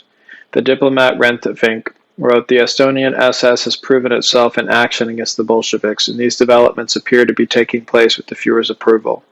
The former director of the Bad Tolls Officers Academy noted, "The NS racial concept became less plausible after the forming of Slavic divisions. It gave way to the unifying elements of anti-communism, especially welding together the Eastern and Western SS." The example of the Waffen-SS encouraged others in Germany opposed to national policies detrimental to a community of nations. In February 1944, the German commissioner in the Crimea, Alfred Frauenfeld, sent Berlin a 37-page memorandum describing National Socialist Eastern policy as a masterpiece of poor management. That June, the economist Walter Labs submitted proposals for administrative reform in occupied Russia. He asked, "Are the Eastern territories and populations residing in them to be accepted as members of the European realm, or are they simply colonies and colonial peoples to be exploited?" Labs demanded they be according the right to private property, advanced education, and opportunities to realize prosperity. He bluntly pointed out that nations which achieve as much in wartime as what the Red Army has demonstrated are too advanced to accept being reduced to the standards of a colonial people. For its part, the German army issued lengthy guidelines to its troops in Russia in 1943, ordering them to be fair. The Russian hates nothing more than injustice. The Russian is an especially hard worker. If he is treated decently, he works hard. He is intelligent and learns easily. Nearly 2 years earlier, the Waffen-SS had already instructed its members to sincerely try to gain a fundamental understanding of the contemporary Russian psyche. Every SS man being not just a soldier but a bit of a politician. The purpose stated in a directive for soldiers was one of the most important tasks for the German people, namely to win these populations for the European family of nations. They defended the Maas River position on the Eastern Front until April 1942, when it received transfer orders. A grenadier recalled, "During our withdrawal from Taganrog, thousands of residents stood along the road and waved to the units as they drove away, an example of how good the relationship between an SS division and the Russian civil population could become." Though better known for its reputation as an elite fighting troop, the Waffen-SS was no less resolute in advancing social and political reforms necessary for Europe to recover supremacy and renown in world affairs. In combating both the lingering 19th century nationalism dividing the continent and the unproductive dogma of the Racial Policy Office within Germany, the Waffen-SS trod a solitary path. Few among the Reich's hierarchy risked contradicting the NSDAP's legislated programs. Albert Frey, regimental commander, recalled that during the war in no other realm of the NS state were the flawed political and military decisions of the senior leadership so openly discussed and criticized as within the Waffen-SS. Induction into the Waffen-SS of non-German volunteers forced the Reich's government to recognize the contribution of foreign peoples to the war effort. Germanic recruits demanded a post-war European federation in place of German hegemony. They found political expression through the SS, steadily leading the German government toward a balanced perspective. This augmented the influence of the underrepresented strata that did the fighting, much in the sense that the wars of liberation in 1813 began shifting power from the imperial dynasty to the Prussian peasant militia. Thousands of Ukrainians volunteered to serve in the Waffen-SS. The Ukrainian 14th SS Grenadier Division, which the Germans decided to establish in April 1943, went into action the following year. When Hitler learned of its existence, he questioned its dependability, suggesting it would be better to give its weapons to a new German division. Hearing of General Vlasov's wish to lead an army of liberation, Hitler retorted, "I'll never form a Russian army. That's a specter of the First Order." When SS Colonel Gunther Delkin criticized the official attitude degrading the Russians, Himmler expressly warned him against the SS taking any course of action contrary to the Führer's wishes. Yet the Waffen-SS prevailed. Again citing Schwarz von Berg, in Himmler those demanding that the narrowly defined racial policy be abolished in favor of a broader, more rational interpretation found the strongest voice. And now, the same Hitler, who is in his own domain, once established the most stringent racial criteria, became the advocate of a liberal understanding of the rights of nationalities and races. Hitler disapproved of the revisions doggedly promoted by the Waffen-SS, yet ironically he had created the system that enabled them to progress. In a 1937 speech at Volgasang, he had once stated, "From our ranks the most capable can reach the loftiest positions without respect to origin and birth. What they've been, what their parents do, who their mother was, mean nothing. If they're capable, the way stands clear. They just have to accept responsibility, that is, have it in them to lead." Hitler's policy resembled the spirit of 18th century liberalism in France, in which talented individuals realized their potential and rose to positions of leadership. Since its establishment in 1934, the VT, the future Waffen-SS, attracted men from the untapped wellspring of superior human resources once identified by Guineau. Frey, among the first to join the armed SS, wrote that regarding fellow recruits in training at the Ellwangen barracks, most were farmlands and came from villages. In the German army, 49% of the officer corps hailed from military families. In the VT, the figure was 5%. Just 2% of army officers had rural backgrounds, but a substantial percentage of VT officers grew up on farms. Despite their comparatively limited education, SS officers enrolled in Army General Staff courses consistently scored in the upper 10% of graduates. In some German provinces, nearly a third of the farmlads applied to enlist in the VT. Like the German army, this novel fighting force encouraged battlefield initiative at junior command levels. However, it also relaxed social barriers between officers and subordinates, based authority on winning the men's respect rather than on rank, and instilled a liberal attitude that enabled Germans and other Europeans to stand together as brethren. In a few short years, the Waffen-SS contributed to political and military evolutions that might otherwise have taken decades, and without the patronage of the men's respective governments or populations. In its final form, the Waffen-SS bore little resemblance to the party's showpiece Guard Troop, personifying the flower of German manhood that Hitler originally intended for domestic missions at his discretion. Himmler ultimately acknowledged that the Waffen-SS is beginning to lead a life of its own. Not constrained by established military convention, the men of the Waffen-SS approached their craft with a spirit of independence and innovation.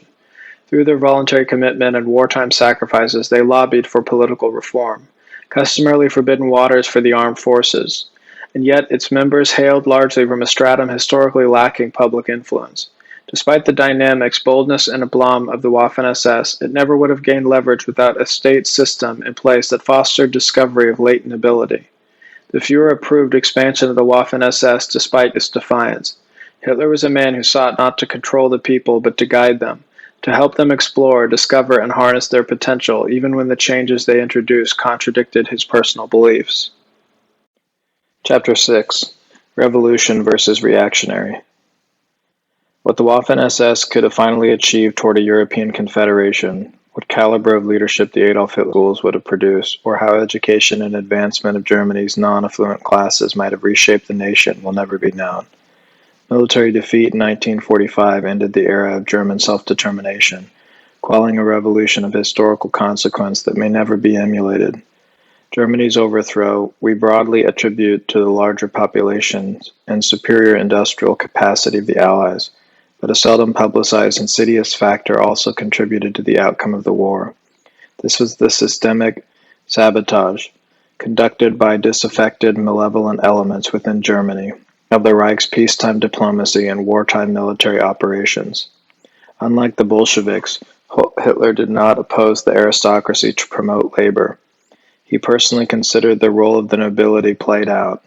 It would have to prove itself to regain its former prestige, but only by competing against classes within the parameters of the Reich's social programs. A tract published for officers declared, "The new nobility of the German nation, which is open to every German, is nobility based on accomplishment." Many from the country's titled families accepted the challenge. They enrolled in the NSDAP or the SS or served with valor in the armed forces during the war.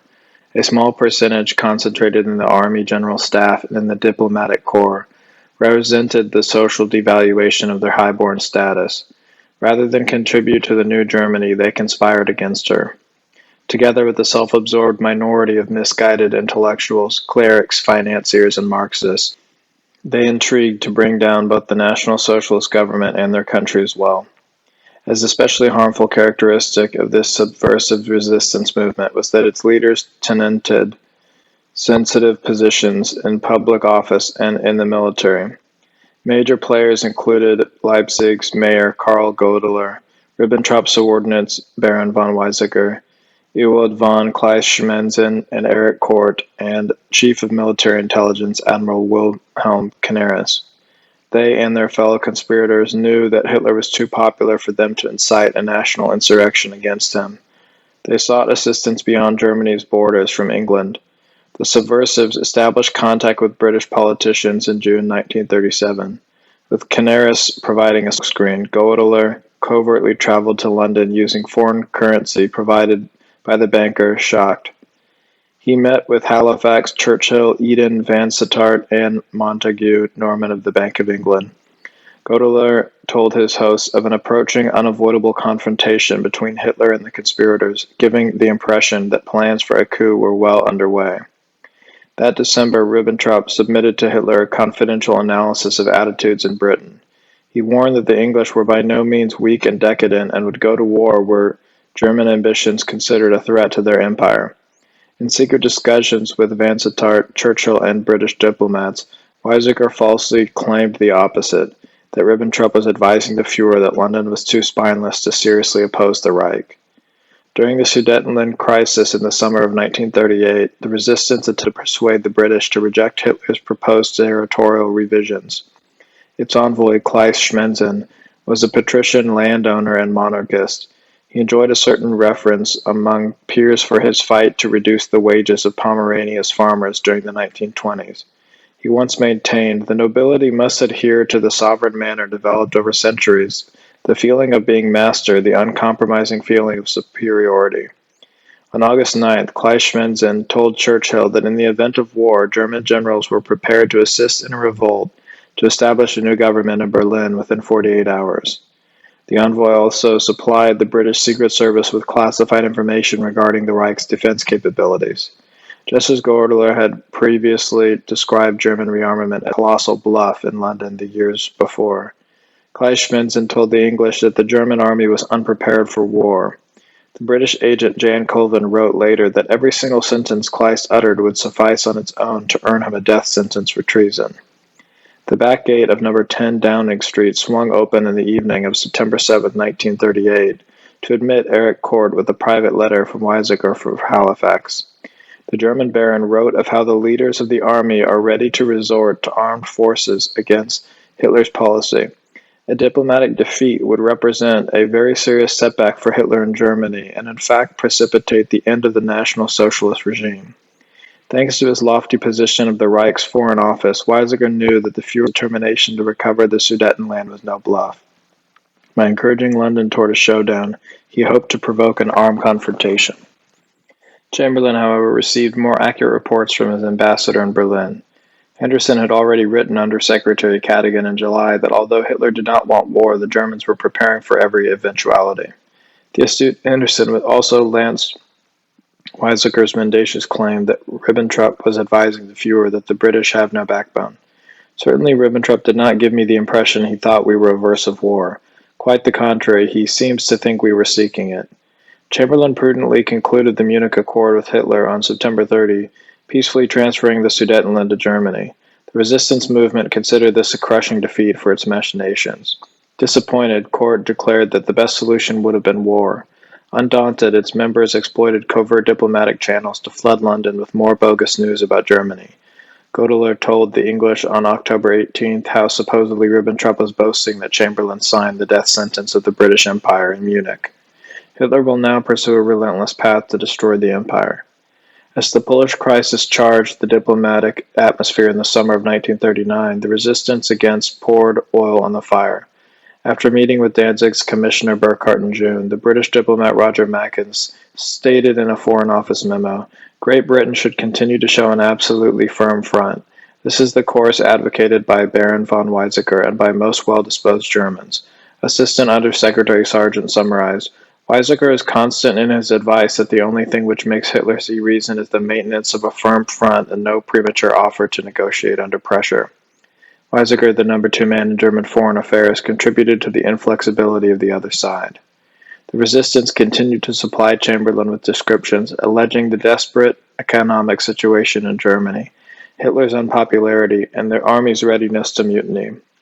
The better-informed British emissaries in Berlin maintained a sober perspective. Henderson's subordinate, Ogilvy Forbes, wrote Halifax about the conspirators on July 4, 1939. I have a deep-rooted mistrust of their advice and their information. They are quite powerless to get rid of the Nazi leaders by their own efforts, and they place all their hopes for this purpose in war with England and the defeat of Germany. One can have little respect for or confidence in Germans for whom the destruction of a regime is a higher aim than the success in war of their own country.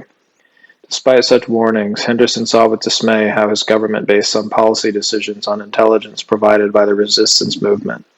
To be sure, Chamberlain was aware of the risk posed by war.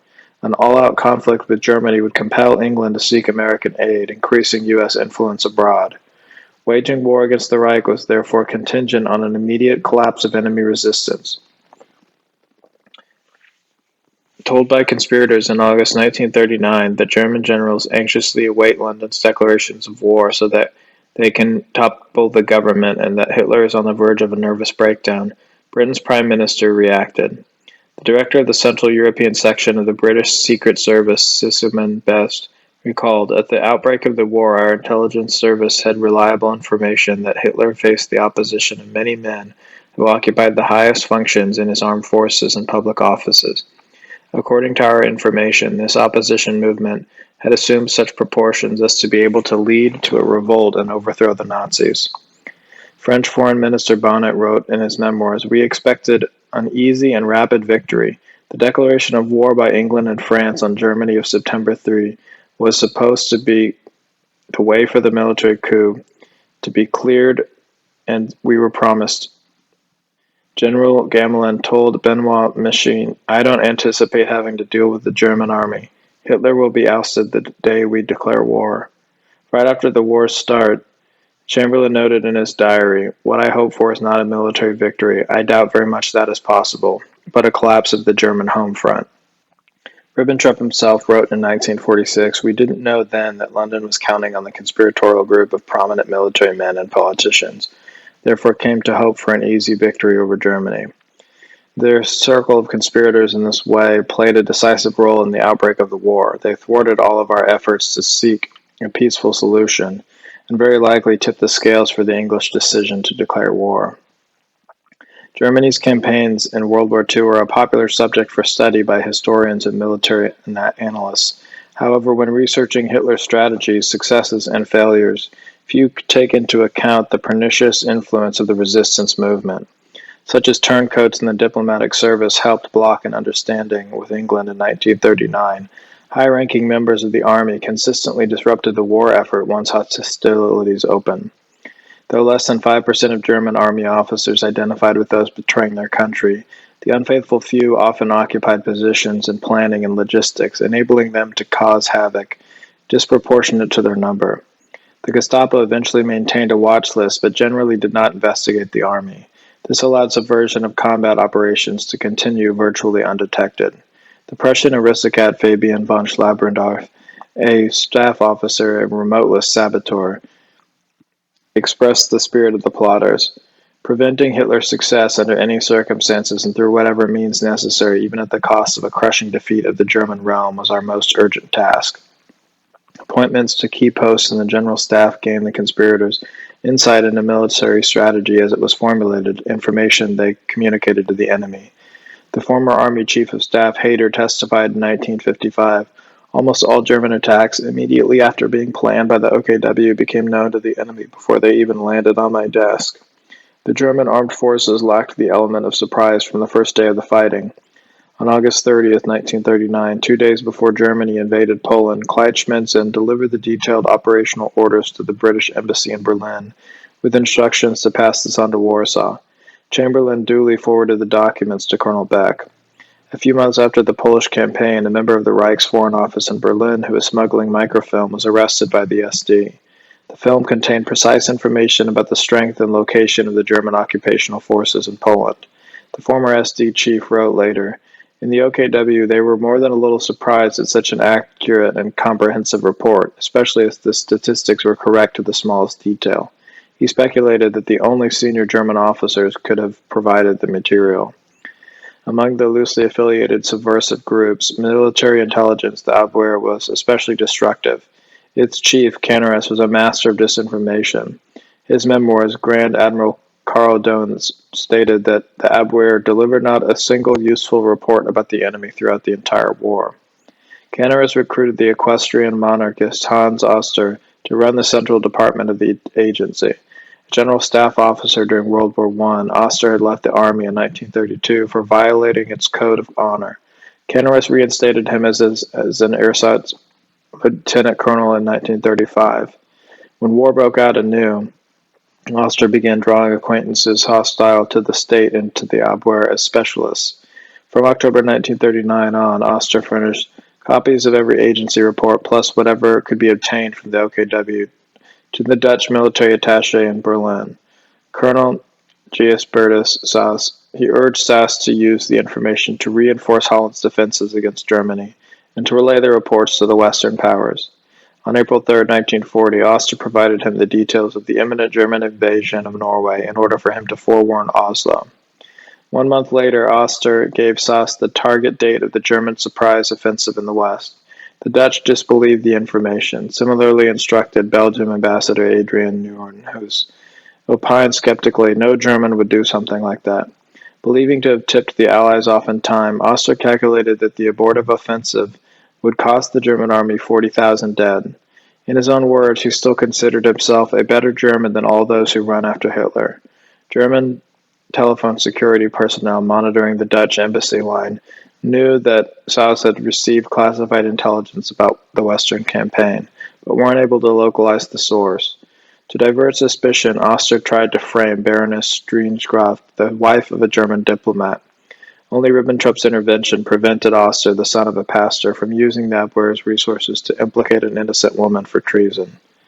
Canaris not only protected Oster, but betrayed military secrets on his own. The fact that he had served as a U-boat captain during World War I did not prevent Canaris from providing the British Secret Service with details of German submarine development during the 1930s. Senior Abwehr officers profited from the war, accepting bribes in exchange for draft developments, and the police arrested Hans van Donerje, a specialist recruited by Oster for public graft. Abwehr directors in Munich sold paintings, tapestries, and currencies on the black market. Canaris himself arranged for his agency courier plane to regularly fly on fresh strawberries for himself from Spain. Abwehr corruption and incompetence became so rife that Hitler eventually relieved the crafty admiral of his post and placed the agency under Himmler. The house cleaning, however, was far off in 1940, when Canaris struck another serious blow to the German cause. After London rejected Hitler's generous peace offer that July, the Fuhrer contemplated how to continue the war against England. Considering an amphibious invasion of the British Isles too risky, he decided to attack the enemy's overseas possessions.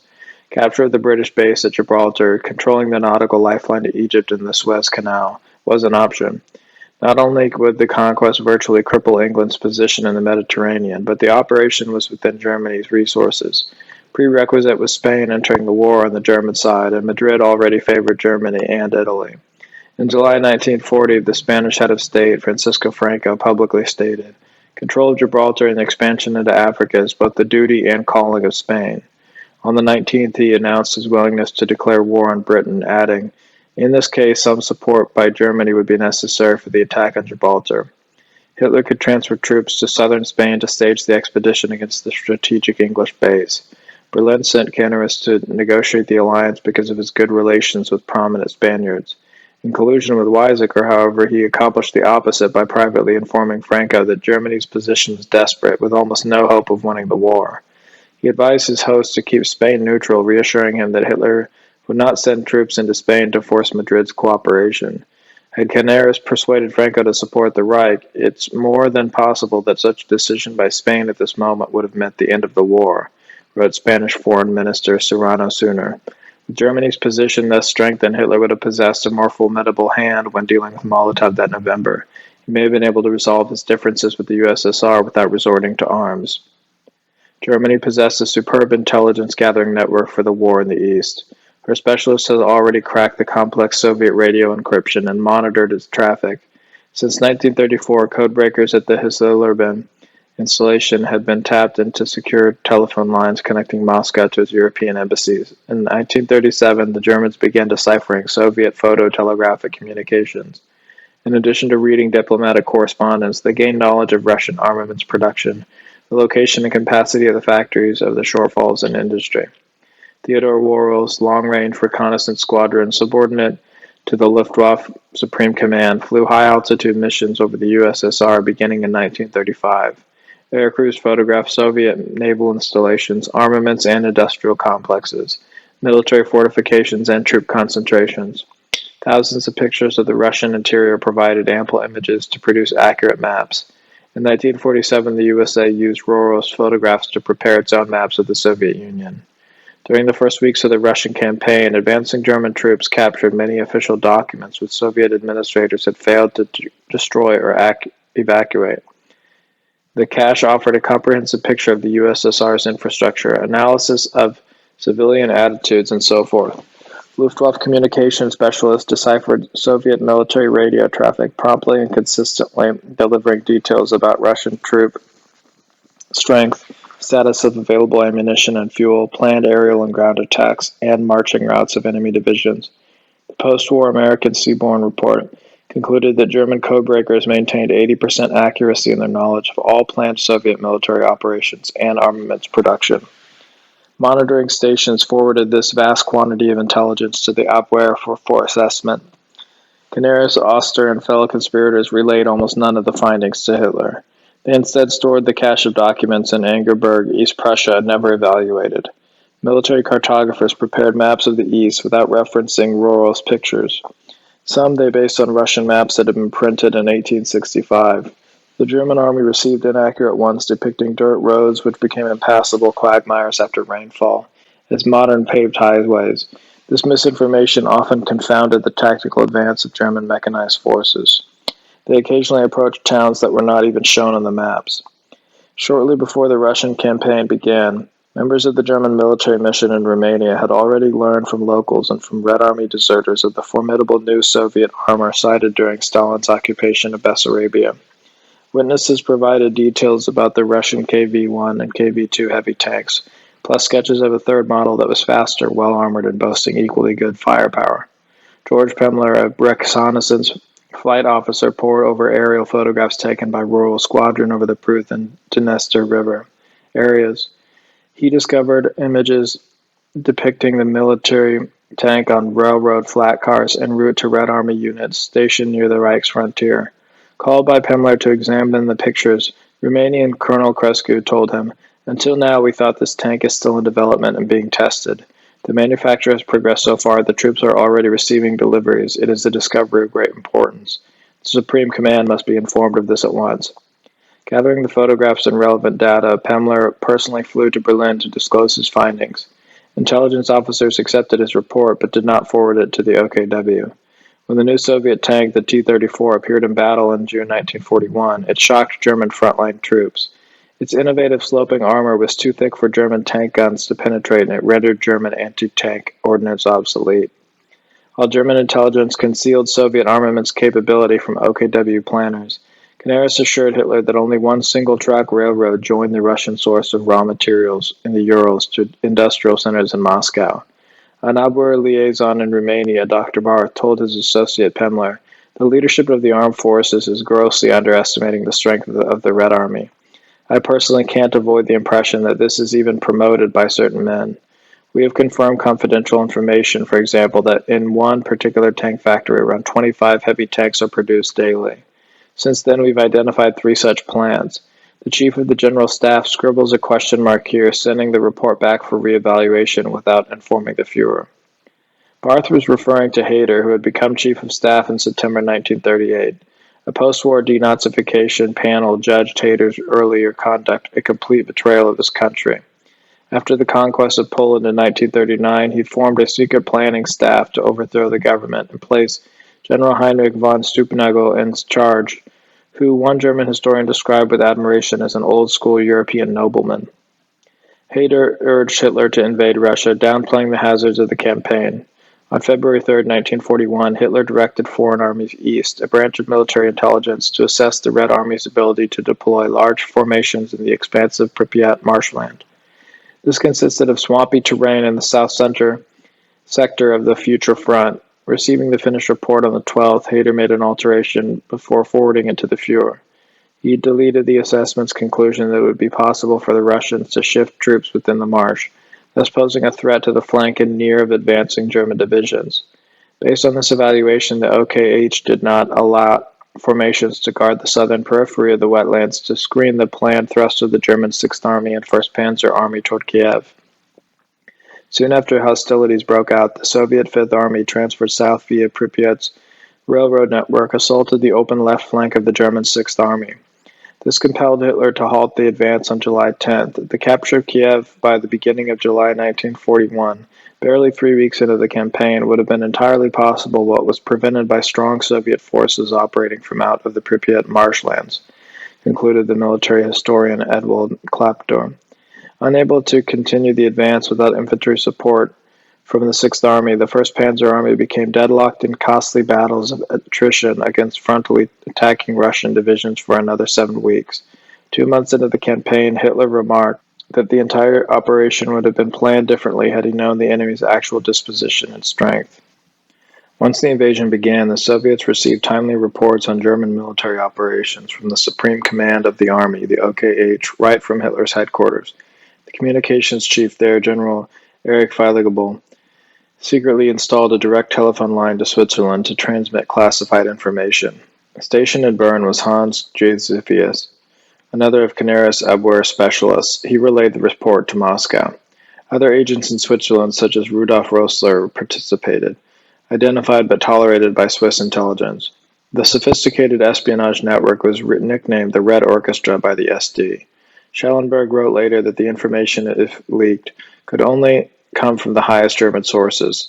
When the SD finally shut down the spy ring in 1942, it arrested 146 suspected operatives in Berlin alone. The courts condemned 86 of them to death for treason. They had transmitted over 500 detailed reports to the Kremlin. In October 1942, the Gestapo arrested 70 more communist operatives in the Reich's Air Ministry and in the Bureau for Aerial Armaments. On June 22, 1941, the Red Army possessed 25,508 tanks, 18,700 combat aircraft, and 5,774,000 soldiers. There were 79,100 cannons distributed among the 303 divisions deployed in the first and second waves.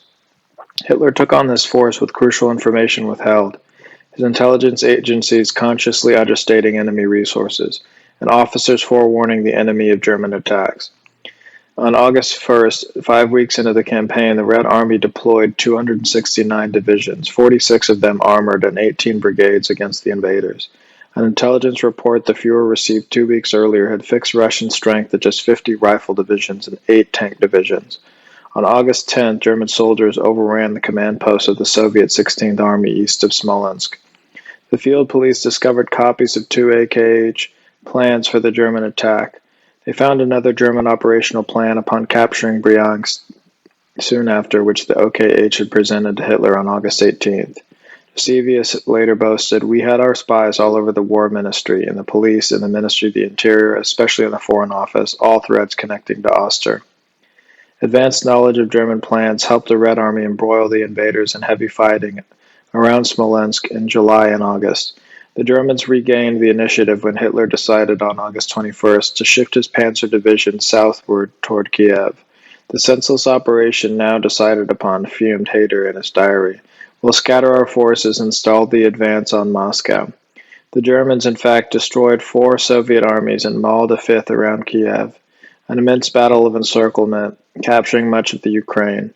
Hitler told his architect Geisler, "I saw in these flanking thrusts and envelopments the only chance of beating the Russians.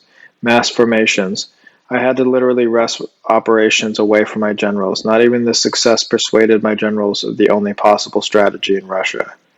Weary of wrangling, the Fuhrer ultimately endorsed Hayter's brainchild, a frontal attack against Moscow.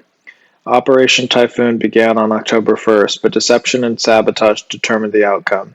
Quartermaster General Wagner reported the stockpile of provisions for the attack to be satisfactory.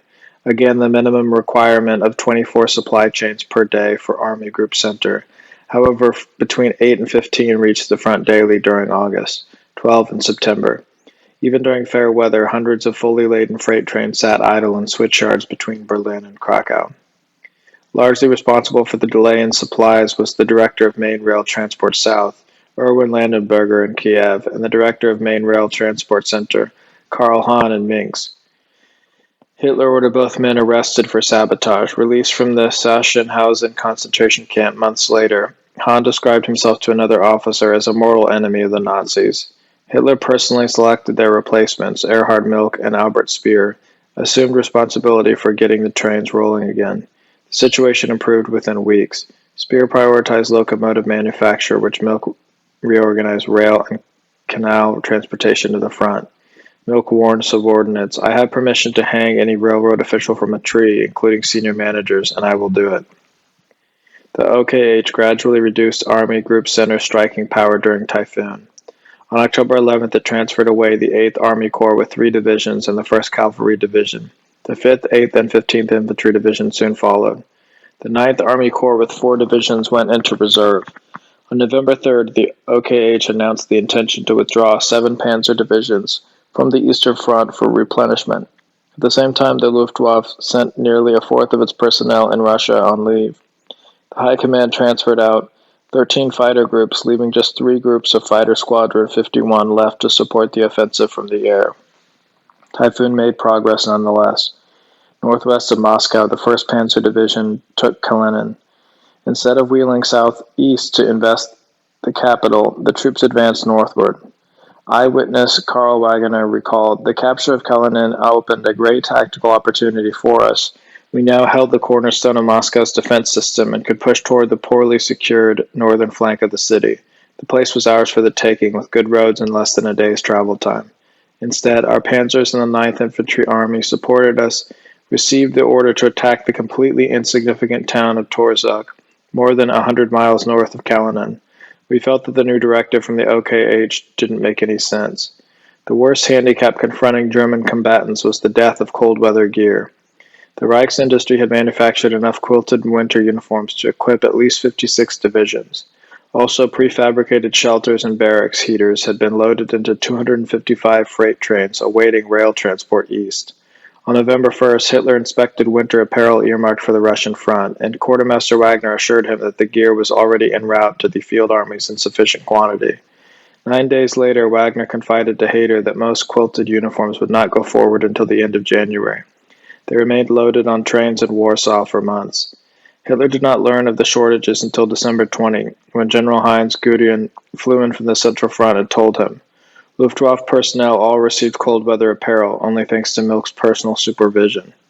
The OKH was no less remiss about advising Hitler of intelligence reports predicting a planned Soviet counteroffensive. During November, the Russians transferred most of their Siberian rifle divisions from the Far East to the Moscow sector. German aerial reconnaissance monitored the augmenting concentration of enemy reserves. Long-range observation planes reported an alarming increase in the number of Soviet transport trains conveying fresh formations to the Kalin and Moscow sector. The OKH disregarded the information. Sweden supplied the Germans with accurate statistics of the planning and scope of the approaching Red Army offensive, but the Abwehr group, receiving this intelligence, did not forward it to Berlin. In mid-November, Foreign Armies East assessed the Soviet divisions are 50% under strength, with more than half the officers and men untrained. In fact, however, many of the 88 rifle divisions, 15 cavalry divisions, and 24 armored brigades about to attack the German lines were well equipped at full roster.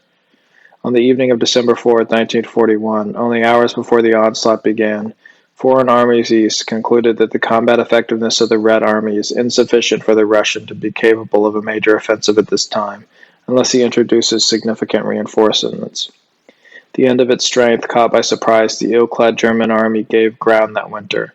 Hitler was exasperated over the failure to realize his strategic concept in the face of opposition from the General Staff.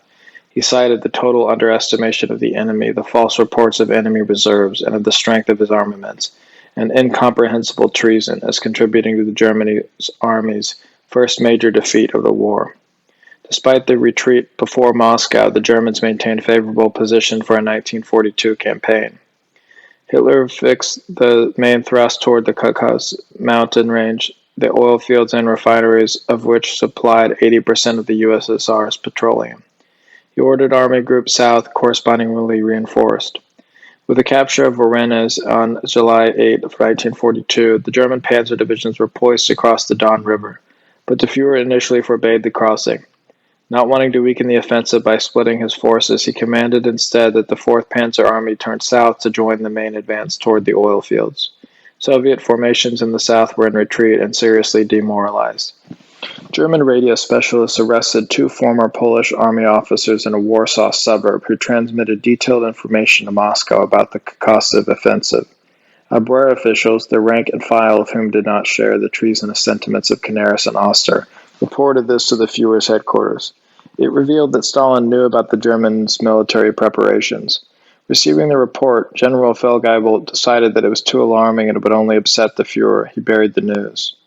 With the element of surprise compromised, Army Group South began Operation Blue on July 28th.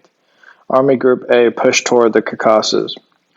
The Northeast Army Group B consecutively advanced on Stalingrad to cover the flank. This was an industrial complex strung along the Volga River, notorious for the working population's primitive housing. Hitler's operational plan called for the destruction of Stalingrad's arms production through bombardment or siege. Capture of the metropolis was not an express goal. The Caucasus was the primary objective of the campaign. The High Command soon watered down the offensive. Hyder wrote in his diary on June 30th that the chief of the OKW staff, Alfred Jodl, had told Hitler during a situation conference, with great emphasis, that the fate of the Caucasus will be decided at Stalingrad, therefore necessary to transfer elements of Army Group A to B in new packaging, an idea served up that I had introduced to the Führer 6 days earlier. Hyder shifted the 4th Panzer Army from the southern front on July 30 to serve as the spearhead for the attack on Stalingrad. Despite protests from Army Group A's field commanders, Halder only took away the elite motorized infantry division. One historian summarized, now 2 equally strong army groups with almost the same number of panzer and motorized formations were operating in 2 different directions. The northern group attacked with 4 panzer and 3 motorized divisions, the southern group with 3 panzer and 3 motorized divisions. The formations slotted for the main purpose of the campaign were weaker than those covering the flank. Army Group South proved unable to conquer the Caucasus region, which would have paralyzed the Red Army's capacity to conduct offensive operations. The northern force became bogged down in a costly and pointless effort to capture Stalingrad. During the advance toward the Caucasus, the OKH robbed Army Group A of another trump, the 60,000-man Italian Alpine Corps. This consisted of 3 well-trained mountain divisions, each of them equipped with 5,000 pack mules. Instead of deploying the elite corps of the mountains, the OKH directed it to march northward to reinforce Stalingrad. Thus, the soldiers, clad in wool uniforms for wear in the cooler, high-altitude climate, began a punishing foot march in warm weather across the Asian steppe. As mountain divisions, they possessed no anti-tank guns or heavy artillery, making them virtually defenseless against Soviet armor. On August 27, General Rinaldo Dell'Arme wrote Mussolini about the corps orders. "We came to Russia certain to go to the Caucasus superbly suited for our training, weapons, and equipment, and there we could join the best German and Romanian mountain divisions in an almost sport-like competition to achieve the most. Then we were redirected into the Don region, into flat territory and without adequate weapons. We received rifles from 1891 and 4 ridiculously small cannons useless against the Russian 34-ton tanks. There are only so many Alpini. That's not a human resource that should be treated frivolously." The southern offensive floundered when a major Soviet attack struck Army Group B in November. This compelled Army Group A to retreat from the Caucasus to avoid being flanked.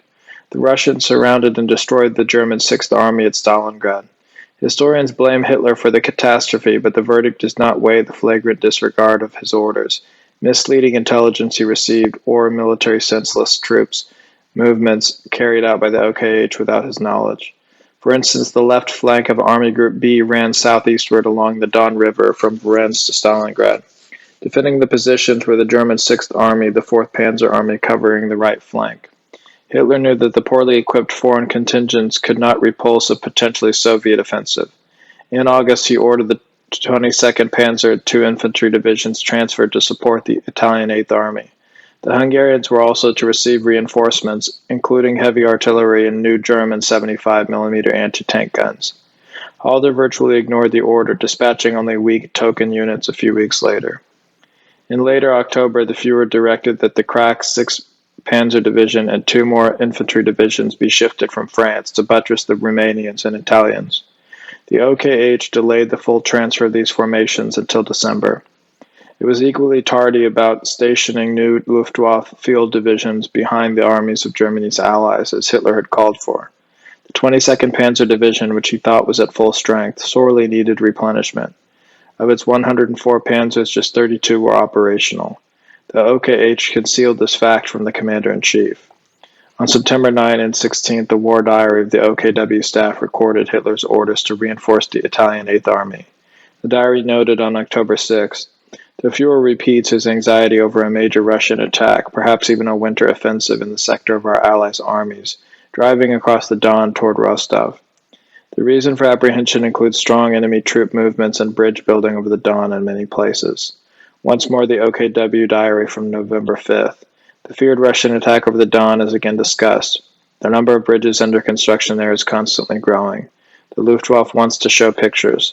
The Führer's orders strong air attacks against the bridge sites and suspects enemy assembly areas in the wood along the banks." Reconnaissance confirmed Hitler's concerns. From the comparatively high ground they defended southwest of Sirochinskaya. Men on the 44th Infantry Division observed concentrations of Soviet troops and material along the Don, opposite positions of the Romanian Third Army. In a nearby sector, Russian deserters told Italian interrogators that they had been ordered to remain in concealment during the day. The Abwehr liaison to whom the Italians relayed the intelligence replied that general aerial observation was more credible and had reported nothing, when in fact the opposite was true. Max Ladoga, a radio man with the long-range reconnaissance squadron, wrote, "The Russians there are constantly bringing up strong reinforcements. Our daily flights have captured it all, filmed it all, and reported it." The observer Pemler recalled that flight crews sent timely warnings up the chain of command, which no one took seriously. Other sources delivered details of Red Army preparations. The Abwehr had launched Operation Zeppelin in July 1942, during which hundreds of anti-communist Russians parachuted behind Soviet lines and provided information to the Germans. Over the next several months, they counted 3,269 railroad trains ferrying Soviet troops toward the Stalingrad combat zone, plus another 1,056 trains carrying war material. German aerial reconnaissance discovered on November 10th that the Russians had transferred the 5th Tank Army there as well. On November 11th, the command of the Communications Evaluation Section 1 submitted to the OKH a comprehensive analysis of intercepted Soviet military radio traffic. It identified enemy reserves transferred to the Stalingrad area of operations. The report accurately predicted that the Russians were about to launch a pincer attack to surround the German Sixth Army. The deployment may already be substantially progressing. Foreign Armies East was responsible for assessing these reports in the spring of 1942. Halder had arranged for his former adjutant, Reinhard Gehlen, to become its chief. Believing, like Hindenburg, that Germany should not be governed by a Bohemian corporal, Gehlen later acknowledged actively supporting the resistance. In August 1942, he reported with a straight face that since the previous February, due to a shortage of officers, the Red Army had not formed a single new combat division. Gehlen disclosed to Hitler neither the progress of Zeppelin nor the proximity of the 5th Tank Army, which he claimed was stationed far to the north. Even though the Red Army had massed 66% of its armor opposite Army Group B, Gehlen warned that the Russians were planning instead to attack near Smolensk farther north. He reassured the Führer's headquarters on November 11th, "There is no indication of a possible attack soon. Available forces are too weak for major operations." The Russian offensive began on November 19, 1942. Tanks steamrolled the Romanian positions as Hitler had feared. In a major pincer operation, they drove southward to surround Stalingrad. The Soviet 57th Army plunged headlong into General Hans-Georg Leiser's full-strength, motorized 29th Infantry Division, which counterattacked without authorization from the General Staff. Its 55 tanks of Panzer Battalion 129 struck furiously along a railroad line, detaining masses of surprise Russian infantrymen and supplies. Sealing off this enemy's penetration, the 29th turned southwest to assault the flanks of the Soviet 4th Corps. Before the operation began, the division received the suspicious order to break contact and withdraw into the Stalingrad perimeter. This enabled the Russians to continue their encirclement of the Sixth Army. Believing that the Luftwaffe could airlift sufficient supplies into Stalingrad, but also based on the Gehlen's report that the Soviets had no reserves left, Hitler decided to supply the trapped garrison by air until a relief operation could be prepared. Junkers transport planes and Heinkel bombers delivered provisions to the Sixth Army's airfields and evacuated wounded on return flights out. Organizing the missions was Quartermaster Colonel Eberhard Fink. An active conspirator, he arranged for a substantial number of flights to carry useless cargo. In addition to food, medical supplies, and ammunition, the beleaguered troops at Stalingrad received thousands of old newspapers, candy, false collars, barbed wire, roofing paper, 4 tons of margarine and pepper, 200,000 pocketbooks, shoelaces, spices, and so on. The German army launched a relief expedition on December 13th, spearheaded by General Erhard Rau's 6th Panzer Division. 10% above full strength. The formation possessed 160 tanks, including Panzer IVs fitted with a new high-velocity cannon, 4,200 trucks, 20 heavy armored cars, and 42 self-propelled assault guns. The 17th and 23rd Panzer Divisions, which had been weakened by constant fighting that autumn, took part in the operation. The attack progressed to within 30 miles of Stalingrad, some 50 miles west.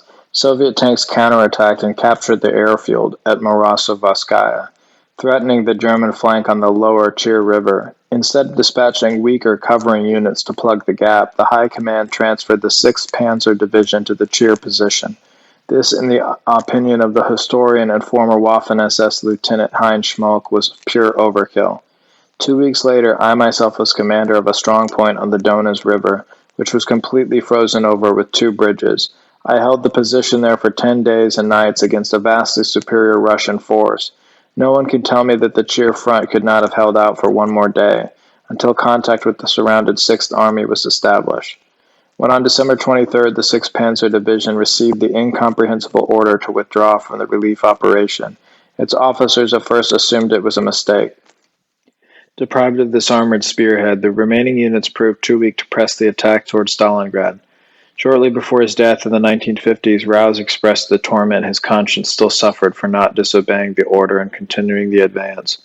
There were 220,000 German soldiers and foreign auxiliaries on the 6th Army's rosters in mid-January 1943, 2 weeks before the garrison surrendered. 6,000 survived Soviet captivity. The Battle of Stalingrad not only proved a crushing military defeat for Germany, but for her civilization became the psychological turning point of the war. In 1948, former Gestapo chief Heinrich Müller summarized the dissonance in the Fuhrer's headquarters. Many older officers of high rank sabotaged Hitler's plans. Although I'm no military expert, I know that Hitler was right about military matters more often than these people. Hitler would issue an order, and because some general would find Hitler personally offensive, this officer would indirectly disobey the order. Then, when a disaster occurred, the same man and his friends dumped the blame on Hitler, and they often lied right to his face. Believing Army Group South to be substantially weakened, the Soviets exploited their victory by opening an immediate offensive. The Germans rallied and inflicted a serious and surprising defeat on the Red Army at Kharkov in March 1943, stabilizing the German front. During late spring, the OKW began concentrating its best divisions for a new offensive with limited objectives. 2 mechanized army groups were deployed around Belgorod and Orel to launch a pincer movement to destroy a Soviet concentration near Kursk. Hitler confided to General Guderian that the proposed Operation Citadel made him sick to his stomach, though some of his best military strategists supported this unimaginative plan. The OKW hoped to restore Germany's prestige in the eyes of her allies as well as morale in the armed forces with a major victory. It also anticipated netting several 100,000 prisoners who could be integrated into Germany's industrial workforce. Citadel began on July 5, 1943. Passages quoted from the memoirs of German infantrymen in the first wave suggest that subversives in the OKH had betrayed this operation as well. Kurt Foch, a grenadier in the Leibstandarte, wrote this the first day of the attack with a huge commitment of panzers, artillery, and elite divisions. Dive bomber attacks and rocket launchers such as never before seen in warfare, and we're stuck here lying flat till Ivan shoots us to pieces. I realize with a shudder there's no element of surprise. It looks instead as though he knew how and where the German attack would take place. Herbert Bruniger, serving in the SS Totenkampf Division, recalled that the day before the offensive, the 2 deserters waving a white flag came over to us from the Pyrol woods. The deserters tell us what we still don't know, the scope and exact timetable of our offensive. During the battle, Bruniger continued, I learned from one of our artillery officers that this operation was already postponed twice because the attack schedule had been betrayed. Hitler called off the slow-moving, costly advance in less than 2 weeks. The fighting at Orel, Belgorod coincided with Anglo-American landings in Italy. This compelled the OKW to transfer troops to the Mediterranean theater so that the Red Army went over to the offensive. It never relinquished the strategic initiative for the balance of the war. Traitors on the general staff continued to work for their country's defeat. General Rudolf Schmundt said this of the plotters. They stick together through thick and thin, sabotage the Führer's orders whenever they can, naturally in such a way that the evidence never points to them. They're always scattering sand in the machinery of our armed forces. Each one watches the other's back. Officers who don't belong to their clique they try to banish of some insignificant posts. In the summer of 1944, law enforcement authorities cracked the resistance movement and began trying the ringleaders for treason. One of the defendants, the former Social Democrat Wilhelm Leuschner, testified about a conversation he had once had with Ludwig Beck, a general staff officer during World War I. Beck had become chief of staff in 1935. He had retired from active service before the Second War, but the former general still intrigued against Hitler. His fellow plotters considered him the military head of the anti-government movement. Leuschner's recollection of Beck's words, quoted here, offer disturbing insight into the designs of these so-called Germans. Beck explained that there are now enough people we can depend on in positions of command on the Eastern Front, that the war can be controlled until the regime collapses. They arrange, for example, retreats of their units without ever informing neighboring formations so that the Soviets can penetrate the gap and roll up the front on both sides. These neighboring units are therefore also forced to retreat or are captured. The following illustrates what it meant to be captured by the Red Army, as Leuschner so indifferently described. In June 1944, the Soviets began a major offensive against Army Group Center. The Germans had shifted reinforcements too far south to the sector where Gehlen had falsely warned that an enemy operation would take place. Foreign armies east apparently took no notice of the 138 Soviet divisions and 5,200 tanks, in all 2.5 million Russian soldiers, massed opposite Army Group Center. The Army Group's first general staff officer, a tenanted aristocrat named Henning von Tresckow, had gradually filled the entire staff with anti-Hitler officers. The Russian attack, Army Group Center's report for the first day stated, was a complete surprise since according to the current evaluation of the enemy, no one presumed such massing of enemy forces. In the path of the Soviet juggernaut was the fully operational German Fourth Army. Much according to Beck's recipe for defeat, it received no orders, nor was it informed of the plight of neighboring formations. In the words of historian Rolf Hinz, it suffered from an inexplicable lack of direction from the headquarters of Army Group Center. Tresckow made no effort to reestablish communications or to airlift supplies. His staff dispatched not one observation plane to reconnoiter the progress of advancing enemy mechanized forces, which would have been necessary for determining a retreat route for the Fourth Army. The Germans lost a total of 350,000 men during the Soviet offensive, of which 150,000 became prisoners of war. Roughly half of these men soon died from shootings along the march to collection areas, starvation or neglect during the torturous rail journey jammed into freight cars toward the Russian interior. The Soviets paraded 57,600 survivors through Moscow. The mob lining the street cursed, threatened, and spat at the helpless prisoners. This was the fate that Tresckow, Galen, Beck, and company visited upon their countrymen who wore the same uniform. Throughout the struggle against the USSR, the German soldier fought in the Mediterranean theater as well. First engaged in Libya and in the Balkans, he eventually defended Tunisia, Sicily, and Italy against slowly advancing Allied forces. He also guarded Europe's Atlantic coast in preparation for the Anglo-Americans' long-heralded invasion, until the Allied troops that were massing in England crossed to Normandy on June 6, 1944. The German garrison in France experienced comparative tranquility. Pre-invasion France was a suitable environment for subversive staff officers to reinforce their position without distraction.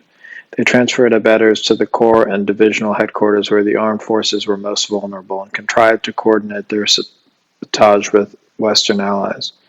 The resistance liaison agent was Count Helmuth von Moltke, a wealthy landowner hoping to exterminate the National Socialist ideology.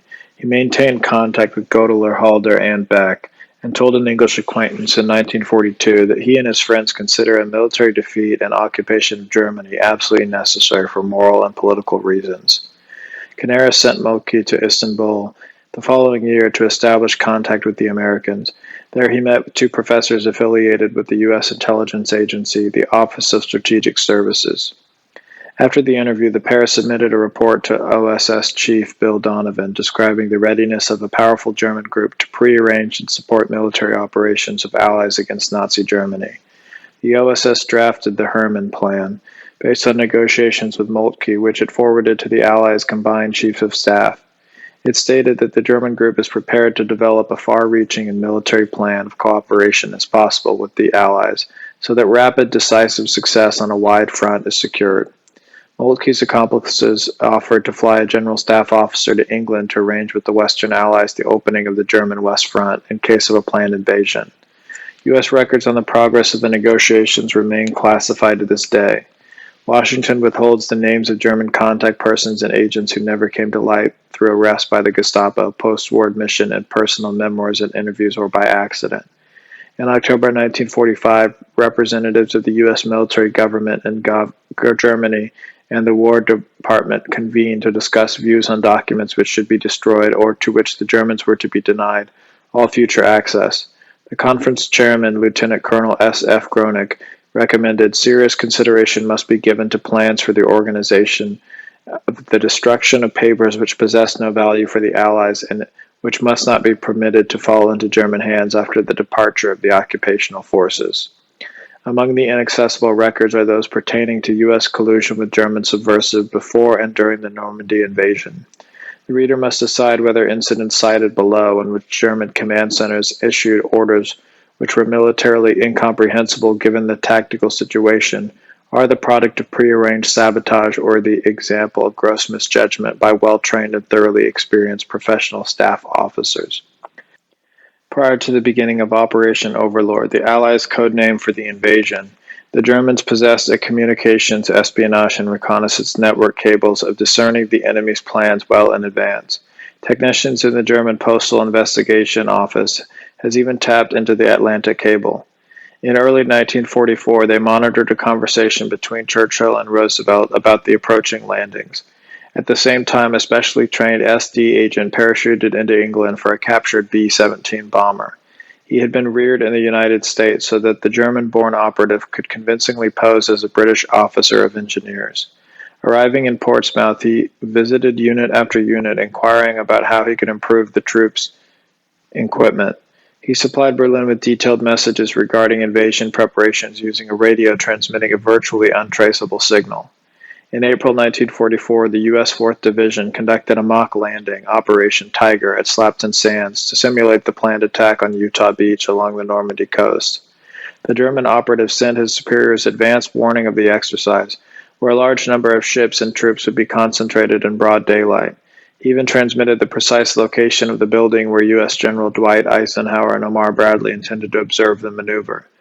Though the 9th Air Fleet of the Luftwaffe had enough bombers available to launch a surprise raid on the Allied ships as the SD agent recommended, it neglected the opportunity. On the second day of the exercise, German speedboats attacked on their own initiative, torpedoing 4 large landing ships, causing the death of hundreds of Allied troops. The question of whether the Allies would land at Calais, where the English Channel is most narrow, or further south at Normandy, supposedly tormented German intelligence. In February 1944, an Arado 240 twin-engine observation plane joined the 3rd Test Formation, an Air Force reconnaissance unit. Thanks to its exceptionally high speed, the Arado began safely flying 2 to 3 missions daily over English ports. Curiously, the Luftwaffe staff abruptly transferred it to Reconnaissance Squadron F-100 on the Eastern Front in March, depriving the Atlantic defense of this valuable spotter. Though incapable of the Arado's performance, the Messerschmitt 410 and Bf-109 combat aircraft were able to patrol the English coast during variable weather, descending from a high altitude to gain speed. The pilots identified hundreds of landing vessels assembled at Southampton and Portsmouth on April 25th. They discovered no similar concentration in the English harbors of Dover and Folkestone, which were opposite Calais. German signals personnel monitoring enemy radio traffic between Plymouth and Portsmouth established beyond any doubt that these ports were the staging zones for an invading army. Nevertheless, the General Staff took no corresponding measures, such as transferring more troops to Normandy or laying nautical mines. The Germans also employed a captured American Thunderbolt fighter to photograph the enemy ship build-up that spring. Shortly before D-Day, the Allied landings on June 6th, however, the OKW suspended all reconnaissance flights over England without explanation. At Tourcoing headquarters of the German 15th Army, Lieutenant Colonel Helmut Meyer operated a sophisticated radio monitoring system. Its 30 specialists were each fluent in 3 languages, and they intercepted English radio traffic on June 1st, 2nd, 3rd, and 5th, announcing the invasion. This discovery, Meyer sent up the chain of command, but no one alarmed the frontline units. In May 1942, Hitler had ordered the systematic construction of fortifications along the Western European coastline. In addition to large artillery emplacements reinforced by thick concrete walls, his plan called for a myriad of small steel and concrete structures. These included shallow one-man wells to conceal machine gunners, bunkers for anti-tank or anti-aircraft guns, protected storage for munitions, and shelters for personnel. The building of this Atlantic wall defending the beaches of Calais, Normandy, and Brittany consumed immense quantities of cement and iron and employed thousands of artisans and laborers. In May 1943 alone, 260,000 men were at work on the project. Defending the coast was Army Group B, consisting of the German 7th and 15th Armies. The commander of the Army Group, Field Marshal Erwin Rommel, believed that the invasion should be repulsed right on the beaches. Were the invaders to penetrate inland, the German army would succumb to their quantitative superiority and control of the skies. The basic plan was that once the enemy landed, the coastal artillery and frontline infantry divisions would keep him pinned down until German armored formations could counterattack. The Allies intended to land 20,000 men in the first wave, and have 107,000 ashore by the second night of the invasion. The German Seventh Army, which would bear the brunt at Normandy, was 128,358 men strong. Many were veterans of earlier campaigns, occupying numerous fortified, well-concealed positions constructed of solid building materials. The 91st Airborne Division comprised another 10,555 men, supplemented this force. The OKW subordinated the 4,500-man Parachute Rifle Regiment 6 to the 91st. This was a superbly trained and resolutely led formation, especially suitable for combating Allied paratroopers. Supporting the 7th Army were 3 armored divisions comprising 56,150 men, and the Germans had 3 more panzer divisions in western France. By all estimates, the defenders, even considered Allied air power, had sufficient forces on hand to repel the invasion. In fact, the American Chief of Staff, General Walter Bedell Smith, estimated that there was a 50% chance the Allies would be unable to hold the Normandy beachhead. During the final weeks before D-Day, German staff officers neglected opportunities to strengthen the Atlantic Wall and arranged troop and supply movements that substantially weakened its defensive capabilities. One German surveillance unit infiltrated French resistance cells with 35 of its operatives. They furnished Colonel Oscar Rail, the unit's commander, with a list of lines of communication, power stations, rail and traffic junctions, and fuel depots the French planned to sabotage once the invasion was underway. They also revealed the location of where partisans intended to ambush German troops en route to the combat zone. Rail delivered a comprehensive written report to General Heinrich Stupnagel, the military commander in France. The report included the pre-arranged sentences the BBC would broadcast to alert the French resistance that the invasion fleet is at the sea. Stupnagel, however, was secretly attempting to win the cooperation of this communist-oriented terrorist organization for the coup against Hitler. He took no action on Rail's information. Rommel employed the OKW to release several million French-made teller mines in storage since the 1940 campaign. He wished to incorporate them into the network of wire obstacles along the beaches. After months of stalling, the OKW delivered them a couple days before the invasion, too late to emplace. The Germans' own coastal mines, equipped with both magnetic and pressure detonators and difficult to disarm, had been in production since 1943. Some 2,000 of these powerful explosive devices had been stowed in an underground airplane hangar at Le Mans. But instead of using them to mine coastal waters, supply personnel received orders to transfer the mines to Magdeburg, Germany, as a precaution against sabotage. On May 15, 1944, the German High Command transferred the 2nd Group of Fighter Squadron 26 from Normandy to Mont-de-Marsan in southern France. Only days before the invasion, it also relocated elements of Fighter Squadron 2 to airfields around Paris. The Luftwaffe still possessed 183 FW-190 daylight fighters and camouflage bases near the coast, but on June 4, 26, Squadron Commander Joseph Priller received orders to fly another 124 fighters to Mont-de-Marsan in southern France, far from Normandy. Ground personnel and ordnance would travel there by truck, hence temporarily neutralizing the squadron's combat effectiveness. Priller telephoned General Werner Junk, chief of the 2nd Fighter Corps, and protested, "This is just pure insanity. If we're expecting an invasion, the squadrons have to be here, not gone away somewhere. And what happens if the attack takes place right during the move? Are you all nuts?" Junk brusquely replied that his irate subordinate cannot judge important developments of state from the perspective of a squadron commander.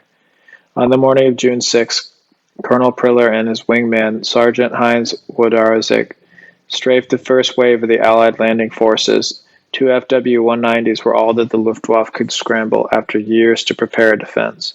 Frequent Anglo-American bombing raids on German cities forced the Luftwaffe to deploy fighter squadrons to defend the Reich's airspace. Weeks before the invasion, an operations staff prepared additional airfields in western France to rapidly transfer the planes to combat Allied landing forces. The plan called for temporarily shifting 600 fighters. Transport personnel then received orders to collect a portion of the fuel, munitions, and spare parts stockpiled at the provisional French air bases and move them back into Germany. As a result, only 200 planes could relocate to these runways, followed by another 100 on June 20th. The plan initially envisioned the further transfer of most of Germany's night fighters. Their experienced pilots could have taken a deadly toll of the slow-flying Douglas transport planes, ferrying Allied airborne troops to drop zones, and the British 4-engine Lancaster bombers towing gliders hours before the amphibious landings began. Instead, the Luftwaffe operations staff ordered the night fighters to assemble in airspace well east of the coast, far from the drop zones. Post-war historians explain that Allied radio interference and ruses, including aircraft dropping strips of tinfoil to confound German radar, confused the enemy during the crucial phase. This, however, is a dubious explanation for the fighters' misdirection on the night of June 5th and 6th. Well before D-Day, the experienced German officers who directed nocturnal missions had been successfully guiding their aircraft to intercept RAF bombers, despite ongoing similar British efforts to disrupt them. In April and May, Luftwaffe bombers flew nighttime missions against Portsmouth and Plymouth. A raid by 101 medium bombers on the night of April 30th caused considerable damage to Plymouth's harbor installations. But on May 30th, with the invasion armada congested and taking on troops and supplies, the Luftwaffe discontinued the missions. The Germans concentrated a substantial amount of artillery on the Atlantic Wall, whose crews conducted frequent firing exercises. Many batteries rested in massive concrete bunkers that could withstand repeated hits from naval or aerial bombardment. Observation posts and rangefinders were in reinforced emplacements to direct the fire. However, 10 days before D-Day, orders came to move over half the artillery ammunition into storage in St. Louis, and the crews of the observation bunkers received instructions to dismount all rangefinders for immediate shipment to Paris for inspection. On June 6th, German coastal gunners had to fire on Allied warships by sighting down the barrel. Once the invasion began, the gun crews received deliveries of ammunition from the St. Louis arsenal. Projectiles were often of the wrong caliber. One 88mm battery was issued a load of special rounds for spiking the barrels. One of the worst disadvantages for the defenders was the absence of senior officers the morning of June 6. The day before, the commander of the 7th Army, General Friedrich Dollmann, had ordered all divisional, regimental, and artillery chiefs to Rennes to take part in war games. He also personally postponed an alarm exercise for his army scheduled for the night of June 5th to 6th. Had the drill run its course, the troops would have been on full alert when the invaders came. Other commanders were on inspection tours, hunting, or visiting Paris nightclubs. Even Rommel was away. His chief of staff, General Hans Speidel, was an active conspirator who had encouraged Rommel to return to Germany for a family birthday party. Among the few generals to remain at his post was Dietrich Kreis, who kept his 352nd Infantry Division on alert of his own initiative. Defending bloody Omaha Beach, his men inflicted serious losses on the first wave of U.S. troops. The trump card of the German defense scenario was armor. During 1943, the Waffen-SS established two new tank divisions, the 9th Hohenstaufen and 10th Frundsberg. Formed into the 2nd SS Panzer Corps under Paul Hauser, their mission was to help repulse an invasion in the West, and their training emphasized countermeasures against airborne and nautical landings, with enemy air superiority. In March 1944, despite Hitler's misgivings, the OKW transferred the corps to the southern Ukraine to rescue General Valentin Hube's surrounded 1st Panzer Army. Hauser's division accomplished the task, but the Supreme Command kept them in the Ukraine as an army reserve. The OKW shifted the corps from sector to sector, performing no useful purpose and disrupting training. Corporal Franz Widman recalled, "Then comes the report from the Western Front on June 6 that the Allies have landed in Normandy. We, the Hohenstaufen and Frundsberg, who had drilled and prepared for this landing for months, sat around in Russia doing nothing and waited for the Russians to attack."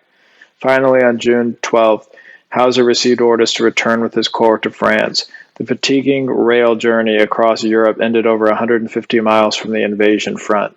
Since the June nights were short, much of the road march west took place in daylight. This not only exposed the vehicles to attack by enemy fighter bombers, but the inordinate driving distance reduced engine life of the tracked vehicles by half. The Army's most formidable formation was the Panzer Lehr Division. Its 229 fully operational tanks included upgraded Panzer IVs and high-performance Panthers. The divisions had 658 armored half-tracks serving as personnel carriers or mounting anti-aircraft guns, rocket launchers, flamethrowers, and cannons. The OKW stationed this mechanized monolith nearly 100 miles from the Normandy coast.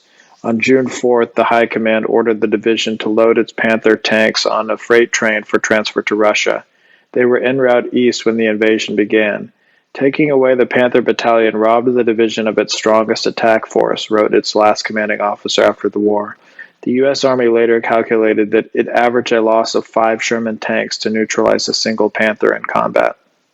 Shortly before 10 p.m. on the evening of June 5, 1944, naval personnel manning the German radar station at Pineboeuf near Saint-Nazaire discovered a large concentration of ships making south from England.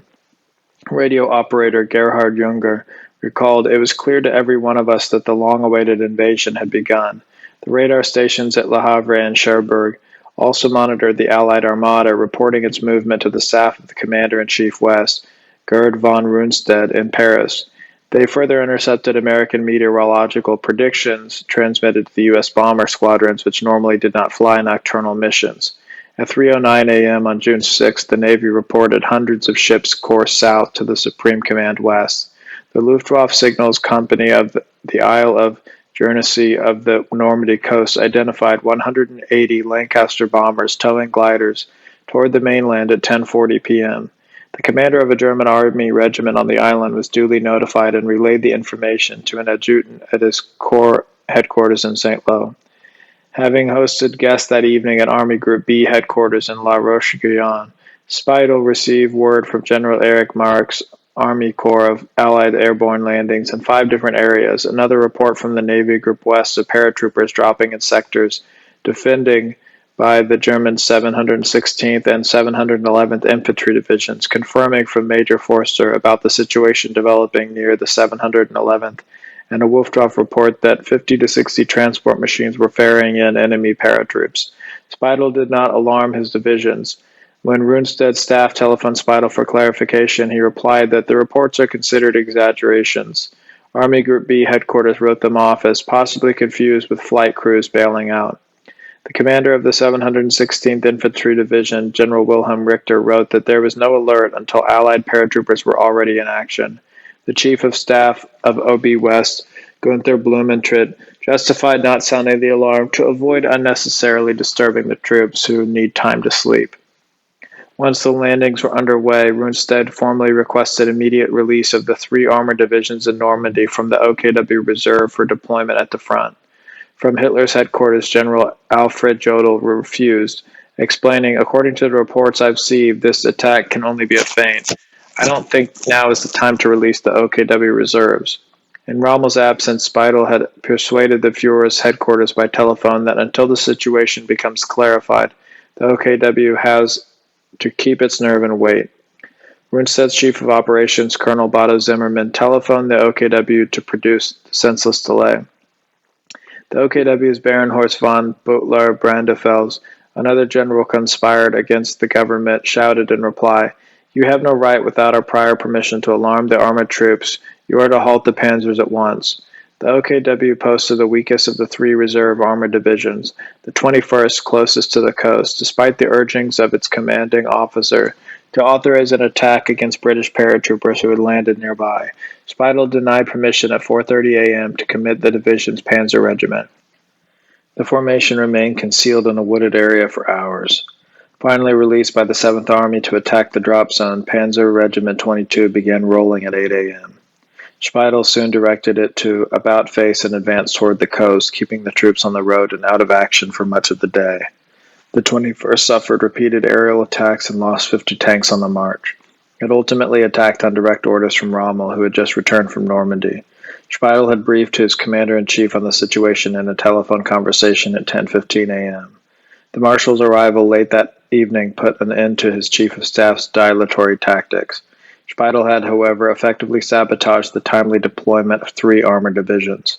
During midday on June 6, he also refused requests by General Max Pemsel to reinforce the hard-pressed 716th Infantry Division, defending the east bank of the Orne River with the elements of a neighboring formation. The division was practically wiped out by nightfall. The 12th SS Panzer Division, Hitlerjugend, was alerted by its commanding officer at 2:30 a.m. and by the OB West at 4. On his own initiative, Speidel sent the division in the wrong direction. In position near Lisieux, it received his instructions to transfer 30 miles further from the coast. The order had a shocking effect on the troops, wrote its first general staff officer, Hubert Meyer, after the war. A new directive arrived from the division to about face and advance toward Caen late in the afternoon. That meant a change of direction, more time lost, and for our strung-out armored unit, one more day's march under rotten conditions, recalled the Panther crewman George Justat. We had the impression that the whole movement of our army's components was like an anthill someone had struck with a stick. Justat reflected on the corresponding influence on morale. Disappointment, even anger spread among the men. Almost every soldier saw that something here just isn't right.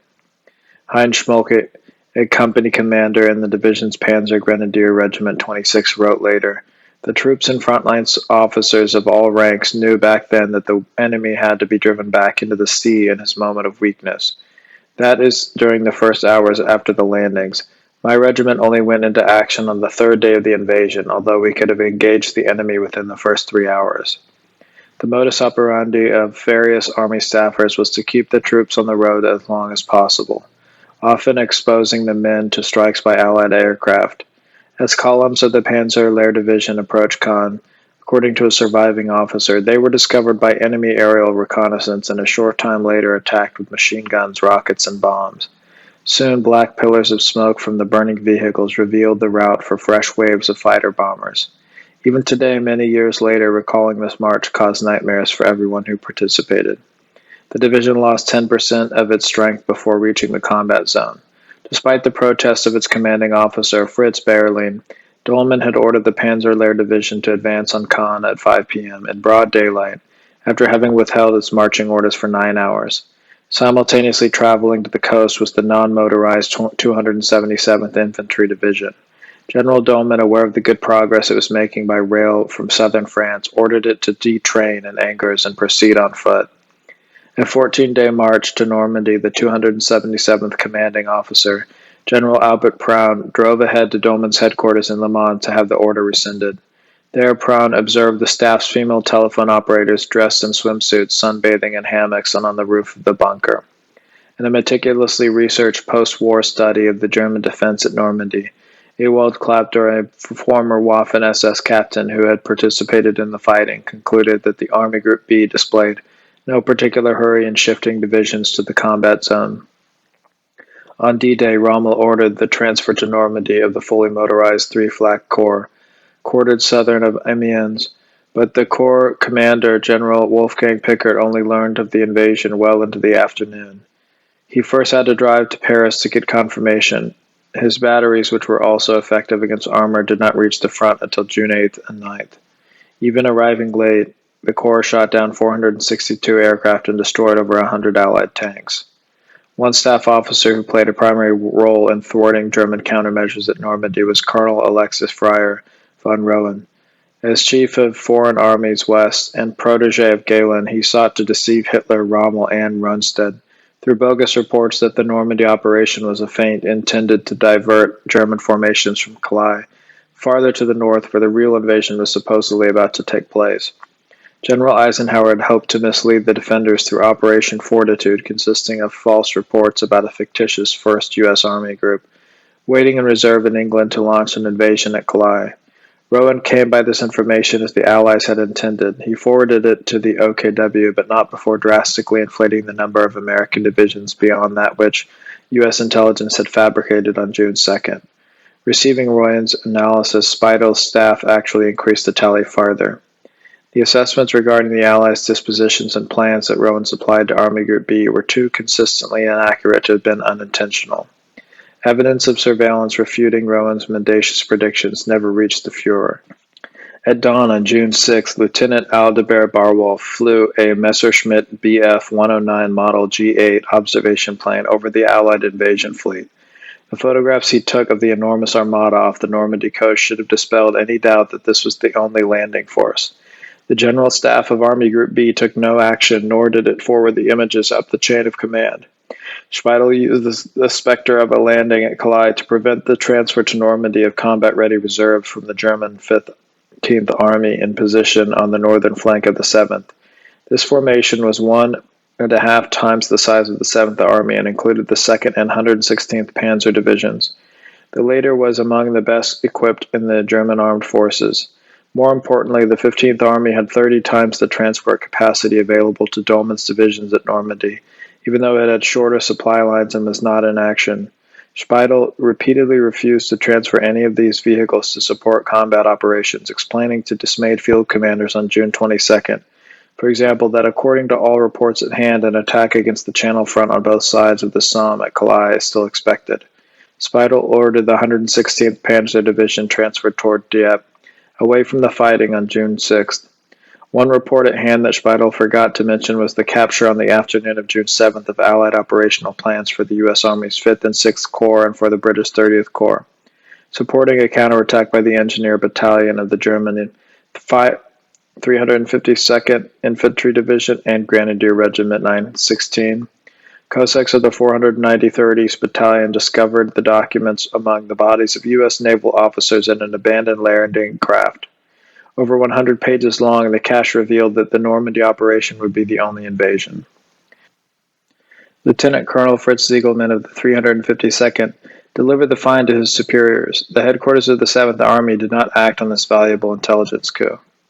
Staff officers transplanted from the Eastern Front caused terrible consequences for the German defense at Normandy. In May 1944, General Wagner, remiss in shipping cold weather gear to the troops in 1941, attempted to transfer the entire stockpile of artillery rounds for the 352nd and 716th Infantry Divisions to an Army ammunition depot far behind the lines. This was supposedly to increase the amount of munitions in reserve. Only the intervention of General Marx prevented Wagner from carrying out this suspicious directive, which would have practically crippled the two divisions on D-Day. Wagner appointed Colonel Fink, who had previously mismanaged supply deliveries to Stalingrad, to quartermaster for Rommel's army in June 1944. Almost immediately, deliveries to the front of fuel and munitions slowed down drastically. The German method of employing French waterways at night to convey material remained successful and undetected by the Allies until Fink interfered. Under his direction, just 1/10 of the artillery's allotted ammunition was coming forward, despite sufficient stores in the depots. The troops were receiving only 1/5 of the required quantity of other supplies.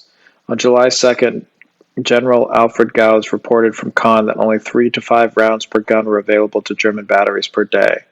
Rommel assigned General Friedrich Dimm to investigate the bottleneck. Dimm advised Rommel of Fink's dereliction of duty. The field marshal wanted Fink court-martialed.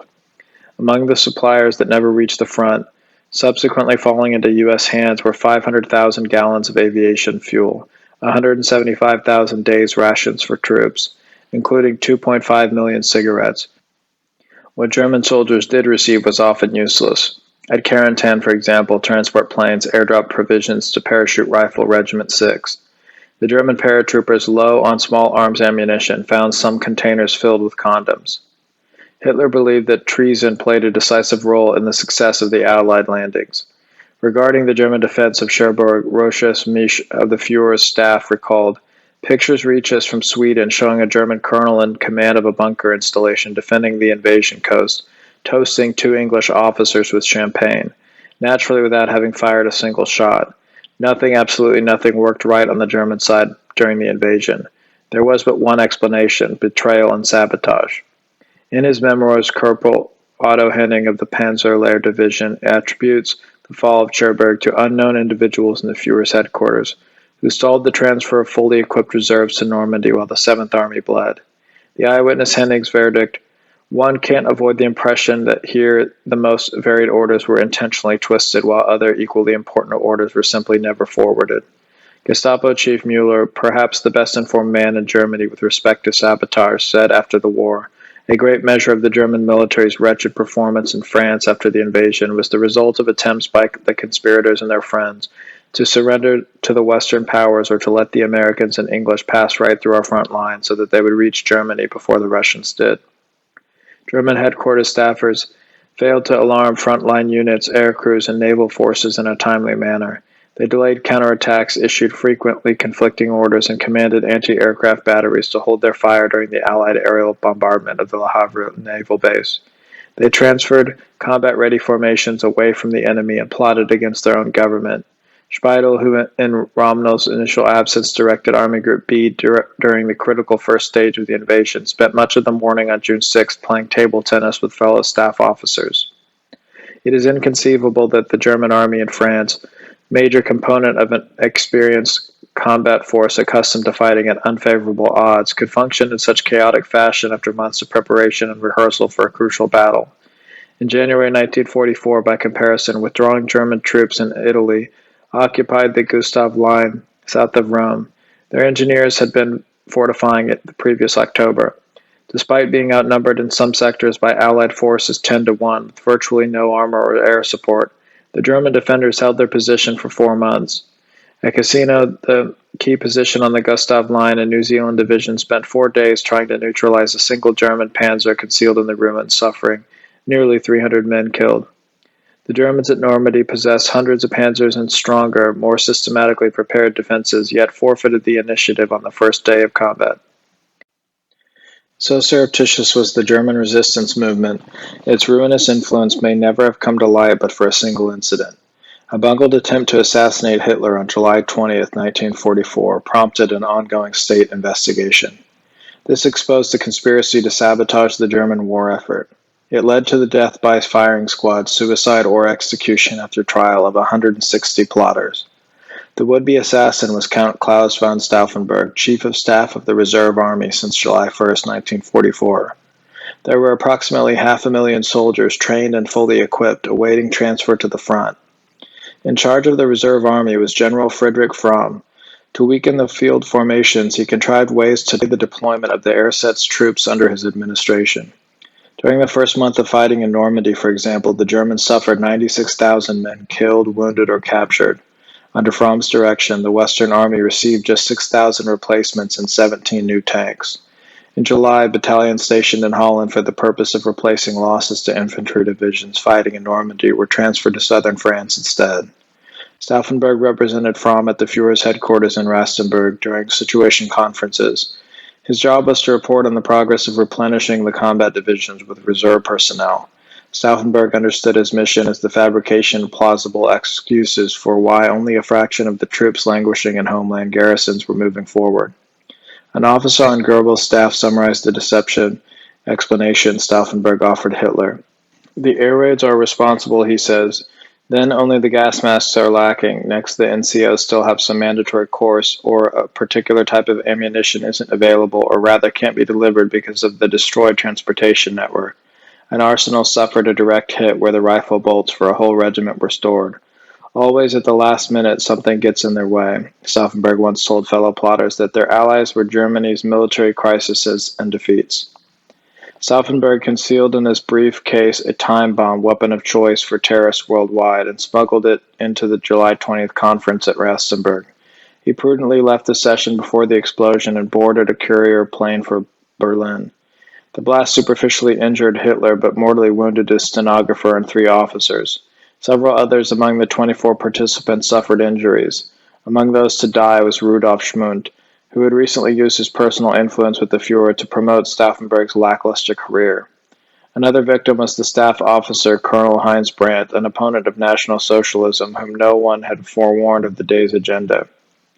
At the OKW offices on Bendler Street in Berlin, accomplices awaited news of Hitler's demise to launch the Valkyrie, the coup to overthrow the National Socialist government. There, among others, were the pensioned General Ludwig Beck, ex-General Erich Hopner, who had been dishonorably discharged from the army in 1942 for insubordination and cowardice, the retired Field Marshal Erwin von Witzbuch, and General Friedrich Olbricht, who was Fromm's subordinate based on the examination of captured German goods. The U.S. State Department later established Olbricht had leaked military secrets to the Red Orchestra via Josevius. When Stauffenberg arrived, he told the colleagues that the commander-in-chief did not survive the bombing. The plotters therefore set the revolt in motion. Back at Rastenburg, General Felgebel, who was privy to the planned assassination, did not contact the Berlin conspirators to warn them of its failure. Instead, he was among the first to congratulate Hitler on his narrow escape from death. Felgebel was able to briefly block communications between Rastenburg and the outside world, but could not indefinitely disrupt telephone service. Hitler reached Goebbels in the capital. He also spoke on the line with Major Ernst Remmer, commander of the Berlin Watch Regiment. He ordered Remmer to arrest the conspirators. One reason for the coup's rapid collapse was the lack of cooperation the usurpers received from the army. Signals personnel on the Bendler block monitored the Führer's telephone conversation. Aware of the circumstances, they did not transmit teletype orders formulated by the plotters to military units. Colonel Fritz Jaeger, a member of Stauffenberg's circle, visited several barracks to muster a company of riflemen to seize the radio station, the propaganda ministry, and to arrest Goebbels. He could not find a single soldier willing to carry out his orders. Stupingnagel and a handful of like-minded aristocrats supported the coup from their Paris headquarters. They managed to mobilize a battalion of German Security Regiment No. 1 to arrest members of the SD and the Gestapo, including the SS police chief in Paris, Karl Oberg. In their office, Stupnagel associates persuaded the battalion's troops that the SD had rebelled against Hitler. Only through this fiction did they gain the men's cooperation. In Berlin, one of the teletype orders Witzelblum drafted for the army falsely blamed an unscrupulous clique of party leaders who are nowhere near the front for the mutiny he himself helped instigate. According to an analysis by a contemporary German historian, the plotters did not risk openly confessing that the coup was directed against Hitler, but argued instead to be acting supposedly in the name of the dead Fuhrer against an unscrupulous clique. They were themselves not certain in their own cause. They feared that most of the armed forces and the German people stood behind Hitler in their hearts and would therefore not obey them. Military members of the resistance movement had no connection with the rank and file of the armed forces. They have nothing within them in common with the German soldier, charged the Völkischer Beobachter on July 22nd. Stauffenberg, for example, had never held a combat command.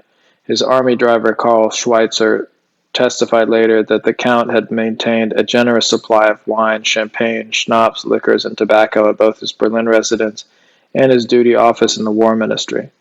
Lieutenant Colonel Fritz von der Lancken had regularly procured luxury items, unavailable to the frontline soldier or to the German public in the fifth year of the war, for his fellow conspirator. Schweitzer stated that he could scarcely remember a day when Stauffenberg did not consume alcohol. The Count had also arranged for frequent deliveries to his home address of smoked eel, oil sardines, and other delicacies through administrative contacts with North Sea fisheries. The chief of the SD, Dr. Ernst Kaltenbrunner, prepared a series of confidential reports for the Reichschancellery analyzing the motives of the plotters. After the war, the former resistance member Friedrich Georgi judged the reports to be absolutely sober and factual, if not, of course, one-sided. Regarding Stauffenberg, Kaltenbrunner concluded in his September 23, 1944 report that the Count and his circle of aristocrats pursued not only political objectives but social ones, namely to reinstate and maintain the privileged position of a select socially connected groups of persons. Major Remmer wrote of July 20th, "The presumed death of Adolf Hitler left all the officers and also the troops in a state of shock. Never in my life, even after the collapse in 1945, have I witnessed such profound sorrow." In his post-war autobiography, Gunther Adam, a veteran of the SS Hohenstaufen division which was deployed in France that July, included his own recollection. That evening, after a day of combat, some young army officers come to us in our command posts and tell us that there was an attempt on the life of the Fuhrer that had failed. They said that senior army commanders had been involved. They ask in complete sincerity if they can join us, since they are too ashamed now to be officers of the army. In the opinion of Rolf Hinz, a veteran of the 19th Panzer Division, the assassination attempt came at the most unfavorable time imaginable, at a time when unified, firm leadership was essential. The troops felt this way regardless of their diverse ideological viewpoints, even among those who inwardly rejected Hitler. Everywhere we heard the expression "stab in the back," and we were relieved that the Fuhrer's central authority remained intact. The Fuhrer's adjutant, Colonel Nicholas von Below, stated, "Inasmuch as the senior generals had lost that unswerving confidence in Hitler, in the same measure the ordinary soldier trusted in his leadership.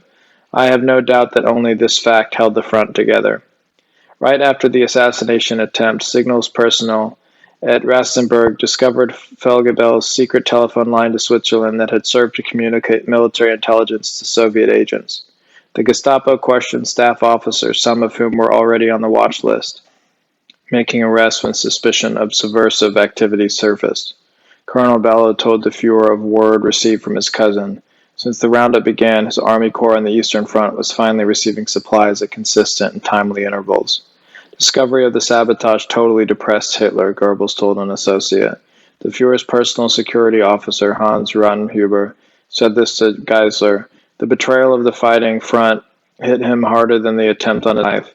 He just repeated to us that he has long reckoned with being shot at by someone in this reactionary clique, but something this underhanded he never would have expected from an officer, certainly not this shabby betrayal of the soldier who risks his life every day for Germany. In the past, Hitler had not acted on warnings from NSDAP subordinates about the General Staff's disloyalty. A military liaison officer in the propaganda ministry, Colonel Hans Wartmeier, recalled that Goebbels claimed to possess a great amount of irrefutable evidence that a defeatist attitude among many officers of the OKW, especially in the OKH, is assuming serious proportions. The Fuhrer nonetheless shielded them from attacks by Goebbels and Himmler. The officers had sworn an oath of fealty to him, and he firmly believed in their code of loyalty and honor, wrote another Goebbels aide, Wilfried von Oven.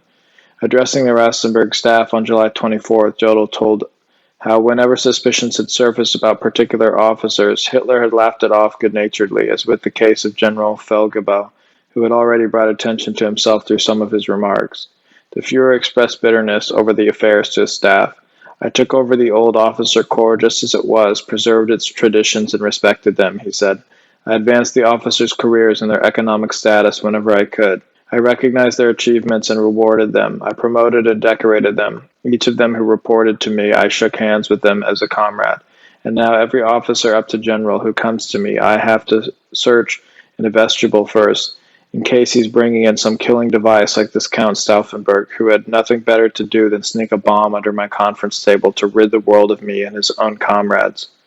The German public reacted to the news of the assassination attempt with horror and loathing, the former Gauleiter Rudolf Jordan recorded in his autobiography.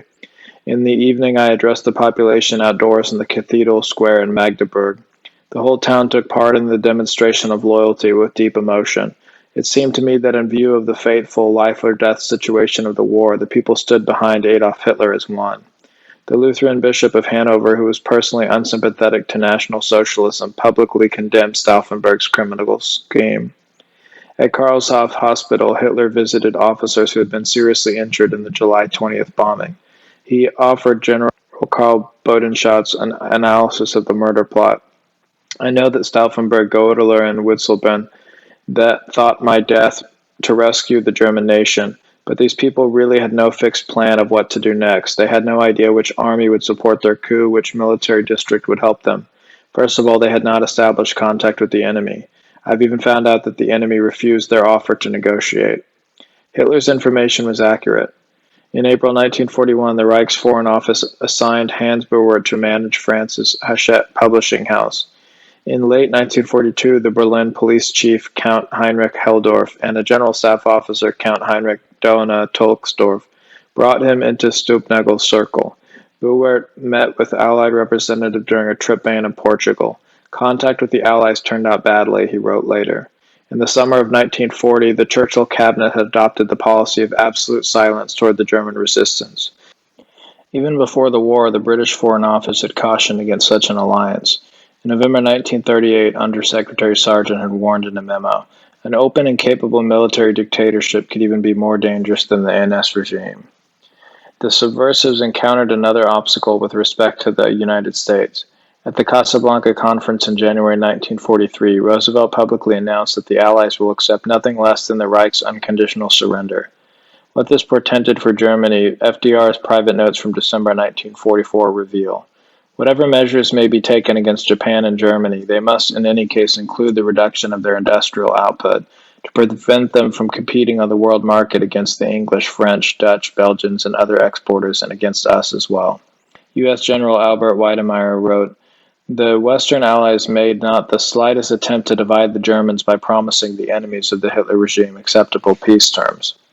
The Allies' attitude was no secret to members of the resistance movement. Count Ulrich Schwerin von Schwalenfeld, a staff officer and determined advocate of Hitler's murder, continued his intrigues even though acknowledging that FDR will not mollify surrender conditions. Just 2 days before Stauffenberg bombed Hitler's Situation Conference, the conspirator Otto John returned from fruitless negotiations with Allied representatives in Madrid. He informed his fellow plotters that even were the Fuhrer dead, unconditional surrender is still in force. He ultimately acknowledged that the internal German resistance against Hitler was no longer a factor of significance for the political and military strategy of the Western powers, in contrast to the resistance in France, which was nurtured by the Western powers morally and with all kinds of material. The staff officer Treschko, who described Hitler as a mad dog that has to be put down, also realized that the demise of his commander-in-chief would have no influence on the Allies' war effort. Dr. Eugen Gerstenmaier, a former conspirator and president of the West German parliament after the war, stated in a 1975 interview, "What we in the German resistance during the war didn't really want to see, we learned in full measure afterward, that this war was ultimately not waged against Hitler, but against Germany." Right after Stauffenberg's botched assassination attempt, British radio stations for Europe broadcast the name of Germans known to the English to be conspiring against Hitler. This enabled the Gestapo to round up the subversives more quickly. A BBC editorial dismissed the coup as a product of Prussia's military caste, a stratum which the Anglo-Saxons are waging war to eradicate. The German people, the BBC continued, would be deceiving themselves to entrust their leadership to such people. Fritz Hess, a specialist on English affairs in the German Foreign Office, monitored the Allied reaction and ventured, "Not much further, and the English and American radios would have congratulated Hitler on his survival." The Führer, shocked at the hostility manifest in some Allied news coverage, remarked to Ribbentrop, "These people hate Germany even more than they do me." On July 25th, John Wheeler Bennett, a British historian assisted the Foreign Office in London, submitted a memorandum on the consequences of the recent events at Rastenburg. It may now be said with some definiteness that we are better off with things as they are than if the plot of July 20 had succeeded and Hitler had been assassinated. The Gestapo and the SS have done us an appreciable service in removing a selection of those who would undoubtedly oppose as good Germans after the war. It is to our advantage, therefore, that the purge should continue, since the killing of Germans by Germans will save us from the future embarrassments of many kinds. Churchill, Eden, and the Foreign Office staff accepted Wheeler Bennett's viewpoint. An in-house analysis prepared by the OSS also regarded Hitler's escape as a blessing, explaining that it robbed the conspiring German generals of the opportunity to dump the blame for losing the war on him alone. One German general who clearly understood the Allies' outlook was Walter von Brauchig, commander of the army until December 1941. In April 1940, Halder had presented him with a written proposal to overthrow Hitler and reach a settlement with the West. Brauchig rebuked him with the words, "What's going on here is pure treason. In wartime, this is unthinkable for a soldier. This battle isn't about governments anyway, but a battle of diametrical ways of life, so getting rid of Hitler will serve no purpose." In July 1944, the Armed Forces Journal, the Officers of the Führer, published an essay by Walter Gross of the Racial Policy Office. It presented the usual arguments that bloodlines contributes more to a person's intrinsic characteristics and qualities of leadership than academic and material circumstances. With respect to the military, Gross added this, "On the Führer's orders, the officer's career became open to every German man without consideration of social origin and education. Some expressed misgivings. They saw this as the intrusion of a radical socialist principle, and a danger to the accomplishments and bearing of the officer corps. Dozens of times I've encountered objections to this National Socialist innovation, objections from those who point to the lofty inherent value of a leadership class cultivated over generations of selecting the best from soldiers and officers' families." Gross parried this protest with the observation that any traditional exclusive system stifles the development of unexplored human resources within the nation. Beyond such socially elevated families, there also rest within a people thousands upon thousands of individuals of comparable aptitude submerged in the broad masses. They possess the same value to the community and are capable of accomplishing just as much in a particular field as the best of the old cultivated families. Wherever people with similar and equally precious qualities lie undiscovered, then it is possible and indeed necessary to find them and place them in communal life. With the right training, they can achieve the utmost they're capable of. The standard for determining whether the inherent prerequisites are present or are lacking is one and the same for both groups. It lies exclusively in accomplishing the task at hand.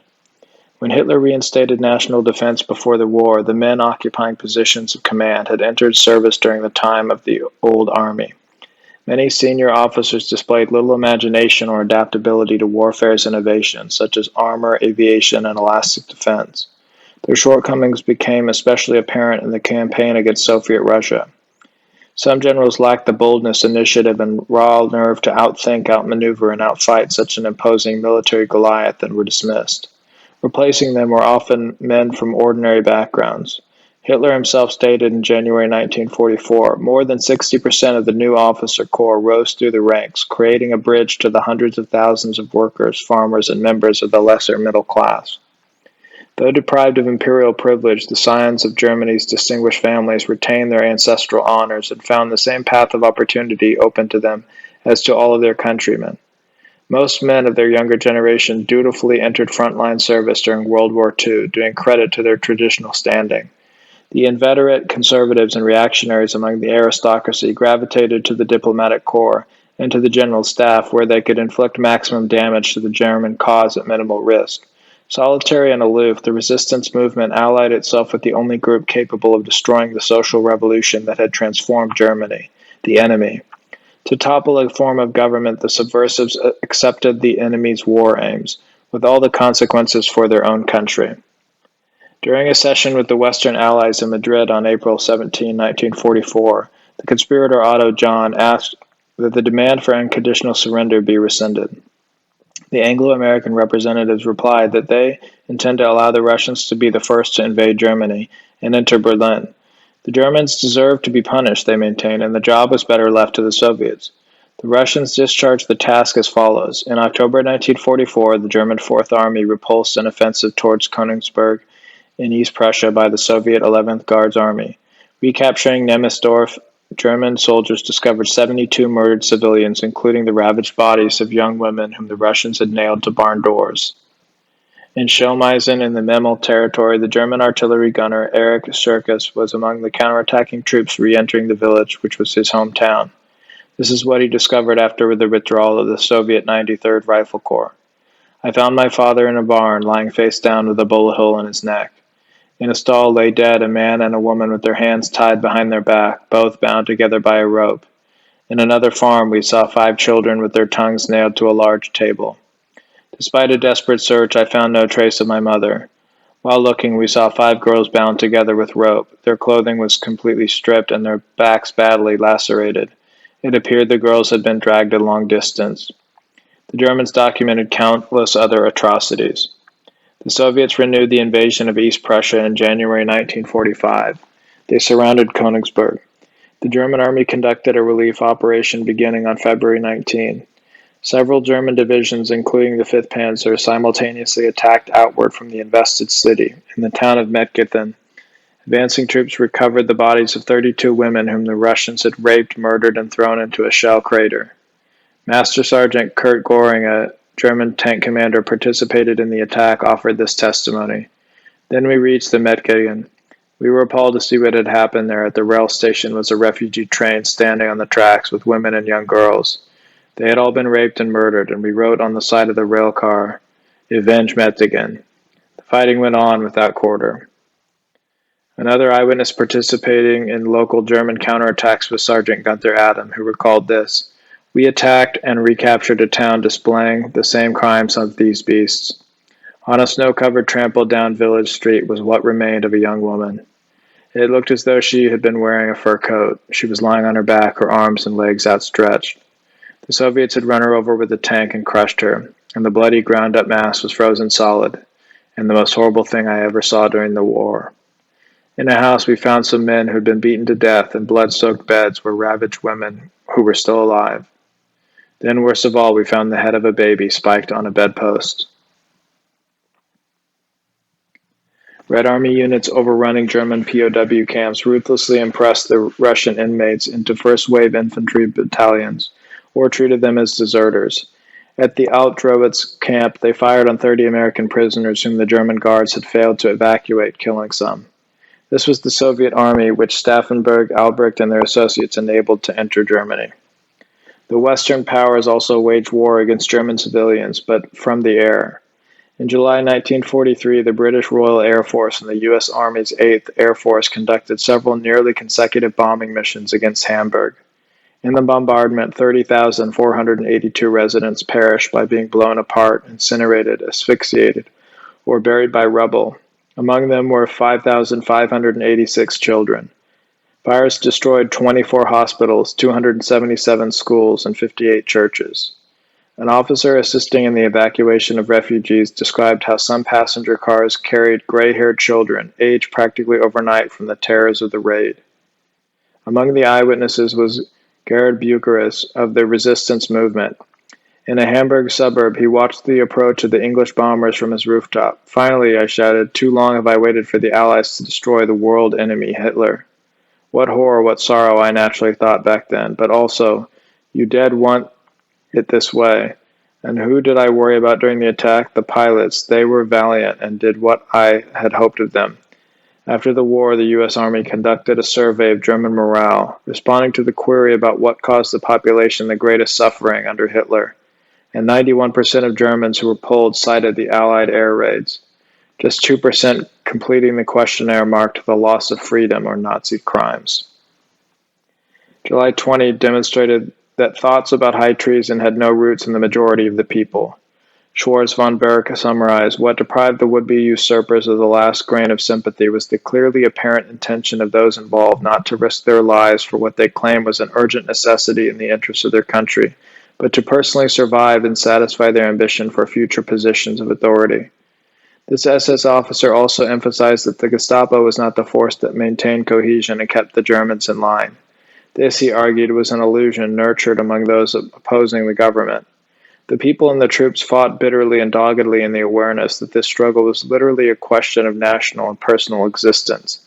Especially on the Eastern Front, there were as good as no deserters in the front lines. There were practically no saboteurs on the workbenches in the armaments factories at home. The nation stood as never before at common cause, summoning all its moral strength to survive. Of the 70 military officers implicated in the plot to overthrow or assassinate Hitler, 55 were aristocrats. This class-conscious clique resorted to sabotage, treason, and murder to achieve its ends. Also dissatisfied with elements of the Reich's foreign and domestic policies were members of the Waffen-SS. Youthful and idealistic, they fought both to preserve their continent from foreign invasion and for revolutionary change, not to restore anachronistic distinctions in title and rank of the former imperial age. The SS men promoted their social and political agenda through loyalty, service, and sacrifice. They gained influence through courage and commitment, working with the legal framework to reform rather than destroy the existing order. They were prepared to give up more than they expected to gain as individuals, for the benefit and growth of the European community. A comparison of two persons, one an icon of the resistance and another an ordinary German infantryman, illuminates the essence of the contrast. The son of a prominent psychiatrist, Pastor Dietrich Bonhoeffer, covertly assisted the Abwehr in its intrigues against the German cause. His relatives traded profitably on the black market. Visiting Geneva in 1941, he told fellow clerics, "The Christian faith must be rescued, even if an entire nation must perish." He apparently saw no contradiction in aiding the Soviets. "I pray for the defeat of my fatherland." Nowhere near the fighting front, Bonhoeffer occasionally traveled and enjoyed a comfortable existence until April 1943, when the authorities jailed him for undermining the war effort. In August 1940, the 17-year-old Fritz Hall volunteered for the Waffen-SS, assigned to the Viking Division. He saw his first action against the Red Army on July 1, 1941. During the balance of war, Hall was on the front line 861 days. He suffered 7 wounds in combat. He wrote after the war, "Today I can no longer comprehend how, as a young man from 17 to 22 years of age, I found the strength to keep my self-control again and again, to conquer my fears and then continue fighting, and despite the setbacks still believe in a good outcome. One argument alone determined my actions and those of my generation. Together with my troops, like all German soldiers, we wanted to protect our homeland with its women and children from the Soviets, and without regard for ourselves." Upon Germany's surrender in May 1945, Allied occupational forces began the mass arrest, interrogation, and imprisonment of thousands of Germans who had been variously affiliated with the National Socialist government. Among those detained was the renowned authority on international law, Friedrich Grimm. 10 years before, Hitler had solicited his counsel when planning to reinstitute compulsory military service. Now Grimm sat opposite an Allied officer who showed him samples of new leaflets printed by the victors. They were in German language for distribution throughout the conquered country. Describing German war crimes, the flyers were the first step in the re-education program designed for Germany. Grimm suggested that since the war was over, it was time to stop the libel. "Why, no, we're just getting started," the officer replied. "We'll continue this atrocity campaign. We'll increase it till no one will want to hear a good word about the Germans anymore, till whatever sympathy there is for you and other countries is completely destroyed, and until the Germans themselves become so mixed up they won't know what they're doing." The perpetual campaign of negative publicity kept old wounds open for decades. To this day, it precludes objective analysis of a system developed by one of our most advanced, productive, and creative civilizations, which raised it from economic distress and social discord after World War I to prosperity and harmony within a few short years. In the aftermath of the 1939 to 1945 war, which deeply scarred the countries that fought, decimating the younger generation of some, there is merit in exploring notable elements of the ideologies involved. The lessons learned may contribute to a better understanding amongst peoples for the future. With respect to Germany, much can be gained from investigating not just what Hitler did, but why. Condemning the National Socialist state as a criminal abomination was the precursor to the present mindset that non-democratic governments are unenlightened at best, as tyrannies withholding freedom from the population or as rogue states. To esteem liberal democracy as humanity's crowning political achievement leads to complacency, diminishing in its supporters the critical eye so useful for correction and improvement. Reform is a product of restlessness and dissatisfaction. This was the genesis of the Enlightenment, the intellectual challenge of the royal regimen that had barred the common people from opportunity.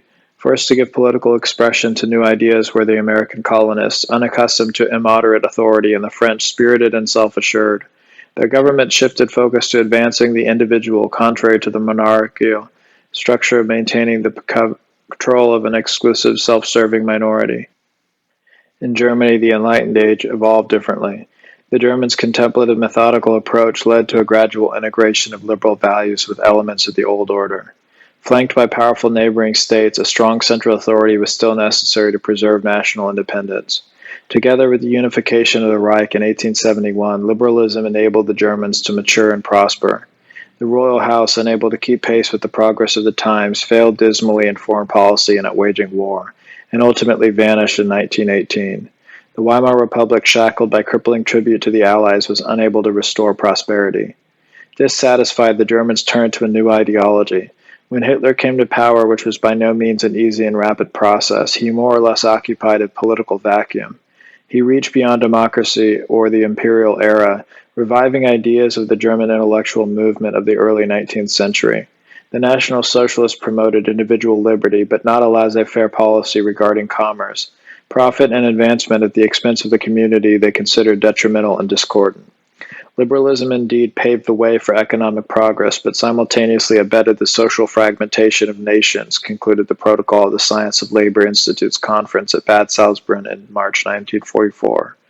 The starting point for any orderly society is the people's collective good. It subordinates all individual interests. It ensures life and progress of the personality. Social policy can therefore not be limited to serve only the momentary advantage of particular persons or groups. Performing one's duty to work was the prerequisite for belonging to the national community and benefiting from citizenship. This complemented the traditional German work ethic, which seeks fulfillment in creative endeavor and industriousness. The National Socialists defined education as opening the road to social advancement. Among the academic institutions were leadership schools. These based enrollment more on the sound moral character of the pupil than on scholastic performance. Stressing patriotism and communal service, discouraging egocentric or elitist attitudes, educators train the young to place the welfare of all before personal gain, to respect group achievement over individual accomplishment. In this way, they hope to produce future leaders who would not abuse their authority, but sincerely regard the public trust as a sacred responsibility. These were values applicable for both political careers and in private enterprise. No matter how promising a state form may appear on paper, the integrity of the men in charge significantly determines the benefit of its programs. Though he set the standards for the social and political structure of the new Germany, Hitler afforded subordinates considerable latitude to implement fresh ideas and modifications. He allowed competition among government agencies with overlapping jurisdiction. He intervened only after the rivals had demonstrated the strengths and weaknesses of their opposing viewpoints, and then usually in favor of the more revolutionary solution. Encouraging initiative, Hitler inspired unconventional thinking and risk-taking from those in authority. Thus, he backed Fritz Reinhardt's novel economic proposals against those of the conformist Schnacht. The Fuhrer cast his lot with Robert Ley after years of his DAF leaders grappling with the conservative labor ministry over increasing expenditures to improve workers' social warfare. He approved founding the Adolf Hitler schools but disregarded the Ministry of Education's curriculum and didn't even teach the NSDAP program. Himself a nationalist, Hitler did not interfere as the Waffen-SS gradually dismantled nationalism and challenged the racial policy of the National Socialist policy. At times, the German leader actually seemed reluctant to exercise the power he possessed. Even during wartime military conferences with the generals of his staff, some of whom he considered cowards, the Fuhrer seldom dropped the hammer. Adjutant Colonel Bellow wrote, "Hitler rarely gave a direct order. He confined himself to persuading his listeners so that they would come to the same point of view." After December 1941, when Hitler took command of the army, he only gradually accomplished his purposes through direct orders. He still tried to win conference participants for his intentions, in part through lengthy explanations. Hitler sometimes displayed a willingness to acquiesce to contradictory viewpoints, demonstrating the latitude he granted party and state functionaries. In 1933, Reinhardt's Now program offered young women financial incentives to leave their jobs to marry and start families. This enabled out-of-work men to fill the vacated positions, helping relieve unemployment. Once the workforce was fully employed, the government continued sponsoring programs to keep women in the home, both to promote traditional family life and to maintain a healthy national birth rate. To be sure, prior to 1933, Hitler had already warned the NSDAP's male members that he would not tolerate any further perceptions of women as baby-making machines or playthings. As Chancellor, he facilitated opportunities for the female gender to pursue vocational careers, though restricting them from politics. Germany still maintained certain previous discrepancies, however, such as reduced salaries for women performing the same job as men. During World War II, German women filled many positions in the armaments industry on a lower wage scale as more males entered military service. In April 1944, Ley, who had campaigned for equal pay for women for years, confronted Hitler on the subject.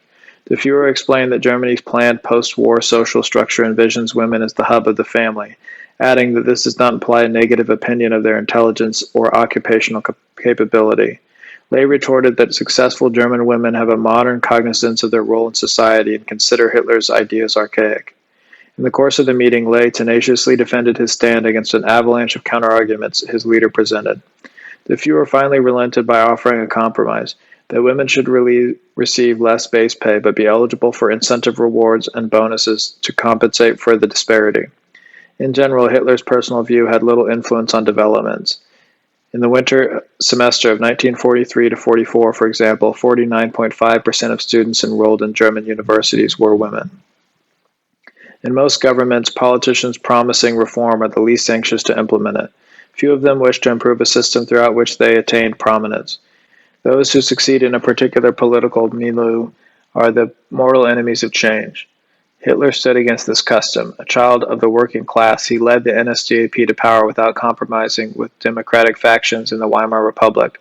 Once chancellor, he owed no loyalty to the political parties entrenched in the government or to special interest groups in industry and commerce. Though consolidating his authority, Hitler did not create a system designed to perpetuate it. Through frequent public speeches, he used his station to inspire the Germans with love of country, appreciation for the nobility of work, and a sense of belonging. He believed that once these values guided his countrymen, it would be possible to gradually relax state controls. The government's role was not to secure the continuous supremacy of a dominant party or class, but to discover society's more creative and trustworthy elements and promote their careers. This was to be an eternal process, guaranteeing that fresh blood and new ideas steadily flow forth from the wellspring of the population. Wrote the philosopher Nietzsche, who had endeavored so ardently to kindle the German psyche, "When a nation genuinely leaps forward and grows, each time it bursts the cordon that had till then defined its repute and standing as a people. But when a nation retains much that is fixed, then this is proof that it prefers to stagnate."